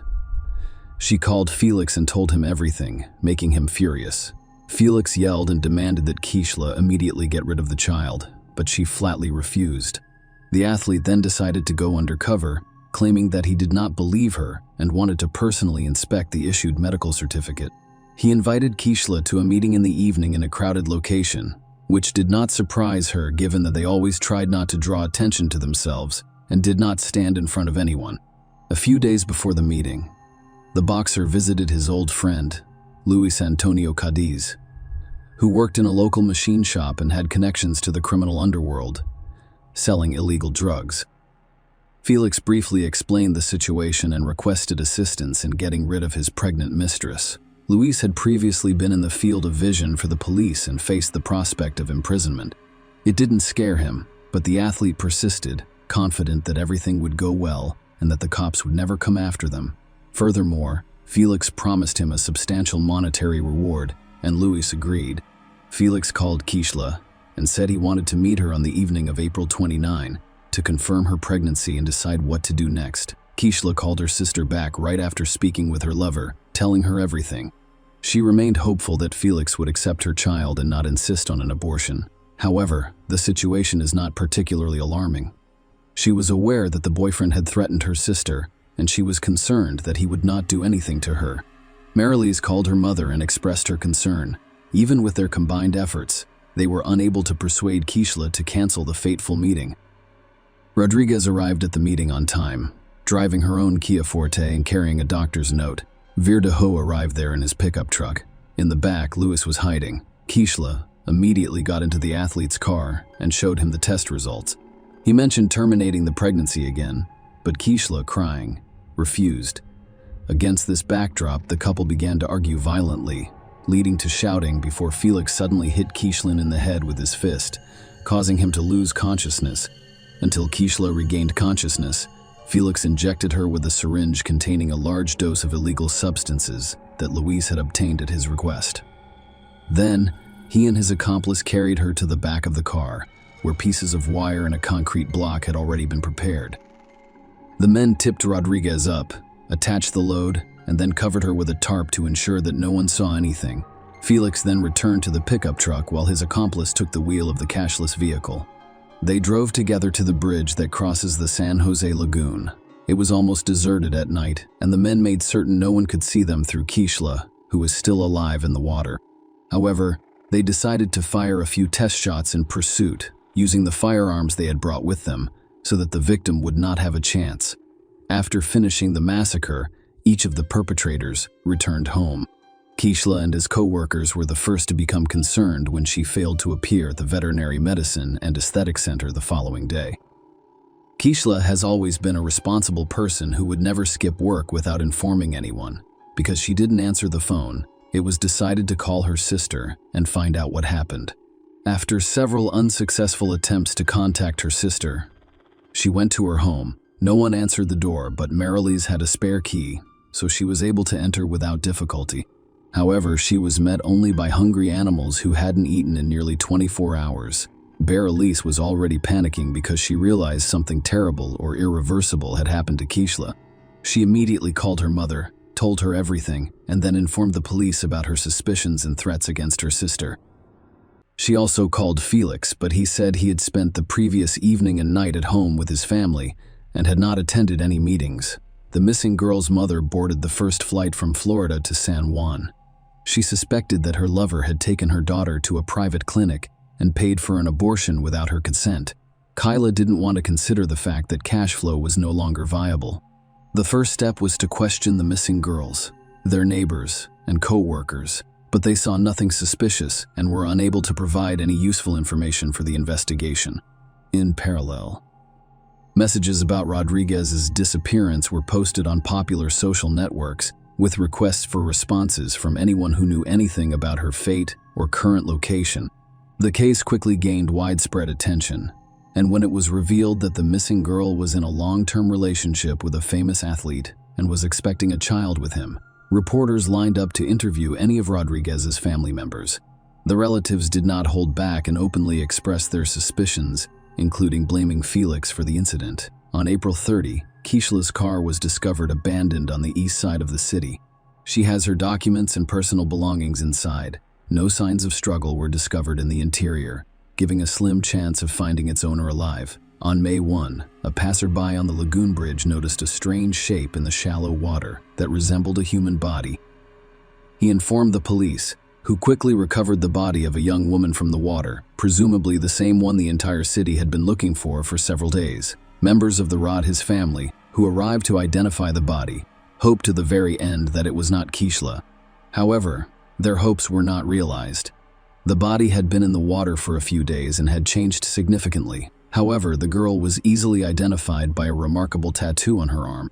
When news of the gruesome discovery reached the press, city residents revolted and began to hold spontaneous rallies, demanding punishment for those responsible, who were detained and taken to the police station for questioning on the same day.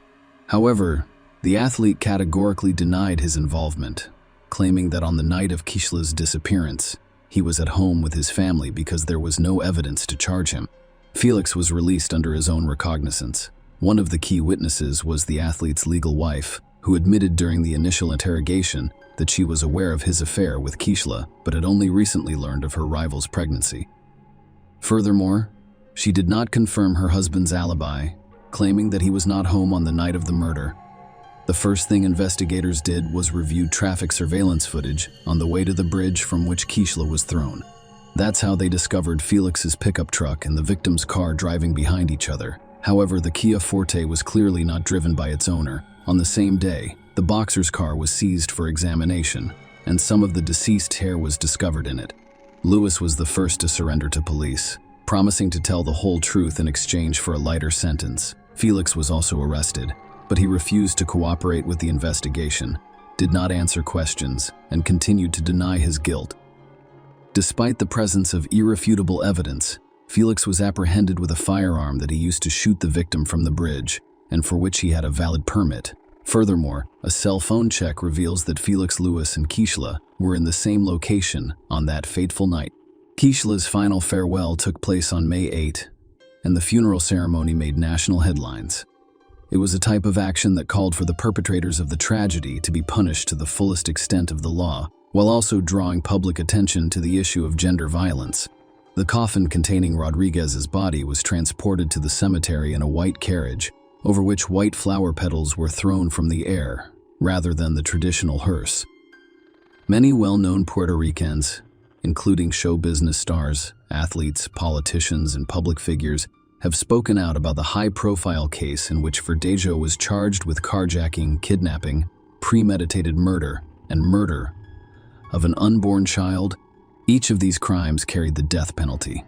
However, the relatives of the deceased requested from the start that the court sentence the killer to life in prison so that he could suffer in captivity for the rest of his life.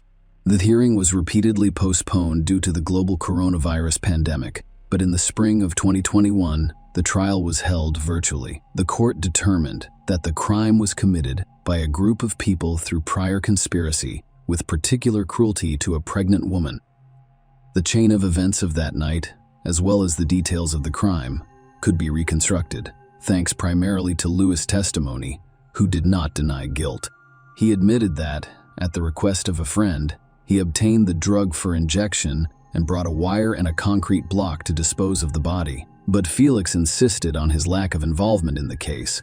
Although his words had no significant impact on the situation, the boxer's wife, who testified in court almost immediately after her husband's arrest, filed for divorce and attempted to distance herself from what was going on, focusing on the development of his business and raising a young daughter instead. According to some reports, Lisa Santiago recently remarried. Elisa admitted in an interview that she had received numerous anonymous calls and messages containing death threats, as well as death wishes for her and Miranda.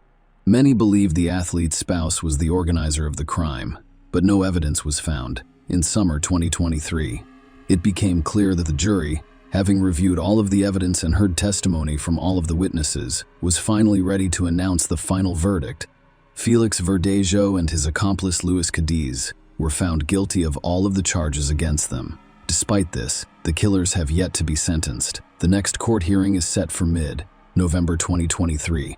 Most likely, both men involved in Keishla Rodriguez's and her unborn child's deaths will be sentenced to life in prison with no possibility of parole. Share your opinion with us in the comments and subscribe to the channel for more.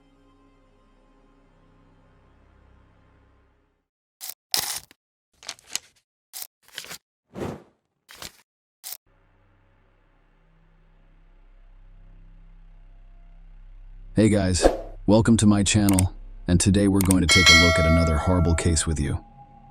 In this video, we will talk about what happened in Windsor, Canada in 2018. Autumn Taggart, 31, lived on the third floor of this building with her son, Gavin. On June 10, the boy awoke and went into his mother's room. Her room was completely disorganized. He tried to wake up his mother, but Autumn lay motionless. The Autumn Taggart case received widespread attention, and Canadian police enlisted the assistance of their American counterparts to locate and apprehend the suspect. Autumn Taggart was a single mom in 2018. Her son Gavin was 9 years old, and they lived in Windsor, about a mile from the border between Michigan and the United States and Ontario, Canada. On Saturday, June 9, 2018, Autumn and Gavin spent the afternoon with the child's father, Chris Sherwin. Autumn maintained friendly relations with him after their breakup. They both did their best to ensure that the breakup did not have a significant negative impact on Gavin.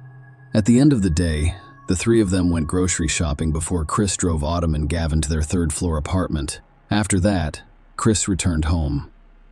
Before going to bed, Gavin played video games with his mother, unaware that the following night would be an unimaginable nightmare for him. Gavin awoke to a noise while it was still dark outside. He was startled and opened his eyes to see an unknown man standing next to his bed. Before leaving Gavin's room, the stranger instructed him to close his eyes and sleep. His mother's room was behind a wall. It's on the right in this image. After about a minute, Gavin heard her scream. The boy had never felt such fear before. A few minutes later, silence hung in the air. His mother stopped screaming, and he quickly fell asleep. When Gavin awoke, it was already morning, and he was getting out of bed. He first went to his mother's room. Everything there was shattered and destroyed. Autumn was lying on the bed. Gavin, 9, initially believed his mother was sleeping, but when he saw the blood on her nose, he knew she was dead. It shocked him. The boy was unwilling to believe it was true. He spent the first half of the day playing on the console and watching YouTube videos, attempting to distract himself from the fact that his deceased mother was lying in the next room. In the afternoon, he couldn't take the pressure anymore. He began crying and decided to tell someone about it. After entering his mother's room, he took her phone and used Messenger to contact his father. He texted him that Autumn hadn't woken up. Chris and his girlfriend drove immediately to Autumn and Gavin's house. After parking and exiting his car, Chris noticed his son standing behind a sliding glass door on the third floor. Chris did not have an electronic key to enter the building, so Gavin went downstairs and let him in. He asked his son to stay with his girlfriend while he investigated why Autumn hadn't woken up, then entered the apartment and the bedroom. Chris noticed that Autumn was very pale. She had bruises on her face and body, and her nose was bleeding. The man immediately dialed 911. The police and an ambulance arrived at the address he provided, but the paramedics were forced to declare Autumn dead due to the injuries on her body and the signs of a struggle in the bedroom. It was clear that it was not an accident. Investigators began searching for possible evidence in the apartment. Meanwhile, a child interrogation specialist speaks with Gavin and learns about the overnight guests who told him to sleep.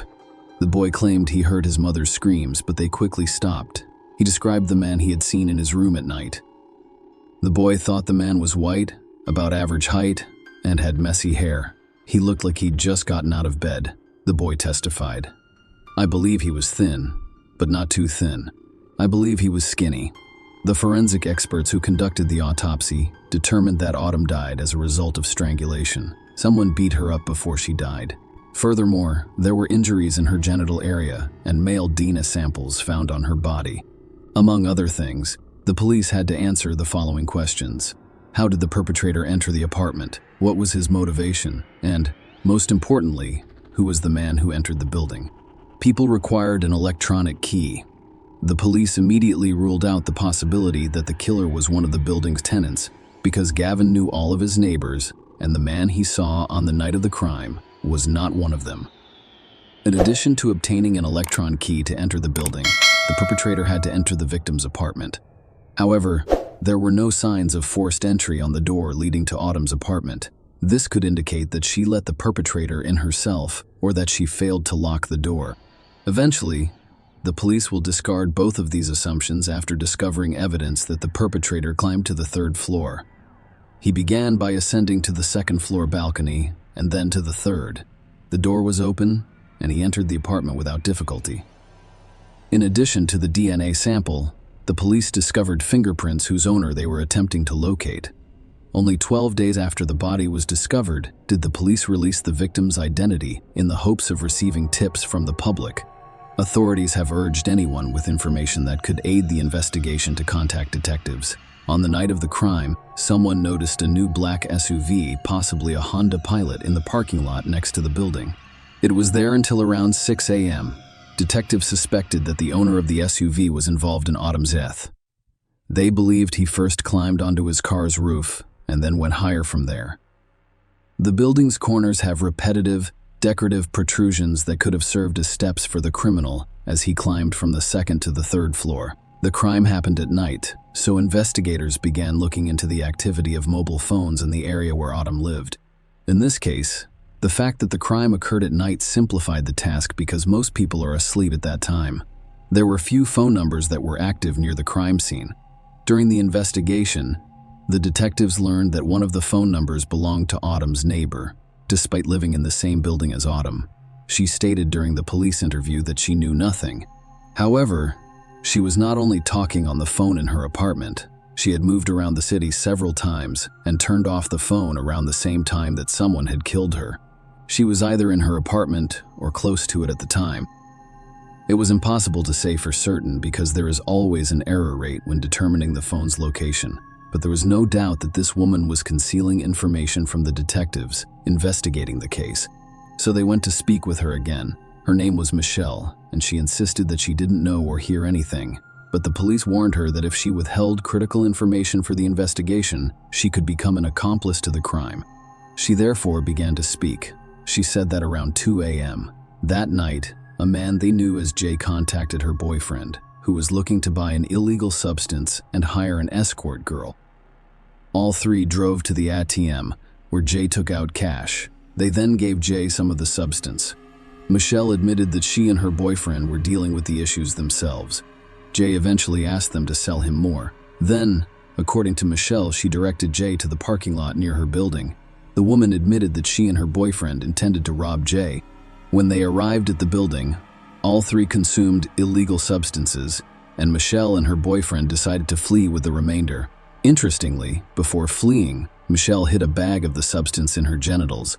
Fortunately, there are no details on how she did it, but it's worth remembering this moment. It will be necessary in the future. According to Michelle, she and her boyfriend fled, taking not only the substance but also some of Jay's money. They dashed to the building's entrance and then went upstairs to their apartment, where they locked themselves in, sat quietly, and did not turn on the lights. Jay was unable to enter the building because he did not have an electronic key. He couldn't shout or honk because someone would have called the cops. Furthermore, according to Michelle, when they looked out the window, they noticed shoe marks on Jay's car roof. The man drove away around 6 a.m., and investigators assumed Jay climbed into the building to find the people who stole the substance and money from him, but he had no idea where Michelle lived. So he probably entered Autumn's apartment by mistake. The police now had the suspect's phone number and photo. These images are from a camera at the bank's entrance, where he was withdrawing cash to buy the substance, as well as an ATM camera. After checking the phone number, investigators discovered that his name was not Jay. The man's real name was Jitesh Bogle, and he was a 27-year-old Canadian citizen living and working as a car development engineer in Warren, Michigan. He also owned a black Honda Pilot SUV and used to visit Canada almost every day. To get to Windsor, he only needed to cross the river via bridge or tunnel. Authorities were able to track his movements and discovered that he had left Canada on the morning of June 10. The day Autumn died, he left the country and has not returned since. Jitesh sold his car after the police released details about the black SUV incident at the victim's home. The Canadian police contacted their American counterparts and asked for assistance. They learned that Jitesh was planning to relocate from Michigan to Washington State. His parents lived in Kent. After leaving a good job for unknown reasons, he returned to his parents' home. The fact that he decided to relocate, get rid of his car, and stop visiting Canada was very suspicious. However, the police required irrefutable evidence to arrest and extradite him to Canada. The Windsor police asked the U.S. National Security Agency to assist with the investigation and track the suspect's movements. The male DNA discovered on Autumn's body most likely belongs to Jitesh. To prove it, they needed to collect a sample of his DNA for comparison. Agents from the United States tracked the suspect's movements. They were aware that he was planning to relocate to Washington State and were concerned that he might leave for a third country. Jitesh also tried to change his appearance by removing his beard and wearing blue contact lenses. Fortunately, Jitesh was not particularly cautious. One day, he went to one of Warren's bars and drank. When he finished his last glass and left the bar, the agent seized the glass, obtaining a sample of his DNA. It took some time to compare it to the sample on Autumn's body, but the results were not unexpected. The victim's body contained male DNA that matched Jitesh Bogle. On August 17, 2018, more than 2 months after Autumn Taggart's death, Jitesh was arrested at his parents' home in Kent, Washington. The arrest surprised him. The man appeared to believe that the police would not track him down. The U.S. authorities have begun the extradition process to his homeland. In the extradition documents, the prosecutor stated that Jitesh was a threat to society, posing a flight risk and being unpredictable. Shortly after, Canadian police charged him with the murder of Autumn Taggart. The trial was postponed for an extended period of time due to country-imposed restrictions. It started in November 2021. There were 3 separate courtrooms, allowing for social distance. The main courtroom housed the judge, the prosecutor, the jury, and the defendant, along with his defense. The other 2 courtrooms featured large screens that showed the trial to Autumn's relatives and others. Jitesh Bogle pleaded not guilty to first-degree homicide, claiming that he accidentally killed Autumn.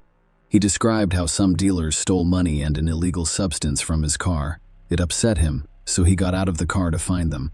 He didn't remember much of what happened that night because he had consumed so much alcohol and other substances. He remembered climbing onto the balcony before entering the apartment.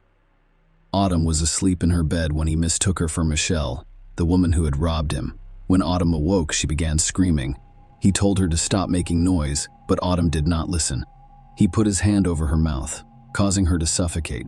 According to the man, he realized he had accidentally killed Autumn after the scream stopped. He then performed CPR on her, but it didn't work. Jitesh couldn't remember how the genital injuries appeared on Autumn's body, or how he left her apartment. Jitesh and his attorneys asked the prosecution to dismiss the first-degree life deprivation charges because they believed it was an unintentional crime.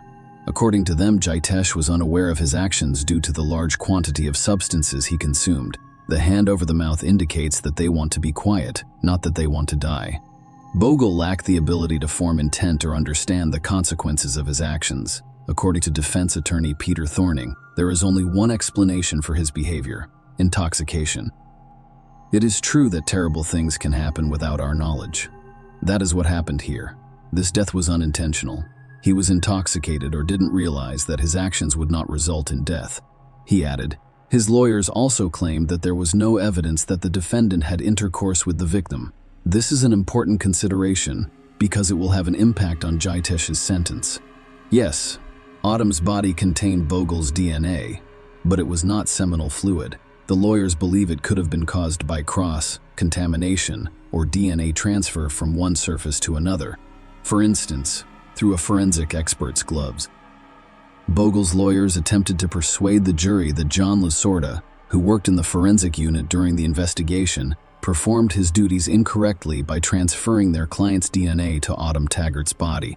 Lasorda's role was to photograph the scene and collect any evidence that came into direct contact with the victim.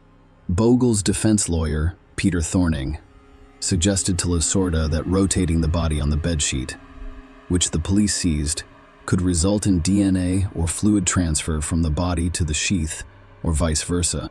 This is known as cross-contamination. It is not impossible, Lasorda stated during cross-examination. Thorning asked Lasorda if he had the necessary training to work as a forensic identification expert. Lasorda stated that he changed gloves between touching each piece of evidence and grabbing his camera to photograph it to avoid cross-contamination. Lasorda examined the evidence in Taggart's room, looking for fluids, urine, saliva, and sperm. Lasorda testified that the likelihood of actual assault increases when there is a deceased female victim compared to a male victim.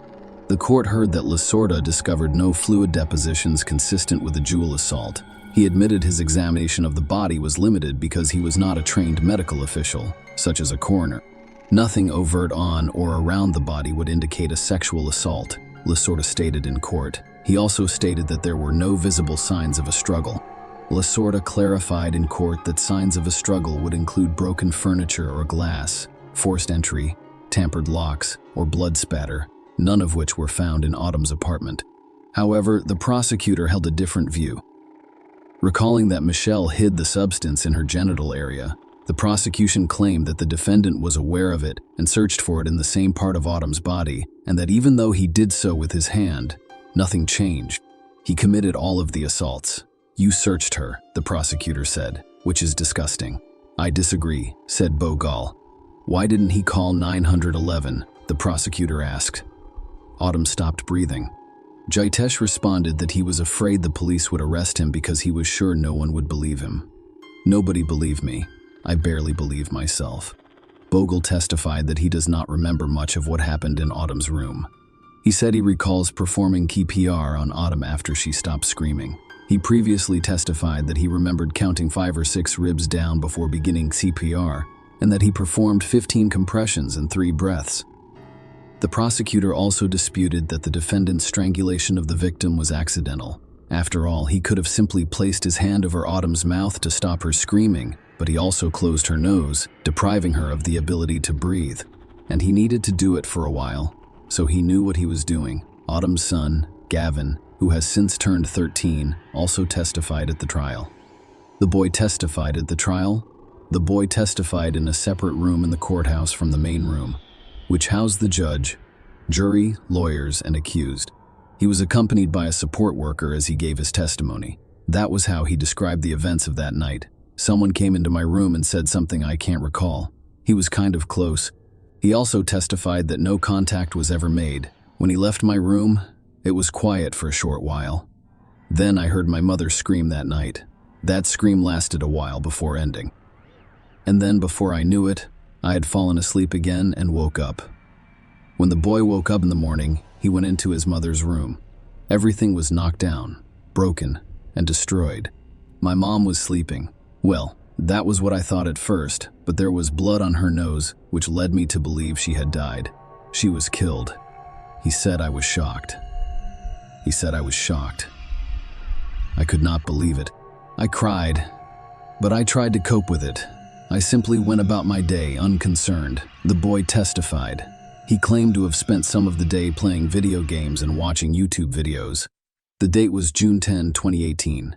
Later that day, he sent a message to his father using his mother's phone. I could not take it anymore. I needed to tell someone about it. Gavin said. Chris Sherwin Taggart, his former partner and their son's father, testified that he last heard from her via text message around 12:30 a.m. on June 10. In the morning, he texted again, but no one responded. At that point, he expressed concern. Later that day, he claimed to have received a text from Taggart's phone. He soon realized it was his son. A copy of the text messages was displayed in court for the jury to view. On December 1, 2021, a 12-person jury convicted Jitesh Bogle of first-degree life deprivation. They discovered no conclusive evidence that Bogle had intercourse with Autumn. I can't say we were not nervous. It's definitely the correct decision. Autumn deserved it. Her son deserved it. John Taggart, Autumn's father. Justice. That's exactly what we wanted. That's what we have.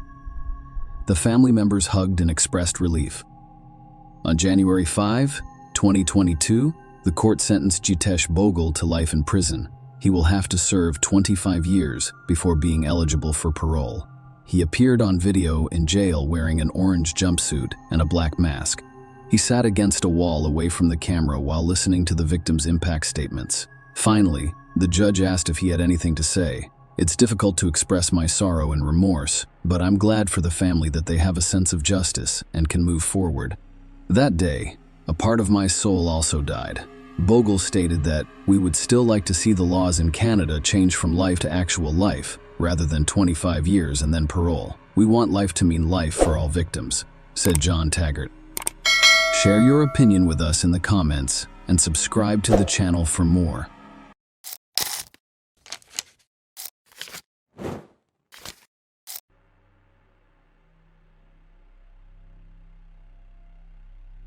Hey guys, welcome to my channel, and today we're going to take a look at another horrible case with you. The family of a well-known Australian businessman was found dead in their family mansion. From the very beginning of the investigation, detectives faced a nearly complete absence of evidence and suspects. However, soon unexpected details emerged in the investigation, altering the course of the case and revealing a truth that not only shocked the relatives of the deceased but also stirred public outcry. The Minin and Yun lines had immigrated to Australia from China to pursue higher education. They met during their time at the University of Sydney and later got married, establishing their permanent residence in Newcastle. In 1994, their daughter Jun Lin, commonly known as Brenda, was born, and she was soon joined by two sons, Henry and Terry. In 2002, the Line family opened a kiosk on Rose Street, selling various news publications, newspapers, and magazines. Gradually, their small business began to prosper and generate a substantial income. The family was highly respected within the community, known for their hard work as their store operated 7 days a week, and they were seen as loving and caring parents. Their eldest daughter Brenda grew up to be beautiful, intelligent, and kind. Henry was very sociable and had a strong interest in sports. While the youngest Terry kept up with his older siblings, the strong family bonds were reflected in their outward success as their business thrived. The family's income from the store had already reached around $1 million per year, making the Line family one of the most prosperous and respected in North America. Having achieved success in their business, Min Line and Yun Line assisted relatives from China in relocating to Australia.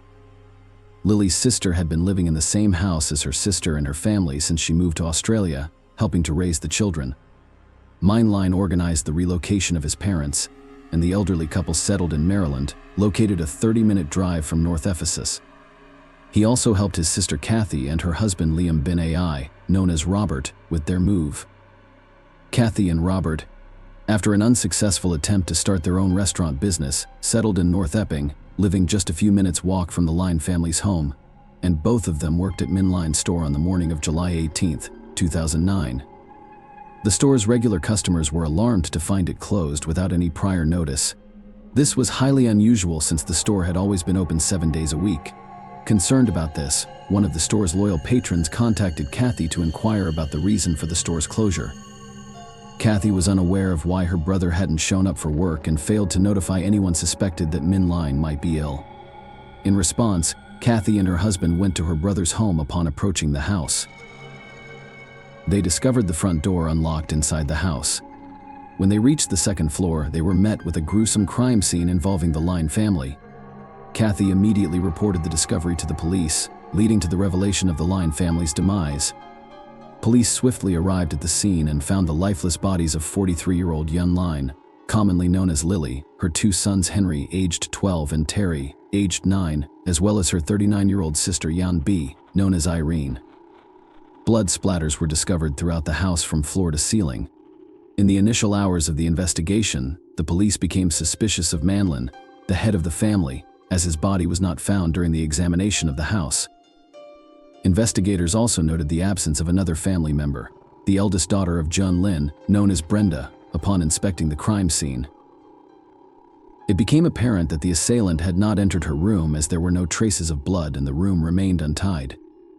2 hours after the police arrived at the scene, a man's body was discovered under a blanket on a bed next to Lily, indicating that Lin's family's head was not a fugitive but had become a victim of the attack.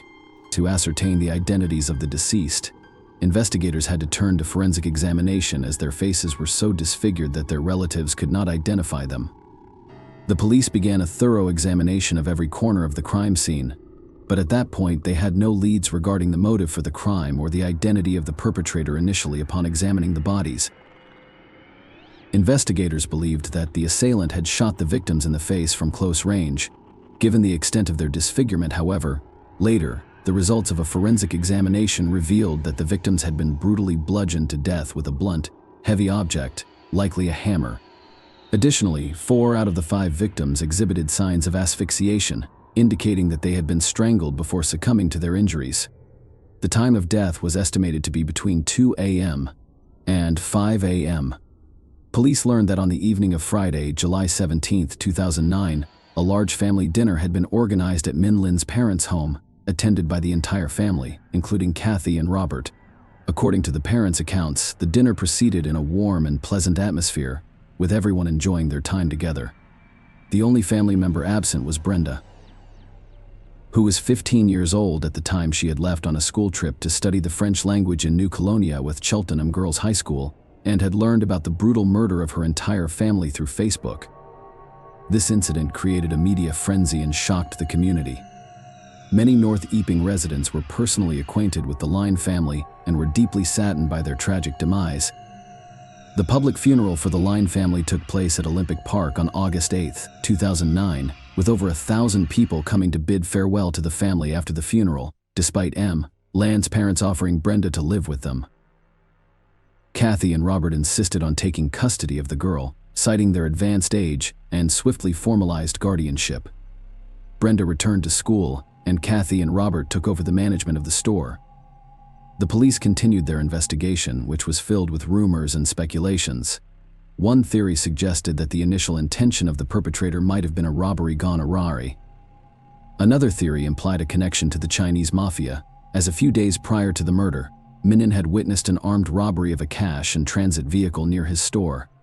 It was believed that he was killed to prevent him from testifying, and the rest of the family became unintended victims. However, the investigation could not find any evidence linking the crime to the robbery witnessed by Min. The idea of a home invasion was also swiftly ruled out as there were no signs of forced entry and nothing had been stolen from the house during the investigation. It became evident that the murders had been meticulously planned, and the absence of any foreign fingerprints in the house, except those of the family members, led investigators to believe that the killer likely wore gloves given that the murder weapon was not found at the crime scene. Investigators concluded that the perpetrator had carefully planned the crime and had taken steps to dispose of the murder weapon. Detectives hypothesized that to maintain control and prevent the hammer from being dropped during the attack, the assailant likely had it attached to their wrist in some way at the crime scene. 24 bloody shoe prints were discovered, which were determined to correspond to a shoe size of 9.5 in American measurements, indicating that the assailant acted alone. Investigators speculated that the crime was most likely committed by someone close to the family, who had access to the house, was familiar with the layout of the rooms, knew the location of the circuit breaker and alarm system, and was aware of Brenda's absence from the house. This idea was supported by the fact that the killer did not enter Brenda's room, as no traces of blood were found in there.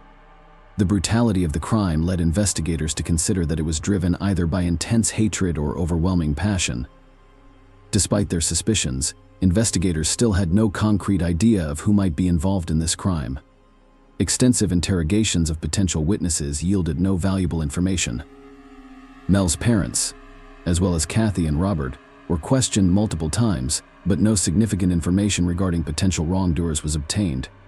Kathy and Robert held a press conference organized by the police, urging the public to share any information they might have about the case. However, for several months, the investigation seemed to be at a standstill. The immense public pressure on the police demanded a swift resolution to find and punish the perpetrator. Consequently, a special task force was established within the police department, consisting of the most experienced investigators. They decided to re-examine all the evidence in the case that had not been thoroughly analyzed before. During the review of a recorded phone call between Kathy and the emergency services operator, towards the end of the call, the police noticed some unintelligible muttering in the Cantonese dialect. This recording was quickly translated, revealing a woman pleading with her husband not to leave her alone in the house, because she suspected the perpetrator might still be inside. Investigators found it peculiar that Robert had left his wife alone at the crime scene without checking whether the aunt was still in the house or not. This raised suspicions that he might have known for certain that she was safe and that the aunt had already left the premises. As a result, investigators decided to scrutinize Robert more closely, shifting the focus of the investigation in this direction and searching for additional evidence. During their investigation, detectives discovered that Robert had unrestricted access to the Line family home, as he had a key to it. Furthermore, he had a motive for committing the crime. After moving to North Epping, Robert struggled to establish himself in a business and had to work as an employee for Line. Following the Line family's death, all of their assets were transferred to Brenda, but as she was only 15 years old at the time, the legal guardianship of the girl meant that Kathy and Robert had control over all the family's assets, and business police learned that almost immediately after taking custody of Brenda, Robert pressured Min's parents to vacate the house that Minlin had purchased for them. Police suspected that Robert, humiliated by his own failures and driven by jealousy, harbored a plan to seize the fortune accumulated by the Lin family through years of hard work. Despite Robert being the primary suspect in the case, the police only had suspicions against him in the hope of obtaining more substantial evidence. Investigators installed surveillance cameras in his residence as part of a covert operation that continued for 6 months. In May 2010, during another round of questioning with Kathy, investigators intentionally broached the topic of the bloody shoe prints found in the house. She disclosed that Robert wore 6 shoes in size 9.5. This revelation was a breakthrough for the investigation because the A6 shoe model was rare, as it had been discontinued in 2005, and these shoe prints were discovered at the crime scene. Just a few days after this, Robert was caught on hidden cameras inside his home, cutting up several AAC boxes, moistening the torn cardboard bits in a bucket of water, and flushing them down the toilet. Armed with this information from the surveillance cameras, the police obtained a search warrant for Robert's house.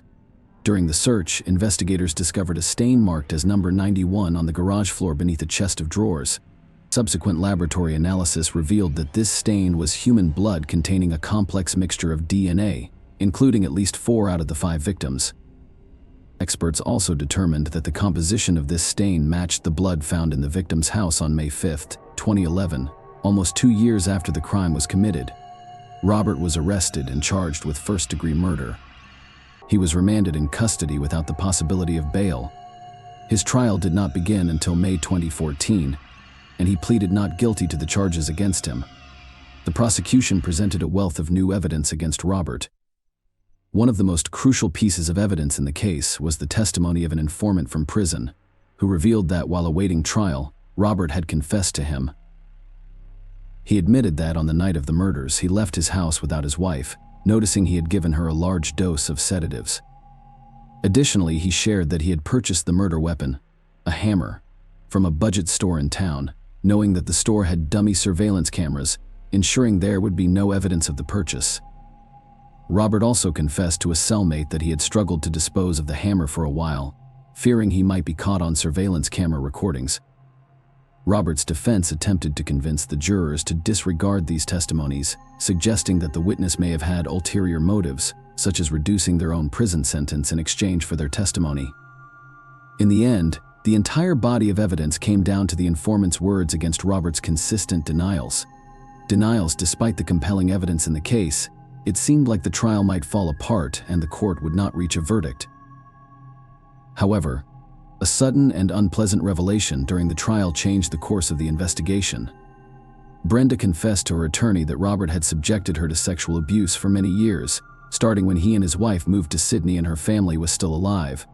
When the girl moved into his home after her parents' deaths, his vengeance only intensified. Intensified revelation led to the suspension of the trial for further investigation and the uncovering of these newly disclosed facts. Several months later, in August 2014, the second trial began. The prosecution now argued that Robert was driven not only by jealousy and greed, but also by a sexual obsession with his niece. Despite all the evidence against Robert, the defense continued to assert that he was the victim of public pressure on the police. They also cast doubt on the nature and timing of the garage bloodstain, suggesting that it could have entered the garage floor after Robert and Kathy discovered the bodies at the crime scene, and Robert might have accidentally stepped on blood while wearing the same shoes. Ultimately, this trial was postponed due to the judge's illness. In February 2015, the third trial began, which again led to no conclusive verdict as the jurors failed to reach a unanimous decision. In December of the same year, Robert was released on bail after spending nearly 5 years in prison without a conviction. The fourth trial began in June 2016, and once again, the jurors could not reach a unanimous decision. It wasn't until January 12, 2017, during the fifth hearing of the case, that the court delivered a guilty verdict, sentencing Robert to 5 consecutive life sentences without the possibility of parole in June 2020. Robert filed an appeal, which was denied on February 21st. He is currently behind bars but has never admitted his guilt in committing this crime. Share your opinion with us in the comments and subscribe to the channel for more.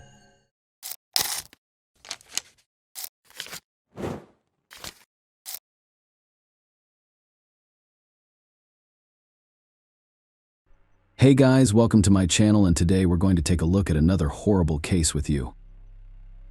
On the night of December 1st, 2010, Staff Sergeant Nathan Payette was rushing. He arrived late for duty at Nellis Air Force Base in Nevada. By a strange coincidence, his alarm clock, which never failed to sound, did not ring today. Nathan awoke at 11 p.m. He woke up his wife, Michelle. He showered and said his goodbyes to his family. Then he went outside to the garage. He was just about to put on his uniform and start the car. Suddenly, loud shots rang out from behind. Mr. Payette's children and wife rushed to the noise on the doorstep, where Nathan was bleeding and staggering from side to side. It was clear he was about to fall. Michelle was terrified and rushed to pick up her husband, but not on time. Around 11:30 p.m., the father of the family collapsed on the floor. 911 received a call. "My husband has been shot. He is bleeding. Help him, Mrs." Payette screamed into the telephone. The dispatcher immediately taught the woman how to administer first aid. Michelle attempted to administer artificial respiration to her spouse. However, it did not provide relief. After rescuers arrived, he was transported to the nearest hospital. The doctors did everything possible to save the patient. Despite this, the young man could not be brought back to life. Nathan Payette, 28, died as the result of a neck wound. Mrs. Payette was informed about her husband's death. Her life was divided between before and after an exemplary family man, a valiant serviceman, was murdered on the front steps of his own Las Vegas home. His death sparked a public outcry. Relatives, acquaintances, and concerned citizens awaited explanations from the police, who could decide such lawlessness. Motives drove the criminal, who was eventually brought to justice. We will try to analyze these and other questions with you. Nathan Joseph Villa Gomez Payette was born on February 12, 1982, in the village of Tamuning, Guam. The island's territory does not belong to the United States of America, but it is a possession of the United States. At the same time, the United States sets foreign policy and does not interfere in domestic affairs. Guam is a small island in the Pacific Ocean known for its natural beauty and historical significance. This area is particularly popular with tourists. Nathan was not only born in a beautiful region, but he was also fortunate to have a large and loving family. He had 3 brothers named Matthew, Anthony, Eric, and Carmela. The children were very friendly and assisted their parents with everything. Nathan, unlike the others, never caused trouble. He was a caring child at home and a conscientious student in school. The boy was very sociable, so he quickly made friends. He was the company's soul. His name was frequently mentioned in rumors. Perhaps no one refused to communicate with him, recalled his brother Eric. Nathan grew up near the ocean and enjoyed swimming since he was a child. Later, he started surfing. He spent all of his free time at the beach, enjoying the sun and life. Nathan met his future wife while studying at South High School. Michelle Antoinette said the educational institution was in the neighboring town of Santa Rita. Chuck was drawn to him at first sight. Young people started to spend time together. Their affection for one another grew stronger with each passing day. They never separated. They studied at school, prepared for classes, and assisted with household chores. Tender love replaced strong teenage friendships. Michelle's family experienced terrible grief when she was 16 years old. Her mother died. As a result, the girl spent all of her free time assisting her sister Melissa, the eldest member of Chuck's family, in her role as mother and mistress of the household. Nathan encouraged her in everything she did and helped to care for the younger children. In 2000, after graduation, Nathan decided to propose to Michelle, who gladly accepted. Their families did not have the opportunity to celebrate a wedding. As a result, the couple, with their parents' approval, decided to move in together to earn a living. The guy got a job as a receptionist at a nearby hotel. He didn't make a lot of money, but it was enough. Nathan and Michelle, like most young people, were ambitious. They planned for their own home and independence. Soon after their son Dion was born into the pilot family, their income was insufficient to cover the necessary expenses. As a result, the man considered a job that would allow him and his family to live comfortably. This desire drove Nathan to join the Air Force. Nathan was stationed at Elmendorf Air Base in Anchorage, Alaska, following graduation. Michelle was left alone with the baby, but the family was financially secure. Furthermore, the young people's dream became a reality after some time. They built their own home. It produced a second child, a daughter named Nyara. The family patriarch was a successful military officer. This fueled his desire to obtain everything that he and his wife had previously been denied. Michelle and Nathan married 6 years after they first became engaged. My mother was overjoyed that her youngest son was the first to go out and accomplish something Eric mentioned. In 2006, Nathan was assigned to the Davis-Monthan military base in Arizona. He was promoted to weapons loading team leader for an SX Squadron's A-10 Thunderbolt attack aircraft. He was also trained in logistics, training, and material management. Nathan clearly enjoyed and worked hard at his job. Most importantly, he acted with the best of intentions. He was a son of his country. One of his co-workers described him.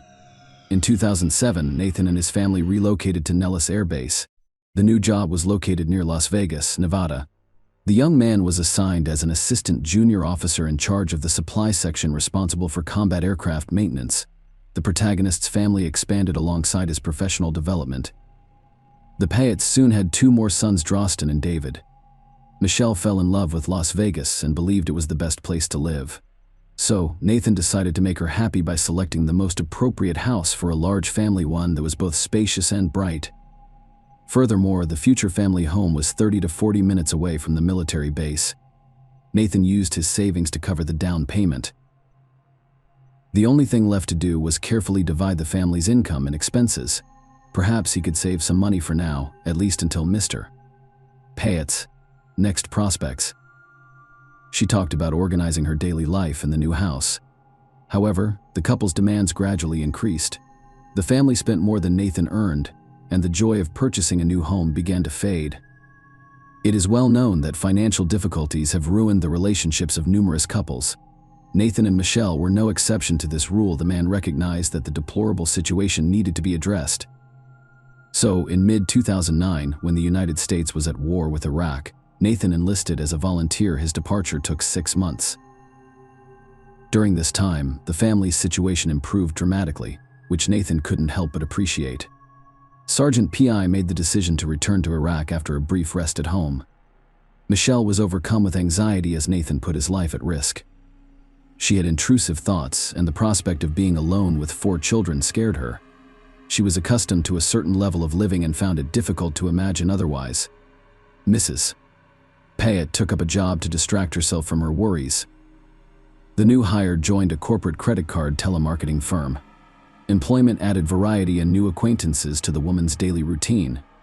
Michelle wanted to have her own safety cushion. She has not ruled out starting her own business in the future. So she actively pursued self-development and enrolled in the School of Aesthetics. Everything went as usual while Nathan was at home. When he left, Michelle became bored. The birth of the children. The couple's relationship cooled as a result of her husband's service and their constant travel. Nathan was away for extended periods of time, and Michelle craved love and desire. So she took a lover. It was her colleague, Michael Rudolph Rodriguez, a 31-year-old handsome man and local womanizer. Additionally, the man was devious and dishonest. He spent 2007 in prison for forgery and attempted theft. Michelle was unable to resist Sweet Rudy. They jokingly called Michael that behind his back. By the end of 2009, Nathan had returned home. The distance and ordeal seemed to benefit the family relationship, but this was not the case. The wife was playing a doubles match. She didn't want to lose her husband, who was having an affair on the side. As a result, she went to great lengths to please him. Nathan was fascinated by the changes that had occurred in her appearance and personality. The children had been raised without a father for a long time, which had a negative impact on their academic performance. He decided not to leave his family for an extended period of time. It never occurred to him that Michelle's dramatic changes could be linked to treason. Nathan was incredibly pure and faithful. To get double pay, he began working night shifts. In addition, Nathan began private teaching and created training for simplified baseball for young children. Michelle's pretense didn't last very long. When the usual standard of living began to fall, the spouse's attitude shifted to the opposite. The couple's relationship problems eventually escalated. Brother Eric and his wife Veronica paid the young family a visit during Thanksgiving 2010. For the first time, the guests strained relations between the Payettes. They had changed beyond recognition. Michelle and Nathan's former feelings appeared to have vanished entirely. Outsiders could see the couple's personal and financial problems, as well as an almost empty pantry and refrigerator. 1 week later, at 11:12 p.m., on December 1st, 2010, Mrs. Pay and Mr. Rodriguez exchanged an unusual message. Michelle got a text message from Michael. "I hope you're feeling better." The man wrote, "The Van Dyke's contract for tomorrow is almost final." 2 minutes later, he sent another message. "If you're not feeling well, please let me know. I will give you a few days to rest. Remember, I appreciate your assistance." At 11:19 p.m., Michelle responded, "My husband just woke me up. He is currently attempting to leave the house, but I believe he will be late today. I apologize, the contract is causing you so much trouble." Several months before the tragedy, Michelle did not want to be with Nathan. She wasn't going to leave him because she realized breaking up would only result in headaches and empty pockets. "I do not believe he will forgive and support me after the divorce." Michelle thought the alimony would be insufficient for a normal life. Furthermore, Mrs. Pay was aware of her husband's military insurance. If he died, the wife would be entitled to approximately $65,000 in payments. These sinful thoughts did not calm the sick woman's mind. She eventually shared them with Michael. He was surprisingly intrigued. Nathan's former lover's terrible idea evolved into a cunning plan. But Rodriguez understood that Michelle and he couldn't do it alone. It was overly complicated, so he enlisted his friend, Corey Alexis Hawkins, in the criminal enterprise. The 33-year-old mercenary had approximately 9 convictions, each of which involved theft or fraud. Corey, a hardened criminal, agreed to help in exchange for a large reward. He estimated his participation at $20,000. Michelle and Michael reached an agreement after careful consideration. A few minutes later, 2 more people joined their group. Korea's girlfriend Jessica Austin and her friend Shannon are both 23 years old. By the way, Jessica's friend was not very bright. She made a living by starring in adult films. Shannon was offered 5% of Korean Jessica's royalties in exchange for her assistance, and the generous payment turned the woman's head. The original plan was to shoot Nathan in his Chevrolet Tahoe. Following that, The criminals planned to drive the car containing the man's body and abandon it in the parking lot of one of the apartment buildings. Jessica had to purchase the necessary items for the crime: men's gloves, a car cover, and fragrance. Shannon's job entailed confirming that Michael was with her on the day of the murder. Michelle felt ill on December 1st, 2010, so she deviated from her usual schedule and returned home around 5:30 p.m. Michelle did not usually arrive this early. Her beauty school classes were ending late, around 10:40 p.m. Mrs. Pious Foot crossed the threshold of the house only 5 minutes before Nathan left for work. Michelle noticed her husband sleeping on the sofa that day. She awoke him and suggested they go upstairs to lie together. He did not object. That was the couple's last night together. Nathan, who was late for work, went downstairs. Michelle was corresponding with Michael right then. In order to avoid suspicion, the accomplices communicated using code words. The instigator and his accomplice were sitting in a black Cadillac SRX, parked just ahead of the future victim's house. The perpetrators wore latex gloves to avoid leaving any evidence. Michael realized that the sergeant's military training could work to his advantage, so he decided to surprise him and approach him from behind. Michael drew his pistol and shot Nathan 5 times in the rear. Michael quickly exited the garage, got into his car, and drove away. The perpetrators then fled to a previously designated location. They burned the clothes in the fireplace and disposed of the remaining evidence. After that, Michael and Shannon went to their hotel.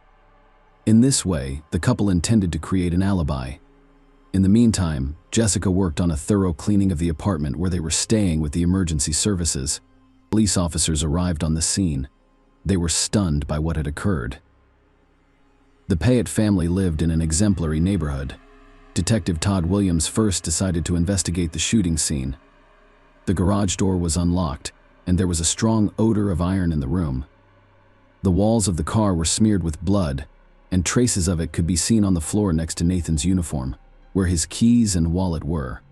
Because the valuables remained untouched, a robbery murder was ruled out. After examining the scene, Detective Lori Anderson decided to speak with the victim's wife. Michelle described what had happened.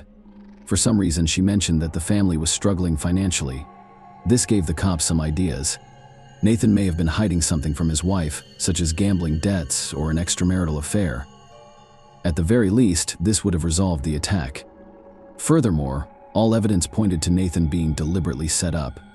The police examined the victim's cell phone. It only included pictures of his wife and children. This convinced the officers that Mr. Payette was a decent person. The investigation continued. The next step in the search for the perpetrator was to canvass the area. Statistically speaking, there is always someone who witnessed or heard something. This was the case for Nathan. Some neighbors said they saw a car parked near the Payette house. The car was driven by a man in a brown sweatshirt. After the shots were fired, the vehicle immediately drove away. The detectives had finally found a lead. Nathan's family was shocked to learn what had occurred. His family was aboard the first flight out of Guam. They were waiting for responses. His mother, Carmelita Pay, cried the entire way. The woman could not believe her son had died so young. When the relatives arrived at the victim's home, Michelle threw herself into her mother-in-law's arms and passed out. Nathan's mother noticed something unusual in her daughter-in-law's reaction. For some reason, the fainting appeared fake. The investigators decided to speak with Mrs. Payette again. They questioned her about the car that the witnesses had seen unexpectedly. She mentioned that her colleague, Michael Rodriguez, owned a similar vehicle. It's unclear why Michelle gave out this information. However, thanks to her, the puzzle started to take shape. Police later determined that Michelle had simply told the truth, or that the perpetrator's plan was flawed. Detectives investigated Michael's identity, and his criminal record raised suspicions. He was brought in for questioning, and he responded calmly. Mr. Rodriguez stated that on the day of Nathan's murder, around 9 p.m., he went shopping at the supermarket and met an interesting girl named Shannon. They had a long conversation based on his words, and then decided to continue their acquaintance in the hotel room. She confirmed the romantic encounter. However, the detective detected something to investigate, so the next step was to examine the information in the missing pilots. Phone specialists were able to recover Michelle's year-long correspondence with Michael. Their communication was interesting. On the day Nathan was murdered, The couple discussed a contract with a specific Van Dyke. The conversation was more akin to encryption than a business transaction. It was likely how the two men planned the crime. Investigators were almost certain that both were involved, but not enough evidence had been gathered, so they decided to let Michael go until the facts of the case were clear. After inspecting Michelle's cell phone, the detectives summoned her for questioning. She was clearly agitated and appeared to be hiding something. Michelle realized the officers knew more than she cared to know, so she informed them of her affair with Michael. She later admitted that a few months before her husband's death, she and her lover had planned to kill Nathan. The woman explained that she planned the action in order to collect insurance payments. Mrs. Payette justified herself, telling herself that she had repented and changed her mind. She seemed to have changed her mind during the crime's planning stage. She felt sorry for her husband and attempted to disrupt the plan. She turned off her husband's alarm clock. Michelle was counting on her accomplices to not wait for Nathan because they were missing him. However, the investigators did not believe in the woman's remorse. Her correspondence clearly demonstrated otherwise. She also sent Michael a cute smiley face immediately after learning of her husband's death. Shannon eventually came to the police station and confessed. The woman must have realized her situation. However, her role in the case was clearly exaggerated. She explained that Michael had forced her to give an alibi. Jessica asked for my assistance. Her friends wanted to teach a big lesson to the drug dealer. My sole responsibility was to conceal the involvement of one of the attackers. I thought it would be a way to get justice, she said. She went on to say that on the night of the attack, Michael told the entire truth. Shannon assured the police officers. When I realized I was being used, I immediately went to the police. In addition, I feared for my life. There's no telling what they would have done to me. The woman's statements were confirmed by the hotel's CCTV footage. It became clear that Michael and Shannon arrived at the hotel at 11:40 p.m. rather than 11 p.m., as Michael claimed. Her testimony led detectives to Jessica Quarry, who had previously denied any involvement in the case. He was aware of the consequences of pleading guilty as a repeat offender. Jessica did, however, reveal her role in the sinister plan. To honor the young sergeant's memory, Nathan's family and friends gathered on December 7, 2010. Michelle decided not to attend the ceremony in the chapel at the Nellis base because she was clearly not in the mood. Many comrades recalled the man's stamina and military prowess. The squadron commander spoke about his accomplishments for his country and family. Everyone regarded Nathan as a dependable comrade in arms. At the same time, they noticed his modesty and dignity. In his speech, Eric Payette mentioned how my brother has always served as an example for me and the rest of my family. He genuinely enjoyed life and was deeply committed to his wife and children. Nathan did everything for his homeland, love, and friends. On December 9th, the slain man's remains were transported to Guam. On December 15th, a requiem mass was held at St. Francis Church in Tamuning. The sergeant received military honors at Guam's PD City Cemetery. His funeral was spectacular. The cortege consisted of 36 motorcycles. Upon arrival at the burial site, 6 officers carried a casket draped in a U.S. flag. Then, 21 shots shook the sky. Nathan Payette received a hero's farewell. Michael Rodriguez, Corey Hawkins, and Jessica Austin were arrested without bail on December 2010. The next day, Michelle 8 faced the same fate, and the police were concerned about the accused's mental state. She was put under surveillance to keep her from committing suicide on January 2014. The 4 accomplices appeared in Clark County District Court. They were charged with conspiracy to commit murder, armed robbery, and murder with a firearm. Michael and Corey were also charged with possession of a firearm. The trials lasted 3 years, and some of the defendants denied involvement. With a strong defense team, the defendants filed multiple motions. Their goal was to exclude specific evidence and proofs from the case. However, the court rejected all of the applications. They only delayed the inevitable punishment by moving the sessions from one day to the next. Nathan Payette's murder trial took place on September 21, 2015. Michael Rudolph Rodriguez was the first to stand trial in an attempt to avoid the death penalty. He pleaded guilty. Michael's appeal of his sentence was denied. The defendant showed no emotion as the sentence was announced. Apparently, he had no regrets about his crime. Michelle Payette's trial took place in a Las Vegas courtroom a month later, and the woman insisted that she had changed her mind about killing her husband. When the judge allowed Michelle to speak briefly in her defense, she addressed the murdered man's parents. With tears in her eyes, she apologized to them. "I adored Nathan and our children. I was confused and made a big mistake," Michelle said, "and I fainted again." The prosecutor stated that she did not believe the defendant intended to thwart the conspiracy. There was plenty of evidence to the contrary. No one could fathom how a woman, a mother of 4, could become so cold-blooded. The judge agreed with the prosecution. Michelle was clearly involved in the crime, at least more than she admitted in court. Michelle eventually pleaded guilty to conspiracy to commit murder and first-degree murder with a firearm. This helped her avoid the death penalty. The pirate family also asked the court not to impose the death penalty on their former relative. At the end of the hearing, the judge described Michelle's crime as incomprehensible and unfathomable. Corey Alexis Hawkins, a third defendant, took the stand in October 2015. In addition, to avoid the death penalty, the man agreed to a plea bargain. Corey was sentenced to life in prison. His attorney's request for parole was denied by the judge because the defendant helped plan the crime and was present at the time of the shooting. Jessica Austin also entered a plea agreement with prosecutors. She was eventually charged with conspiracy to commit murder. When Michelle was sentenced in March 2016, she again cited her unstable emotional state as the driving force behind the crime. She begged Nathan's family to ever forgive her. Carmelita Pate was a deeply religious individual. She could see that her former daughter-in-law was sorry for what she had done and was truly tormented by it. Her soul required forgiveness. As a result, Nathan's mother forgave Michelle in court. She went on to say that Michelle had already received the most serious punishment of her life. "Your children do not want to see you anymore." Carmelita explained that they are afraid you will treat them the same way you treated their father. Eric Pate informed her that I believe Michelle was shaken by her mother-in-law's words. Her family will carry on without her, and the children will grow up knowing their mother was a murderer. Eric's wife, Veronica, also requested to speak out.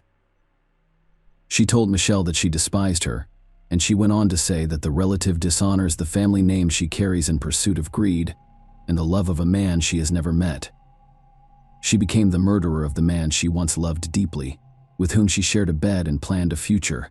Could Michelle have imagined how her unbridled ambition would play out? Hardly. This group of people is constantly on the lookout for happiness while failing to appreciate what they already have. Nathan, unlike her, had spent his entire life giving of himself. He was frequently sleep-deprived and jeopardized his health and life. Because of this, the man fulfilled his beloved's dreams but never received her recognition. The Pate children will suffer lifelong trauma. They will struggle to form strong families and socialize because their parents' painful experiences will be in front of them for the rest of their lives. There was only one positive aspect of this story. The 4 criminals will remain where they belong. Share your opinion with us in the comments and subscribe to the channel for more.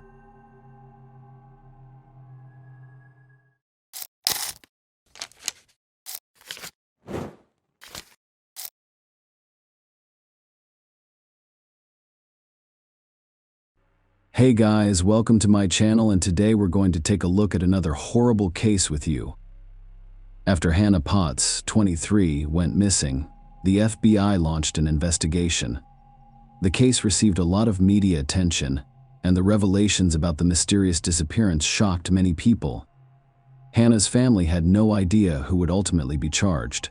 Hannah and her large family lived in Gibson County, Indiana, a southwestern American state. Many of the residents, including the Potts family, were farmers. They had their own small farm, which Hannah's parents considered a good and safe place to work, live, and raise their children. It was indeed a safe environment. But, as you know, things can change.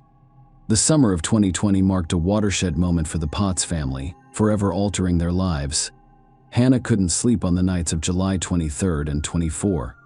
She told her mother that she was going to walk around the farm, look at the animals, and possibly take some photos. She then grabbed her phone and camera, exited the house, and headed to the barn. Hannah's family discovered she was not at home in the morning, and a post on her Facebook page shocked everyone. She posted a video clip based on the image that was recorded in the dark, because the image is a black screen throughout the video, and she was saying, "Mom, are you there? Hello? Mom, if you can hear me, please say something." I really need to hear your voice. Something happened. I was out taking photos of animals, and this guy appeared out of nowhere. He's the same guy I saw in the maroon car yesterday morning. He grabbed me and pushed me inside the truck. Oh God. Where will he take me? Mom, please consider Hannah's point of view. He's black, about Jerry's height. On the jury I work with, his voice is deep, and the way he referred to me as baby girl sent shivers down my spine. I do not like it. Please, Mom, if you're there, could you say something to me? I'm in a room with a little light. There are 4 walls. I don't think they know I have the phone, so I'll have to tell the cops everything you're going to show them in the videos, so maybe they'll find me. I do not know where he is. Where did he say this? What exactly did he say? He mentioned something about Ohio. God, I love you, Mom. Tell Dad that I love him too. Please take care of Gigi for me. Please. If I do not make it back. I love you. I really love you. Hannah's parents immediately contacted the police, recognizing the gravity of the situation and the fact that even minutes can change everything. The FBI became involved in the case. The video quickly gained traction on social media. Hannah's kidnapping was covered by all of the country's major television stations on the same day. Extensive media and social media coverage helped attract a large number of volunteers who, along with the Potts family, distributed several thousand informational flyers on the first day, stating that Hannah was last seen at home around 2 a.m. She wore a gray shirt and sports pants. It was also stated that the person who abducted her was driving a maroon vehicle. The police appealed to anyone with information to come forward. Hannah's family used every available resource to find her. One of these resources was social media, which allowed information about the kidnapping to spread rapidly. Hannah had a twin sister named Lauren, and she posted a request for help with a broken heart. I never imagined I would be posting something like this. I need help. Please share this post with your Facebook friends. Share this photo. Please help us. My twin sister Hannah posted a video this morning describing how she was kidnapped. If you have seen or heard from her, please contact Princeton, Indiana, police or my family. Hannah, I miss you. Please come home.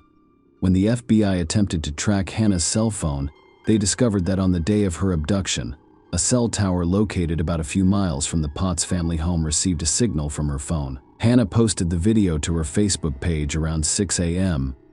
She was already being held hostage at the time, and a cell tower near the house was still picking up her phone signal. This meant Hannah was being held in a room close to her family's home. The police were desperately looking for a man driving a maroon car, but it was impossible to find a man who fit that description within a 5-mile radius of the Potts family home while researching Hannah's life and determining whether anyone she knew was involved in her disappearance. Detectives discovered that prior to her disappearance, she had been in close contact with Maria Hopper, a 34-year-old woman who lives just a mile away. When investigators arrived to speak with Maria, she confirmed that she knew Hannah but had last seen her a few days prior to the abduction. It looked like another dead end.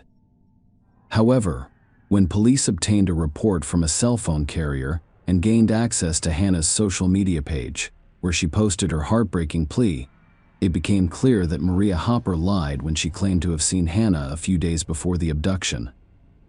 Hannah disappeared in the early hours of July 24th.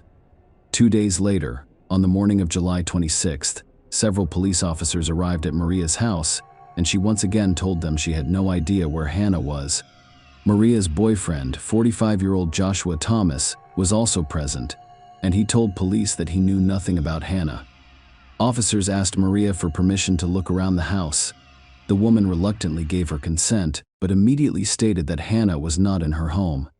Except for the stairs in the kitchen that lead to the basement, the police found nothing suspicious. Maria stated that there were only unnecessary items in the basement. However, law enforcement officials decided to inspect the basement firsthand. Among the dusty items in the basement, the police discovered a sheet of plywood that was unlike anything else. There was no dust on it, and it appeared that this sheet of plywood had not been in the basement as long as the other items. The plywood appears to be blocking the passage to another area of the basement. As one of the officers began to move it away, Maria Hopper made a significant announcement. But first, we need to return to Hannah's recording. When the video was shared on social media, people immediately noticed Hannah's strange and illogical behavior. She recorded a 6-minute video. Many people questioned why she was wasting time recording the video instead of calling 911. Why didn't the kidnapper search her or take her phone? What was she going to photograph at the farm at 2 a.m. while recording the message? Hannah initially claimed she was kidnapped by a man, but after a few minutes, she is heard saying it appears there were multiple kidnappers. She then used social media, so she had internet access at the location where she was being held and could have pinpointed her exact location. For some reason, she didn't.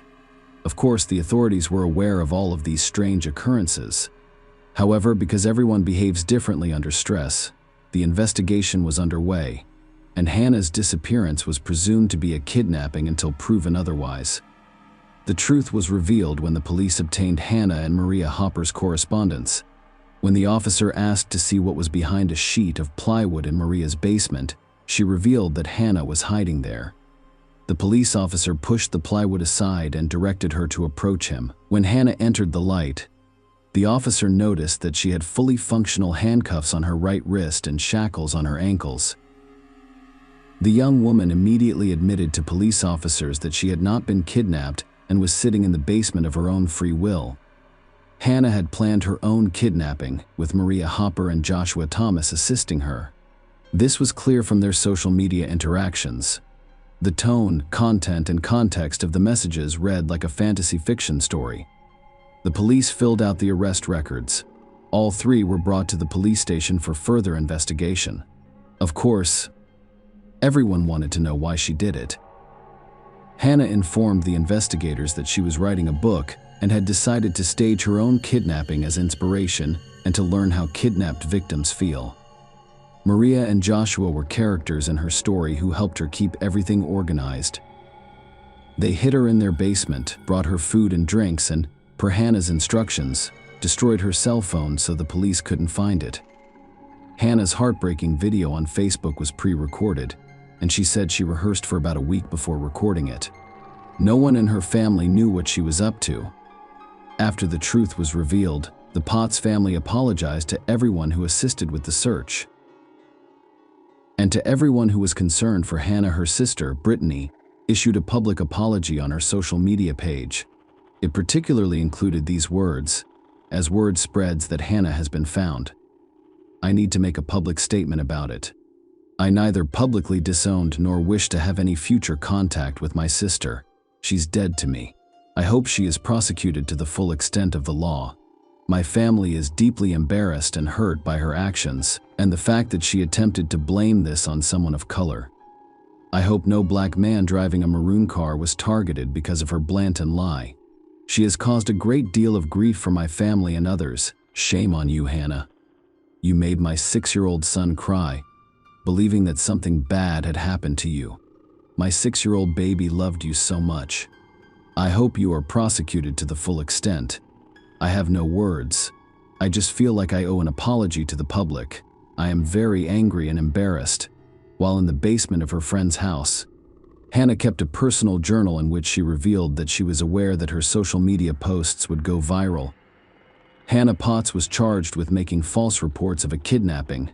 Miss Potts' actions are criminal in nature. She had many people in her family and community concerned about her personal health and safety. Gibson County Prosecutor Michael Cochran stated in a news release that by providing a false description of the alleged abductor, she risked involving innocent people. Finally, the number of hours spent by multiple law enforcement agencies during this period of limited resources cannot be recovered.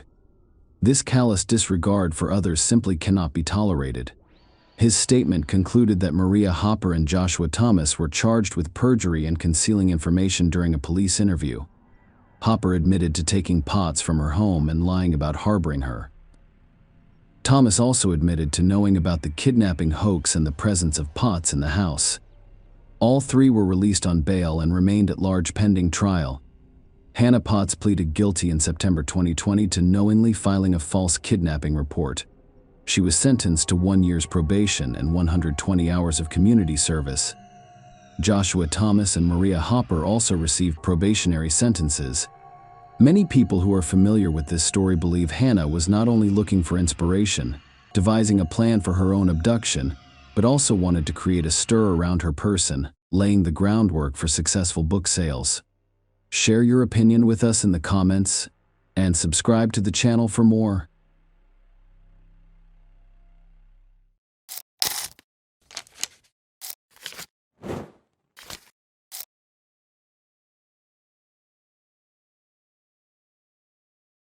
Hey guys, welcome to my channel, and today we're going to take a look at another horrible case with you. Today we'll look at the story that took place in Oklahoma. On August 8, 2012, the Oklahoma State Bureau of Investigation called Garvin County's sheriff. The latter said they were contacted by a resident named Van Emblem, who claimed to have witnessed the disposal of the body and an attempt to hide all evidence. Emblem stated that the night before the call, his friend, on whose ranch he has worked for 4 years, asked him for assistance. When he arrived at the ranch, a friend admitted that he needed help disposing of the body. At first, Van assumed it was a joke. However, when he saw the red-stained plastic buckets, he realized it wasn't a joke. The buckets were heavy, so his friend needed assistance loading them into a pickup truck, before realizing he might become an accomplice to the crime. Van helped his friend regain his composure before leaving, telling him to deal with everything on his own. Over the next few hours, Van spoke with a lawyer, who convinced him that the only way out of this situation was to call the police. After all, if it was discovered later that he knew about the crime but did not report it to authorities, he would be charged as an accomplice. Brandon Duran was born in 1980 in San Diego, California. Brandon's father was a motorcycle enthusiast and a former member of the Bandidos Motorcycle Club, the world's second-largest criminal organization after the Hells Angels, according to the FBI. His parents divorced when he was about 10 years old. They maintain good relations, however, and share equal responsibility for their son's upbringing. At the age of 25, Brandon gradually inherited his father's love of motorcycles. He had his own motorcycle, which he built by hand and treasured dearly. He frequently socialized with other bikers, but did not belong to any motorcycle clubs. Brandon's father died unexpectedly on April 5, 2005, which was a difficult time for him.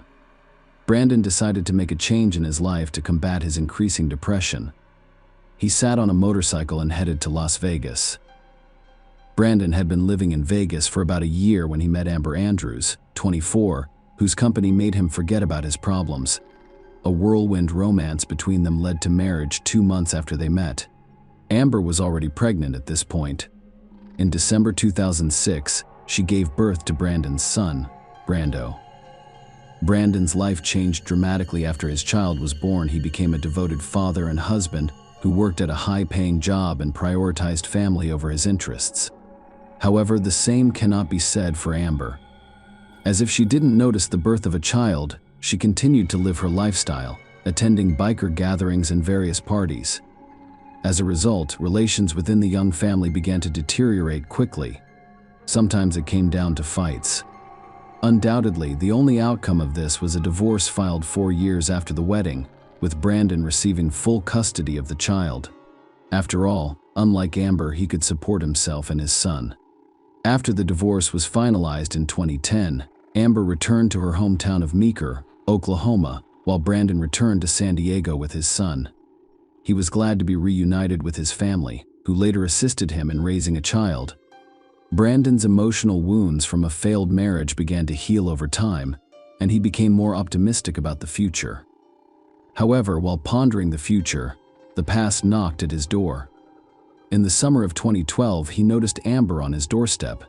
His ex-wife wanted to reunite and asked him to give their relationship another chance. Brandon's previously suppressed feelings resurfaced. He believed his ex-wife's sincerity and agreed to a new start. Their son Brando was scheduled to start kindergarten in September, and Amber invited the 3 of them to visit her parents in Oklahoma, who were eager to see their grandson.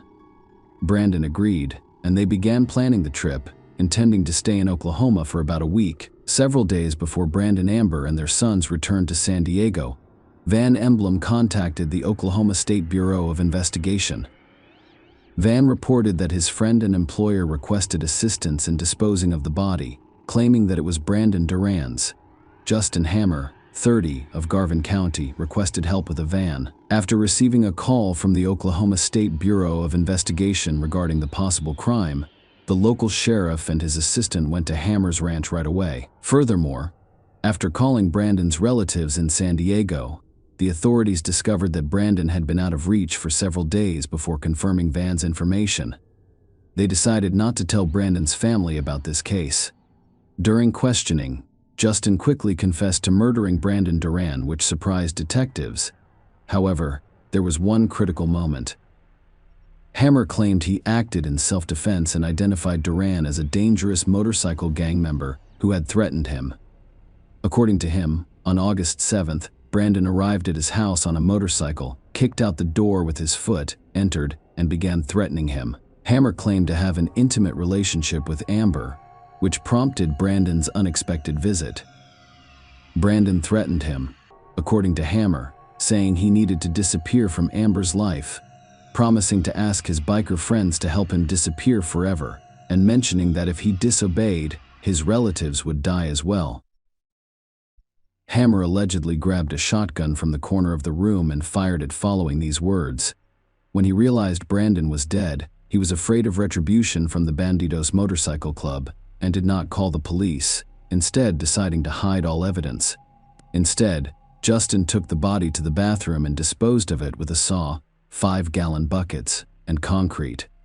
According to the Hammer statement, he was unable to load the buckets into the pickup truck on his own due to the added weight of cement. As a result, he sought help from his friend Van, who assisted him in loading buckets into a pickup truck before leaving and turning him over to the police. Hammer's ranch had a small pond into which he tossed the buckets. After dealing with the body, he started cleaning the house. Hammer later burned the cleaning supplies, gloves, and rags he used, claiming that he had given Brandon's motorcycle to a relative. At the same time, Hammer stated that his relative was unaware of the bike's origin and had disassembled it for spare parts. After all, 5 buckets were recovered from the bottom of the pond, and the officers went to Meeker to inform Amber of the sad news. The woman was shocked when she learned of her child's father's death. She stated that they divorced but intend to reconcile. Amber also mentioned that she had a fight with Brandon the day before after he learned about her relationship with Justin Hammer. After the argument, Brandon left on a motorcycle, claiming he would deal with her lover on his own, and such an account of events appeared plausible. However, there was a recent development in the case. Criminologists working in Hammer's house began to discover new evidence that called his testimony into question. Justin claimed Brandon kicked down the door and entered the house, but in reality, someone kicked it from inside. The shoe print on the door matched the footprint of Hammer's sneakers, indicating Justin was the one who knocked on the door. In addition to the pistol and shotgun, they discovered a list of items required to dispose of the body and the gun safe. It's possible that the crime wasn't spontaneous and that Hammer planned it ahead of time. Aside from the 5 buckets, they extracted a doghouse from the pond, which was filled with cement and contained fragments that would not fit into the buckets. Based on this evidence, Justin Hammer was charged with first-degree murder. The forensic medical expert had a difficult time analyzing 25 individual fragments of Iran's body. An autopsy revealed that Brandon was shot 4 times in the head, 3 with a pistol and 1 with a shotgun. Furthermore, according to the expert, the shotgun shot was the final one. Brandon had most likely died and was lying on the floor by this point. However, it contradicted Hammer's testimony, which stated that he fired only once and from a shotgun, but the investigators couldn't understand it. A question arose. Why did Hammer need to use a shotgun after firing a pistol 3 times, especially when Brandon was already dead? This evidence suggests that someone other than Hammer could be involved in the crime. The investigators called to Brandon's mother, Cindy, about her son's death left her speechless after she regained consciousness. Cindy clarified that Brandon was never a member of the Bandidos Motorcycle Club. Brandon's father, she explained, passed on his love of motorcycles to his son, but it never progressed beyond that. However, Cindy's story contained another intriguing twist. She stated that Brandon's bike was broken when he left for Oklahoma. He loaded it into the back of his pickup truck, intending to repair it in Oklahoma. Furthermore, Cindy stated that her son disliked conflict situations and that his ex-wife Amber was the source of all of his problems. Her infidelity overshadowed their relationship from the beginning. Amber remained loyal even after the birth of her son, to her lifestyle, and when Brandon expressed his displeasure with her behavior, she began a fistfight. All of this culminated in a divorce, with Brandon receiving full custody of their son, which infuriated Amber. She then went missing for over a year, seemingly unconcerned about her son's life. As a result, Brandon and the rest of his family were taken aback when she appeared unexpectedly and requested another chance. After learning all this information, including Justin Hammer's, Amber and I were lovers. The investigators decided to look into Brandon's ex-wife more closely. Amber informed police that Brandon left on a motorcycle following the argument. However, his family claimed that it was broken. The question arose as to whether the breakage was not severe. Why would Brandon take the motorcycle to Oklahoma rather than repair it at home? Amber never mentioned that Brandon was fixing it. She also claimed she went to the doctor after Brandon left to deal with a hammer. Despite this, the police discovered no evidence that she was in any of the city's medical facilities on that particular day. All of this implied Amber had no alibi. Amber later revealed to detectives that she had asked a friend to babysit her son on the day Brandon died. When her friend arrived around 3 p.m., Amber and Brandon left the house together. They drove into Brandon's pickup truck, which was carrying a motorcycle in the back. Amber forgot her phone at home and didn't return until 8 hours later. However, when she arrived, neither Brandon nor his motorcycle were in the truck. After accessing Amber's phone, investigators discovered a message sent just before she and Brandon left the house. Justin Hammer sent a text stating that the ink was ready. The investigators assumed it was a secret code, indicating that everything was prepared to deal with Brandon.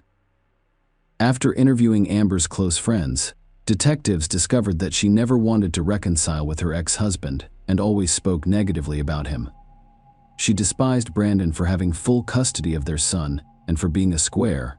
Soon, authorities discovered physical evidence that contradicted Amber's story. The forensic handwriting analysis revealed that the note was discovered in a Hammer safe. Amber wrote the list of items needed for body disposal, and when the police gained access to the local hardware store's CCTV cameras, they discovered that the crime had been planned and prepared in advance. The footage taken the day before Brandon's death shows Hammer purchasing buckets and other items from Amber's list. However, while awaiting trial, Hammer insisted he had no accomplice and had acted in self-defense. He was doing everything he could to keep Amber safe, as she was still free. The man claimed that the items on Amber's list were necessary to repair the house, not to dispose of the body. Furthermore, Hammer explained why he used two different weapons, stating that he held a shotgun in one hand and a pistol in the other. To say that investigators found this statement strange is an understatement. Many expected the trial to last several weeks. The jurors deliberated for approximately an hour and a half before recommending a life sentence without parole. We're very pleased with the decision. We think it was appropriate. Assistant District Attorney Jennifer Austin says it's justice for Brandon Durant's family. We also believe that the sentence of life without parole is entirely appropriate. I am overjoyed that the jury determined Cindy was Durant's mother. I'm sure it was difficult, but this is what I've been hoping for 2 years. Justin Hammer received a life sentence without the possibility of parole in October 2014. Amber was arrested 2 months later and charged with first-degree murder of her ex-husband, desecrating his remains, and conspiracy to commit a felony. Amber pleaded not guilty, hoping to be released on bail. I've been fighting for 32 months to bring my son home with me. Andrew spoke as she sat in the courtroom, handcuffed and dressed in a light purple inmate suit. My son has been at home for exactly 1 month, and she asked if there was anything I could do to stay with him until the trial. Norman is in town to oversee a jury trial, as ordered by District Judge Jeff Virgin. He agreed to the state's request to deny Andrews a bond amount. Given the nature of the allegations, This court believes bond should be denied at this time. Virgin stated that it took more than 2 years before the trial began in the spring of 2017. Amber pleaded not guilty, and her lawyers claimed that the defendant was not at the crime scene. Prosecutors Christy Miller and Jennifer Austin claimed that Andrews was the only person with a motive to kill Brandon Duran. According to Miller, Amber was the crime organizer who lured Brandon to her lover's house, and Hammer shot him 3 times with a pistol, and Amber fired the final shot with a shotgun. Miller informed the jury that all witness statements and evidence presented at the trial point to Amber's direct involvement in this crime. She was the only person who wanted him gone. Amber Andrews is the only person with motives. She was the only one who could understand why he was gone. Miller stated that she did not only want him dead, but also for him to disappear. She had the motivation, and Hammer had the place to do it. They believed they had the perfect plan. Miller told jurors that the motive was to push the Duran out of the way so Andrews could regain custody of their young son, despite the fact that she was absent from home for 8 hours on the day of Brandon's death, and there was no evidence to back up her alibi. The prosecutor stated that Amber assisted Hammer in disposing of the body and cleaning the house. While unable to fulfill her parental responsibilities, she did not want to give her son to a man she despised. And since she couldn't obtain custody of the child through the courts, she decided to kill Brandon. However, the defense attorney, Jay Mendros, claimed that the prosecutor's office had provided no evidence of Amber's involvement in the case. There is no evidence. Mandro told the jurors that is what you do when you don't have any. They disparage her character. The state has a conspiracy theory, but there is no evidence to support it. She isn't a cold-blooded killer. She did not plan the murder. Justin did this because he feared losing Amber. Jay Mendros described it as a perfect recipe for disaster, with Duran traveling to Oklahoma to reunite with Andrews, while Hammer, who had been dating Andrews for a year, was concerned about losing her to Duran. The defense attorney made the following statements: Justin Hammer had every reason to kill Brandon Duran. It was a love triangle, or a case of being torn between lovers. There is no black and white here. She switched back and forth with both men. They twisted and turned every statement in here to make them appear sinister. They're attempting to imprison someone on suspicion of innuendo. In this country, people are not convicted based solely on suspicions. This does not make her a conspirator or a murderer. Justin Hammer confessed to the murder. He claimed to have done it all by himself.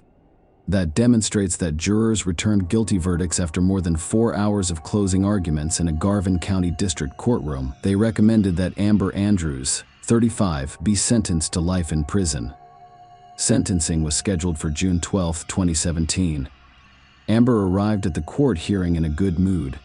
Cindy, Brandon's mother, approached the witness stand in tears, expressing how her son's death had affected her and her grandson Brando. "You and your minions have taken away every dream I've ever had," he said, placing a photo of Duran next to the stand. "Brandon only wanted his family, and you murdered him for it. I'll never see that smile that lights up the room before Brandon even walks in. He won't have the chance to teach Brando how to snowboard. You ensured this by murdering him. If you genuinely cared about Brando, you would not have murdered his father. You must work for what you want, not kill for it. You wanted it and would do anything to destroy it." She said this while pausing and staring up at Andrews, shaking her head up and down. "That is the devil's work," she said, adding that Andrews has done unspeakable things to her as Iran's mother. Before the judge's decision, defense attorney Jay Mendros issued another statement.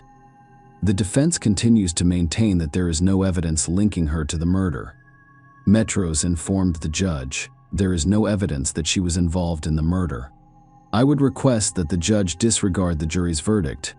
We asked you to overturn the jury's decision and restart this case." Jay Mendros contended that the state's case lacked evidence and relied on jurors' emotions to secure a guilty verdict. They used guessing and speculation to convince her to go to prison. There is no evidence that the state was solely concerned with shock value. Amber Andrews received a life sentence without parole for the first-degree murder of Brandon Duran. She was also sentenced to 7 years for desecrating the remains and an additional 10 years for conspiring to commit a felony. Justin Hammer is currently serving time at the Oklahoma State Penitentiary in McAlester, Oklahoma, while Amber Andrews is still incarcerated at the Mabel Bassett Correctional Center in McLeod, Oklahoma. Since August 7, 2012, Brando is currently in a foster home after being taken into custody by the Oklahoma Department of Human Services. After fighting the court system in January, he was allowed to return to San Diego and live with his grandmother. However, it was not a victory yet. Cindy had to wait 5 years before she was granted full custody of Brando. Following the trial, she and her relatives told him the truth about the verdict and his mother. Share your opinion with us in the comments and subscribe to the channel for more.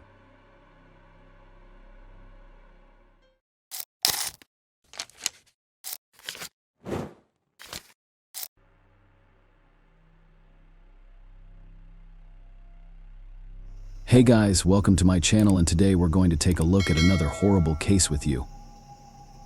On July 3rd, 1989, another child was born in the municipality of Estreitão in Maranhão, Brazil. The boy was named Danilo, which is a common Portuguese name. This child was not spoon-fed or stroked on the head with bedtime stories.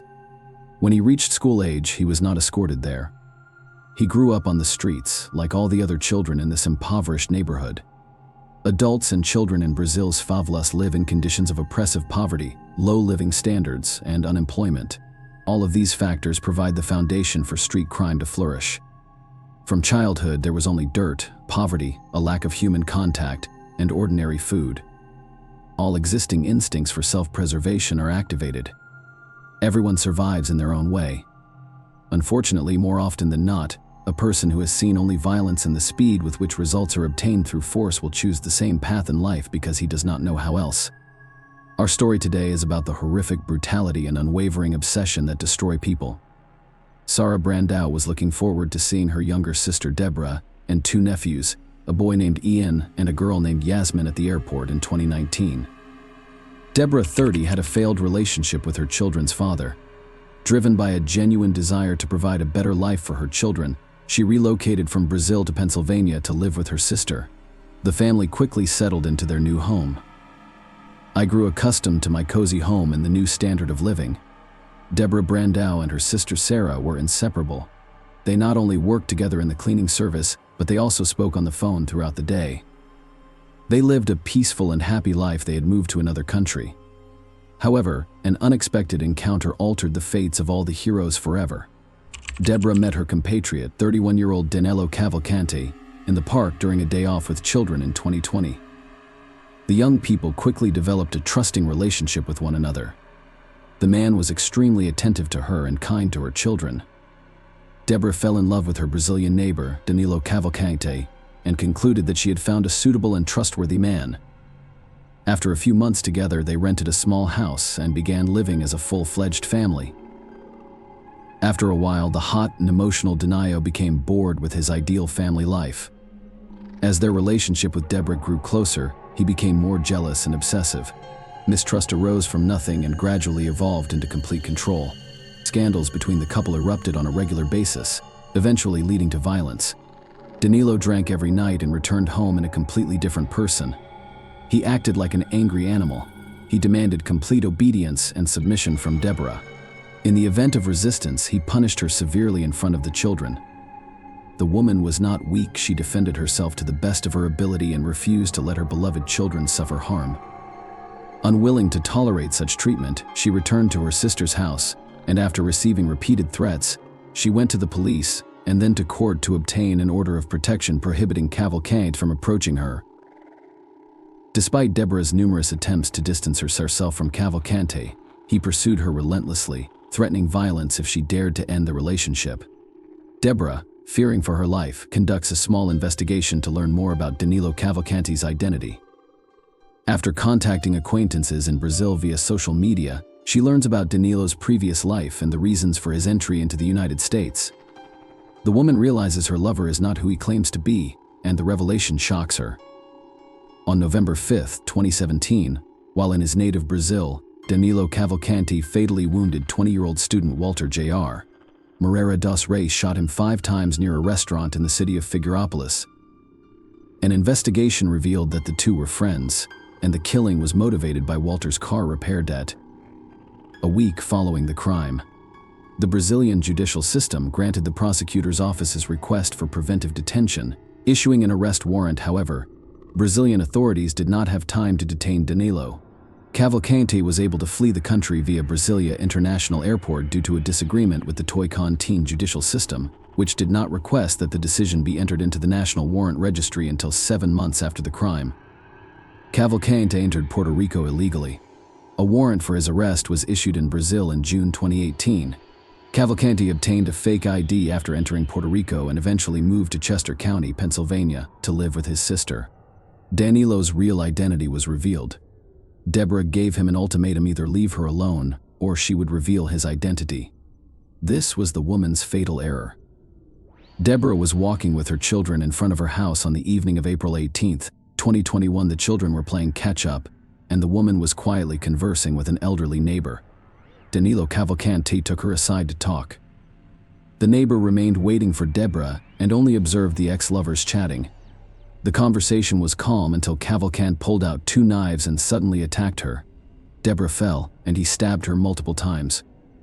Deborah's children screamed down the street for him not to touch their mother.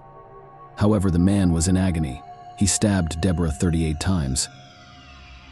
A neighbor who witnessed the brutal scene desperately attempted to provide emergency aid and stop the bleeding. Deborah's daughter dashed to a neighbor's house to seek assistance and call emergency services.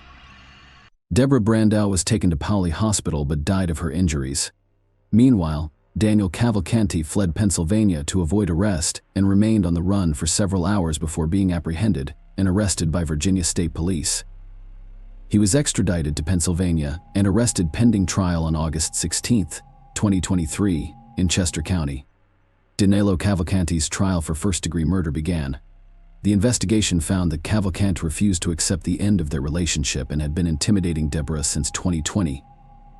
During the Cavalcante's trial, Deborah's crying child testified repeatedly about the horrifying events of that bloody day. It only took the jury 15 minutes to reach a guilty verdict. Cavalcante was sentenced to life in prison with no possibility of parole. After the verdict was announced, Cavalcante was transferred to the Chester County Jail in Poquoson, where he was awaiting transfer to a federal prison. However, on August 31, 2023, at approximately 9 a.m., he escaped from the Chester County Jail via a chimney, much like Spider-Man. He climbed across the wall between 2 cramped hallways, ascended through the chimney to the roof, deftly avoiding the barbed wire fences, and escaped. Surveillance footage captured the prisoner in the narrow space between 2 walls in the exercise yard. He walked up with his arms and legs to either side. He then ran across the roof, climbed over the fence, and pushed through the barbed wire to escape. Prison officials were well aware of all the vulnerabilities discovered in the prison after Igor Bolt escaped and believed they had been addressed. Officials believed that the barbed wire installed following a similar escape by an inmate named Igor Bowler a few months prior would prevent a jailbreak planned by the acting warden. According to court documents from May, an inmate named Igor Bowler climbed onto the jail roof and jumped to a less secure location. He was apprehended less than a mile from the prison, approximately 5 minutes after escaping. Again, we neglected to account for the failure on the human factors side. We concentrated solely on the physical infrastructure, not the human factor. According to Holland, 160 cells did not witness the escape, and a guard and a tower that watched over the prisoners did not notice the Cavalcante's disappear. The tower guard was initially placed on administrative leave and then fired. As a matter of urgency, the prison was closed, and the hunt for a particularly dangerous criminal began. Alerts were everywhere. Danilo Cavalcante, 33, has black hair and is possibly armed and dangerous. The escape of a dangerous killer from a state prison has garnered a lot of attention. Every day, the search for the fugitive was broadcast on all media channels. The Pennsylvania State Police Chief, who led the search for Cavalcante, held regular press conferences and briefings to provide state residents with accurate information about the special operation. He urged residents to take an active role in the situation by holding vigils. It's an observation to help figure out the perpetrator's path, and it worked. So, a few hours after his escape, Danilo Cavalcante was seen walking along a road about 2 miles west of the prison. Cavalcante was discovered using a surveillance camera in the early morning hours of September 2nd after receiving reports from local residents. Police established a search perimeter around the area, securing the roads and railroads that run through it to prevent Cavalcante's possible escape, and offered a $10,000 reward for any information leading to his capture. Authorities began searching within 2 miles of the jail in a heavily wooded pickup area in Township in Chester County. A local resident discovered the fugitive in a creek bed just days after his escape, but he fled into the woods before police could locate him. The search continued.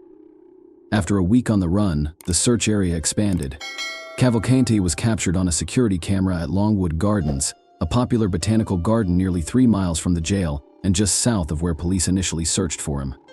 There are a lot of ravines, high fields, grass, and cover for a guy who is 5 feet tall and weighs 120 pounds. Robert Clark, Deputy U.S. Marshal for the Eastern District of Pennsylvania, stated on September 5th. In addition to the difficult, rugged terrain, searchers struggled to deal with the extreme heat and humidity that persisted for days following a week of desperate searches for the fugitive felon. The number of officers searching for Cavalcante on the ground has increased from 250 to nearly 400. We have a large perimeter secured, and we are very optimistic. According to the police chief, the search team has been strengthened not only in numbers but also in terms of equipment. Helicopters flying over the search area began playing a recorded message from Cavalcante's Portuguese-speaking mother, begging him to surrender peacefully to authorities. The next morning, a security camera caught Cavalcante on a property about 2 miles south of the prison. Police have moved in to set up a new perimeter around the facility, and Longwood Gardens and nearby schools will be closed while the search is conducted. Police continued their intensive search for the object for the rest of the week, and Longwood Gardens briefly reopened with limited access before being forced to evacuate and close again on September 7th after another sighting of the object. On the same day, police increased the reward for information leading to his capture from $10,000 to $20,000. After nearly a week of searching, nerves were frayed. Locals knew a man convicted of murder was on the loose, but authorities had yet to explain how Cavalcante escaped from prison. Police in Philadelphia's Chester County have asked residents to lock all doors and windows, secure vehicles, and stay indoors. CBS News reported that Danilo Cavalcante, 34, escaped from a Pennsylvania prison. The intense search continued until September 9th, when Cavalcante was seen on a video intercom call standing on the front porch of a former colleague's home near Phoenixville, nearly 20 miles northeast of the search perimeter.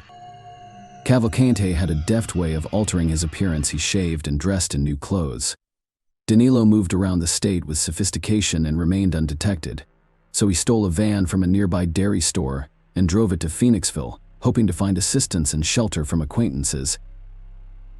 On the morning of September 10th, a stolen van with an empty gas tank was discovered abandoned in a field in East Nantmeal. The search was expanded to include the northern part of Chester County. On September 11th, the fugitive's movements caused the search perimeter to change again. As the search continued, Cavalcante was added to Interpol's wanted list, and authorities increased the reward for information on his whereabouts. The same night, a local resident called emergency services. He reported that a man with a similar description had broken into his garage. The homeowner was forced to open fire in self-defense, shooting him 7 times. However, Cavalcante was able to escape and steal a .caliber rifle with a scope and flashlight from the house. Police responded quickly and discovered Cavalcante's sweatshirts and shoes near the home after confirming the perpetrator's identity and determining that the dangerous felon was now armed. Police urged residents of the South Coventry neighborhood to lock all doors, windows, and vehicles and stay indoors if possible. The convicted felon carries a handgun and is especially dangerous. Many residents in the area have been alarmed by the chemical contest escape. School districts canceled classes for the day after Cavalcante was captured on surveillance video. The police expanded their search and advised residents to keep their doors locked. Police established a new search perimeter in South Coventry Township that was tighter than previous ones because they believed Cavalcante was now surrounded. The search continued throughout the day on September 12th until around 1 a.m. On September 13th, an aircraft equipped with thermal imaging technology spotted Cavalcante in the woods. Despite the sighting, police had to wait until sunrise to approach because bad weather prevented the surveillance plane from flying safely. The big breakthrough came in the early hours of September 13th, when authorities discovered that a security alarm had gone off shortly after midnight within the final search perimeter.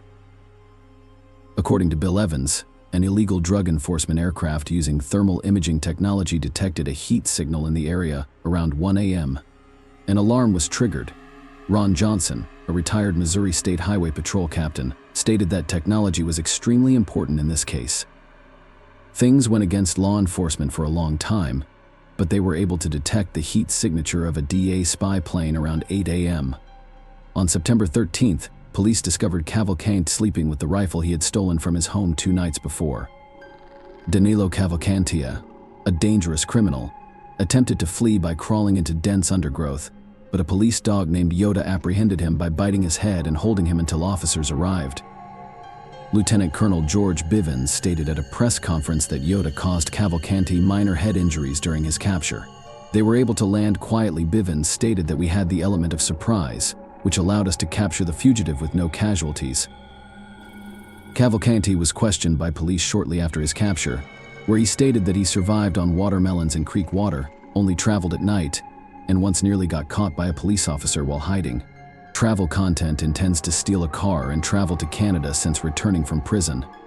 Cavalcanti has been charged with several crimes stemming from his escape, including burglary, trespassing, and theft. Following the capture of high-risk felon Danilo Cavalcante, local and state officials, including Pennsylvania Governor Josh Shapiro, thanked the numerous law enforcement officers who helped with the search. Chester County District Attorney Deb Ryan stated, "Today is a great day in Chester County. Our nightmare has finally ended, and one for the good guys. We are grateful to all of the first responders for their tireless and dedicated efforts to bring this fugitive to justice. They worked around the clock, and we are very grateful to them all." Chief George Bivens, who led the search, discussed the various challenges law enforcement officers faced in finding Cavalcante, mentioning the intense heat and thunderstorms that occurred during the search, as well as the fact that each of the search perimeters established during the search were in heavily wooded areas. The search team consisted of about 500 law enforcement officers, including Pennsylvania State Police, FBI, ATF, and US Marshals, who searched the area surrounding the shooting scene. The police set up a perimeter of several miles in each direction. After Cavalcanti's escape, the Chester County Jail Board, which oversees the Chester County Jail, was heavily chastised by locals for failing to prevent Cavalcanti's escape. Residents pointed out that the jail had the opportunity to make appropriate security improvements following Igor Bolt's May 19th escape attempt, which could have potentially prevented Cavalcanti's escape because he used the same method Bolt did.